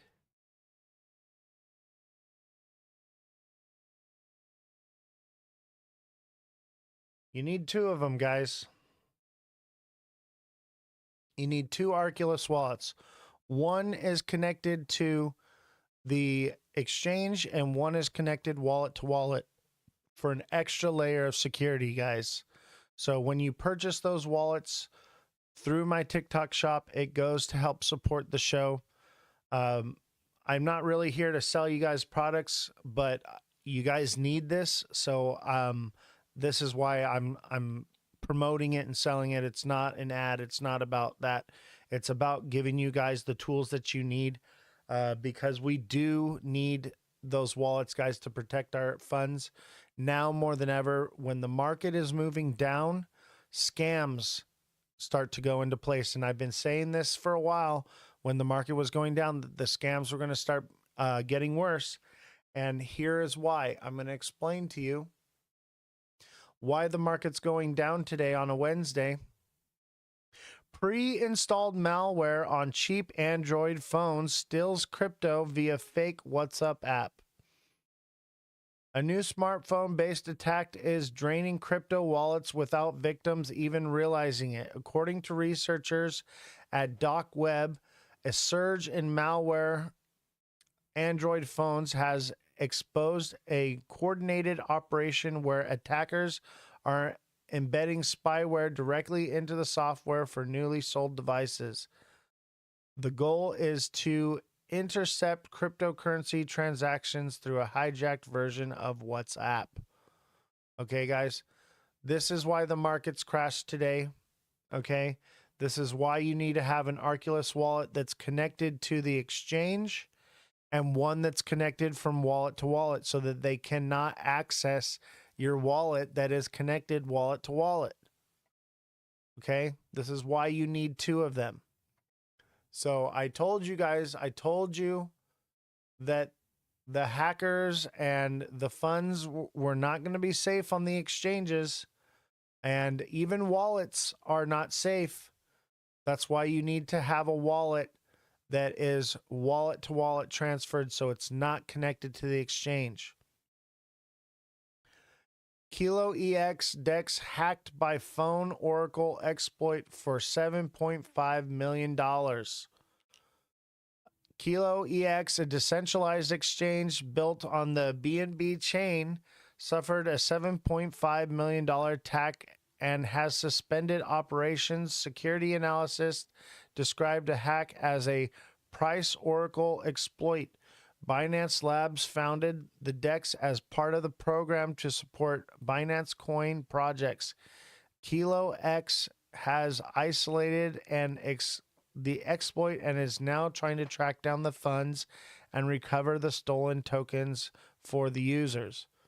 But I'm telling you guys right now, getting your funds restored on crypto is nearly impossible. Okay? Only when it happens on a mass scale like this do people ever see a portion or some of their money returned. So get your Arculus wallets, guys. Get your funds off the exchange and stored into stable coins for the crypto winter so that way your funds are not stolen. This is very important, guys. And I told you that the scams were going to start taking place soon now that we had the market crash. And here we are today. And that's why the markets were down today, because of this news. The markets are down because Binance was hacked or whatever that was.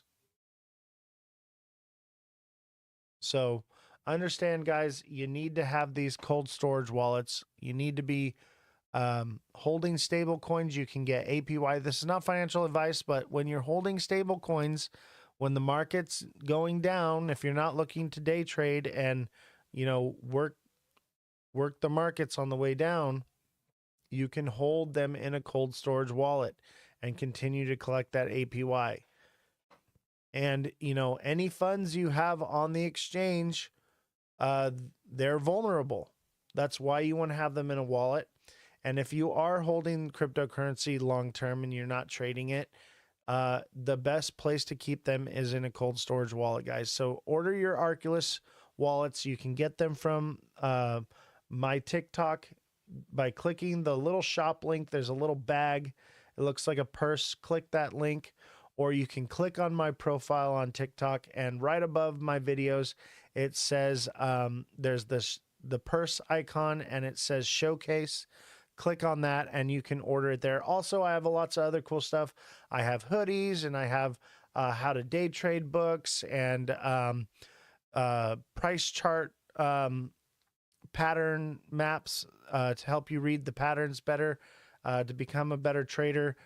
There's this cool little device that allows you to see the price of XRP at any given moment. It's like connected via satellite, and it just sits there and it just tells you the price of XRP all the time. Some really cool stuff, guys. Definitely check them out. Anything you order from my showcase does go to help support the show. However, the Arculus wallets are not through the TikTok shop. That is a contract I have directly with Arculus. So when you get it through me, you're getting it the same price you would get it on Amazon. They are on sale right now. Normally they're like $147. They're $99 right now. And when you order them through me, you help support the show, but you get that same Amazon price and you're getting it directly from Arculus, okay? So make sure you guys are getting those Arculus wallets. Keep your funds safe because the scams are in full effect, okay? Much appreciated to everyone. But do not forget to get those wallets, guys. You're going to need them. It's only going to get worse, okay? The markets are going to keep going down. And when other people lose their money, they try to steal money from those who have their money on the exchange, who aren't paying attention, who don't know any better. So be careful out there, guys. The scams are in full effect, and that is why the market is going down. That is why we didn't push up and form this head and shoulders. And I think because of that, it's going to continue to send it downward. So make sure you guys get those Arculus wallets. Remember, you need 2 of them. You need 2 Arculus wallets, guys. One is going to be connected to the exchange, and one is going to be a wallet-to-wallet transfer. So that severs the tie to the exchange so that that wallet can never be accessed by anyone. That is the whole point of having 2, and it works kind of like a checking and a savings account. And Arculus has the tap to pay option. It's made in the USA. It's stainless steel construction. It fits in your wallet like a credit card. It's what you want to have. I've had several different cold storage wallets, and in my opinion, I believe Arculus is the best, and that's why I promote them, because I want you guys to have the best technology to store and save your funds. So make sure you guys are getting those Arculus wallets. You need 2 of them, all right? As for the show, I think that's about it. We've covered all the news. We've basically, the markets are probably going down. We could get a bull trap pump, but probably come right back down into our bearish trend line. The markets have been hacked. They're probably not going to lower interest rates. Basically, we're headed on a downtrend, guys. We're going into crypto winter. That's very normal. Sell in May, go away. So if you are going to be selling and holding onto your stable coins, you want to have them in your Arculus wallets so that way they are protected and safe. So make sure you get those wallets. And if you need help setting them up, become a deluxe subscriber. And I will not only coach you and give you those daily price points, but I will also help you get those wallets set up. So long as you don't have any issue that it's, on Arculus's end, I can help you get those set up. I can help you do it in a way that's safe, because you can send your money to the wrong place and it disappear forever.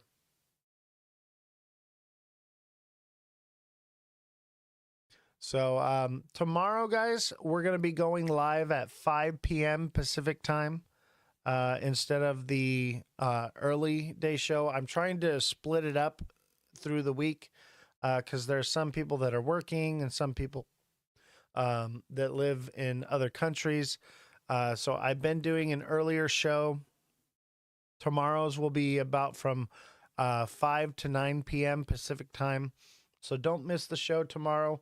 And don't forget to get those Arculus wallets. And also, if you want to support the show, you can send your donations to the Cash App or Venmo, or click the link on the Twitch website that comes up. And those of you who are on TikTok,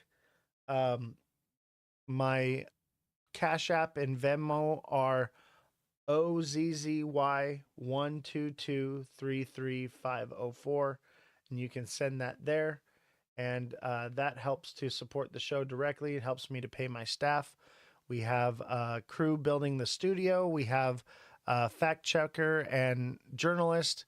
We have an IT guy helping work with all the equipment. So anything that you give helps support this show directly. So those are much appreciated. Also, when you order your wallets, that does go to help support the show. Your subscriptions help to support the show.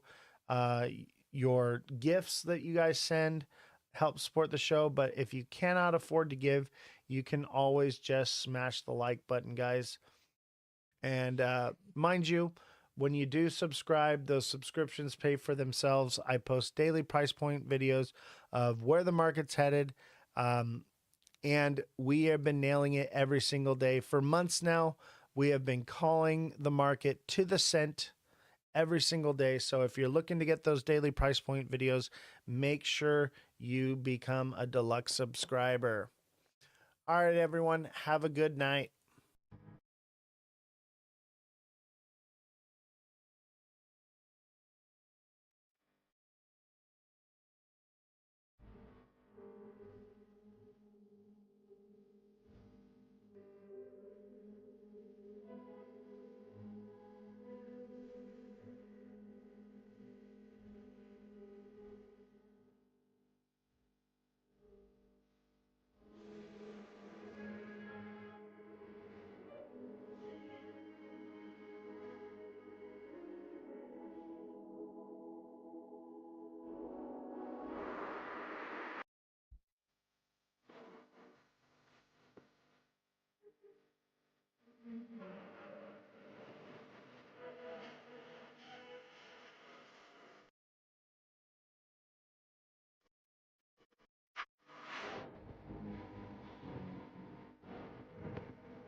You know, if an anti-American candidate makes it into the election for Canada, expect to see the markets go down, because that would indicate that we're going to have more of a tariff and trade war.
The top of that channel would be somewhere around 215.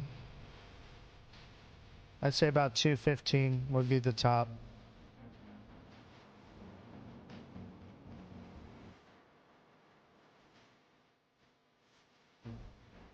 Yeah, no problem, guys. No problem. I'm here to help. But yeah, you know,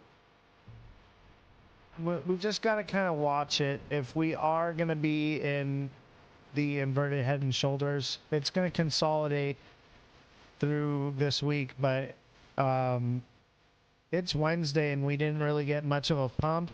We got a dump. I would say more than likely that it's not going to get that pump. But it could go all the way down to 190 and still be within that pattern. So keep that in mind as well. So we just got to watch it and see what happens.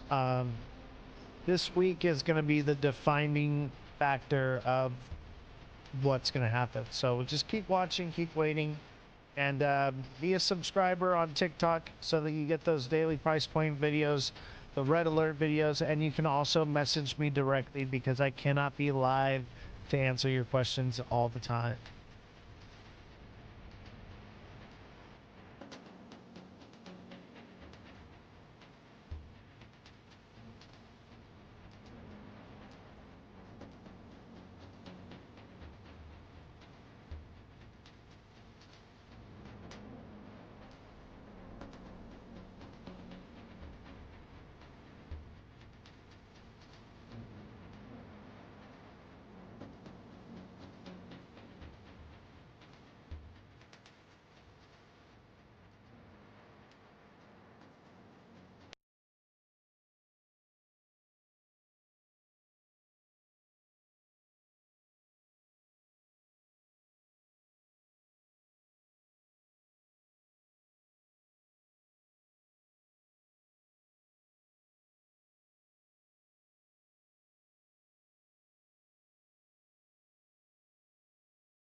How's everybody doing today? Smash that like button, subscribe to the channel, share the show with your friends. Welcome to the Ledger Lounge. I'm Ozthecryptogoat. What's up, Gibby? Thank you for the heart me. Revolution, thank you for the heart me and the 6 popular votes. How's everybody doing today? Hopefully you're printing money like we are over here. Yeehaw! We are riding the bull. Sell at $13. SRJ, what I would recommend is become a deluxe subscriber, and I offer one-on-one coaching so that way we can find out what is best for your situation. Everyone's situation is a little bit different. But I think we're pumping, baby. I think we're gonna pump. This is gonna be another good week in crypto.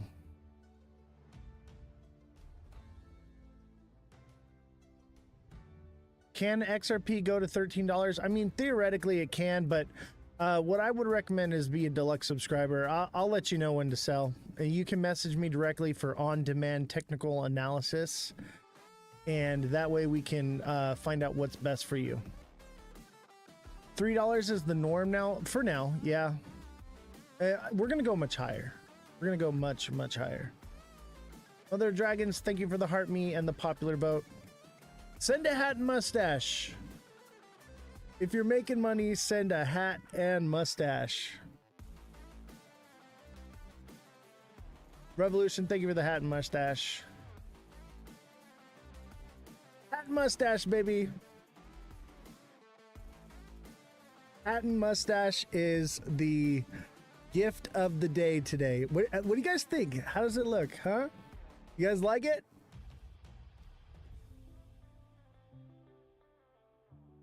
Mother Dragons, thank you for the hat and mustache. Rocking the hat and mustache today. I'm feeling good, man. I like this look. Like I'm out here on the farm. Like this is one of my looks. Like I have the golfer look and then I have the country boy look, right? But this is normal for me right here. Like I like this look. Howdy, Mother of Dragons.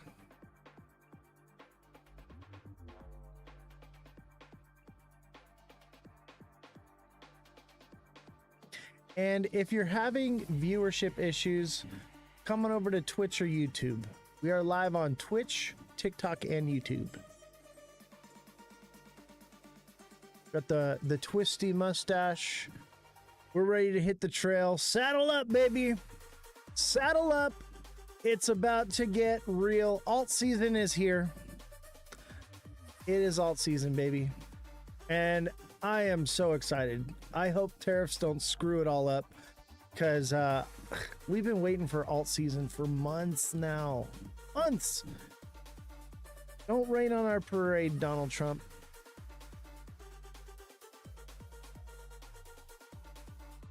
I'll tell you what, viewership is going to be really low today, so I need you guys to be liking, share, hashtag FYP in the chat.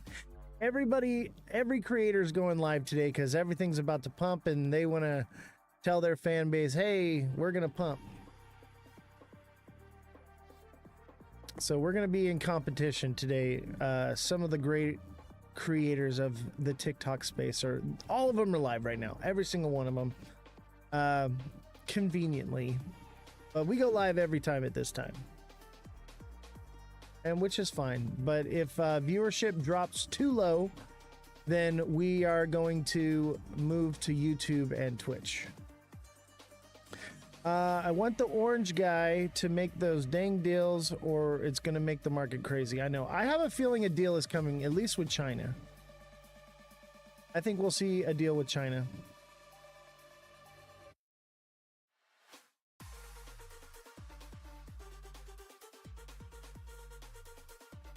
We'll see. I feel like we need some cowboy music.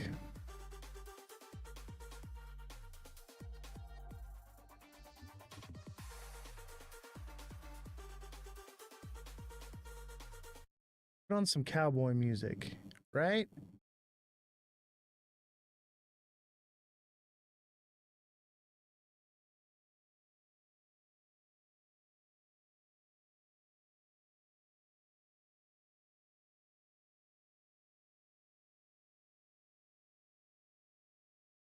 Save a horse, ride a cowboy.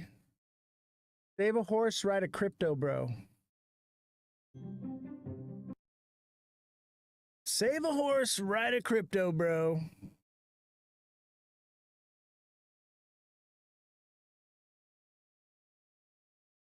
Pineapples in the chat if you want to ride this crypto bro.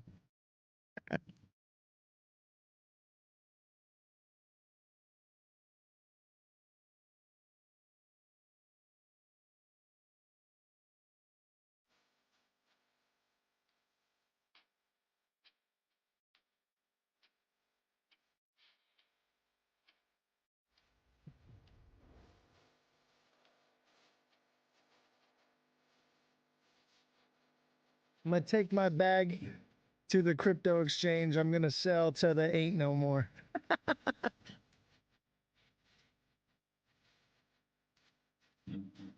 Hit some Spark today. Can you check out the chart? Yeah, dude, I'll check out Spark in just a minute. Let's get up to like 15K likes, and then I'll do some TA. We'll do the news and everything.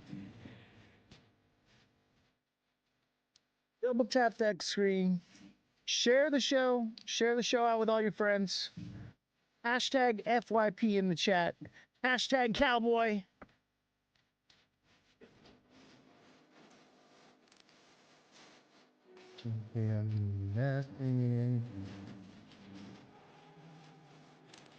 The Pink Pony Club.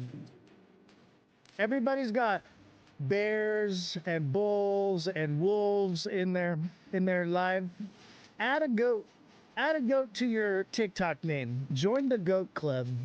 If you're with the goats, Jesse's got a goat in her name now. Join the goat clan. Be one of the goats in crypto. All right.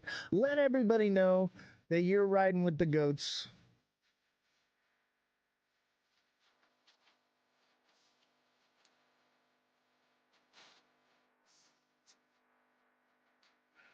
I'm going to have this song stuck in my head for a week. Heck yeah. That's the point. I accidentally vacuumed up an XRP coin. How do I get it out of the vacuum bag? You don't, man. It's stuck in that Zalman wallet forever. If XRP goes to 10K, you paid $10,000 for your Zalman wallet. That's why everybody's pushing those Zalman wallets. They're trying to burn up all that XRP. If you get 100,000 people to open a Zalman wallet, that's 100,000 XRP gone. Gone for good.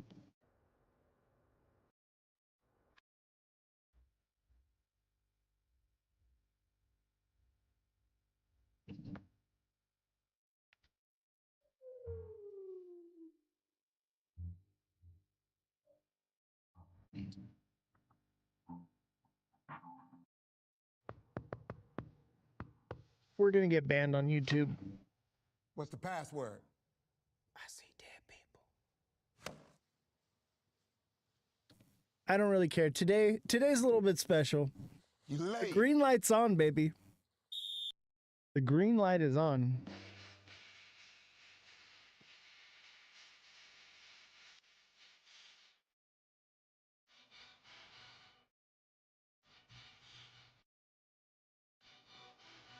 You gonna put my algo bags? Oh, dude, algo is about to take off.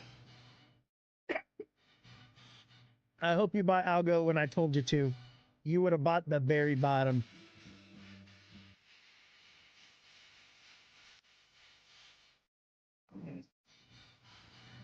Hi, Eve. Glad to see you. Yeah, they're not like us.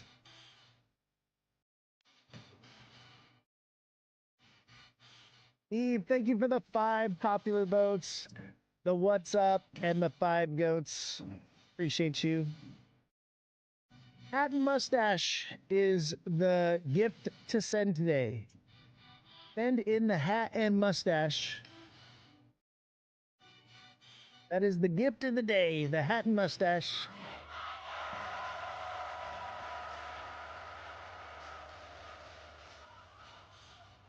Of course you did. Thanks, Oz. No problem. I be calling the bottoms, right? The scent, baby. MVP, thank you for the hat and mustache. Pony by Genuine. Oh my lord.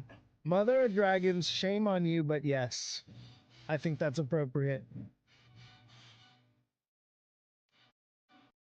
There's going to be some crypto making music today.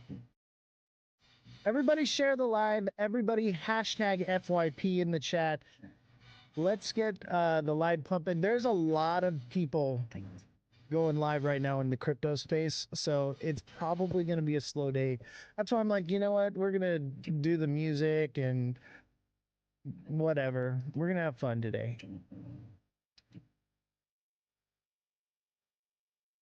Thank you for the FYPs. Don't forget hashtag must watch, hashtag live.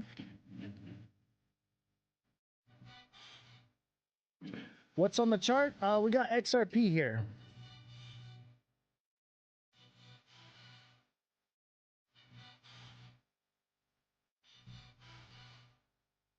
Also, the number 4 capital U, hashtag number 4 capital U. That's a good one. Let's get those views up.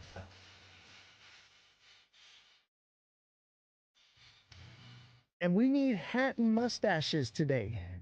I got the hat and the mustache on.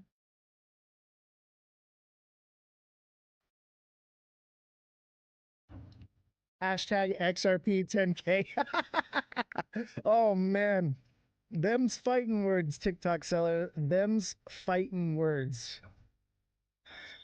Y'all got some jokes. Y'all are funny. Y'all. I put the hat on it and all that comes out is y'all. Listen here, y'all. Should I talk in a southern drawl? Talk like this, and we selling our bags and shit. Everybody put a W in the chat if you're selling your bag right now.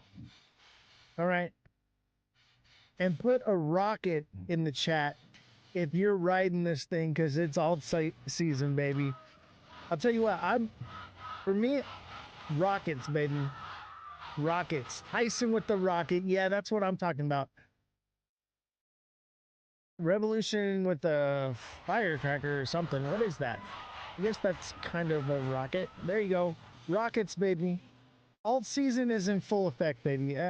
I'm feeling it. I think this is alt season. Some are saying probably not. Nah, I think it is. There's no Bitcoin reserve yet. Without a Bitcoin reserve, Bitcoin will still collapse.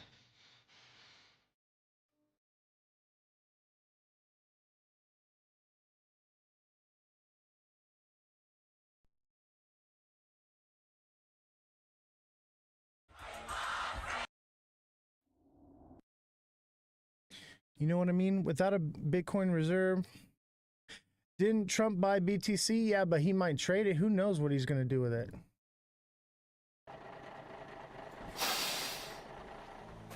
And do we know that he really did buy Bitcoin? I did see that though. And Trump may just not know how crypto works. Remember that. He might just not know.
security. Right now, the narrative is, you know, ISO coins, right? Utility coins. SXT is going to do phenomenal things, but you're buying it so early on. You're way too early with it, right? Obviously trade it, right? But I'm going to be holding my SXT for a long time. I'll take profits from it here and there. I'll buy dips on it. But that's one of those ones where you're buying the bottom and it's an accumulation phase. That's what I've been telling you guys. This is something that you're just going to accumulate it over time, and eventually one day, maybe when alt season pops off, it's going to do something this season. Apologies for the spam. You're good. Spam the chat, man. I don't care.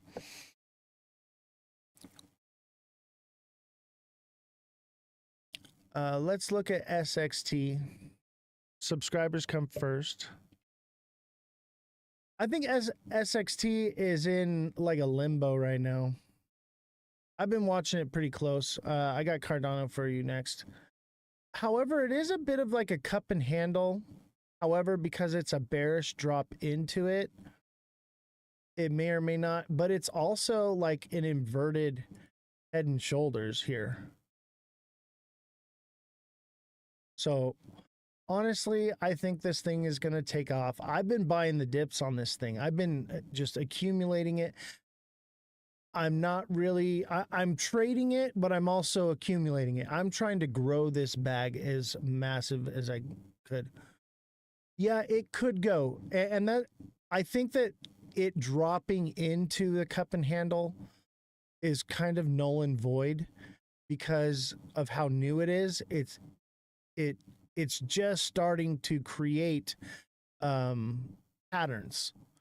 So this could be a cup and handle. This thing could take off. I'd like to see it do about 12 cents, 12.5 here pretty soon. You're accumulating too. Yeah, and think about it. If this doesn't take off, which it will this season, it's going to do something this season, right? But if we're accumulating this over the next 5 years, we're going to be filthy rich in 5 years. This thing's going to do dollars, and we have plenty of time to load up on it. Why load up on XRP while it's like way high when you can buy this while it's way down? You know what I mean? That's where I'm at with it. I already made my money off of XRP. That's why everyone's situation is different, right?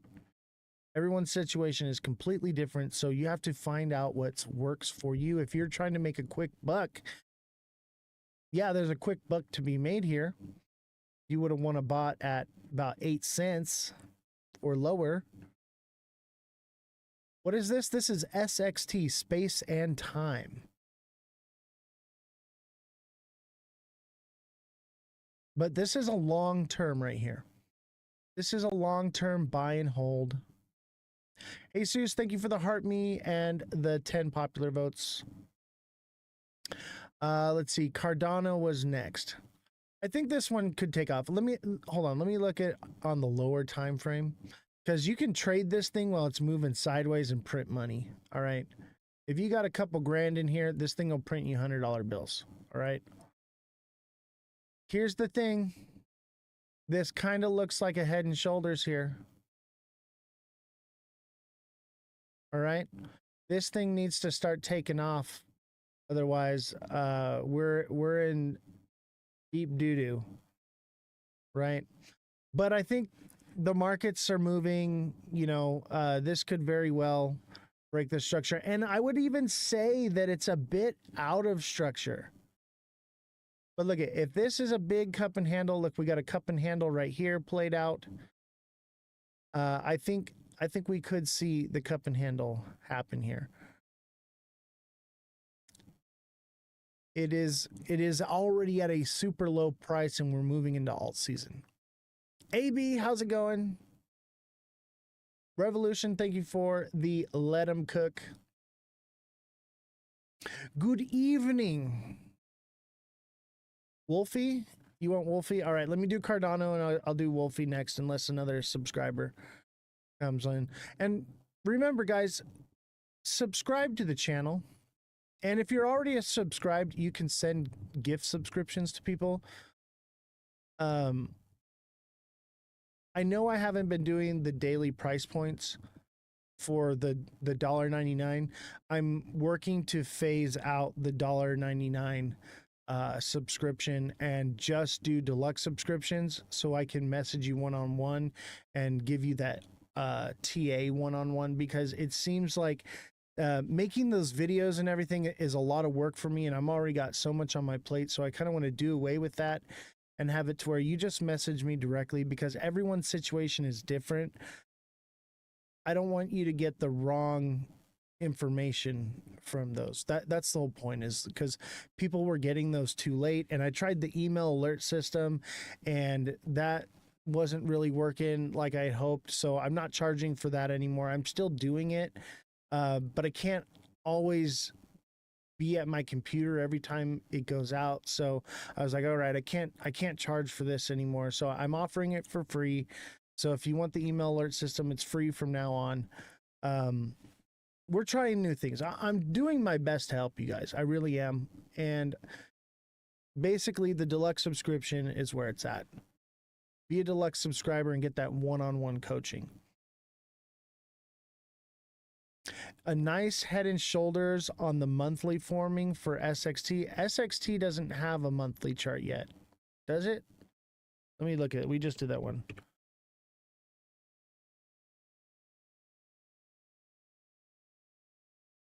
I'll tell you what, if it comes down, I'm just going to buy more. Yeah, that's not a Head and Shoulders on the monthly. I mean, maybe an inverted Head and Shoulders could be. Could be. Not enough data on that one. I'm holding SXT till next cycle. So am I. That's what I've been trying to tell you guys, is we wanted to find something to accumulate, right? SXT is in its accumulation phase. You just keep buying it and buying it and buying it. You can trade it and keep growing the bag, but you have basically a year to 4 years to grow your bag on that one. You're welcome. You can thank me later. This is not something that's going to pay you tomorrow. This is going to pay off just next cycle, you know, or maybe this cycle, alt season or whatever. It's probably going to do a lot this cycle. Okay. But when it goes parabolic is going to be when we have the next cycle. Right now is the utility narrative. Okay. The next cycle will be the security. All right. Everyone's going to be looking for security in crypto. And that's where SXT is going to come in. And you're so early. Look on Coinbase monthly. What for SXT? All right, let's do Cardano. I think Cardano is about to explode, to be honest with you, from what I've seen. Oh, look, it did it. Right? So it was behind and we were like, oh, you know, if you want to catch, look at it starting to go. What a good call on this one, right? I think it's got more. I think it's got more. It's hitting its first bit of resistance, though, at that 89, 90 cent. I think this one goes to like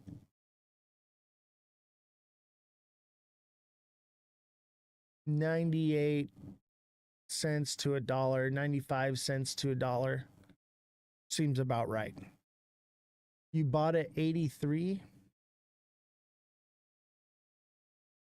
Well, you're making money, that's for sure.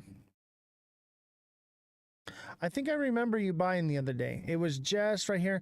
That's actually a you from the TA class. Remember we said we want confirmation for to pass the neckline from the double bottom. So that was actually a good entry for a smart play, right? So kudos to you, buddy. You're definitely learning.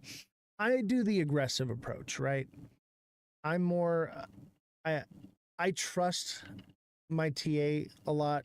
So like when I see it, I'm like, all right, I do the more aggressive, but sometimes it burns me. It really does. But the way I see it is if I get burned, usually I can hold it a little bit longer and it recovers because we're in a bull cycle, right?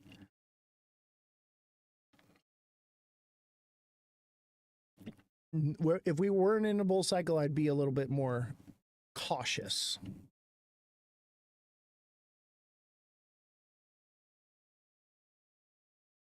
But yeah, Cardano, I think it's still going, bro. This one's still got more. I think it could do, let's see. If you really think about it, let's zoom out here. Here's the thing. We have a bit of a trend. If it breaks above where it's at right now and gets to like $1, I would say that it's broken this trend, and it could potentially go up to like $1.50. And like, you know, all the liquidity in Bitcoin has to go somewhere, and these are the types of projects that are going to get it. So could this one do much, much higher? Yes. This one could do $2. It could do $2.50. It could even do like all-time highs. Potentially. I'm more on the conservative side because the liquidity is more spread out. But we'll see. Solana, dude, Solana is going to do well. I think Solana is going to do maybe just as well as XRP. I think Solana is going to do phenomenal things. What coin is this? This is Cardano. Cardano. ADA. No problem, man.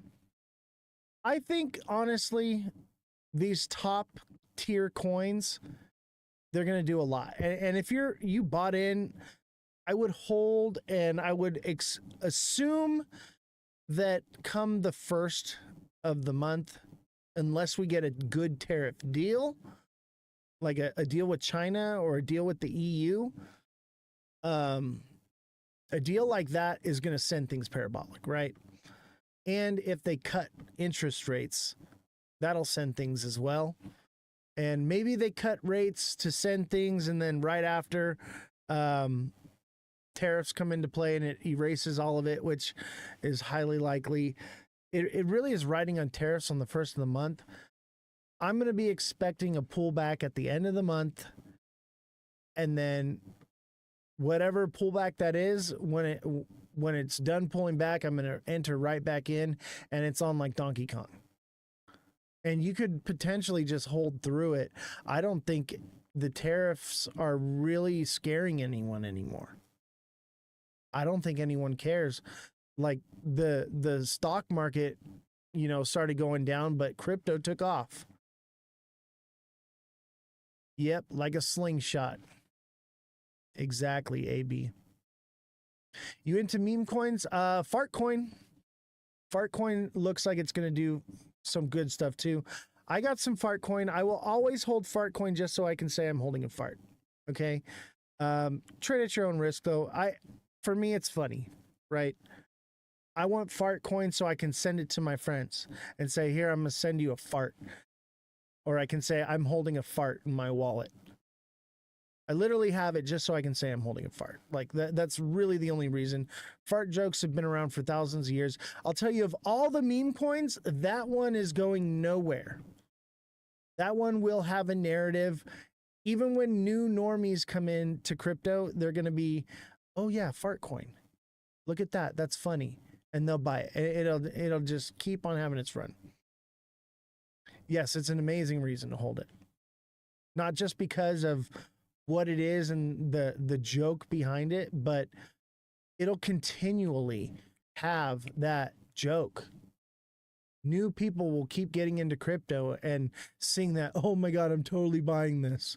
Like, that's why I bought it. Like, I don't even care about making money off of it. I just want to own it. So I can say, yeah, kids, I paid for your college tuition with farts.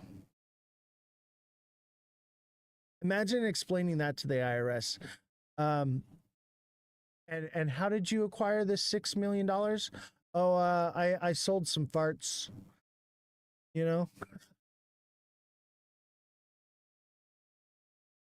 Hat and mustaches, guys. And don't forget to put a goat in your TikTok name. If you're following the goat and you're part of the goat squad, all right? Everybody's got their bear in their name. They've got the wolves in their name. We're doing the goats. Put a goat in your name. Let people know that you watch this show. Let them know you're about it. TikTok seller, I'm talking to you. I know you're going to do it. If you're in the TA class, you better have a goat in your name. That's going to become mandatory. If you want to be in the class, you want to be a subscriber, you got to have a goat in your name. Can you talk about SXT and what it's doing? We just did SXT, but I'll tell you this. It's on the edge of up or down. It's an indecision, but I think we're moving into alt season, so I think it's going to go up. Revolution, thank you for the hat and mustache. Hat and mustaches, people. What's up, Run Up? How you doing? Hats and mustaches, baby. That is the gift of the day today. Gift of the day. I need an exit for Zebek going up or down. I'll have to get back to you on that one because a lot of people. Holy crap! TikTok seller with 1, 2, 3, 4 hat and mustaches and a heart me, a rose. Thank you so much. I appreciate you. 50% of the hat and mustache goal has been sent. And I expect all of you diehard fans to add a goat to your TikTok name. If you see Jessie, Revolution starts now. She's got a goat in her name. I added a goat to my name. Let's let the community know that we're a tight squad here too, right?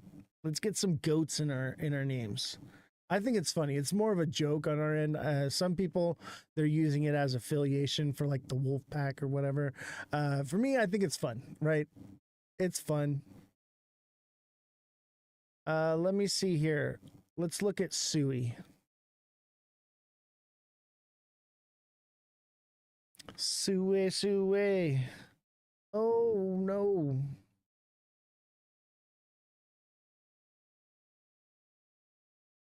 Bro. Suey kind of looks like a cup and handle. You know, I've seen a lot of cup and handles. And it's also a double bottom here. All right. This is a double bottom. Suey looks good. I think Suey's about to take off.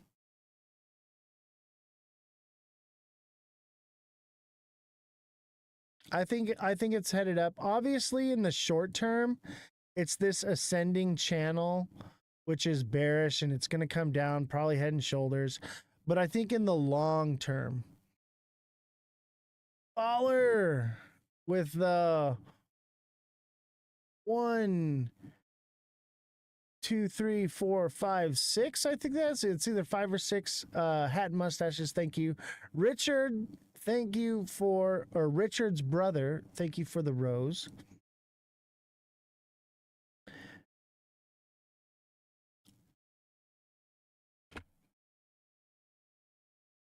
My brother owns the world's largest space diamond. You should own some HEX. Interesting. All right. If you say so.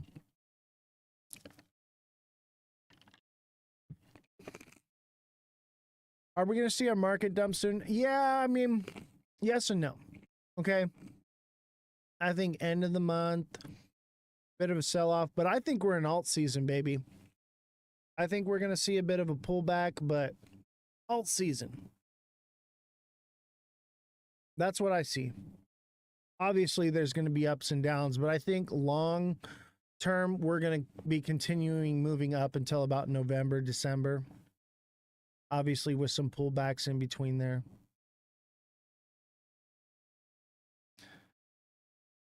But Suey, I think in the long run, it's going up, but it's probably going to come down to, if you're looking for an entry on Suey, 311. 311.07. That's going to be your entry point there. And maybe a little higher. Maybe it hits around like 316.5. But in the shorter time frame here, you know, this could come up here, double top, consolidate a little bit more, and then that's head and shoulders. But then it'll probably move up from there. I think everything is pretty much going up, though, in the long term. I have the green light on. That's just where it's at.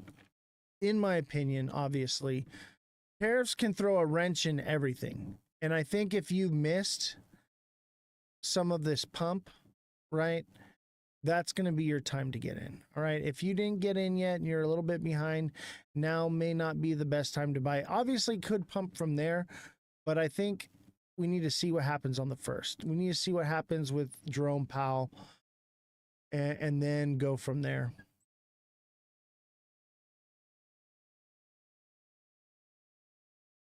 All right. What was there another project? You know, let's read the news. Let's read some news here.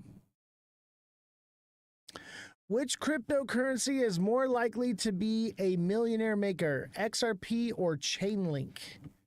All right, what do you guys think? X's for XRP, C's for Chainlink. Which do you think is going to be the better choice? Joe, thank you for the heart me. Francesca, thank you for the heart me. Josh, TikTok seller with X's. Francesca with XRP.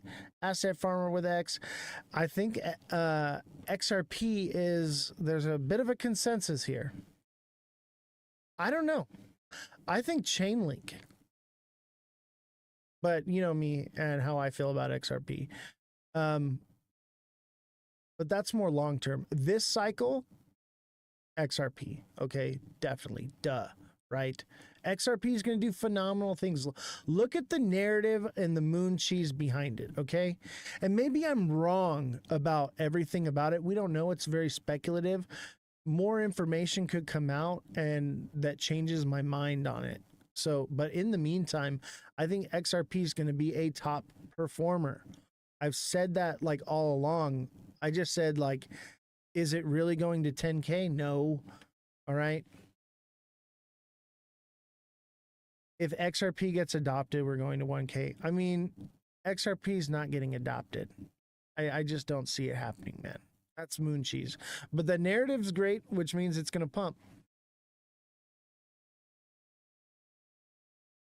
Everyone, you know what, Josh? Come up on Discord. I want to talk to you about it. Josh, let's talk. Because I know what you're talking about, and I have some thoughts on what you're saying. I'm gonna pull up Discord right now. I'll be looking for you on there. What price do I see this cycle? $8, $7.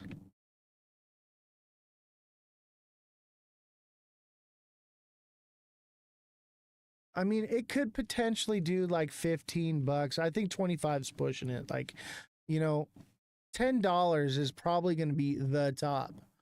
It's just a strong psychological zone, you know? Keep that in mind.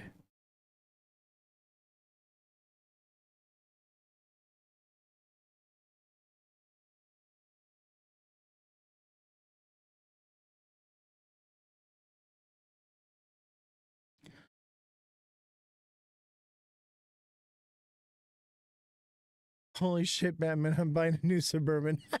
No Lambo?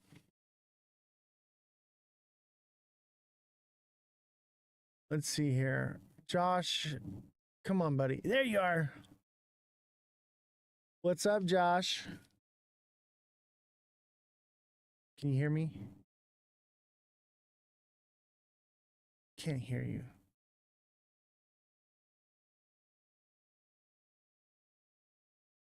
Let's see what's going on here. Can you hear me, Josh? Yeah, I can hear you. Ah, perfect. All right, what's going on, buddy?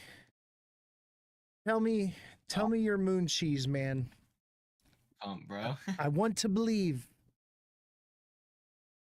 You know, I find it, with what I've seen come out and the things that Trump is saying, I feel more and more confident every day that it's actually going to get adopted. I know, but this year, this cycle, I mean, the way I see it is I don't think we have, there's this whole topic around, is it going to be 2030, and I just don't think that we're in the cycle phases anymore. I think we might see like even maybe sidelining, but I doubt we like dump until then. Because I mean, think about it. Even if we get adoption in 2030, are people really going to give up their early entry positions until then? I mean, it's not even that far out. dude, I'm selling my bags when this shit tops out. So are a lot of people. See, I don't think it's gonna top out. I mean, maybe for like a period until it gets adopted. I mean all the pumping right now is obviously like that's all FOMO, that's all hype. That I'll say. Oh, there you are. I'll put you on screen. But like I'll agree, obviously, like right now, um, everything that I'm seeing right now is obviously all hype, right? Like there's very little utility actually being used currently. So You know what's funny is I saw an article. I wish I had it right now. And it actually made me think of you. And don't take this offensively, okay? Okay, but right. basically the article was, Swift transactions are down and XRP's price is skyrocketing. Is there a correlation to this? And I'm like, no, because they're like, oh, well, ISO is in place. Now all of a sudden XRP is pumping and Swift's transactions are down. And I'm like, no. The only yeah. You know what I mean? Like, Swift is not using XRP right now. I can guarantee you that right now. I think the difference is too, I think it's going to be less of Swift using XRP. I think if it gets adopted, it would just be the current administration kind of changing the way the system works. Right? Like, I think if we get adoption, I don't really think it's going to be like Swift's like, well, let's get rid of our system and use XRP. Like, it's like XRP only works the way that it interacts with other blockchains. Like, you can't just move that onto Swift. So, exactly. I mean, I know they can connect to it. Like, if other countries were like, I want to have CBDCs, I don't want to go decentralized. There's a way they're talking about of connecting it potentially, but I mean, I've seen the speeches that Trump has given, and I'm very optimistic. And again, like, even Jake Claver has put updates on just the price potential with ETF inflows, um, the FOMO. Everybody's talking about it. I think the people who are actually open about it are all saying that the current price increases are just FOMO. Let me tell you something. It is what it is, but ETFs. Let's talk about that. All right, for a second. ETFs do cause price movement in the upward direction when they first come out. I mean, look at what happened with Bitcoin, right? And I do think that that's what's going to happen. It's going to push things up, but in the long-term goal or in the long-term scheme of things, what actually happens is it reduces volatility over time. Yeah. So careful what you wish for, right? Hey, by the way, is Francesca, are you still in the chat? Francesca, are you still here? Chime in if you are. I totally forgot about something I was going to do. But go ahead. Sorry, didn't mean to cut you off. I was going to say, and that was my other point is, what I think is going to happen is regardless of if adoption happens around this cycle or around 2028, 2029, 2030, I think that there isn't going to be another cycle like that goes down. And this is what I'm saying is like, if we get all these ETFs and they were just talking about potentially letting retirement accounts buy, it's going to create a lot of stability in the market. And the reason why I'm not going to sell at $10 is because I don't think there's going to be another opportunity to buy at 50 cents afterwards. Well, Right. if that's the case, that means no alt season. I mean, whatever way. I mean, I'm willing to wait years for this if I have to, but I think I just don't really want to sell my XRP until adoption happens because I'm young. I don't really need the money. I can sell other coins that I'm holding, but XRP is just that one coin where it's like, even the people who don't like it, they'll admit like, there could be something to this and they could end up using it and it could end up exploding. I'm And so one of for them. that reason, I'm it's one of just them. like, if it doesn't go back down to 50 cent, why would I sell? Right. And like I've heard people say, oh, we might drop to $2, but it's like, at the end of the day, we might not even drop to $2, right? Like if we go to $8 or 15, there's no way we're dropping back down to 2, especially the people who buy at the top. They're not going to sell their positions. They're going to keep holding it, and it's going to cause the price to not dip as much. So for me, it's like, if I have to wait another 3 years, I just won't sell. And that's just where my head is at. Oh my gosh. Big Baller in the chat says, guys, I saw 3 old ladies today stuffing hundreds in a Bitcoin machine that charges 16%. Yeah. Crazy. That is crazy. The FOMO is real. And what's so sad is I think that narrative is what's going to like push Bitcoin a little bit, but eventually it's going to crash. All those little old ladies are going to lose everything, in my opinion. But if what you're saying, is true, then that means Bitcoin never crashes and everything steadily ticks upwards, pretty much. Right. Yeah. And I think that might end up what's happening. I mean, I've seen so many influencers say we're on the last leg up, and it's like, how do we know that? Right? If these influencers, and they have a bias too, because the reason why I think they want everybody to sell is so they get their alt season, and then they want to get done with alt season so they can have another bear cycle, so they can use all that money they just made to accumulate even more, so that way when we quote get adoption in 2030, they can make even more money. And I think there's a reason they're pushing that narrative, because there's a lot of people who really want the market to come back down. Absolutely. Because they want to be able to buy more, and it's a huge narrative that's being pushed. And in my head, it's like, well, what if the government just decides, you know what? We're not going to do that anymore. All these companies are going to load up on Bitcoin, and we're just going to send the darn coin to $1 million per coin and just, have everything steadily, go. And then adoption just starts now and ends by 2030. Like, who's to say that it starts in 2028 and ends 2030? Right? Like, nobody really knows. Like, we don't know if this is going to be a quick adoption. It could be a slow adoption. Oh, it'll be slow. Different coins could be adopted at different times. So it's like, if there's constantly rumors about there's a new adoption for ADA, algo's doing something, and they spread that out over the next 3 years, it's going to cause FOMO, and people are going to keep buying. And that's why I've decided, I'm not going to sell my assets, because I'm at this point now where, if I'm right and they decide to take a whole 180 and we don't get a bear market, then I won't get another opportunity to buy. But again, that's just my opinion. But well, if what you're saying is true, right? Of course you'll get another opportunity to buy. It'll be like the stock market. You just keep putting into it, and over time, 40 years from now, you retire, So, I mean, that's not necessarily you won't be able to get into it. Big Baller says, don't sleep on Ondo. I agree. Ondo, Algo are going to be phenomenal buys. But as you can see on the screen here, it says Rich Dad Poor Dad author warns Bitcoin bubble could burst soon. All right, now remind you, this guy a few months ago was telling people to buy Bitcoin, right? That's crazy. And before that, he was like, don't buy it, it's probably a scam and whatever, right? Take what this guy says with a grain of salt, but what he's saying in this one, I agree. Bitcoin is a bubble.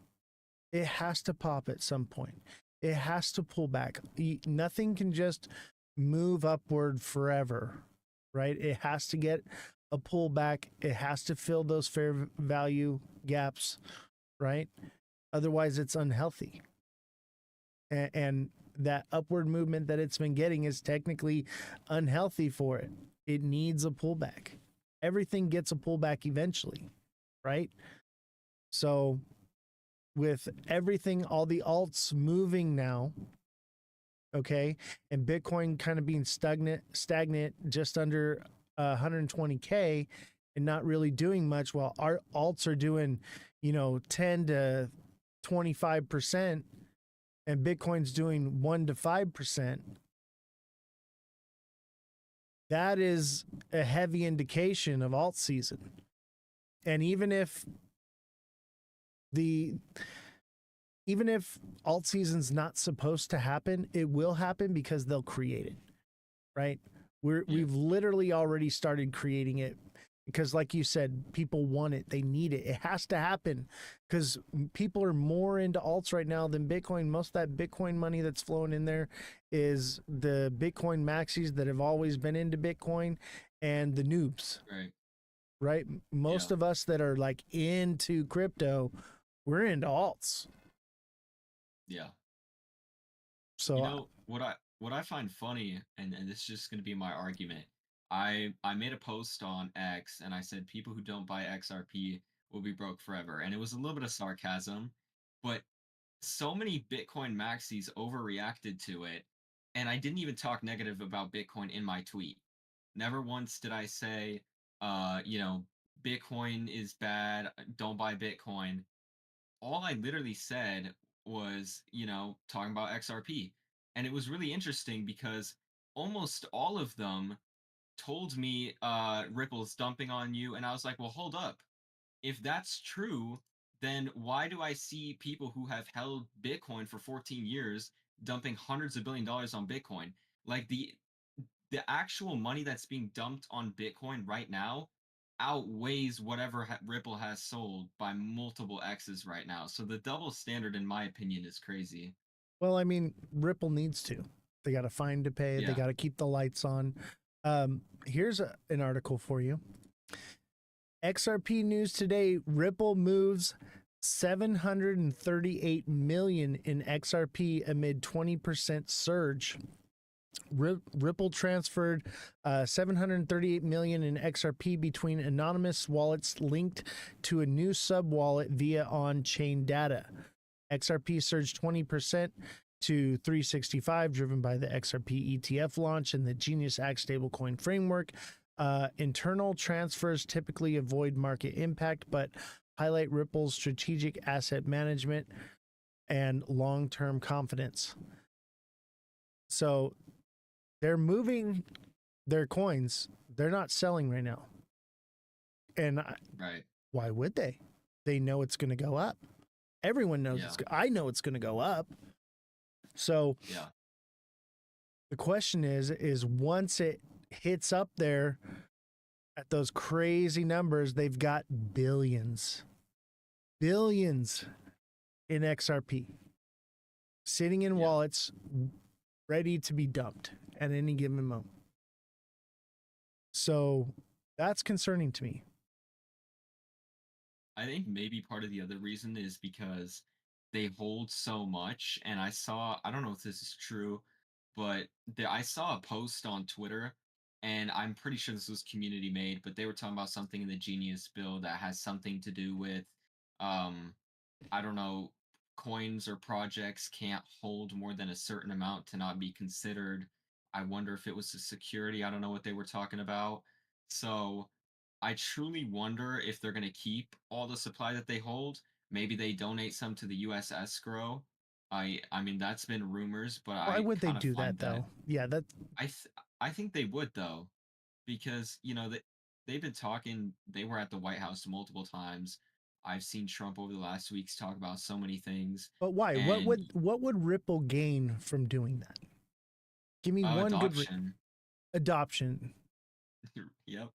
No, adoption will come because of utility and it being right. But the administration has the power to push it. I mean, they have somewhat of a say. So I don't think so. I don't think Ripple has anything to gain by doing that. And remember, Ripple's a company. They need to make money. They need to be profitable. This is capitalism, right? Right. Who's just going to give away their supply? I'll tell you what, buddy, give me half of your bags right now, and I promise I will let you be on the show again.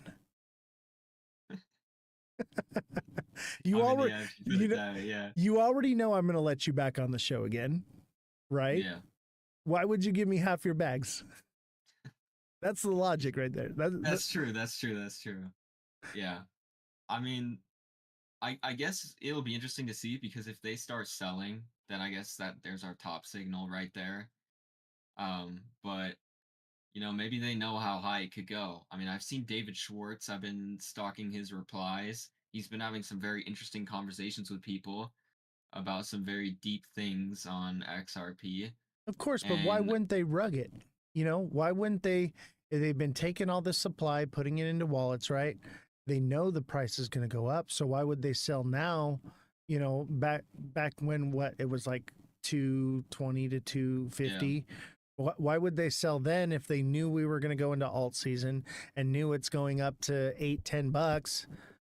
Why would they sell then? Right. So they're just hoarding it, and they're going to rug it, man. And it wouldn't be the first time a company's rugged, bro. It would not be the first time. I mean, even Ethereum's CEO is definitely going to be dumping ETH at the top of this cycle. That's for sure. Yeah, and that doesn't mean that Ripple won't be used in the future. It doesn't mean XRP won't be adopted with Ripple for transactions. They can still rug like that. It's their money, their wallets. They can do that. And think about this. If they want to go public, they have to keep the price from going too high. If it goes too crazy, then they're not going to be able to go public, right?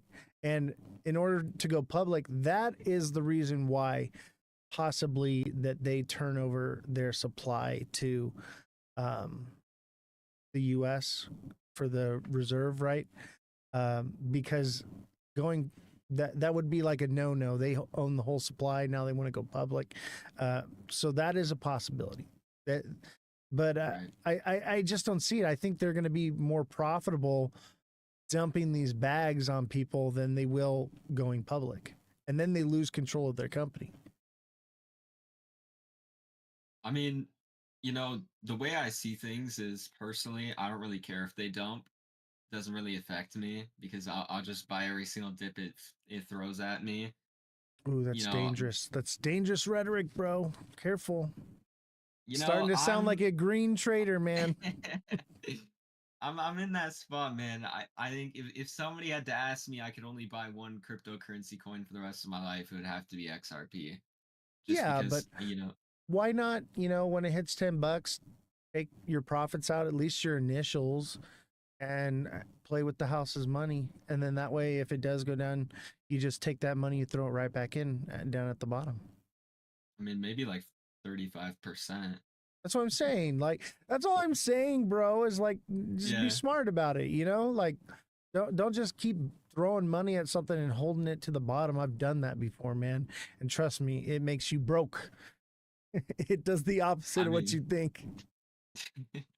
I mean, for me, it's like, even if I have to wait 5 more years for adoption, it's not that long for me. I'm a lot younger than most people, so. Right.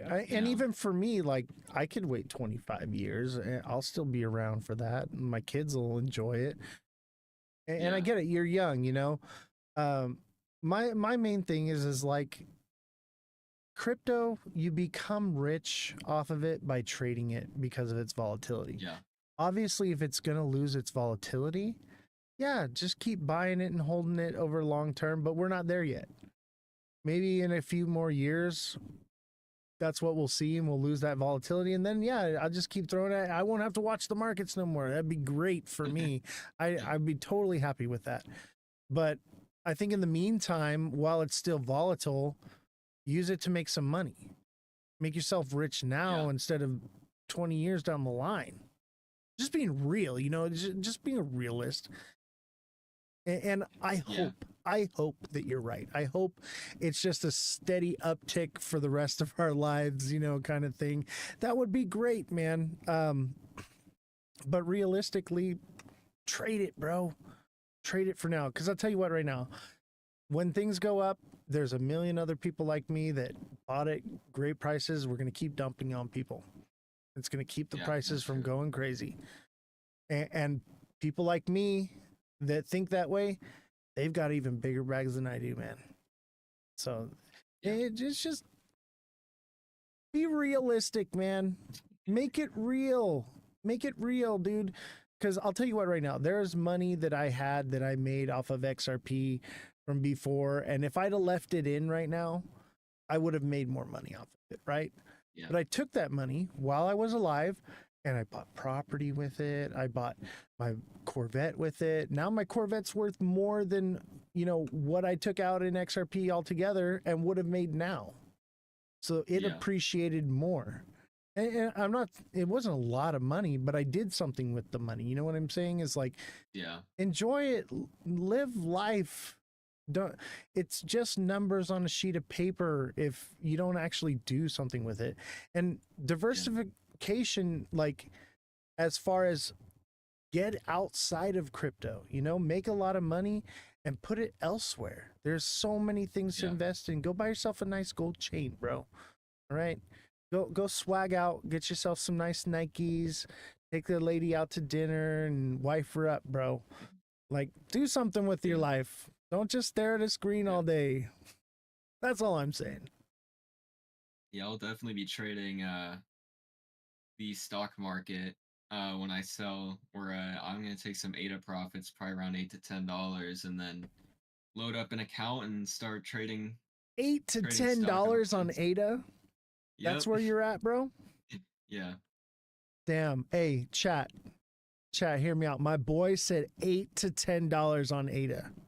It's definitely realistic. Like, come on. Holy crap. This cycle. Yeah. Holy crap. That's a lot. Hold on. I mean, all-time high is at like 320, so it's not that far away. Yeah, but But that's based if we get an ETF. I should clarify that. Okay. Still, even still with an ETF, let me pull up the chart here. Let's take a. I'm not clowning on you, bro. You know I love you, bro. Let's be a little realistic here, though. I mean, I've looked at the charts. I'm just, looking at what they're doing, and I think things are going to turn around. But okay, now you look at my chart. Yeah. See that trend line? If it breaks above this, then the next spot is like $1.50, $1.80, and it could continue from there. But I mean, dude, we're talking about we have what till November. Let's say we have till November. So we only have from here to here to move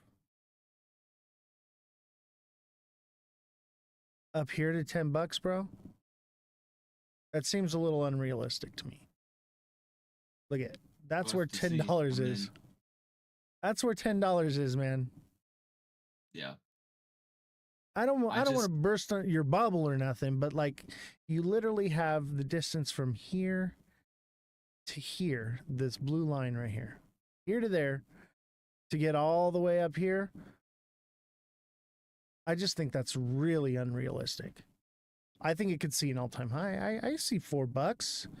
Yeah, why not? If everything lines up and it's perfect and moon cheese is in full effect and everything and crazy money, but the charts don't say anywhere near $10 to me. I mean, what's your time frame on that? I mean, obviously, like, I don't think that the cycle is going to end at November. So I think we'll keep going. So that's kind of my reason for it. But so what's your time frame then? So like, when would it reach that $10? Maybe I would have to say maybe like 5 to 6 months. So you thinking like February? Possibly. I mean, it depends. I'm the reason why I said it is because I think we're gonna see more like multiple ETFs for ADA. I think they're gonna send Bitcoin higher, and I think ADA is gonna connect with it and make Bitcoin transactions faster because all the Bitcoin maxis wanted to be used for transactions. And then, you know, Trump was talking about letting retirement accounts buy, which is I think estimated to be around $9 trillion that would be around flowing in. And I mean, the market cap for ADA at $8 to $10 isn't that ridiculous. I mean, people are saying XRP is going to 15, and I mean, think about it. 4 months ago, everybody was saying it was going to go back down to 50 cent. You know, so I think 15 is a little bit of a reach for XRP, but let's say it did. XRP would hit that number because of the narrative behind it. You don't see a million memes about Cardano every day. You know what I'm saying? And I'm not saying you're wrong, all right? Josh. I mean, even the staked, like a lot of Cardano is staked too. So if that number continues to grow, you know, there's going to be less circulating supply. So there's going to be that too. But that's like a 4 or 5 year projection. I think, dude, I think by 2030, $8 to $10 Cardano obviously is definitely doable. But in the next 6 months, man, I just don't see it. I mean, that's the thing. It just depends if adoption is 2030 or now. But you know, that's what I told my friends. It's like I don't really care when it is.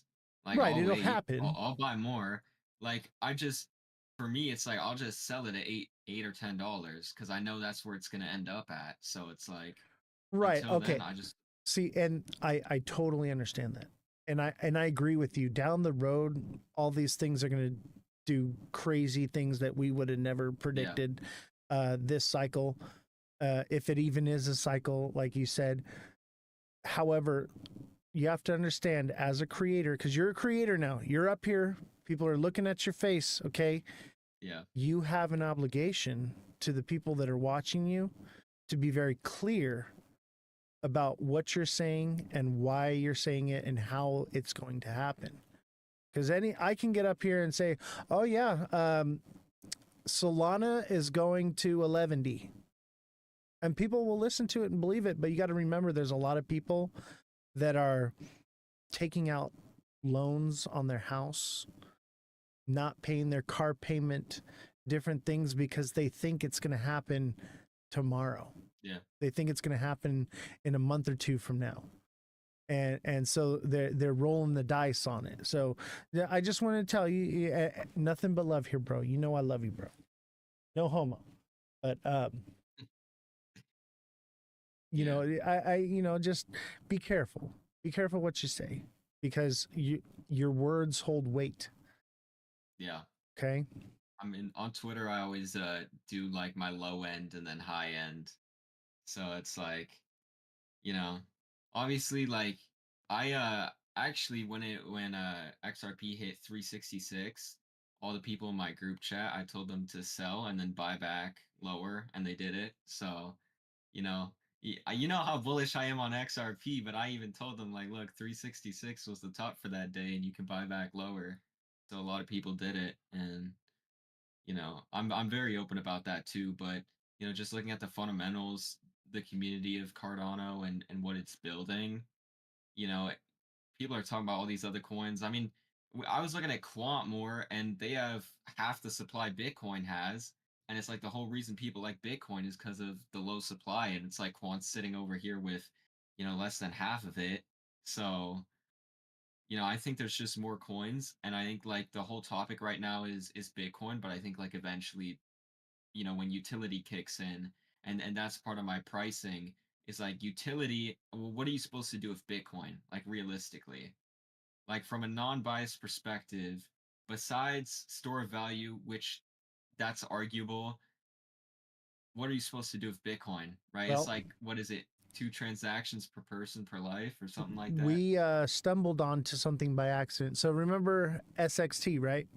Yeah. So Jessie is dyslexic and she bought STX. Mm-hmm. And we looked into it And STX actually gives Bitcoin utility. Jesse, can you pull up STX and tell us its utility and how it affects Bitcoin? She's like she knows all about it now, because dude, it was a total accident that we found this thing. But with this, now I'm a lot more bullish on Bitcoin. Right now, not so much. Obviously, Bitcoin could do higher numbers, but I'll wait for it to pull back and then I'll pick some up. But I was very much like staunchly against Bitcoin. I used to call Bitcoin a meme coin. I don't see that anymore because of this new coin. Jesse, let me know when you have STX pulled up, the utility for that. But you know, you and I were on the same train. I was there like a week ago. No utility for Bitcoin. All right, here you go, Jesse. You're live. Okay, so it's a unique one-layer blockchain solution designed to bring smart contracts, decentralized application capabilities to the Bitcoin network, especially making Bitcoin programmable. Connection with Bitcoin, Stacks operates as a separate layer 1 blockchain, but it's deeply integrated with the Bitcoin network, leveraging its security and decentralization. By showing proofs of transfer, the Nakamoto release and an expected upgrade will make Stacks transition as irreversible as Bitcoins by having 100% of Bitcoin hash power determine their finality.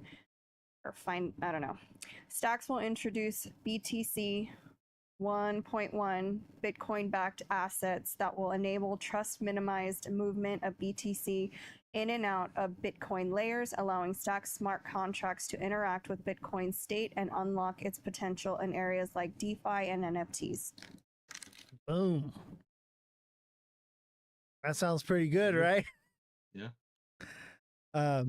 Big Baller says, I told you about STX when it was 61 cents. You know what, Big Baller? That's my bad. I kept thinking that when people were saying STX, I'm dyslexic too. I was thinking SXT. And Jesse would always be like, do a TA for STX, and I would always pull up SXT. And so, like, we kind of missed the train on that one. Revolution says I bought both. I mean, I would buy both as well. I'm not gonna lie. Yeah. But that's actually a really good thing for Bitcoin. And so I can't even say Bitcoin's a meme coin anymore. I mean, what's your thoughts on? Obviously, you know, I'm a little bit biased because I love ADA, but you know, ADA is doing similar things with Bitcoin as well. So, I mean, if you've got the two of them doing stuff, then we could see Bitcoin all-time highs. That's what I'm worried about. I think with Bitcoin having utility and like you said with ADA, there's a potential that Bitcoin just keeps going. 200K is not impossible for Bitcoin, for sure. And that would just completely melt away alt season right now. But I think this could be that lackluster alt season that I was talking about, what we're having right now.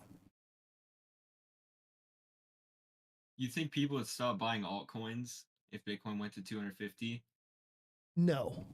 People will never stop buying altcoins. What I think they would buy more, to be honest. Yeah. But what I think is what you said is a possibility that we just keep ticking upward and everything keeps moving with Bitcoin. And I'm calling it the unicycle, the simulcycle. And it's not even really a cycle. It's just the new norm. It's the trend. Cycles are over. I would prefer that, to be honest. I mean, that would be a good thing. Everything keep moving upward. I'm like the S&P 500. Travis Saunders in the chat says retail is still small, and that is so true. There's, but there's not that much more people getting into it. The percentage to the population is still very low right now. I'm hoping that with this legislation coming out and all of that narrative behind it is going to bring new people into crypto. And I think that with that, these people are going to slowly trickle in, and that kind of brings validity to what you've been saying. Everything just keeps ticking upward. Because I don't see everyone, let's say, what, less than 10% are in crypto right now, right? I don't see 50% of the population FOMOing into crypto tomorrow. You know what I mean? Overnight. It's going to be a slow and steady thing of like, it just keeps going up. It just keeps going up. And people are like, maybe I should be getting into this. You know what I mean? And as time goes by, it's just going to keep doing that. The volatility is going to go away, and which is all still good because we got in so early, right? So it's not necessarily a bad thing, but cycles goes out the window. And for those of us that are using the cycle to trade, could get left in the dust. But I mean, let's look at broader, the entire stock market is worth over $100 trillion. Crypto's sitting here at 3.7. So it's like, if we get adoption, another $10 trillion, crazy returns. You add 20, 30, and I mean, that's not going to happen overnight, obviously, at all. But it's a possibility, right? If people start diversifying, and they hold stocks and they hold crypto, which is what I think the current administration is trying to do, because I mean, it makes them more wealthy, and they have so many reasons to do it. I think that might actually play out. And in that scenario, I just don't see a 80% correction on Bitcoin. I just don't. And that is definitely likely what you're saying. The problem is that if that happens, that means no alt season, no crazy parabolic numbers, right? And we won our alt season. You're holding XRP, you're holding alts, so you're not holding Bitcoin. A lot of us are that way. Some. Well, yeah, but you know what I mean. It's not your big bag. And see, Revolution says, if you ask anyone about crypto, all they know is Bitcoin, especially Gen X. And remember, the new liquidity coming into crypto, what do they buy? Bitcoin. Because they don't know anything. They don't even know that there's anything else to buy. Think of the old ladies putting $100 bills in the ATM machine thing, right? You think they were buying XRP? No. Exactly. They're buying Bitcoin. So that's a problem. I think this is our alt season, though. Whatever we're seeing right now is our alt season. And hopefully Bitcoin loses dominance and falls and we take off. Obviously, that sucks for the people holding Bitcoin that think it's doing whatever. But this could be the last alt season. This could be alt season as we know it right now, which means that Cardano is not going to $10. XRP is not going to $25. All these other alts aren't going to do that because they get those crazy numbers from the money coming out of Bitcoin. So it's a double-edged sword. But I hope. Think, we were talking about the other time where we were like only select altcoins are going to go up. That could play hand in hand here, because if you think about it, if money's coming in from retirement accounts and there's these companies help people invest, the only thing they're going to buy is Bitcoin and or coins there's ETFs for, right? Because that's the only thing that's going to be marketed to them. So it could be that this money starts flowing in and people just buy, XLM, XRP, Bitcoin, ADA, Ethereum, and that could be it. But maybe a few more, right? I mean, obviously, there's going to be pumps on all of them because people are going to FOMO, and there's also anticipation, right? A lot of people, I've seen meme coins. I mean, Dogecoin was pumping, it's ripping. The reason why is because there's this whole anticipation that Bitcoin is going to drop and it's going to go up. But, I don't think Bitcoin's in for its last leg up. Even if Bitcoin goes all the way back down to 70K, it's not going to happen from here. There's going to be another leg up. So, there's two things that could happen. We get an alt season, we get a bear market, and I get a great opportunity to buy more before adoption, and then 4 years later, we all get rich. Or it's just going to be a slow, steady incline, and it's honestly kind of nerve-wracking in a way to watch because either of those could happen realistically, and there's not really a way to tell until we get like for sure signs. I want to be optimistic, man. I really do. And I think, man, I don't know. Like, I think we get alt season because people want it. They need it, right? Yeah. I mean, look at XRP. Influencers too, yeah. Yeah, this kind of looks like a bull flag. It also kind of looks like a double top on XRP, right? Like, it's one of those, like, what's it going to be, right? I think we go up. Yeah. Honestly, I think people know that too. Yeah. And they're Did not. you see See Sorry, I what? didn't mean to cut you off. No, you're good. You're good. Don't worry about it. Oh, what was his name? The Barstool Sports owner, Dave Portnoy. Oh yeah. Have you seen the video about him where the guy told him XRP's not looking too good, and then it ran him right up as soon as he sold? Yeah, I did see that. Millions. That's a bummer. I feel like more of that could happen. Like, let's just hypothetically say Bitcoin sends to $500,000 just because they decide that's what they do. And, all these influencers, like, they're telling people it's the top of the cycle, sell. And then as soon as they sell, people buy their positions up. That would be something crazy to see. I mean, that's been happening already, Yeah. That's why I said, like, as a creator, we have to we have an obligation to not take advantage of that, not take it. And at least I feel that way. I feel like we have to be above rapport, right? If you want to be a good creator, if you want, obviously I've noticed the people that are just pumping the shit out of everything, no matter what, they're the ones that are pushed, right? Because everybody's talking and chatting, they're being pushed out in there. But for me personally, like, it just seems wrong, to play people like that. Mm-hmm. So I don't know. And I can be wrong sometimes too. I'm wrong all the time. But if I'm making things up just so that it profits me or does what I want it to do, what goes around comes around, right? Yeah, for sure. I mean, you saw what happened with Dogecoin. I was warning everybody that was going to be a complete rug. And I mean, it ran to almost 100 million, but 3 weeks before they said an announcement was going to come, and there was never an announcement. And it's like, which one was that? I found it crazy. Dogecoin. I don't even know what that is. Meme coin? The dev basically, they made the whole idea around Trump and that there was going to be an announcement on July 20th, right? And then they sent a huge amount of the supply to World Liberty Financial's wallet and then tricked a bunch of people to buy it. And they sent it up to 80 million market cap. And then they basically rugged it. And then they paid influencers to like tell everybody that, Trump was holding it and he was going to pump it.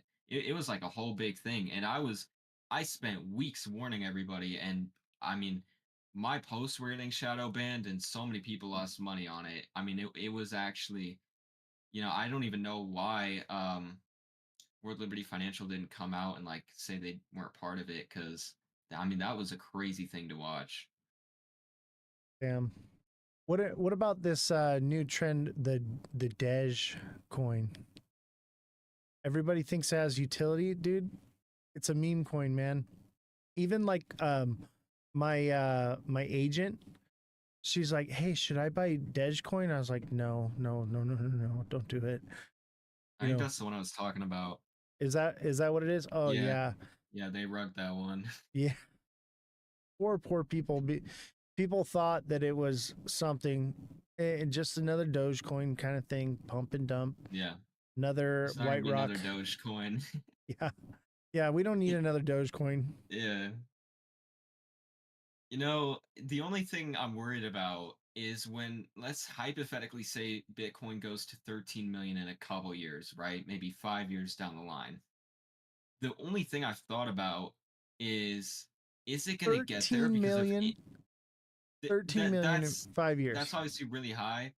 Probably further out. I don't know why I said 5, but that's what people are putting out there, right? Maybe 1 And my million. concern is if we ever hit that high, is it going to be because of actual inflow, or is it just going to be because there's no Bitcoin left and it makes the price go up really high? So it just pumps, like, everybody who's holding their portfolios are up, another 50x, but there's no actual added liquidity. So when that Right. happens, as soon as people start to sell, it's just going to drop insanely fast. Exactly. It Which is is a the bubble. only issue with Bitcoin. Only issue. It's And like, go Yeah. ahead. Go ahead.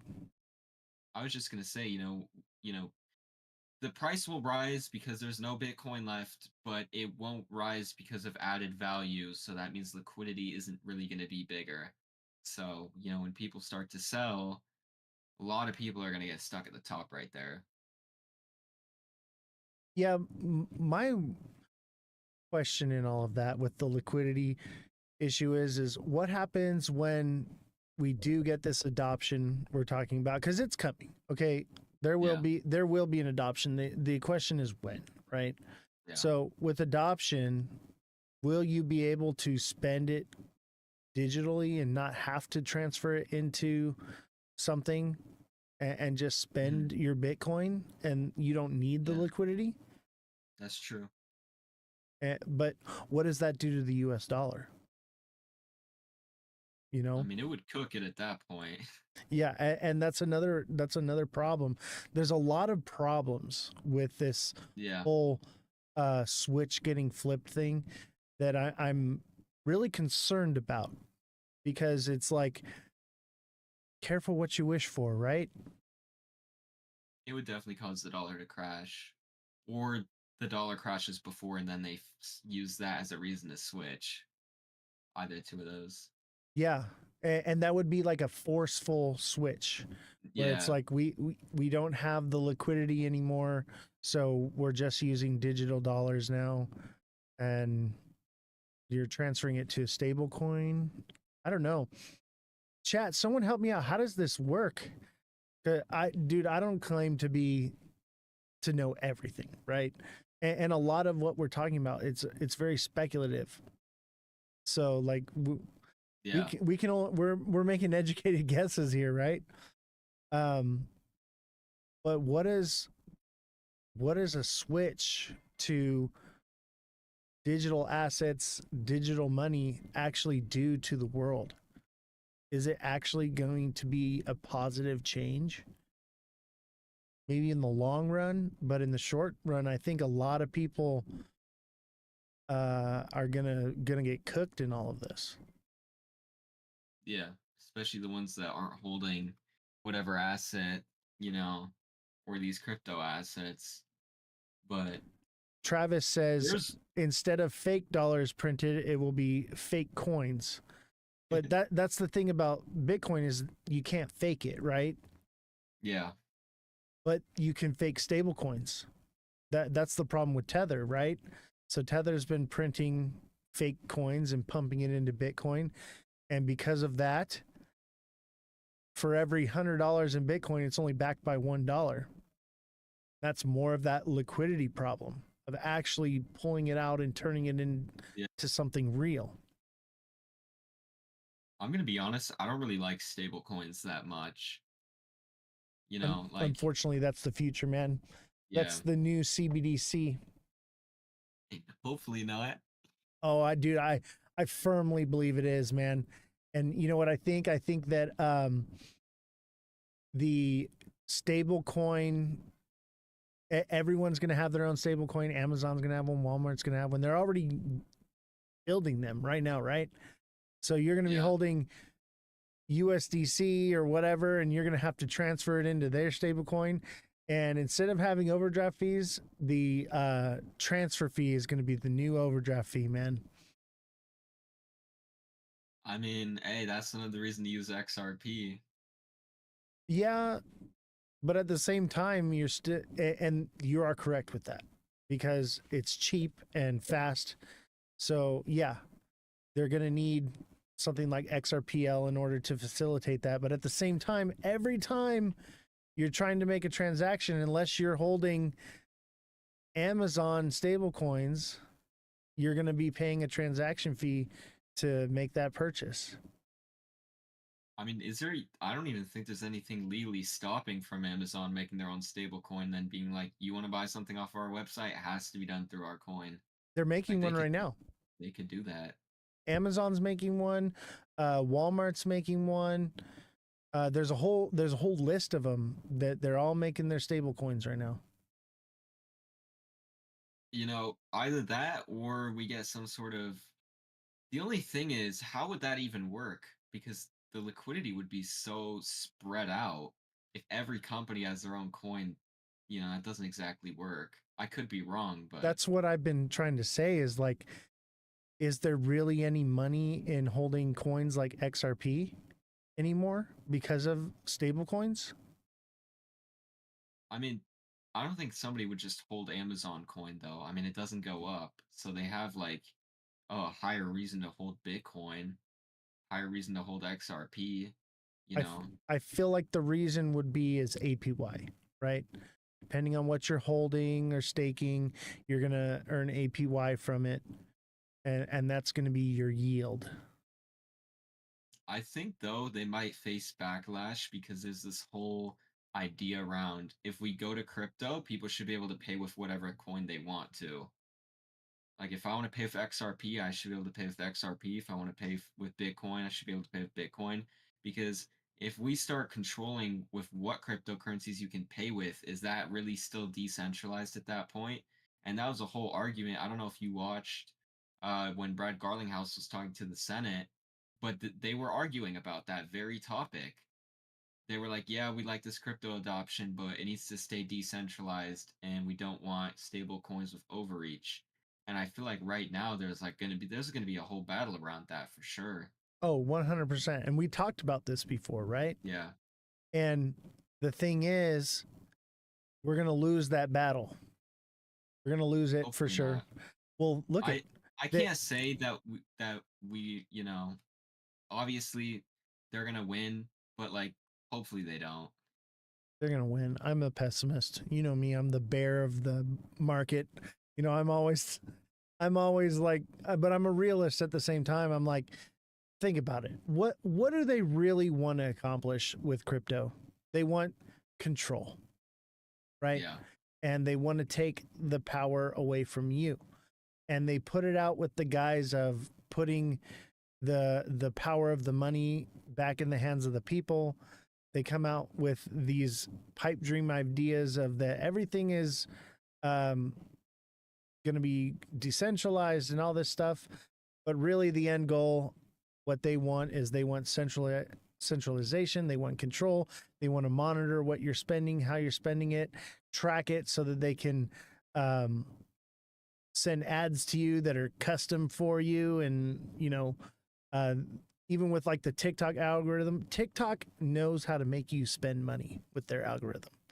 TikTok knows when you're going poop, right? Like it knows everything. It knows you're going to go poop before you do. Yeah. You want to know what's crazy? There's this theory, and a lot of people have been talking about it on Reddit. You think of something, you think of a product in your head or something, and you see an ad on TikTok for it. Oh, and 100%. I was like, no way. And then I don't think I can say this. I work for a startup, okay? I'm not going to say the name. It is in the medical side of things. And they literally are working with the company for that exact reason. Like, I can tell you right now, I can't say the name, but it's a real thing. I believe it. And the sensors are already in the phone. Like, if you did your own research, you could probably find it, but there is a company publicly out there right now where basically they can scan your brain and they can see what you're thinking about and they can advertise to you that way. That's definitely not a conspiracy theory. The facial recognition can sense your moods and emotions and things like that as well. And you know, that's another scary thing is because, like, let's say in the future, I mean, it's happening now, right? So you're scrolling through your phone and the news comes up and it's something that is like happening. And then let's say like, oh, for instance, let's say that our country wants to go to war with another country, right? And some news comes up about that happening and going to war, and the facial recognition recognizes that you oppose that idea, and then it logs it and puts you on a list as undesirable. And then they send the Amazon truck to your house and act like they're delivering a package and load you up in the back of the van, and you just disappear.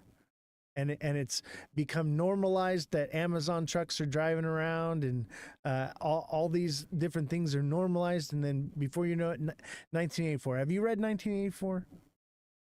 I have not, but I'm deep into these. I don't even want to call them conspiracy theories. If you know, you know that. I'm gonna leave it at that. Yeah, it's happening, dude. Read 1984, bro. Oh, yeah. That book was written in like the 50s about what the future would be like in 1984. Now, he was wrong about the year, but I'll tell you what, right now, we are getting very close to that dystopian future now. And all this stuff we're talking about is all in that book, man. And what's crazy is because, like, I read that book many times, right? And it's actually a love story. A beautiful love story, but at the same time, it's very, very tragic and dystopian. Highly recommend. One of the creators in the crypto space, his name is George Orwell, 1984. That's who wrote the book, George Orwell. Check it out. Yes, the book's name, chat, is 1984 by George Orwell. Great book. But yeah, that's the future, man. They're gonna know what your thoughts are, and just by the cameras on the front of your screen. I'll tell you what, right now, Edward Snowden puts tape over all of his cameras. That should tell you something. I have tape on my laptop too, and my webcam on my laptop because it faces my bed. I bought one that has a little flap so I can close it. I don't trust it one bit. Dude, the mic is on everything. Oh yeah, all the time. Yep. You literally have a CIA tracking device in your back pocket that you carry around with you. You have a Google in your kitchen that's spying on you. Everyone is being spied on 100% all the time. You can't get away from it. Even when There's a you're Simpsons episode about it too. Dude, even when you're outside of like cell service in like a dead zone, it's recording it and logging it. And then when you get back into service, it uploads it. It's freaking crazy. Yeah. And they say you can't even, if you tried to run from the government, you could go off to a random island. They have a satellite that's tracking you. Like it's impossible. You can't get away from it. We live in a 100% surveillance globe now. It used to be a surveillance state. Now it's the entire globe. You cannot go anywhere. Yeah. Everything is already centralized in a way, to be honest. It is. And that's why I say, like, you know, we want decentralization. We want control of our money and everything, but that's not the direction things are moving. It comes with the guise of decentralization, but the fact of the matter is that's the wolf in sheep's clothing. And I hate to be Mr. Pessimist here, but I mean, since the beginning of time, men have been trying to take over the world. What makes you think that they're stopping now? Yeah. I mean, you know, even if hypothetically Trump signs some sort of law that banned the tracking and everything for a while, which he probably will, all it takes is realistically a new administration to come in and vote to change it, right? So Exactly. And they'll do it. And as of right now, all we have is an executive order, the no CBDCs bill, which is. They left a loophole in there, though. I've done my homework. Oh, please tell me. I'm all ears. They basically, I forgot what it was. Basically, it only bans the Federal Reserve from issuing a central bank digital currency, but the government still can, to put things short. Or the corporation, the state. Yeah. Right? The only ones who can't do is Federal Reserve, but it's kind of I don't even understand it because Federal Reserve, but we're talking about getting rid of the Federal Reserve now. So if there's only a CBDC ban on the Federal Reserve and then we get rid of it, then there is no more ban. So exactly. And look at we have the stablecoin bill just got passed, Genius Act, written into law now, right? And then they put forward 2 more bills. One is the No CBDCs Anti-Surveillance Act, and then the other one is the Clarity Act. And I'll tell you what, right now, they'll probably not pass the Anti-Surveillance Act. And people literally think that though all 3 of them are law now, and then it's over, it's done. That's how uninformed people are. Yeah. And they don't understand the process, how it works. And what'll happen is the news covered the stablecoin bill thing and everything all together at once, lumped it all in together, and then the Surveillance Act one will just dwindle off and die, and people will just assume that it's there when it's not. Yeah, unfortunately, I saw Marjorie Taylor Greene warned against this so many times. She was like, we need to put these on one bill. And nobody listened to her. I even saw so many MAGA supporters go after her, and I'm like, they're all wrong. Like, there is literally just says Federal Reserve. I mean, you can even ask Grok. Like, Grok. But ask Grok, chat. Oh, dude. You know you're cooked if Grok did. Grok. Oh, man. That's funny. I am Grok.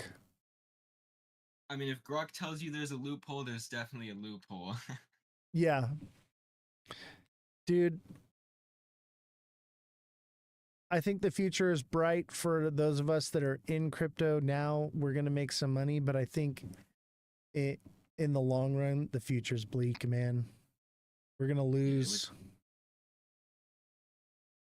It would take a miracle for us to have it otherwise. And we talked about this before, remember? Like, less than 1% of the population in crypto, like of the crypto population, are informed. You know, that's why Bitcoin is freaking taken off. So the odds are stacked against us.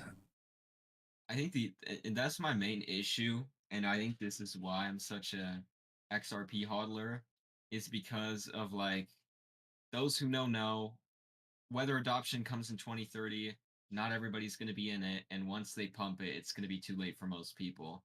So it is what it is.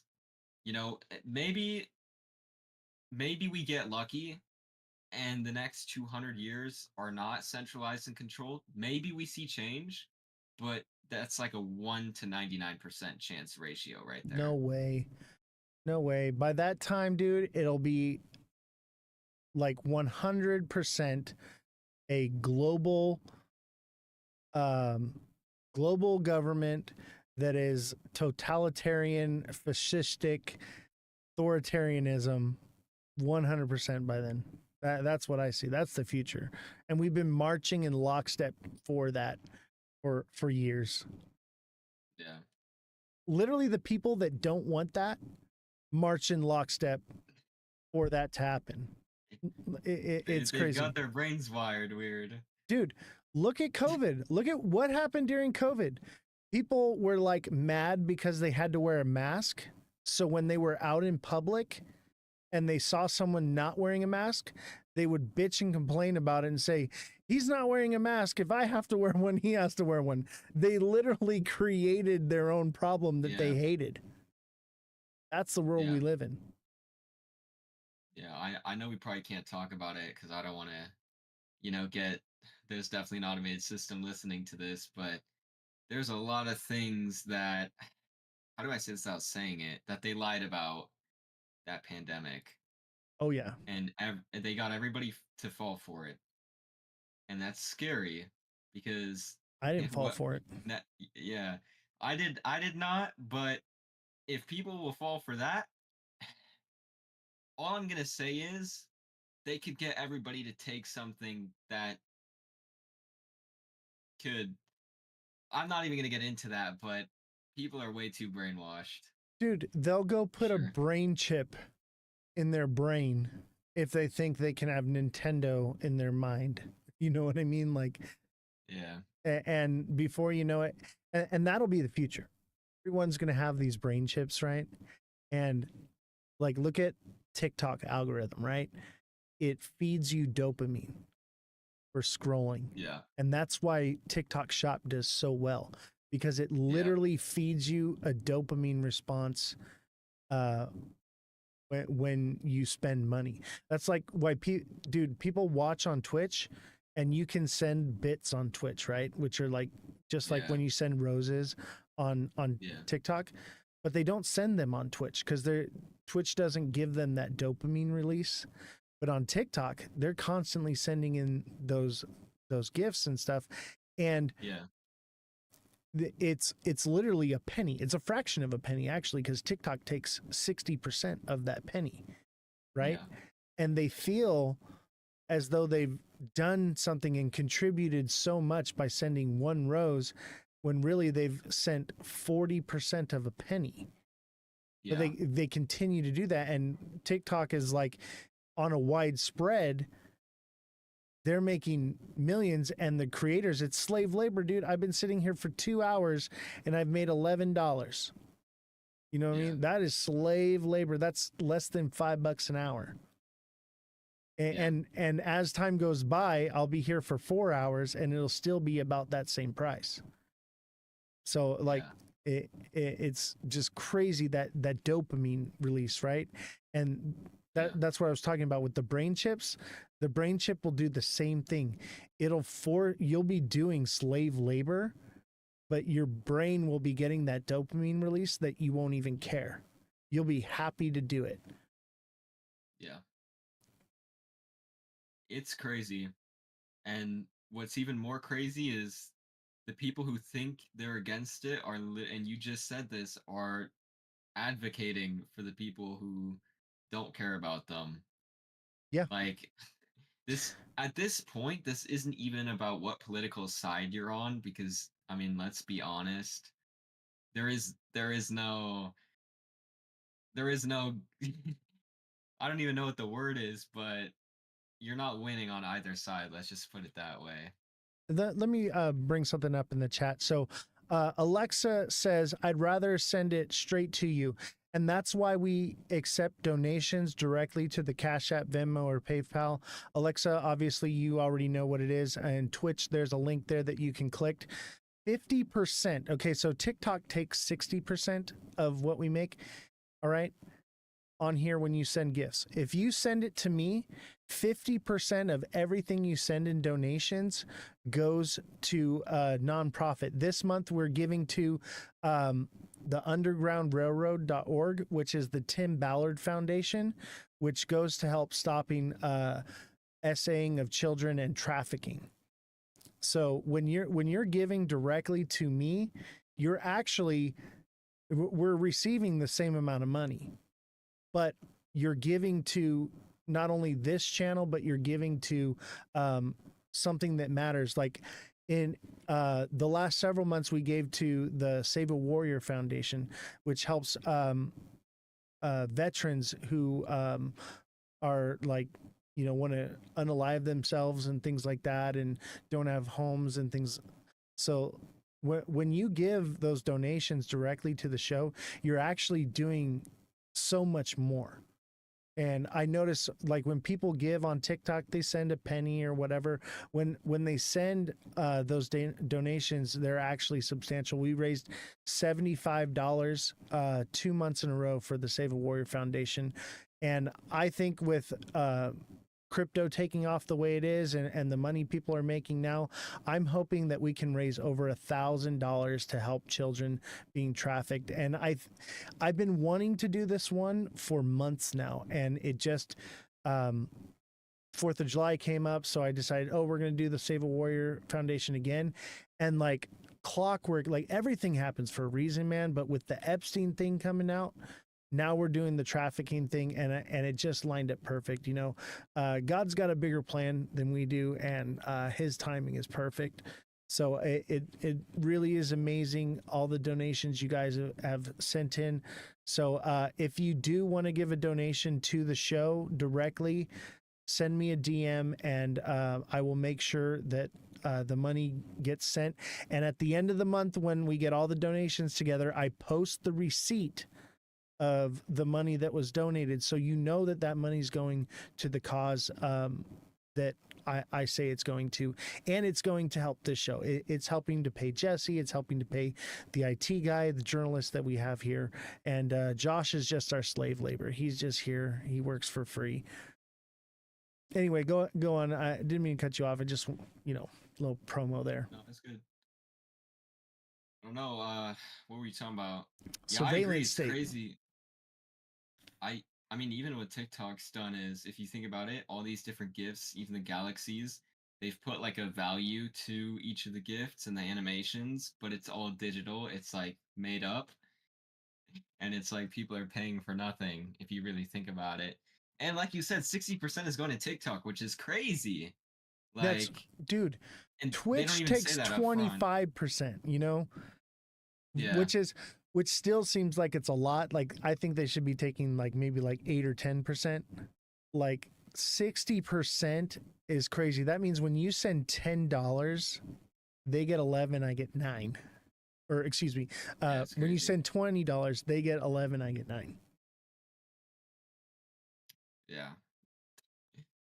That, honestly, the only benefit with TikTok is at least they if you make like videos over a minute, you make more than you do on YouTube. Man, YouTube Shorts, because I have accounts that are monetized, they do not pay well.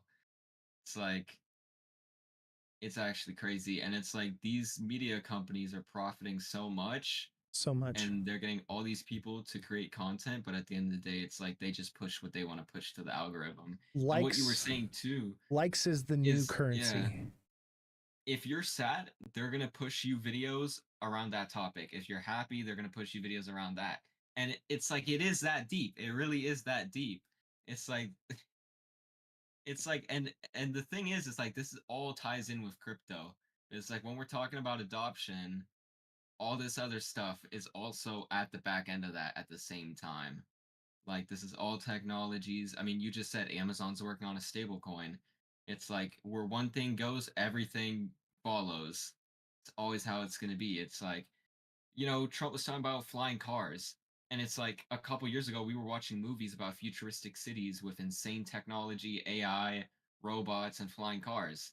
And now we have robots. Elon Musk is developing those. And probably a year or two from now, we're going to have flying cars.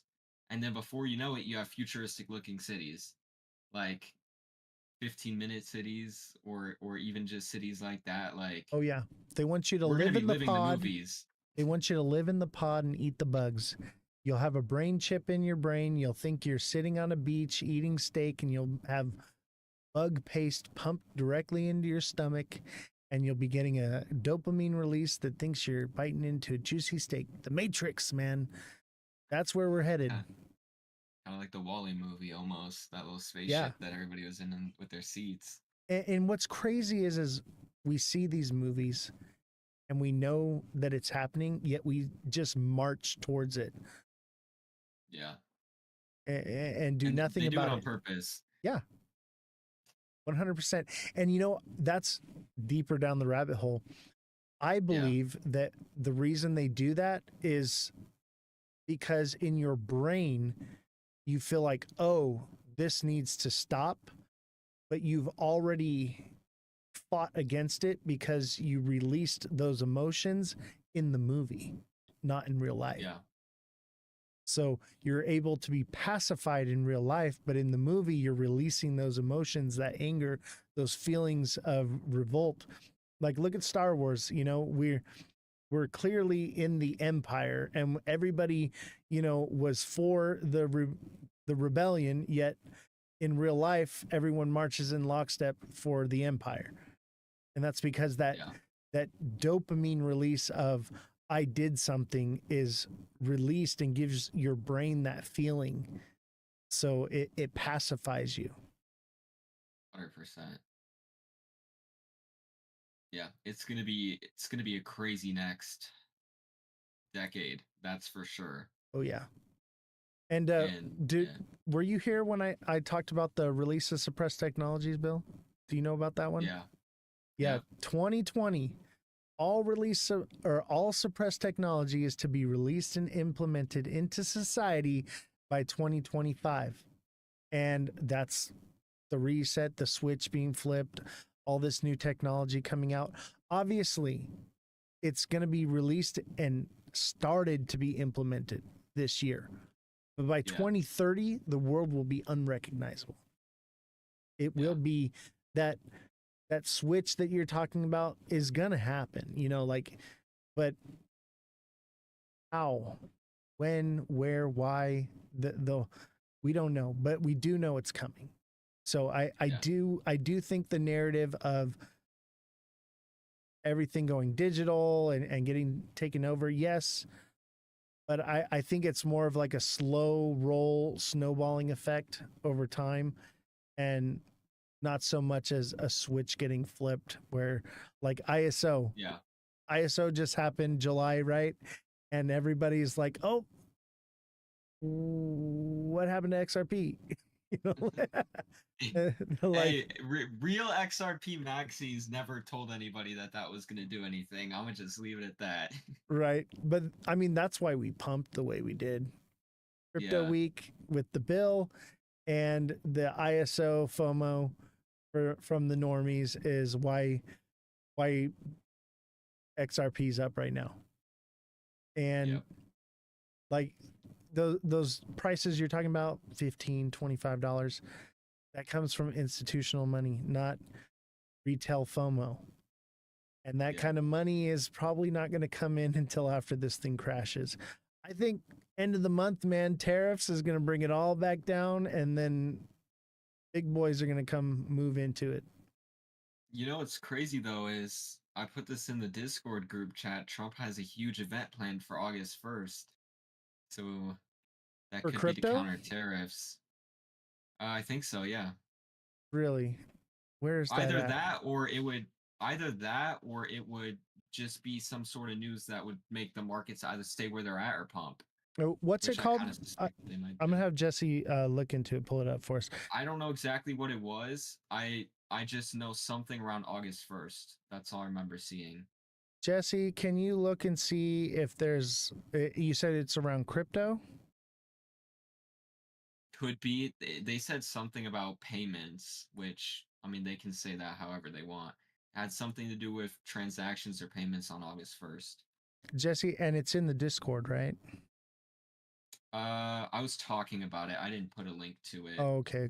Jesse, can you look into that and see what you can find? What's coming? Some event August 1st, something with payments or crypto, or I do know the tariffs are coming in on the 1st, right? Yeah.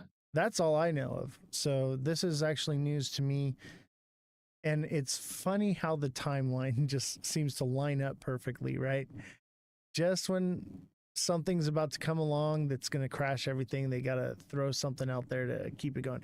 Dude, it's insider trading at its finest, in case you hadn't noticed. Are you noticing a trend here? Because I am.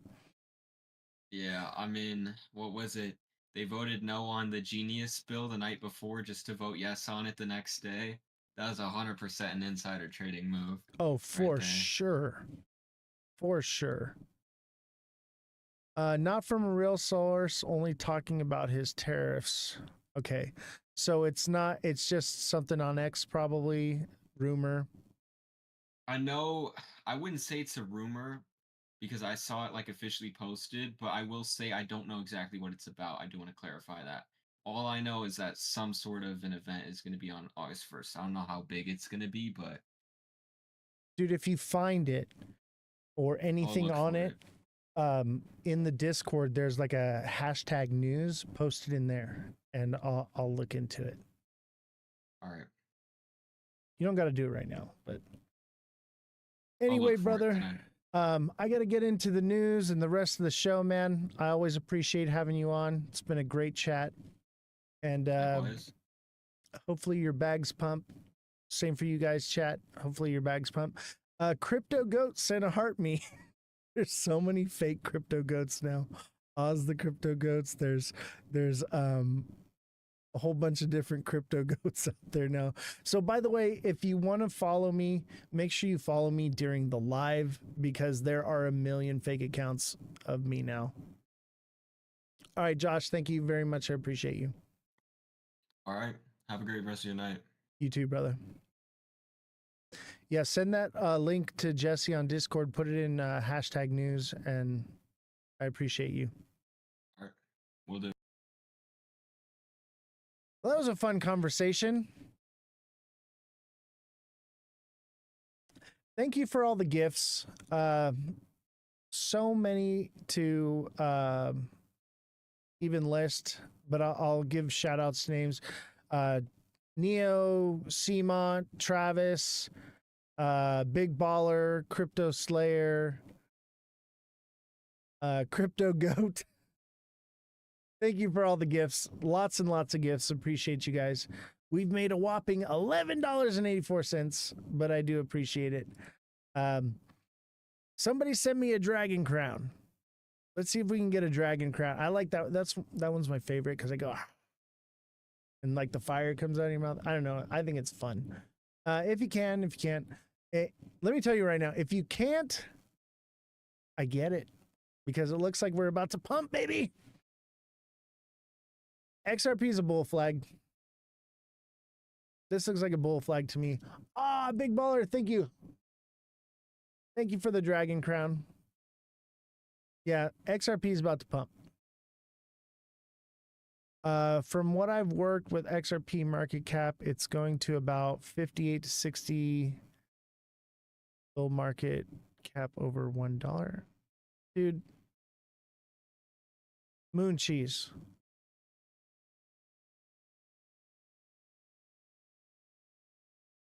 $58 to $60 billion market cap. What would that put the price at? Don't tell me you're going to say 10K.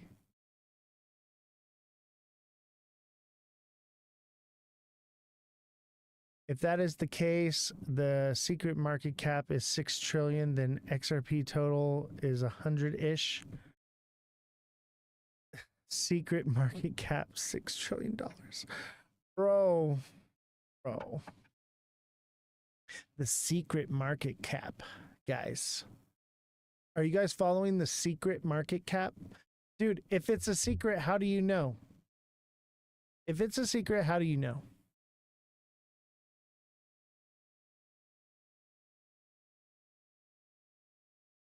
I don't know. It sounds like some moon cheese. Only Stardust. Yeah, Stardust. You've been sniffing the Stardust, bro.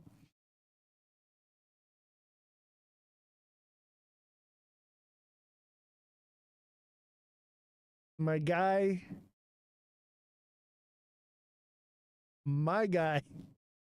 Put the Stardust down, bro. Put it down. Oh, I think what he's saying is the price is going to go to $1. Now, I could believe that. I could believe that the price of XRP goes to $1. I tell you what, I do think they were forming a bull flag on XRP, though. I think your buy point is right about where it's at right now. 354 to 348.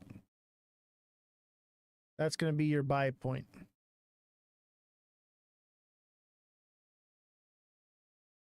Bro, I realize XRP is a blank, but is a baby cash cow. Enjoy making it.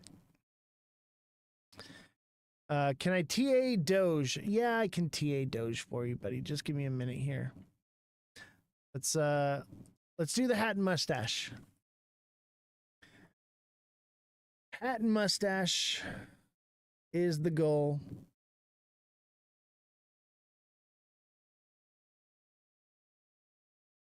My buy point was 40 cents. Nice.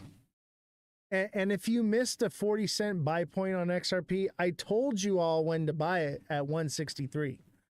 That was the buy point if you missed the first pump, okay? So if you're FOMOing now, you're not listening, you're not paying attention, you're not watching this show, you're not deluxe subscribing and getting that one-on-one coaching from me, okay? But I'll tell you what right now, if you're still FOMOing, you got a chance for at least another pump up to around like, 420. $4 to 420. I think $4 will be a next resistance. It'll go to like 420 to 450. It's coming. All right, let's do Doge real quick.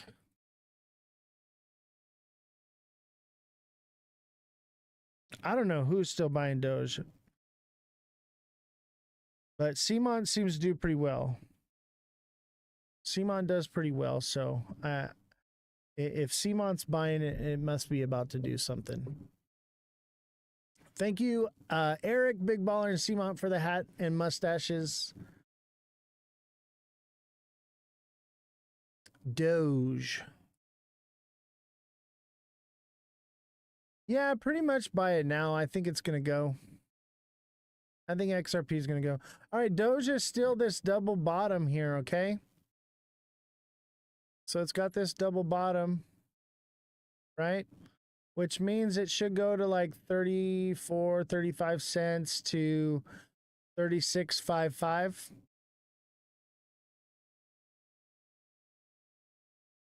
That seems about right. It'll hit some resistance at 30 cents, and that could potentially fulfill it at 30 cents, and then it's done. But if we're going into alt season, I think it does like 34 to 36.5. And that's just based off of this. It could obviously potentially do more. Yes, Oz the Crypto Cowboy. Yeehaw!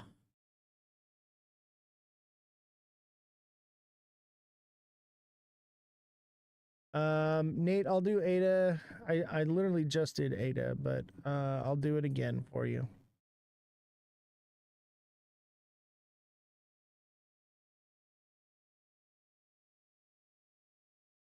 Cardano. Yeah, Cardano, same thing. It's that double bottom. Okay. It should do like 95 cents to $1 minimum. Could do like $1.03, $1.05. I think that's more a realistic point on this one if we're going into alt season. And that's like it could take us till mid-August to get to that point. I got in at 26 into Joe. Doge, what about Yasmi? There's too many gaps in the green candles. You mean in what? In which one?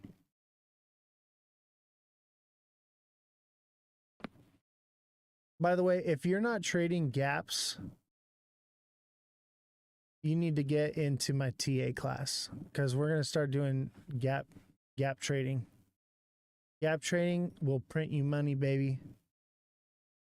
Nothing easier to read than a gap.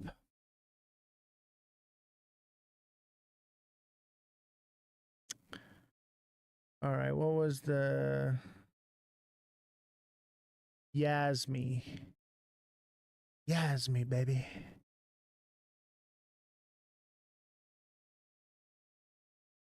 And remember, 50% of all donations sent this month go to the undergroundrailroad.org, the Tim Ballard Foundation, to help stop child SA trafficking.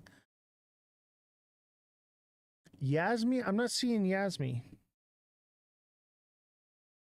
It's not coming up.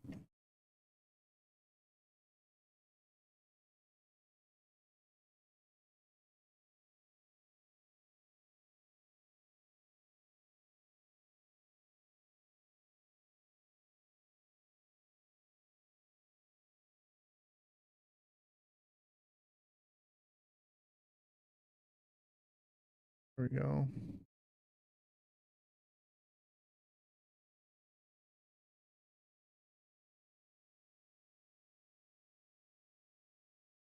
Oh, yeah. Ooh. Okay, Yasmi's same thing, this double bottom. All right. Double bottom here. Which means it should go to about like 0.0247, 0.025 to 0.028. That's just based off of this. Obviously, you can go higher, but based off of this pattern, I'll tell you what, like this one looks like a decent buy right now. Nice double bottom. Most people that are like traders would see this double bottom. This would be their entry point right now.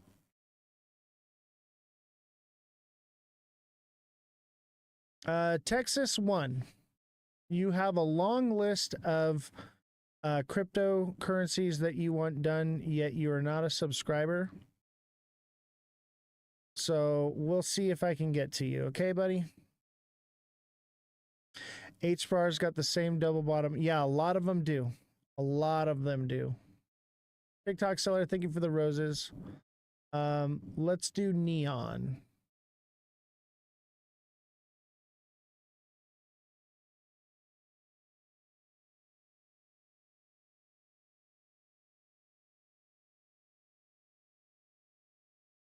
Is that the right one?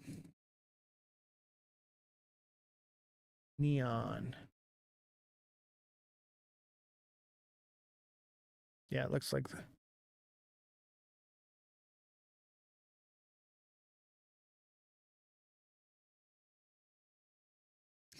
Asking for a friend? Which one? XLM asking for a friend. Oh, that's funny. Dude, this one's like bottomed out, bro. How long's this been out? Since May of 2024. Is neon a meme coin?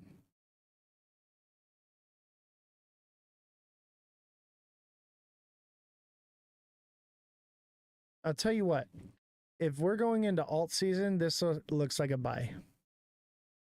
But I don't know what it looks rugged to me, which means that it could have difficulty coming up because people start jumping out of it. If this is a meme coin, you might want to steer clear. My buddy who subscribed asked me to ask about algo. I recommend you subscribe yourself. You know, guys, we need more subscribers. Our subscriber has dropped dramatically, and that's because a lot of people haven't been renewing their subscriptions that they were gifted. So subscriptions are like way down. I think we're at like 75, 80 subscribers, down from like 200. And that was a while back. So if you're, looking for TA on these things and you're looking for advice in crypto, I offer coaching. Okay. So I offer one-on-one coaching with crypto and for your wallets, for even TA for your stocks and stuff, right? So become a deluxe subscriber, guys, and get that one-on-one TA. I'm not going to be offering the $1.99 subscription anymore, and it's just going to be the deluxe subscription where you get the one-on-one with me. So that way you can just ask me directly what something's going to do with the TA, because I can't go live all the time, and it's just better for me that way. So it's just a lot of work to put out those stupid videos like every single day. And so I'm going to be doing the deluxe subscriptions.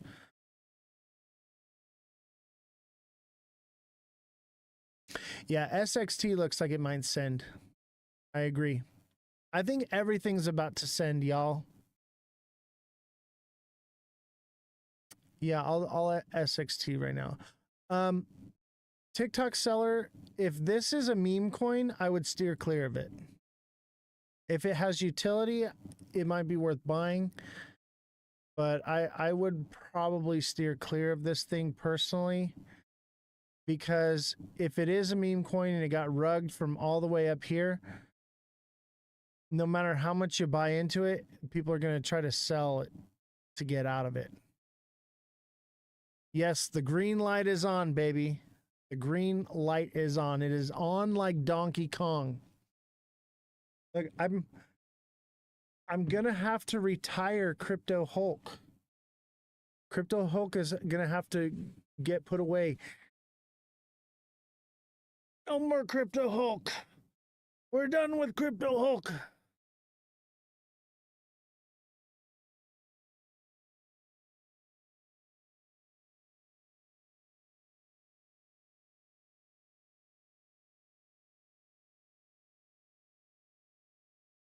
All right, we'll do SXT.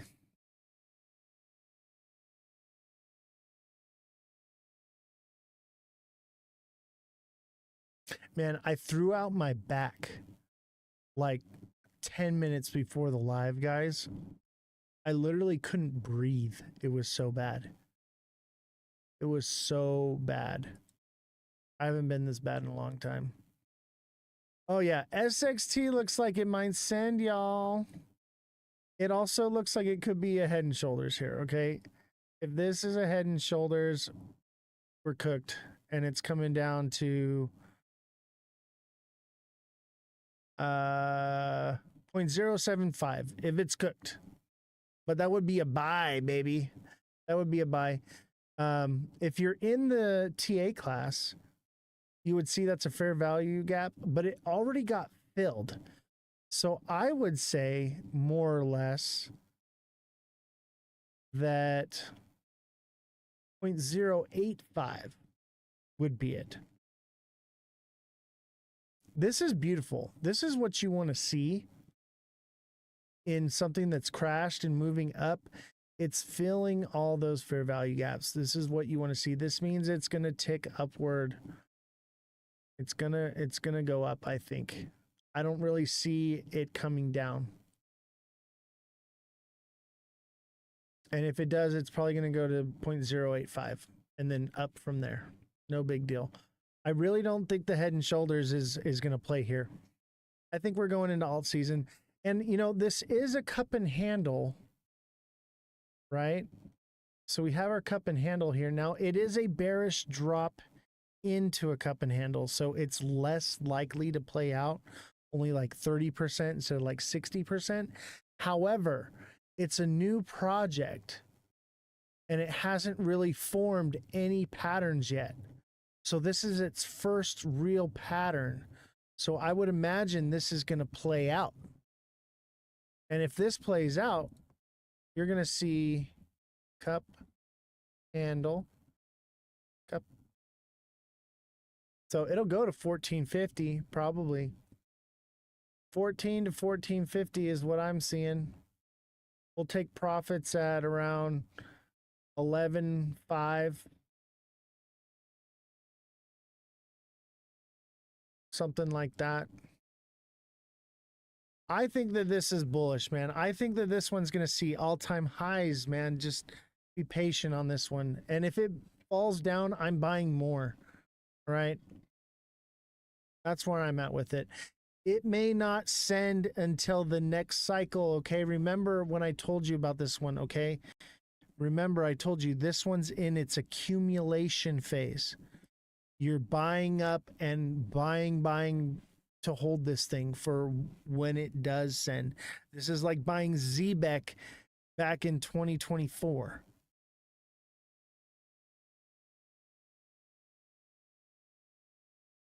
He said, please. Who said, please? Can you look at Chainlink, please? Because you said, please, yes, but become a subscriber, man. Or at least follow or hit the like button or something. Jeez, guy. Somebody throw me a bone here. Like, for real. Like the live or share it out to somebody or, you know, because was it CK 87 something, dude? Like, share the live, share it out to your friends, send a hat and mustache, you know, show some love and appreciation.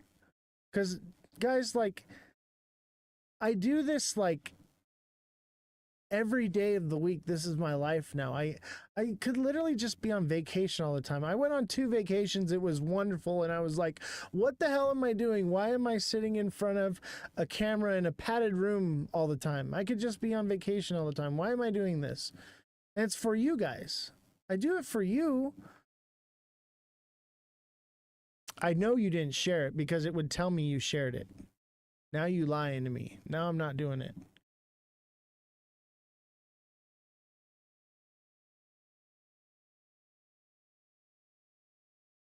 Eric, thank you for the hat and mustaches.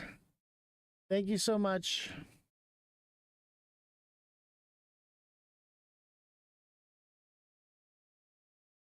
And by the way, those of you that are supporters of the show, you know who you are.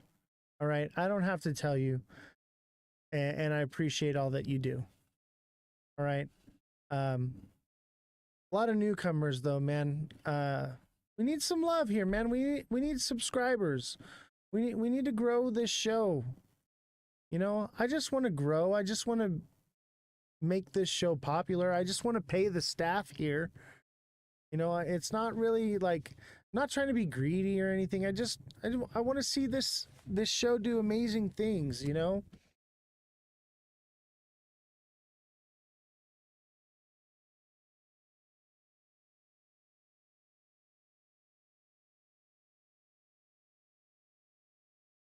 Thank you for sharing the live. I appreciate it, buddy. Thank you very much. All right, let me look at your project here. What was it called? Was it Chainlink? All right, let's look at Chainlink.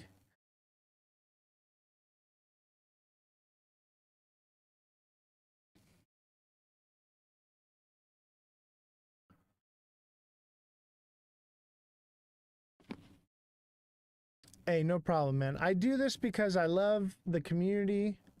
I love my community of people here that work here on the show. We have a whole staff here. Like, I do this because I want to help people. There's not a lot of jobs out where I'm at. So the fact that I'm giving people a job and a source of income, like that's an amazing thing. And I, you know, it makes me happy to see, you know, someone be able to provide for their family. Like, I feel like I'm putting food on their table. Like, okay, Chainlink is this double bottom. It's pretty much played out. It'll probably see 20 cents, which it did. So obviously, if we go into alt season, it could send more. the next upward target would be like 22.2. 22.2 is where it could potentially keep going from there. It could obviously pull back from there, but I think it would see support at about 19. So I think everything is kind of moving upward right now. I'm buying more SXT right now. Dude,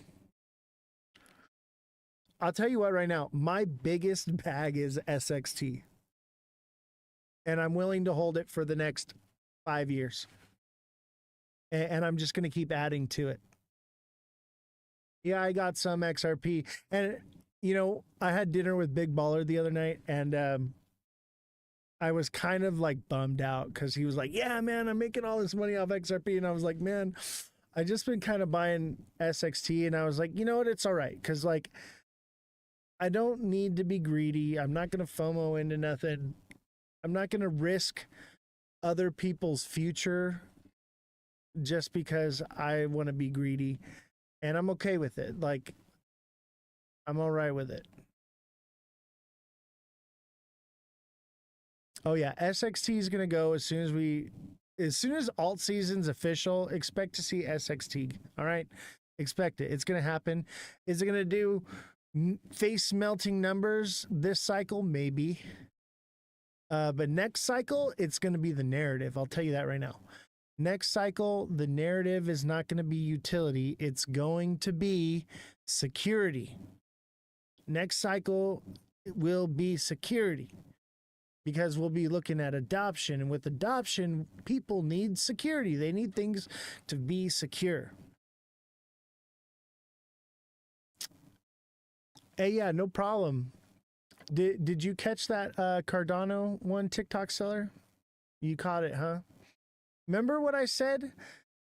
If it's lagging, it's going to catch up while everything else pulls back. So you get a second chance.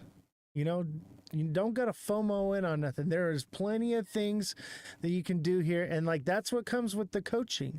That's what comes with the TA classes. I'm going to point out those things where you're like, oh, well, XRP took off. Should I FOMO into it? No. Cardano, baby. It hasn't moved yet. You get another chance. That's what's beautiful about crypto. You don't have to be exit liquidity. You just got to know what you're doing, ladies and gentlemen.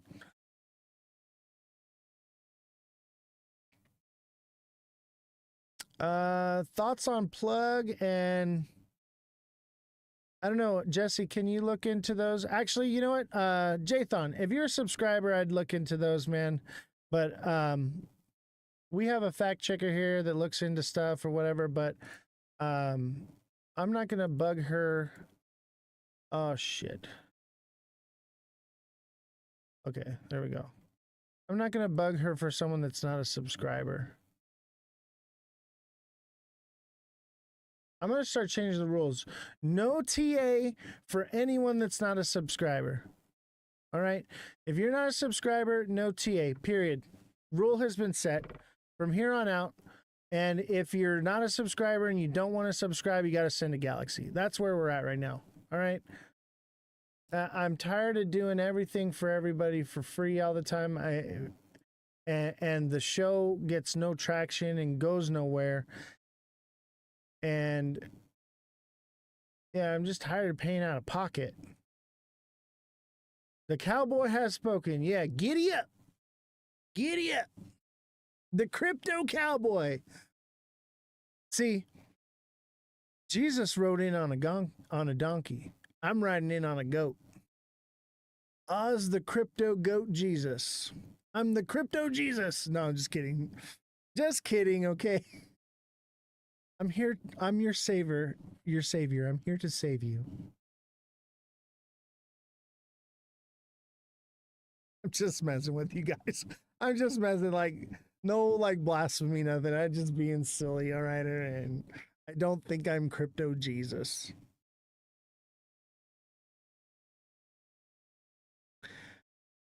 All right, unless anybody's got some TA, I'm going to read the news.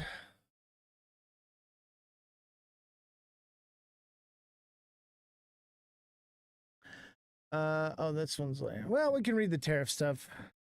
Not bad to be called the crypto cowboy, Oz. I know, right? I like the crypto cowboy. It's kind of cool, right?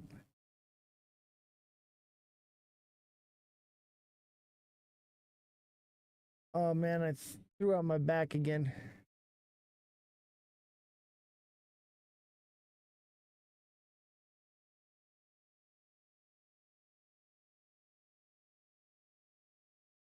I threw out my back. I threw out my back. Boy down. Cowboy down. Matthew 25:33. Oh.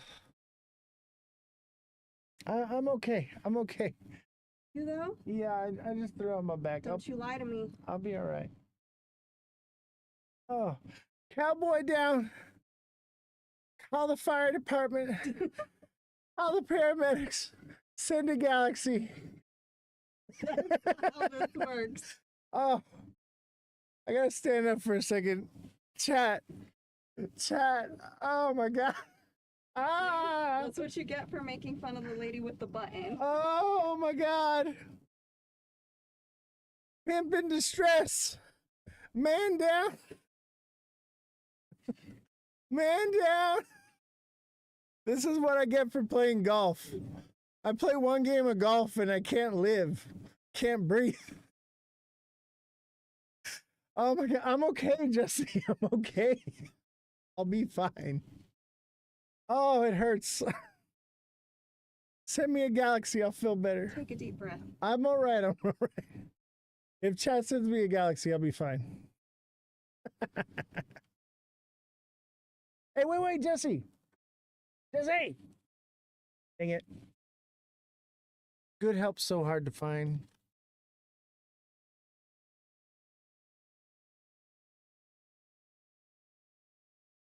All right. Back to the news. Akram, if you want TA, you got to be a subscriber. From now on, no free TA unless you're a subscriber. Period. We need subscribers. Oh, and I'm killing my back sitting here all the time. Oh, there it goes. Oh, Lordy. Oh, Lordy. Woo. Oh, my God. Oh, my God. All right, I'm back. Woo. All right, I'm back. Almost messed up the stash, huh? Oh, look at that. We lost serious viewership because I said you got to pay to play. Oh, well. We need more subscribers. I don't know what to tell you, you guys. Everybody wants a handout, but you're making money off me, but you can't even subscribe. Like, I don't get it. Don't get it. You can make a pile of money off crypto, but you can't be a subscriber. For shame. Like I'm a monkey that's supposed to dance for you when you say dance. Like I'm getting fed up with it, to be honest with you. I'm really getting fed up with it. Like I'm trying to help people, but nobody's supporting. They literally pop in, they get their TA, and then they're out. They don't even watch the show. Like, so it's a little bit frustrating. All right, U.S. plays hardball on tariff deadline as EU battles for a deal. U.S. Commerce Secretary Howard Lutnick over the weekend warned that the deadline for baseline tariffs, 30% tariffs, is fixed. All right, fixed. Do I believe that? Nope. What they'll do is it'll come into play and then 3 days later they'll drop it. They'll extend it after a couple days. Oh yeah, the first came and went. On the second or the third, they'll do a pause. Say, oh no. I'm just not buying it anymore. I'm just sick of it. Or it all goes into place and the freaking markets crash. But I'm telling you right now, Trump is doing everything to keep the market from crashing. And the way everything pumped up high will, even if it pulls back, it's not really a crash because it volatilely pumped like crazy. Neo says maybe Jesse pineapples you. Oh, maybe. That would be nice. That'd be a good way to throw you back out. Pineapples in the chat if you think Jesse should ride me like a cowboy or a cowgirl. I'm going to get in so much trouble with my wife. I'm glad she's not watching right now. The markets are random, I thought. No, they're definitely not random. Definitely not random. The bloc, meanwhile, is scrambling to reach an agreement with the U.S. Economics and cross-asset strategy told CNBC that tariff rate 15 to 20% would be a total car crash for European exports. Maybe we get a deal. Maybe we get a deal because of all this. Maybe this is markets aren't going to tank. Markets are going to pump, baby, because we get deals. Finally. How long has it been? They've been saying we've had deals. Like they lied to us and we're like, oh, we have deals. There's literally no deal. You're going to sleep on the couch tonight after what you said. I doubt it. I doubt it. I'm a good lay. Just kidding. I won't sleep on the couch because I pay the bills. All right. Alexa, you're funny. If I sleep on the couch, it's because my wife's sleeping on it with me. Actually, I don't have a couch. I'm poor. I live under the overpass. For the poor. For the poor. Send a galaxy for the poor so I don't have to sleep under the overpass tonight. August will be a pullback month, possibly, unless we get trade deals. Unless we get trade deals.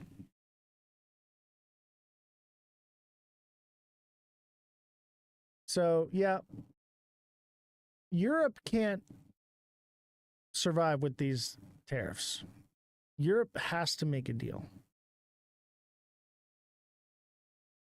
U.S. coffee drinkers and businesses will pay the price for Trump's Brazil tariffs.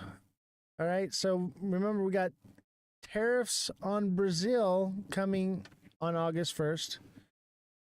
Hey, Jesse, can you give me a Coke? You know what I need? I need like what Donald Trump has on his desk where he presses the Coke button and they bring him a Diet Coke. I don't know. You said good employees are hard to find. So that's what I was saying. Like, you're a really good employee. I'm glad to have such a good employee that will actually bring me a Coke.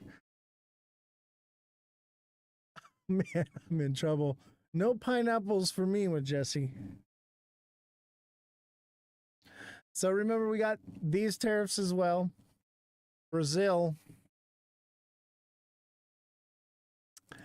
And then as Trump's tariff deadline looms, economists see calm before the storm. That's what I think. I think that's why they pumped everything so hard with the crypto week. It's all probably going to get erased. That's what I think is going to happen. I think we pump till the end of the month. And then come the end of the month, that's what I think. Next month will be red. But for now, we're green. For now, we're green. The calm before the storm is what we're seeing right now.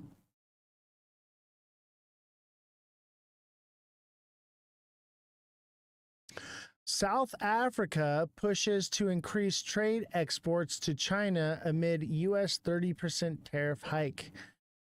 South Africa vows to expand its trade portfolio to create a more balanced and tackle a growing trade deficit, which heavily favors China.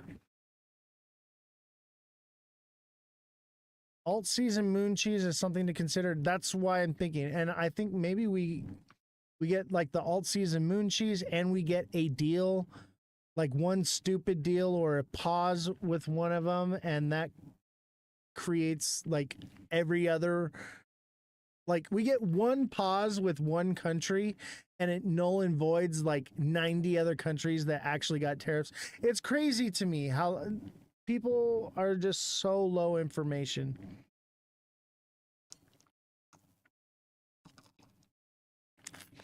I'm with TikTok seller. I'm leaning more towards the moon cheese side. I think we get some pullback that's like healthy, but nothing crazy, not a crash.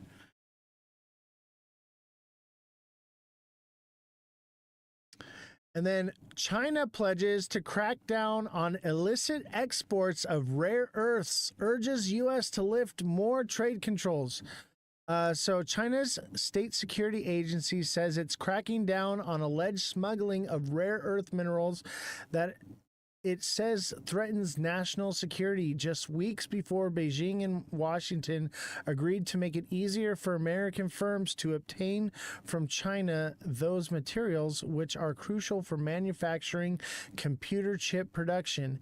In a report published Friday in the state-run newspaper Global Times, the Ministry of the State Security said foreign espionage and intelligence agencies were colluding to steal rare earth related goods by repackaging and relabeling rare metals to hide their Chinese origin. In some cases, the minerals were falsely declared as non-controlled items, mislabeled as such things as solder paste mixed into other materials like ceramic tiles, or hidden in plastic mannequins or water bottles, it said. I told you this whole thing is about rare earth minerals. The whole war, everything, it's all technology based. In order for us to have a worldwide digital financial system, robots controlling everything, flying cars, all that takes these rare earth minerals. This is everything right here. This is everything. They're smuggling it in, and China's got the monopoly. That's why we have to take it from Iran. That's why we have to win the war in Ukraine. I'm telling you right now, Russia will not give up on Ukraine because it needs those rare earth minerals, and the U.S. won't give up on Ukraine because it needs those rare earth minerals. Expect 20 years or more for a deal. Either we're at war with Russia basically through the entire technological race, and the war never ends with Ukraine. And because we keep funding it, we'll get all their rare earth minerals, but the war will never end. That's what I see is going to happen there. That war was going to happen with or without Trump. Everyone said, Trump says, oh, I would have never got into that war. And what a load of malarkey. Putin was never going to let those rare earth minerals go. And the U.S. was never going to allow Russia to have them.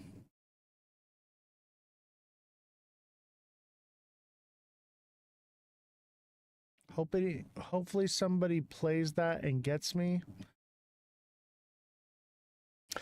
Trump did tell Ukraine to just bomb Moscow. I believe so. Jesse, you're the fact checker. But yeah, Trump is like, and that's another thing. If we or Ukraine bombs Moscow, expect volatility in the markets.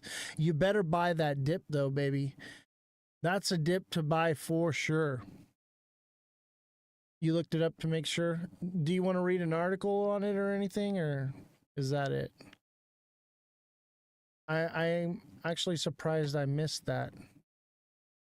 You didn't send me that article? It's a video. None of the other journalists sent me that video. I didn't see it. Ukraine is a done deal. Yeah, but we have to win. Russia has to give up in order for, us to keep those rare earth minerals. So we'll be at war with Russia forever. Has Trump just been sitting in the office the last couple days? That's a good question. Haven't seen him saying crazy stuff for a few days. No, I guess he said it to bomb Moscow. Everyone over 60 has to report for military. In what, Ukraine? Oh, he said Redskins? Oh, I know, right? Oh, guys, by the way, I'm not ready to reveal this one yet, but I found a Mandela effect, baby. I found one, and this one, I'm almost, like Jesse says I shouldn't say anything about it. Jesse says that I shouldn't say it because we're going to put a target on our heads. We will have a target on our back for this one. And let me tell you right now, people are going to hate me. People will hate me for saying this. I'll tell you that right now. And it's so crazy. I found it by accident. The Ukraine draft is 18 to 25. That's pretty crazy. Revolution, thank you for the hat and mustache. Brooke Odyssey, how are you doing? Glad to see you. Both genders, interesting.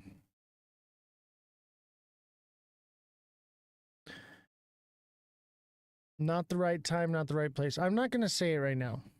And I'll tell you what, when I'm ready to say it, I'm going to break out the record player for it. We will divulge the records.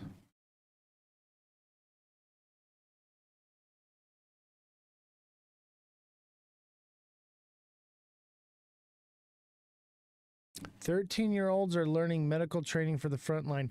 And that tells you right there that such a young age is they're training them because they know by the time they're 18, they're going to be shipped off to the front lines. All right. This war with Ukraine is not ending anytime soon. 20 to 50 years, baby. 20 to 50 years for the Ukraine war. So if you think inflation is coming down, think again. Think again. That's where a third of our inflation is coming from. The other 2/3 is coming from the banks lending out more money than they have. But a lot of it comes from funding that war, baby. And we're not going to stop. We need those rare earth minerals. Either that or we got to put boots on the ground in Iran. The U.S. will continue to fund. They have everything to gain. I wouldn't be surprised if at some point they put boots on the ground, all right? Or the U.S. does a military escapade like they did in Iran for to bomb Moscow. I would not doubt it. Long term, obviously. Not tomorrow, but it's coming. We cannot lose the war in Ukraine because of the rare earth minerals. Otherwise, it's Iran. We've got to invade Iran, boots on the ground. And that's going to be a harder war to win, right? Iran is going to be harder to win than it will be to just keep funding Ukraine.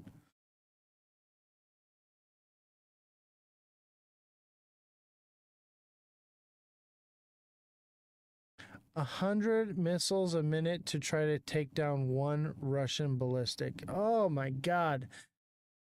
That's your tax dollars hard at work, baby. U.S. tax dollars funding the missile machine. I'll tell you what, Lockheed Martin, baby. Lockheed Martin makes those ballistic missiles. If you thought that we're going to have peace on earth, goodwill toward men, you're wrong. You know what's crazy is months ago,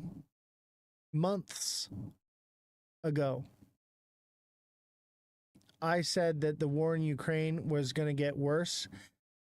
And it was right after Trump got elected, and everyone was like, oh, they're going to negotiate a ceasefire next week.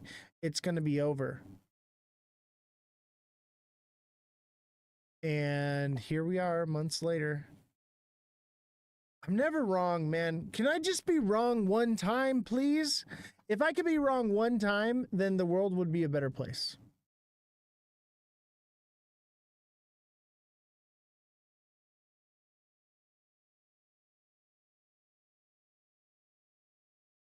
Oh, I threw my back out again. Oh, oh, man down. Oh, oh, hip in distress. Oh, oh my God. So bad. Can't breathe. Can't breathe. Oh, okay, I'm all right. I'm okay. I already tried to help you. There's no helping me.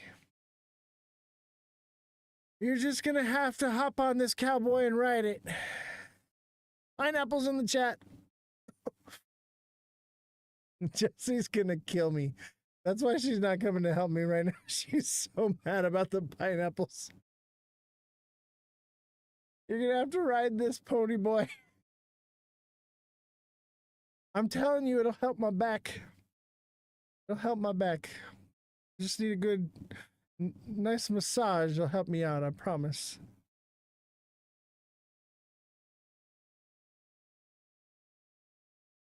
Oh man, I'm in trouble. I am in trouble.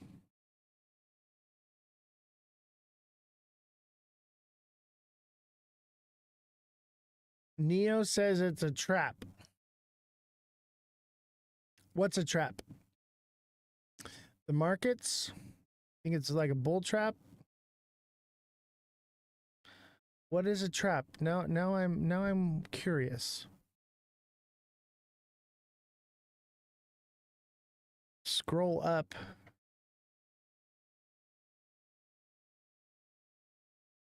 Jesse to help you. Oh, no, I promise it's not a trap. Jesse, help me. Help me, Jesse. Jesse, help me. I've fallen and I can't get up. Jesse, I need your tender loving touch. Only you can prevent forest fires. You know what? I'm going to actually get hurt and not be able to move, and no one's going to come help me now because I'm a dirty old man. No hablo inglés. Necesito. Yo necesito.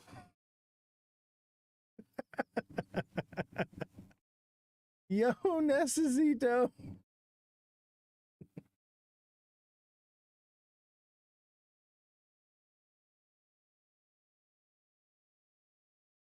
Look at our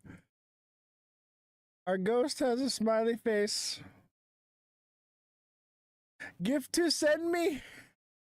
Gift to send me. I need gift to send me.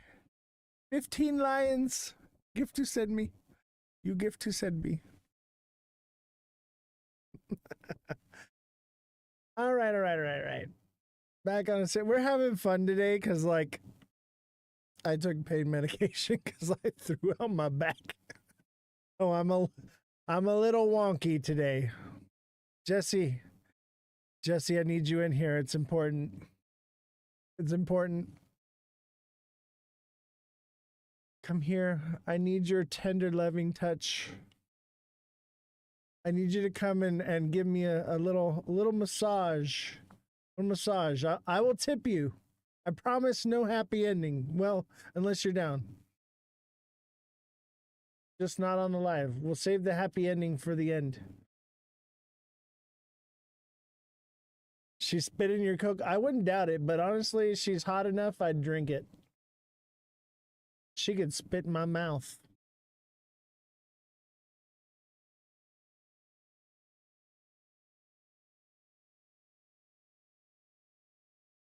I have to say, Jessie she's pretty hot. She's a fine little lady there. She's a cute one for sure.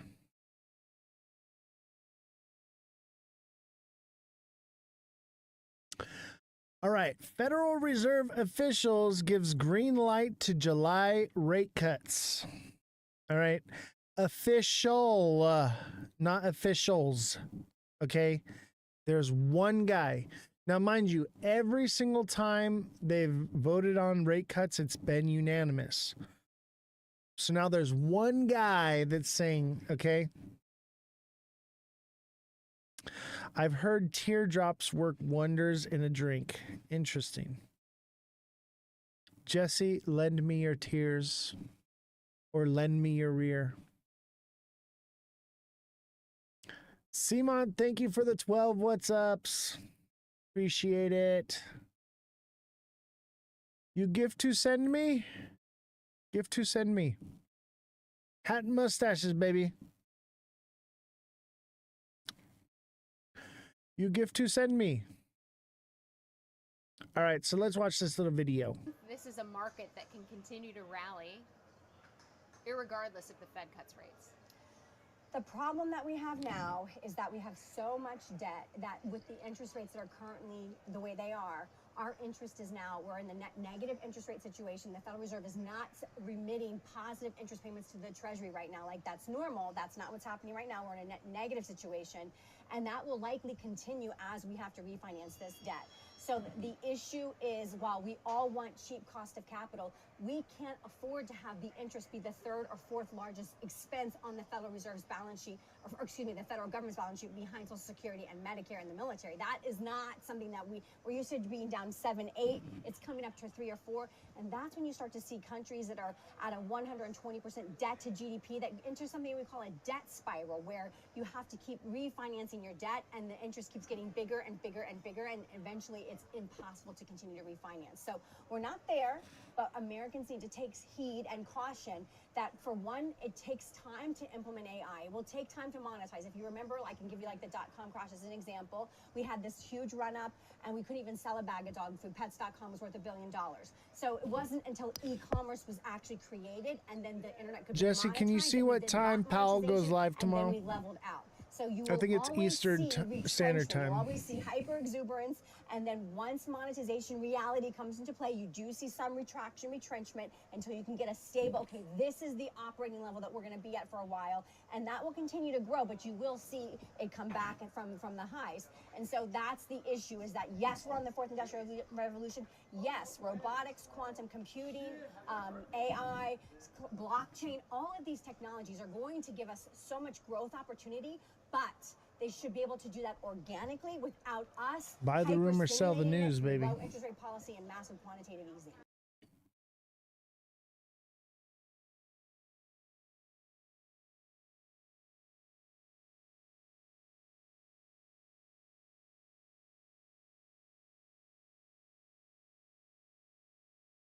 A weak housing market could deliver rate cuts and rescue the Fed from Trump.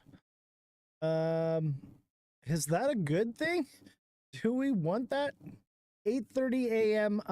What time zone? I think that's Eastern Standard Time, if I'm correct. Eastern Time.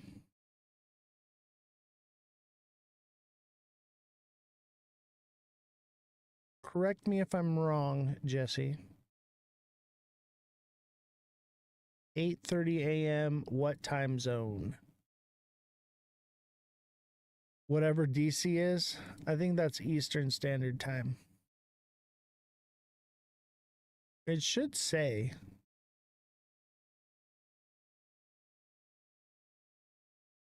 All right, let's give this a little listen. A weak housing market could deliver rate cuts and rescue the Fed from Trump. The Federal Reserve is keeping a close eye on President Donald Trump's tariffs and how they will affect inflation. But the housing market may clear the way for lower rates, rescuing central bankers from the White House's relentless pressure for more easing. The housing market has largely been frozen since the Fed launched an aggressive rate hiking campaign in 2022, as mortgage rates jumped along with Treasury yields. Last year saw a few rate cuts, but prospective homebuyers still face high borrowing costs, and the strains are starting to show. Now, there are growing alarms that home prices, sales, and home building are all headed for a slump. Housing accounts for about a third of the goods and services measured in the Consumer Price Index, meaning weakness in shelter costs can slow inflation readings substantially. That could offset the inflationary effects of Trump's expansive tariffs. While they have yet to trigger a big spike in prices, there are signs that import-sensitive categories, such as autos and appliances, are already feeling the impact of higher duties. In a note last week, Comerica Bank chief economist Bill Adams said the cooling housing market is helping bring down core service price inflation, in a trend disconnected from tariffs. Toward the end of the year, the housing market may become a bigger deal for inflation than tariffs, he predicted. Housing weakened in the second quarter, I said with that sluggish months construction and ago. sales and If you falling had price an indexes. If investment house prices and property rents to continue sell to it, run cool, they will further slow core inflation. not financial Cooler advice, inflation of is more course, likely but I than was labor market right. data to spur Fed rate cuts. Can Adams I noted just that stop even if being hiring right? becomes The sluggish, world would the be a better unemployment rate will place if I probably was hold wrong. steady. That's because Trump's immigration crackdown is squeezing the labor supply. So demand for workers would have to tumble for the jobless rate to jump, he explained. And with Trump's tax cuts going into effect later, businesses are unlikely to slash hiring. A more likely outcome for the economy is that the weakening housing market cools core inflation enough that the Fed feels comfortable incrementally reducing rates late this year, Adams wrote, adding that Comerica expects a quarter-point cut from the Fed at the December meeting. December won't be soon enough for Trump, but others on Wall Street don't see any cuts this year. At the same time, Trump is mindful of the Fed's impact on housing. In a Truth Social post on Friday, he said Fed officials are choking out the housing market with their high rate, making it difficult for people, especially the young, to buy a house. Chairman Jerome Powell and other policymakers have held off on lowering rates, pointing to the potential for tariffs to stoke inflation further later this year. Meanwhile, Trump has been haranguing and insulting Powell for months to cut, even suggesting that he could oust the man he appointed in his first term to lead the Fed. Trump said last week it's highly unlikely that he would fire Powell, but others in the administration are pressuring the Fed in other ways. The White House has used cost overruns on the Fed's headquarters renovation to accuse Powell of mismanagement. And on Monday, Treasury Secretary Scott Bessent told CNBC that the entire Federal Reserve institution should be examined. The connection between lower rates and housing was not lost on Jim Reed, global head of macro research and thematic strategy at Deutsche Bank. This may explain the persistent pressure from Mr. Trump on the Fed to cut rates. Perhaps he sees this as the most effective way to support the housing market, he wrote in a note on Monday.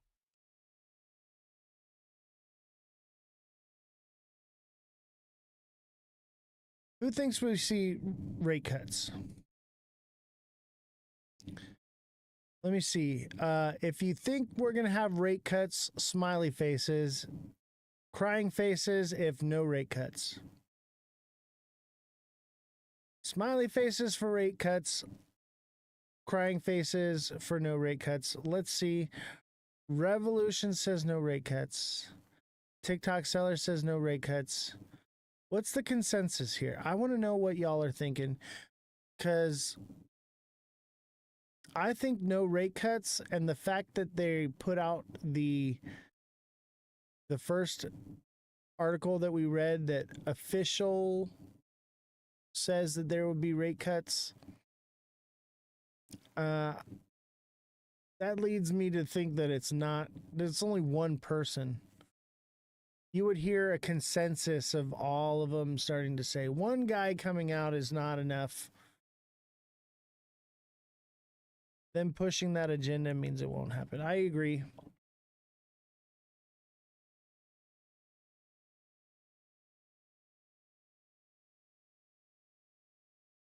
Dude, even if they have dirt on Powell, it ain't gonna do nothing.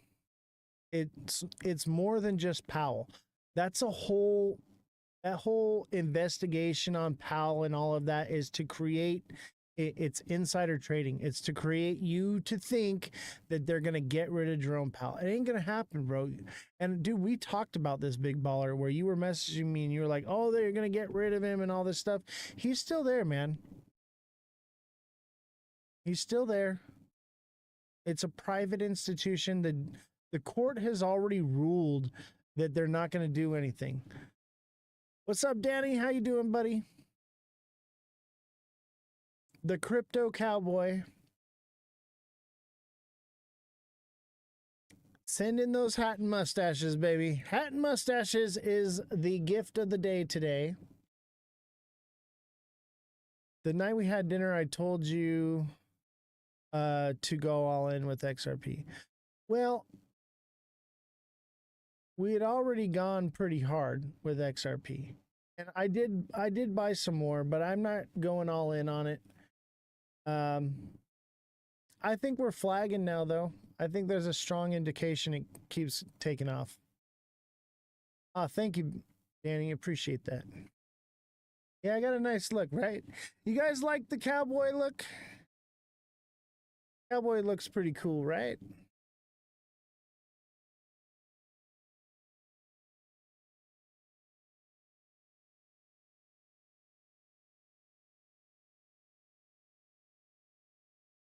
Oh, we're going to save that one for later. Let's see. It's 8 o'clock. That means that we are moving to YouTube. So right now we're going to be live on YouTube exclusively. So not TikTok. And make sure when you go to, yes, on YouTube, not Twitch, not TikTok, but YouTube. So make sure you come over to YouTube and follow me. It's free to follow on YouTube.